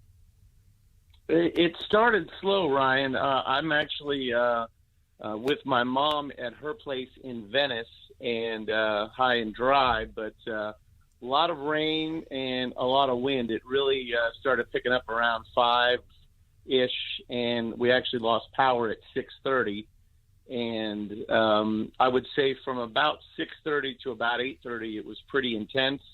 And I guess we were in that eye wall. It went right over top of us, and we're now on the back end, I guess, of the spinning of it coming back around, and winds seem to have picked back up again. They're at least tropical storm force or low-level hurricane at this point. I'm seeing treetops dancing, still pretty good right now. So it's dicey. In your community, what were the preparations like, and did people have debris from Hurricane Helene and all of that? You know, it was interesting. I'm interior here, and all the barrier islands have debris everywhere. My co-host Lulu lives on Siesta Key. She sent me pictures. She evacuated. She went into Georgia with family, and she sent me pictures as she was leaving on, I think it was Tuesday morning, and there was stuff everywhere along Siesta Key. I've got a friend who owns a business on Anna Maria Island, and there was debris all over Anna Maria Island still on Tuesday afternoon as well. So where I am, there isn't a lot of debris, but we're not near the coastline. So, I'm a little nervous for a lot of family and friends with potentially what may have happened with damage just on shrapnel based on that near the barrier islands. You know, I think of Sarasota, and you had some pretty significant damage from Hurricane Ian, and then with Hurricane Debbie, some of the flooding that took place in Sarasota, especially in neighborhoods that usually don't flood, that was significant. Then Helene, and now you get the direct hit. It just feels like Sarasota's been through so much with so many storms in recent years. Yeah, it has been rough. Ian was mostly inland. My mom got some damage, mostly minor, but a lot of trees down with Ian, as did a lot of other people, a lot of roof damage. Debbie was interesting because when it went over us, it was still a tropical storm, but it was very slow moving, and it was a soaker. And the problem with that was it dumped rain in places that had in past been either in flood zones or had areas where they could retain water, and they had been developed. And so that, was something that people are still talking about. And then the Helene issue, which skirted the coastline. So the interior sections got it with Debbie. The coastlines got it with Helene. So there really wasn't anywhere to hide because Lakewood Ranch, central Sarasota, areas that had never flooded, really flooded And then you had the issues with the dam in eastern Manatee County, where there was flooding in that part of the county as well, in Manatee County. So, yeah, on both the coast and the interior parts, it has been a rough couple of months. We're joined by one of our iHeartRadio hosts, Maverick, out of Sarasota. Because of all of that, do you feel like the preparations that were taken in advance of this storm were pretty good throughout the community? Yeah, I think everybody took a note. I think there was, I grew up here, so I've been in Sarasota, Manatee County since first grade, and there was more preparation for this storm than ever. We were talking to authorities over the last couple of weeks from the Helene setup to this, and I think there may have been some caution with Helene because we typically don't see a lot of that. We had never really seen that. And then when Helene flooded, a lot of people's friends, neighbors, or their favorite restaurant on the water was destroyed. St. Armand Circle was underwater. I walked St. Armand Circle Monday, and there's no businesses open on St. Armand Circle. There was debris, all scattered from all the restaurants and businesses. So this one, everybody took seriously because either they personally knew somebody or they knew a place that they had been that had been severely impacted just in the last couple of weeks. So what's your plan for the rest of the night and into tomorrow? Just ride it out and then see what things look like during daylight? Yeah, it's I was looking to try to get a little rest. The problem is, even with impact windows in the house, the wind, it's interesting. We have lulls, but it has this, and if anybody that's been through this, it has this whistle on occasion that is, you can't describe it, and it, you're waiting for the other shoe to drop sometimes when you hear that whistle because it's not good. So I'm going to try to get a little sleep. I know I've got a bunch of cleaning up to do here. I'm curious what my place looks like. I'm closer to the airport in Sarasota at where my house is, and I know there's been 100-mile-an-hour wind gusts near there. I lost power there a couple of hours ago as well. So, it's going to be see if this dies down in the next hour or two, try to get a little rest, and then begin an assessment and cleanup. I know I had some big branches down in her front yard while we still had light out. And then, of course, once it gets dark, these things always seem to happen in the dark. Mm-hmm. You hear this metal banging, you hear pots crashing, and it's like, you don't even know what it is. So, I'll be curious to see. Safe. We're safe. That's the biggest thing. But how much destruction was done, that'll be the light of day. All right. Well, Maverick, get some sleep for all of us, will you? We'll see, man. We'll see. iHeartRadio host on 92.1 CTQ in Sarasota, Maverick with us. Maverick, thanks so much and stay safe. You guys too. All right, now let me bring in Weather Channel meteorologist Mark Thibodeau. So, Mark, let me start with where the worst of the weather in terms of the rainfall, the wind, and all of that, where is that located right now? Well, it's still basically over us. It's still over the Tampa area. It is starting to move a little more northeast, but what we're going to see happening here is I think the winds are actually going to get a bit stronger than they are now, because what's going to happen is that this western part of the circulation, this western eye wall, is really kind of putting a pretty good beating on the coast right now. The winds are 48 gusting to 84 miles an hour at Albert Wooded, and across the rest of the area, similar wind gusts happening as well. Down to the south, Sarasota was gusting last hour to 102 miles an hour. So we really have got a serious wind field with this western side that's moving in. The heaviest rain is beginning to shift a little bit east, but I say the worst of the weather because we've got the strongest winds. We still have got some of the heaviest rain. And because of all the rain we've had, we do have a flash flood warning for Polk, Sumter, Citrus, Fernando, Hillsborough, Manatee, Pasco, Pinellas County till 2:45 in the morning. And that's on top of the numerous other flash flood warnings. We're just surrounded basically by flash flood warnings until the middle of the night, till 2:45, 3 a.m. We've had anywhere from 4 to 10 inches of rain. We're going to get probably 3 to 4 more inches of rain before this moves out. So we're going to have major flooding going on in many places. And we still could have a surge, at least some kind of a surge into Tampa Bay. We're getting surged in Charlotte Harbor right now, big time. And we're seeing the water levels come up into San Carlos Bay, down around Fort Myers and Sanibel. So, yeah, big problems. Now, Orlando, this is going to be your hurricane coming up in about 2 hours. We're going to see that eye wall moving in. The weather's really going to tank overnight. We're going to see the winds coming up, the rain getting much heavier, and basically we're going to have an inland hurricane on our hands moving across central Florida, moving across Orange and Osceola counties as we head through the next few hours. Early pre-dawn hours, we're talking about Daytona Beach, St. Augustine, your hurricane here, and then finally exiting off by 7 to 8 a.m. off the Atlantic seaboard. So, wow, what a night we have underway. Yeah. It's flooding, high winds, power outages, debris in the road, very dangerous. It's still possible we could even see a couple structures getting washed away from the surge that happens along various points along the Gulf Coast, especially south of us throughout the night. Just extremely dangerous out there. Let's focus on the Gulf Coast counties for a moment, and we'll talk about everything from, Citrus County down through Fort Myers and Naples. Okay. Everybody wants to know right now who's along those coastal counties. When are things really going to start to ease up for them? So I think around Tampa Bay, we're talking about probably another 2 hours, the way it's looking to me in terms of the rainfall. I think it's going to take a while for those winds to come down across St. Pete and Tampa, because we're going to be getting lashed by the west side of that circulation for a little while. So even after the rain stops, I still think the winds are going to stay up. So we're going to continue to see the power outages mounting across the region because of the winds, because of the ground so saturated. Those trees are going to come down a lot easier. Now, further to the south, this is a two-personality hurricane for sure, because further to the south, it's a little drier, but we're surging all across these coastal areas. And I think in those areas, the winds are maybe not quite as strong around places like Fort Myers and Cape Coral, but we're getting the storm surge heading into some of the coastal areas here. And into Charlotte Harbor, the winds are pretty strong there in a lot of cases.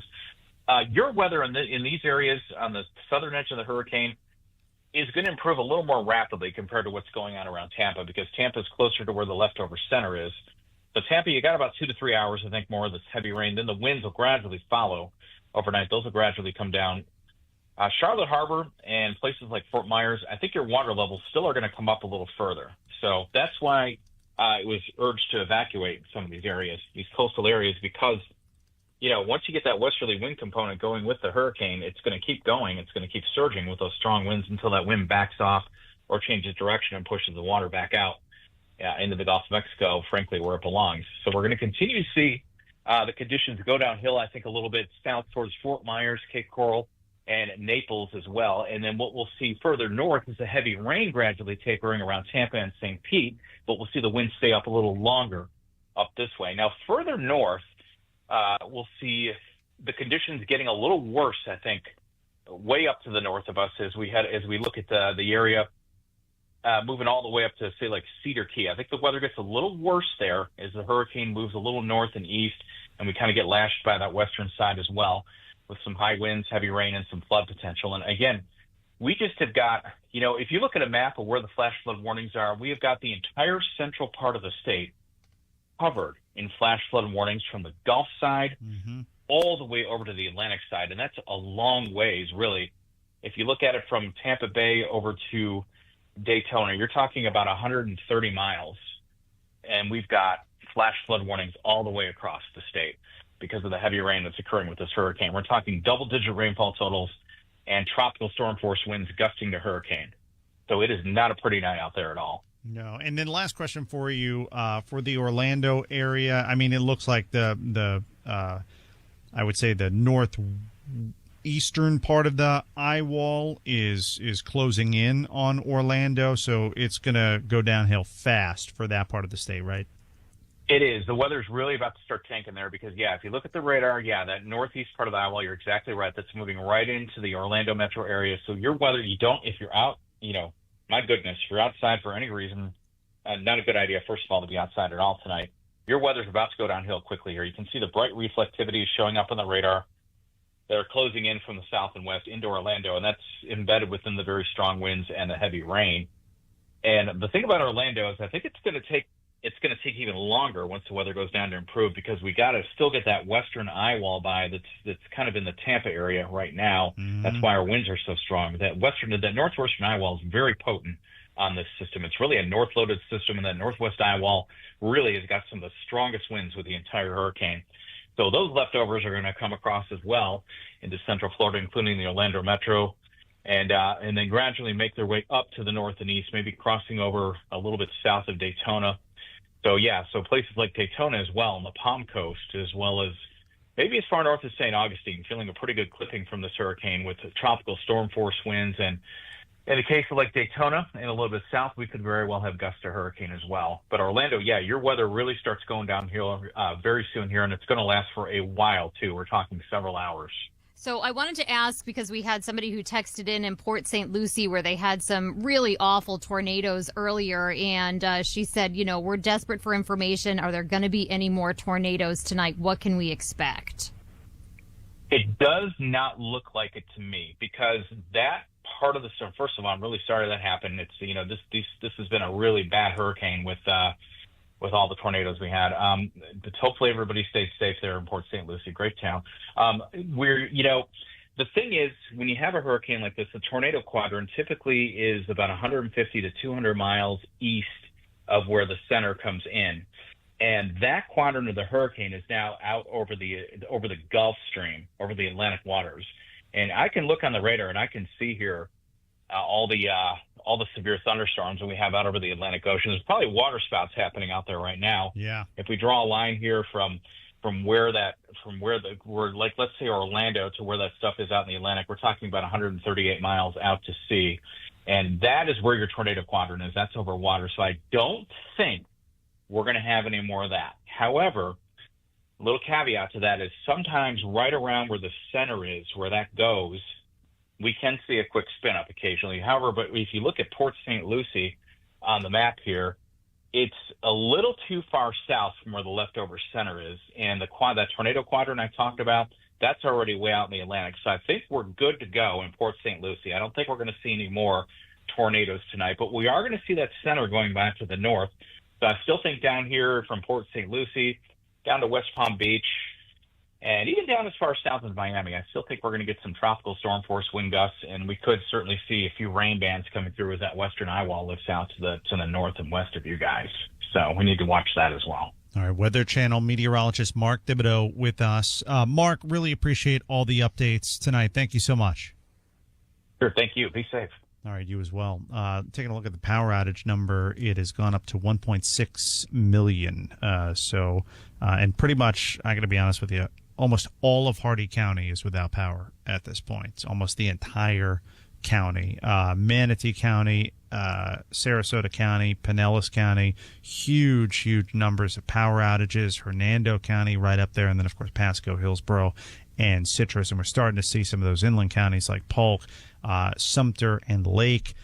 Those numbers are increasing there. And speaking of Sumter County, they're ending all emergency services. Conditions becoming too difficult for people, first responders, law enforcement, to respond to calls for help. So that now that some of the inland counties are ending their emergency services because of the deteriorating conditions there. And then the flash flood warning, there's one for Tampa, St. Pete, and Clearwater. That goes until 2:45 this morning, and that has broadened out a bit. Now that extends all the way up through Homosassa Springs, down to Bradenton, covering all that area in between, and then all the way east to Haines City, including Lakeland. So a much larger area for that flash flood warning. And then there's a flash flood emergency that's covering the area from Hudson down to Citrus Park. It includes Dade City, Wesley Chapel, Lakeland, Haines City, Bartow. So that's where a flash flood emergency is in place. So looking at Siesta Key, the storm surge, I'm looking at a video at Midnight Pass Road, and the storm surge is pretty high right now. It looks like there's a house that you can see on this camera, and it's coming up to the porch. So definitely a lot of storm surge happening in Siesta Key. And you can text us and let us know what you are seeing, where you are, what you're experiencing. The text line is 977 That's 97720. And we really appreciate you communicating with us because it's really helping us to have a good idea of what's going on. And if you have any questions about what's going on in your area, you can let us know at 97720. And when you text in, make sure you let us know where you are, because we are getting some messages that say my power's out and we don't know where you are. So you got to tell us where you are when you text. Yeah, we don't need your exact address or anything like that. Just general location. What are the conditions at 1, 2, 3? Yeah. Right. The highest wind gusts so far. This is from our friends over at News Channel 8 in the Tampa Bay area. Sarasota Airport, 102 miles per hour. St. Pete, 91. Clearwater Beach, 90 miles per hour. So some pretty high wind gusts in the Tampa Bay area, which has seen the worst of that because that's where the eye wall is located. And that eye wall right now, that northern eye wall that's brought the heaviest rain and heaviest winds, that's extending from the Tampa area, including Pinellas County, all the way out to Kissimmee at this point, like the same part of the eye wall. I don't know what the meteorological term is, but I'll say the yellow part. That's extending from just off the coast in Pinellas County all the way to Kissimmee and then all the way up through Spring Hill into the villages. So there's just a lot of severe weather stretching for a large portion of Central Florida right now. And a lot of records broken with Hurricane Milton. Yeah, historic rainfall at Albert Whitted Airport.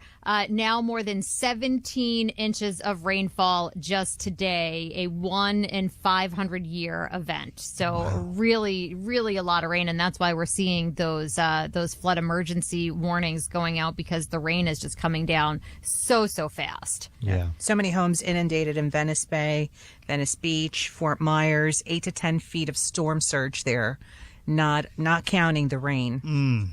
Yeah. The storm surge numbers. So again, the storm surge event is happening from Sarasota south to Naples, and depending on the location, it's more significant than others. Port Charlotte seeing significant storm surge. That's where that is happening. Then you have the rain and wind event happening in the Tampa Bay area.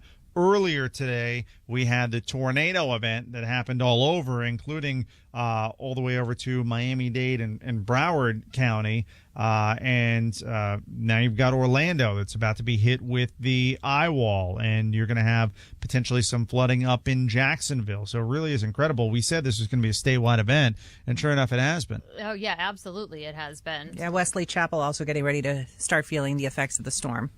Yeah, and for those who are wondering when is this going to ease up, we just talked to Mark Thibodeau from the Weather Channel, and it's going to be a couple of hours, unfortunately. Yeah, it's going to be a few more hours before those winds start to let up. And, I mean, that's what's mostly coming in on the text right now at 97720 is they're tired of it. People are like, when is this going to end? And I can only imagine, people with kids that are scared and all of that, what's going on right now. But we're getting through it, and we are going to be here with you all throughout the night, and then we are going to be with you, all to get you through the aftermath of the storm tomorrow. We're going to have all different local officials on to find out, what after they assess the damage, what's going on in every different area across the state. Boy, the power has just been, it's like one community after another. We're getting right after landfall. It was like, boom. Yeah. And it's almost like we talk to the meteorologists and they tell us where it's going to hit next. And then we start seeing the texts come in of where places are out. 97720 is our text line. Power out now in Newport Richey.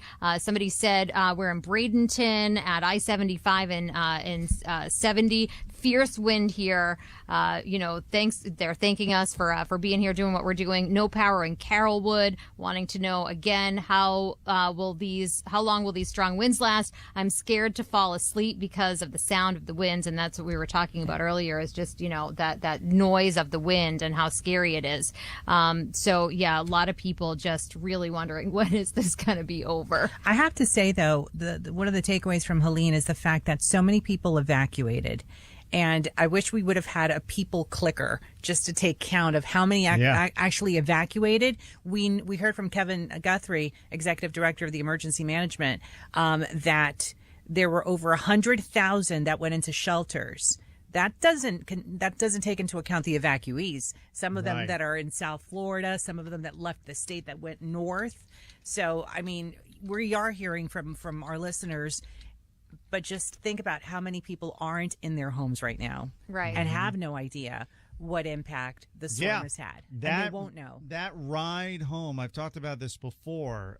For me, it was Hurricane Irma. Mm-hmm. That ride home when you don't know what you're going home to, it's unnerving. It's concerning. Right, and we just went through this, in some parts of the state with Helene, where people evacuated and then, they couldn't get back onto those barrier islands for a couple of days in some cases because it was just too dangerous, and then they go back. And so now a lot of those people are going through that all over again. There are going to be people who maybe didn't lose everything in that storm and thought, and now they're going to be going back. So there's just going to be, a lot of devastation. The National Weather Service put out this fantastic graphic, and we talked about this not long ago. I can't remember if it was with the deputy director from the National Hurricane Center or the Weather Channel.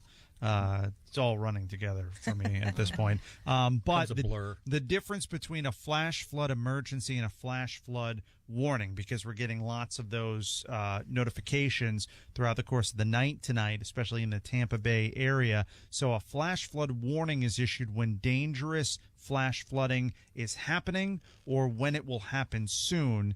And it means that some roads will be flooded. Homes and businesses may flood as well. A flash flood emergency, that's issued for exceedingly rare situations when a severe threat to human life and catastrophic damage from a flash flood is happening or will happen soon. Yeah, I think Mark Thibodeau used the example of a car being just floating away. Yes. The car floating away. Yeah. It looks like Jim Cantori is going to float away in a yeah, second. now he's up over his waist in that parking garage that he's been in all night, and just kind of watching the water level rise. And he is in Charlotte Harbor right now, and that's where he's been for a while. He was in Tampa earlier in the day, and now he is in Charlotte Harbor. I'm watching this and I'm thinking that's a pretty good idea. If you've got a parking garage close to the water to experience the surge, you can stand on the ramp that would take you to the next level, and you can kind of go back. You can get a sense of how deep it is, and then you can move to safety. I'm just hearing Kevin Guthrie in my head saying, the water's gross. Yeah, that's the water's gross. It is. Speaking of gross water, I'd like to come back to a couple of things we talked about a little bit earlier this evening with respect to St. Petersburg. The city officials shut down 2 sewage treatment plants to protect crews from the storm surge. This was actually before Milton made landfall earlier this evening. The Northeast Sewer Treatment Plant and the Southwest Sewer Treatment Plant are offline. So, as a result, if you live in those areas or sheltering in those areas, you are being asked to avoid taking a shower, doing laundry, or washing dishes as much as possible. Please flush your toilets only as necessary, as the toilet may not drain. So you we went through this before. Right. If it's yellow, let it mellow. If it's brown, let it we also talked about the situation, and this is something that we can see from our offices on Feather Sound in Pinellas County. There are a couple of very tall cranes that they were not able to really secure or bring down before the storm. And so as a result, what they were doing was something called weather vaning, where they would just circle around in the wind and hopefully stay in place. Does that work? Well, let's Not put unless it you this tell way. the condo owners, watch out. They were telling people to evacuate that area if Yeah. they were in the area of that crane earlier. So what happened, Reed? Well, if you live near any of those sites, what they want you to do is leave, first of all, evacuate, or move to an inner room without windows while the storm passes, because there could be potential crane malfunctions. Right. Well, it's nobody can leave now. So so Yeah, hopefully because we're sheltering in place. That's right. So a little bit of good news out of Citrus County that the sheriff's office has now resumed emergency operations. So so that came in from the sheriff Citrus County Sheriff that they have now resumed emergency operations. So that means anybody that had to call 911 throughout the storm was able to, now they're going to try to come and get you. And that's interesting because, just taking a look at the radar and where the northern part of the eye wall is and some of the more severe storms, it still looks like it's pretty rough there in Citrus County, but they've determined that they're not going to be putting their first responders, members of law enforcement, at risk by sending them out. And the one thing about Citrus County, especially along the coast on the west side of 19, it floods. There's been a lot of flooding in Citrus County from Debbie, Helene, going back to Adalia. And so they may have some rescues that they need to conduct, and that could be part of the calculation. It does look like, let me just do a little bit of an update here as I'm zooming in on the radar. It does look like, Northport, Port Charlotte, Fort Myers, Naples, in terms of like rain and things like that, it's definitely eased up there. The wind is still going to be significant, and the storm surge is really the problem down there. Looks like Sarasota and Bradenton, some of the more severe weather in terms of rain and wind started to ease up a little bit there. That doesn't mean that, the tropical storm force winds are going away anytime soon. It just means it's easing up a little bit. You're not going to be experiencing the absolute worst of it. And then if you're like right along the coastline in Pinellas County and Pasco County and Hernando County, you might get like a tiny bit of a break from like the eye wall portion of this storm. I would say maybe in the next hour or so.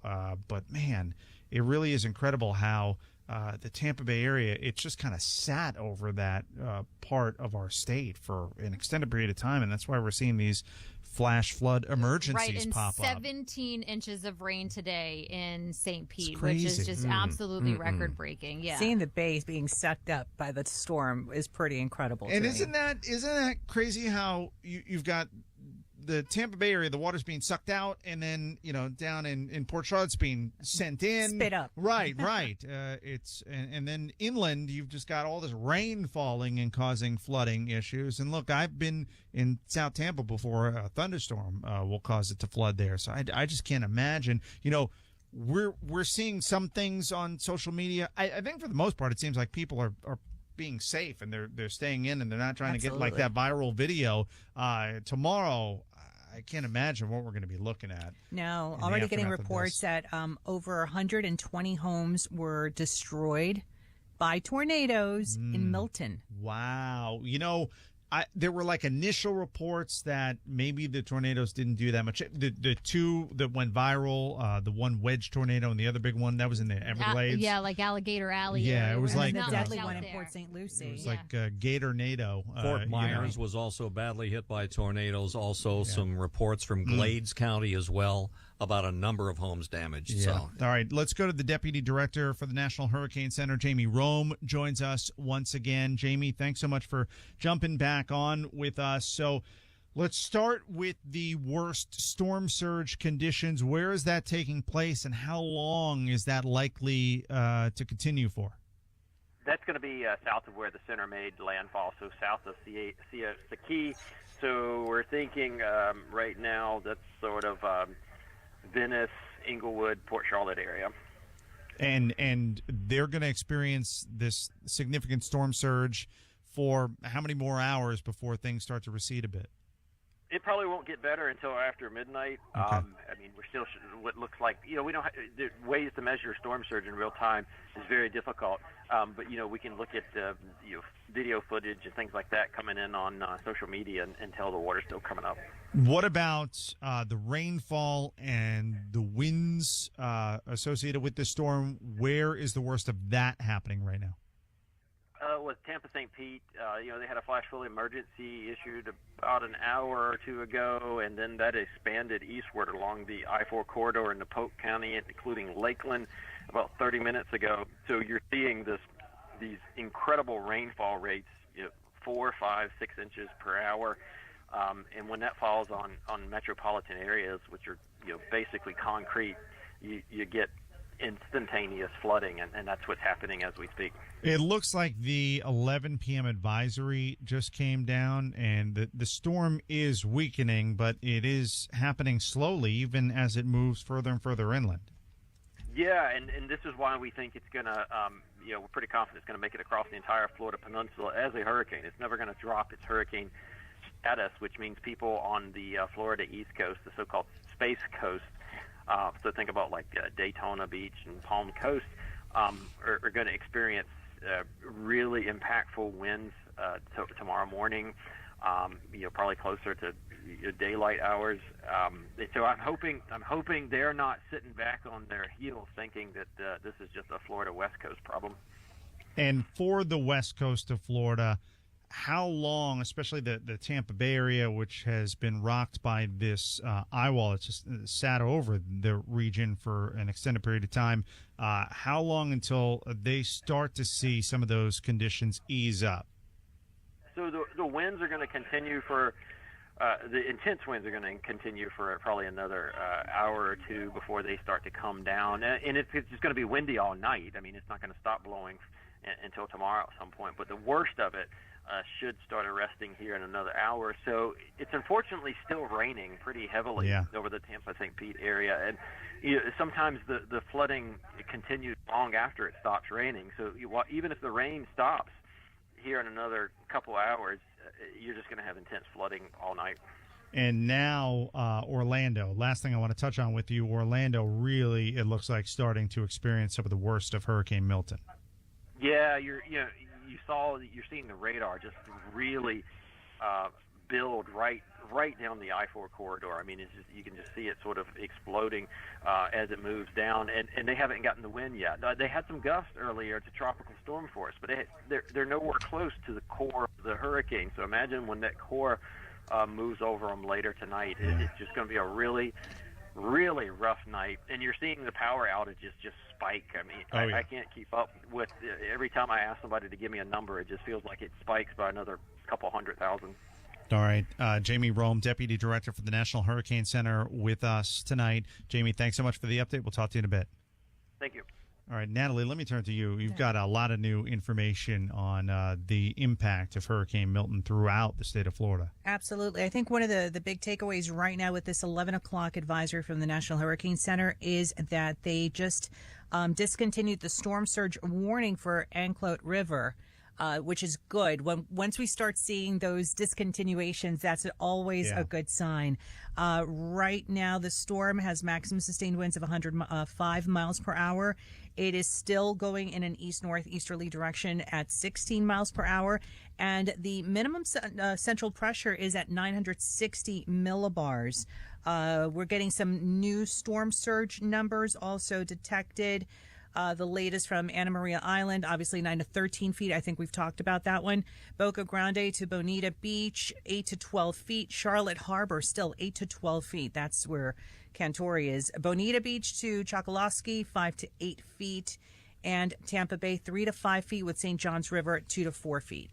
I want to note that there are some reports in St. Pete that the winds just still at a very high level, 90-mile-per-hour gusts, buildings shaking. So, again, if you're in the Tampa Bay area, I know you've been going through it for a while, but some spots, they're still feeling the absolute worst of what a Hurricane Milton has to offer. We're just seeing on social media, in fact, Ryan, just talking a couple of minutes ago about the large cranes and how there was a lot of concern about that. We're getting a posting from social media that one of the cranes that was in the 400 block of Central Avenue in St. Petersburg has fallen off the building. Is that confirmed? It was posted on by couple of different people, and there's a video. There is video. So we don't know. We can't say whether or not. We certainly hope that no one was hurt as a result of this. And again, we can't say at this point the extent of the damage, but it does appear that one of those cranes, large cranes, that they were worried about in St. Petersburg has fallen off the building. Well, if that is what happened, I wouldn't be totally shocked by it. No. I mean, Yeah. that whole idea of it just spinning around. That scares me more. I'd rather it come down, and obviously not on anyone or anything. Yeah. We can see, well, from our building at Feather Sound in Clearwater, we can see there's some construction going on across the way from us, and there are a couple of those cranes that have been up there for literally for months, and I've seen it go round and round and round that weather vane. I'm like, what is that thing doing? Yeah, that was one of the concerns. It's If the amazing. storm were to have gone south into Miami-Dade County, downtown Miami has ongoing construction all the time, so those cranes are out there. One thing they did do last time was they locked them down. And they weren't able to do that in St. Pete, from what I read. I don't know what the reason was, but they weren't able to do that. Hurricane force winds are extending up to 35 miles per hour, by the way. Are they really? Yeah. I'm sorry, 35 miles. From the center. Yeah. From the center. We're looking at some images from different parts of the state, and somebody lost their car in Tampa. That is completely flooded out. I mean, the waters, and I think, I can't tell exactly where that is, but I think that's the flooding from the rainfall. That looks to be flooding from, 5 inches in an hour? Yeah, I think that image is downtown. Downtown Tampa. Yeah. So you've got that going on. Then you've got the storm surge from Sarasota south. So the flash flood emergency alerts, they keep coming in for the Tampa Bay area. I also want to note that this is out of Daytona Beach, wind gusts reaching 70 miles per hour there. Volusia County under a curfew until 8 tomorrow morning. So like we've been saying, the effects of this storm now really starting to extend across the entire state. The Orlando area seeing some of the worst that they've experienced so far. Daytona Beach experiencing obviously some significant winds, while the Tampa Bay area continues to get hit really hard. Raymond James Stadium, the field is flooded. It's running on a generator right now. Wow. And that could impact. USF was supposed to host Memphis. Right, Friday, right? That was rescheduled to Friday. We'll wait and see. The Bucks are out of town this weekend, so that's not going to affect them. This is a note from Pinellas County Emergency Management. Flash flooding continues in St. Pete and surrounding areas. Water rescues are underway. Now, a lot of times you've got law enforcement in different areas that are impacted by these storms, and emergency services, they say, we're going to shut it down at a certain point.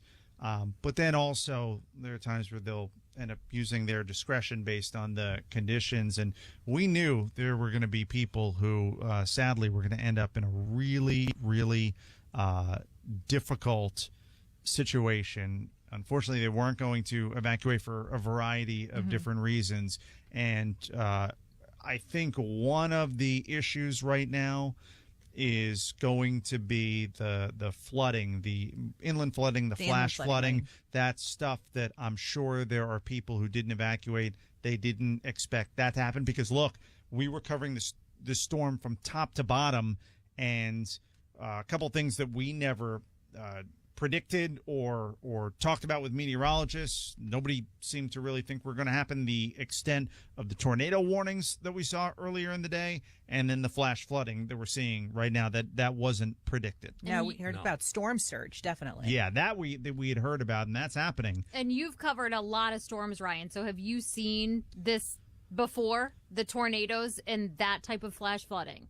No, well, the tornadoes, no. I mean, this was the most I've ever seen in terms of tornado warnings associated with a hurricane. I'm not saying that it's never happened at this extent before, but I mean, I'm going back to Andrew, and I've never seen anything like this before. And I don't know how many I've covered, and not just for the state of Florida, but also South Carolina and other parts of the country where I've covered these storms. And then the flash flooding, this is about as bad as I've seen in terms of that rainfall. I mean, what was that one note? It was like a 1 in a 500-year event or something like that. To have 17 inches of rainfall in a day. Yeah. Right. So it's exceedingly rare that you see anything quite like that. We've got the text line open, 97720. Again, 97720. Just say where you're texting from, and if you want to give us an update on what you're experiencing, that helps. There are so many coming in. I know Dana's trying to keep track of them all, and we want to get to more of them. So we'll do that in just a bit. Also, we'll open up the phone lines here so we can actually talk to some of you. The one reason sometimes I'm hesitant to do that, we're going to get a bunch of calls. I didn't want to do it too early because I don't want to leave people on hold for a long period of time. You only have so much battery power, Yeah. I don't want your devices to get drained and all of that. But now that we're easing up in the amount of guests that we're going to be talking to, we'll have a little bit more time to go to the phones and run through them. So we do want to hear from you and hear your voice, So we'll do that in the next hour. We will talk to a meteorologist from the Weather Channel in the 11 o'clock hour, and we'll check back in with the National Hurricane Center roof as ripped well. off Tropicana Field. Roof ripped off Tropicana Field. I'm seeing it right now. That is breaking news. That is huge. That is a big story. The roof of Tropicana Field is gone. Wow. Gone. My. Oh, my gosh. Now, there are plans to build a new ballpark. It's going to take a little while before they we'll get be ready this next week. Yeah. We were just talking about that happening at the Trop yesterday.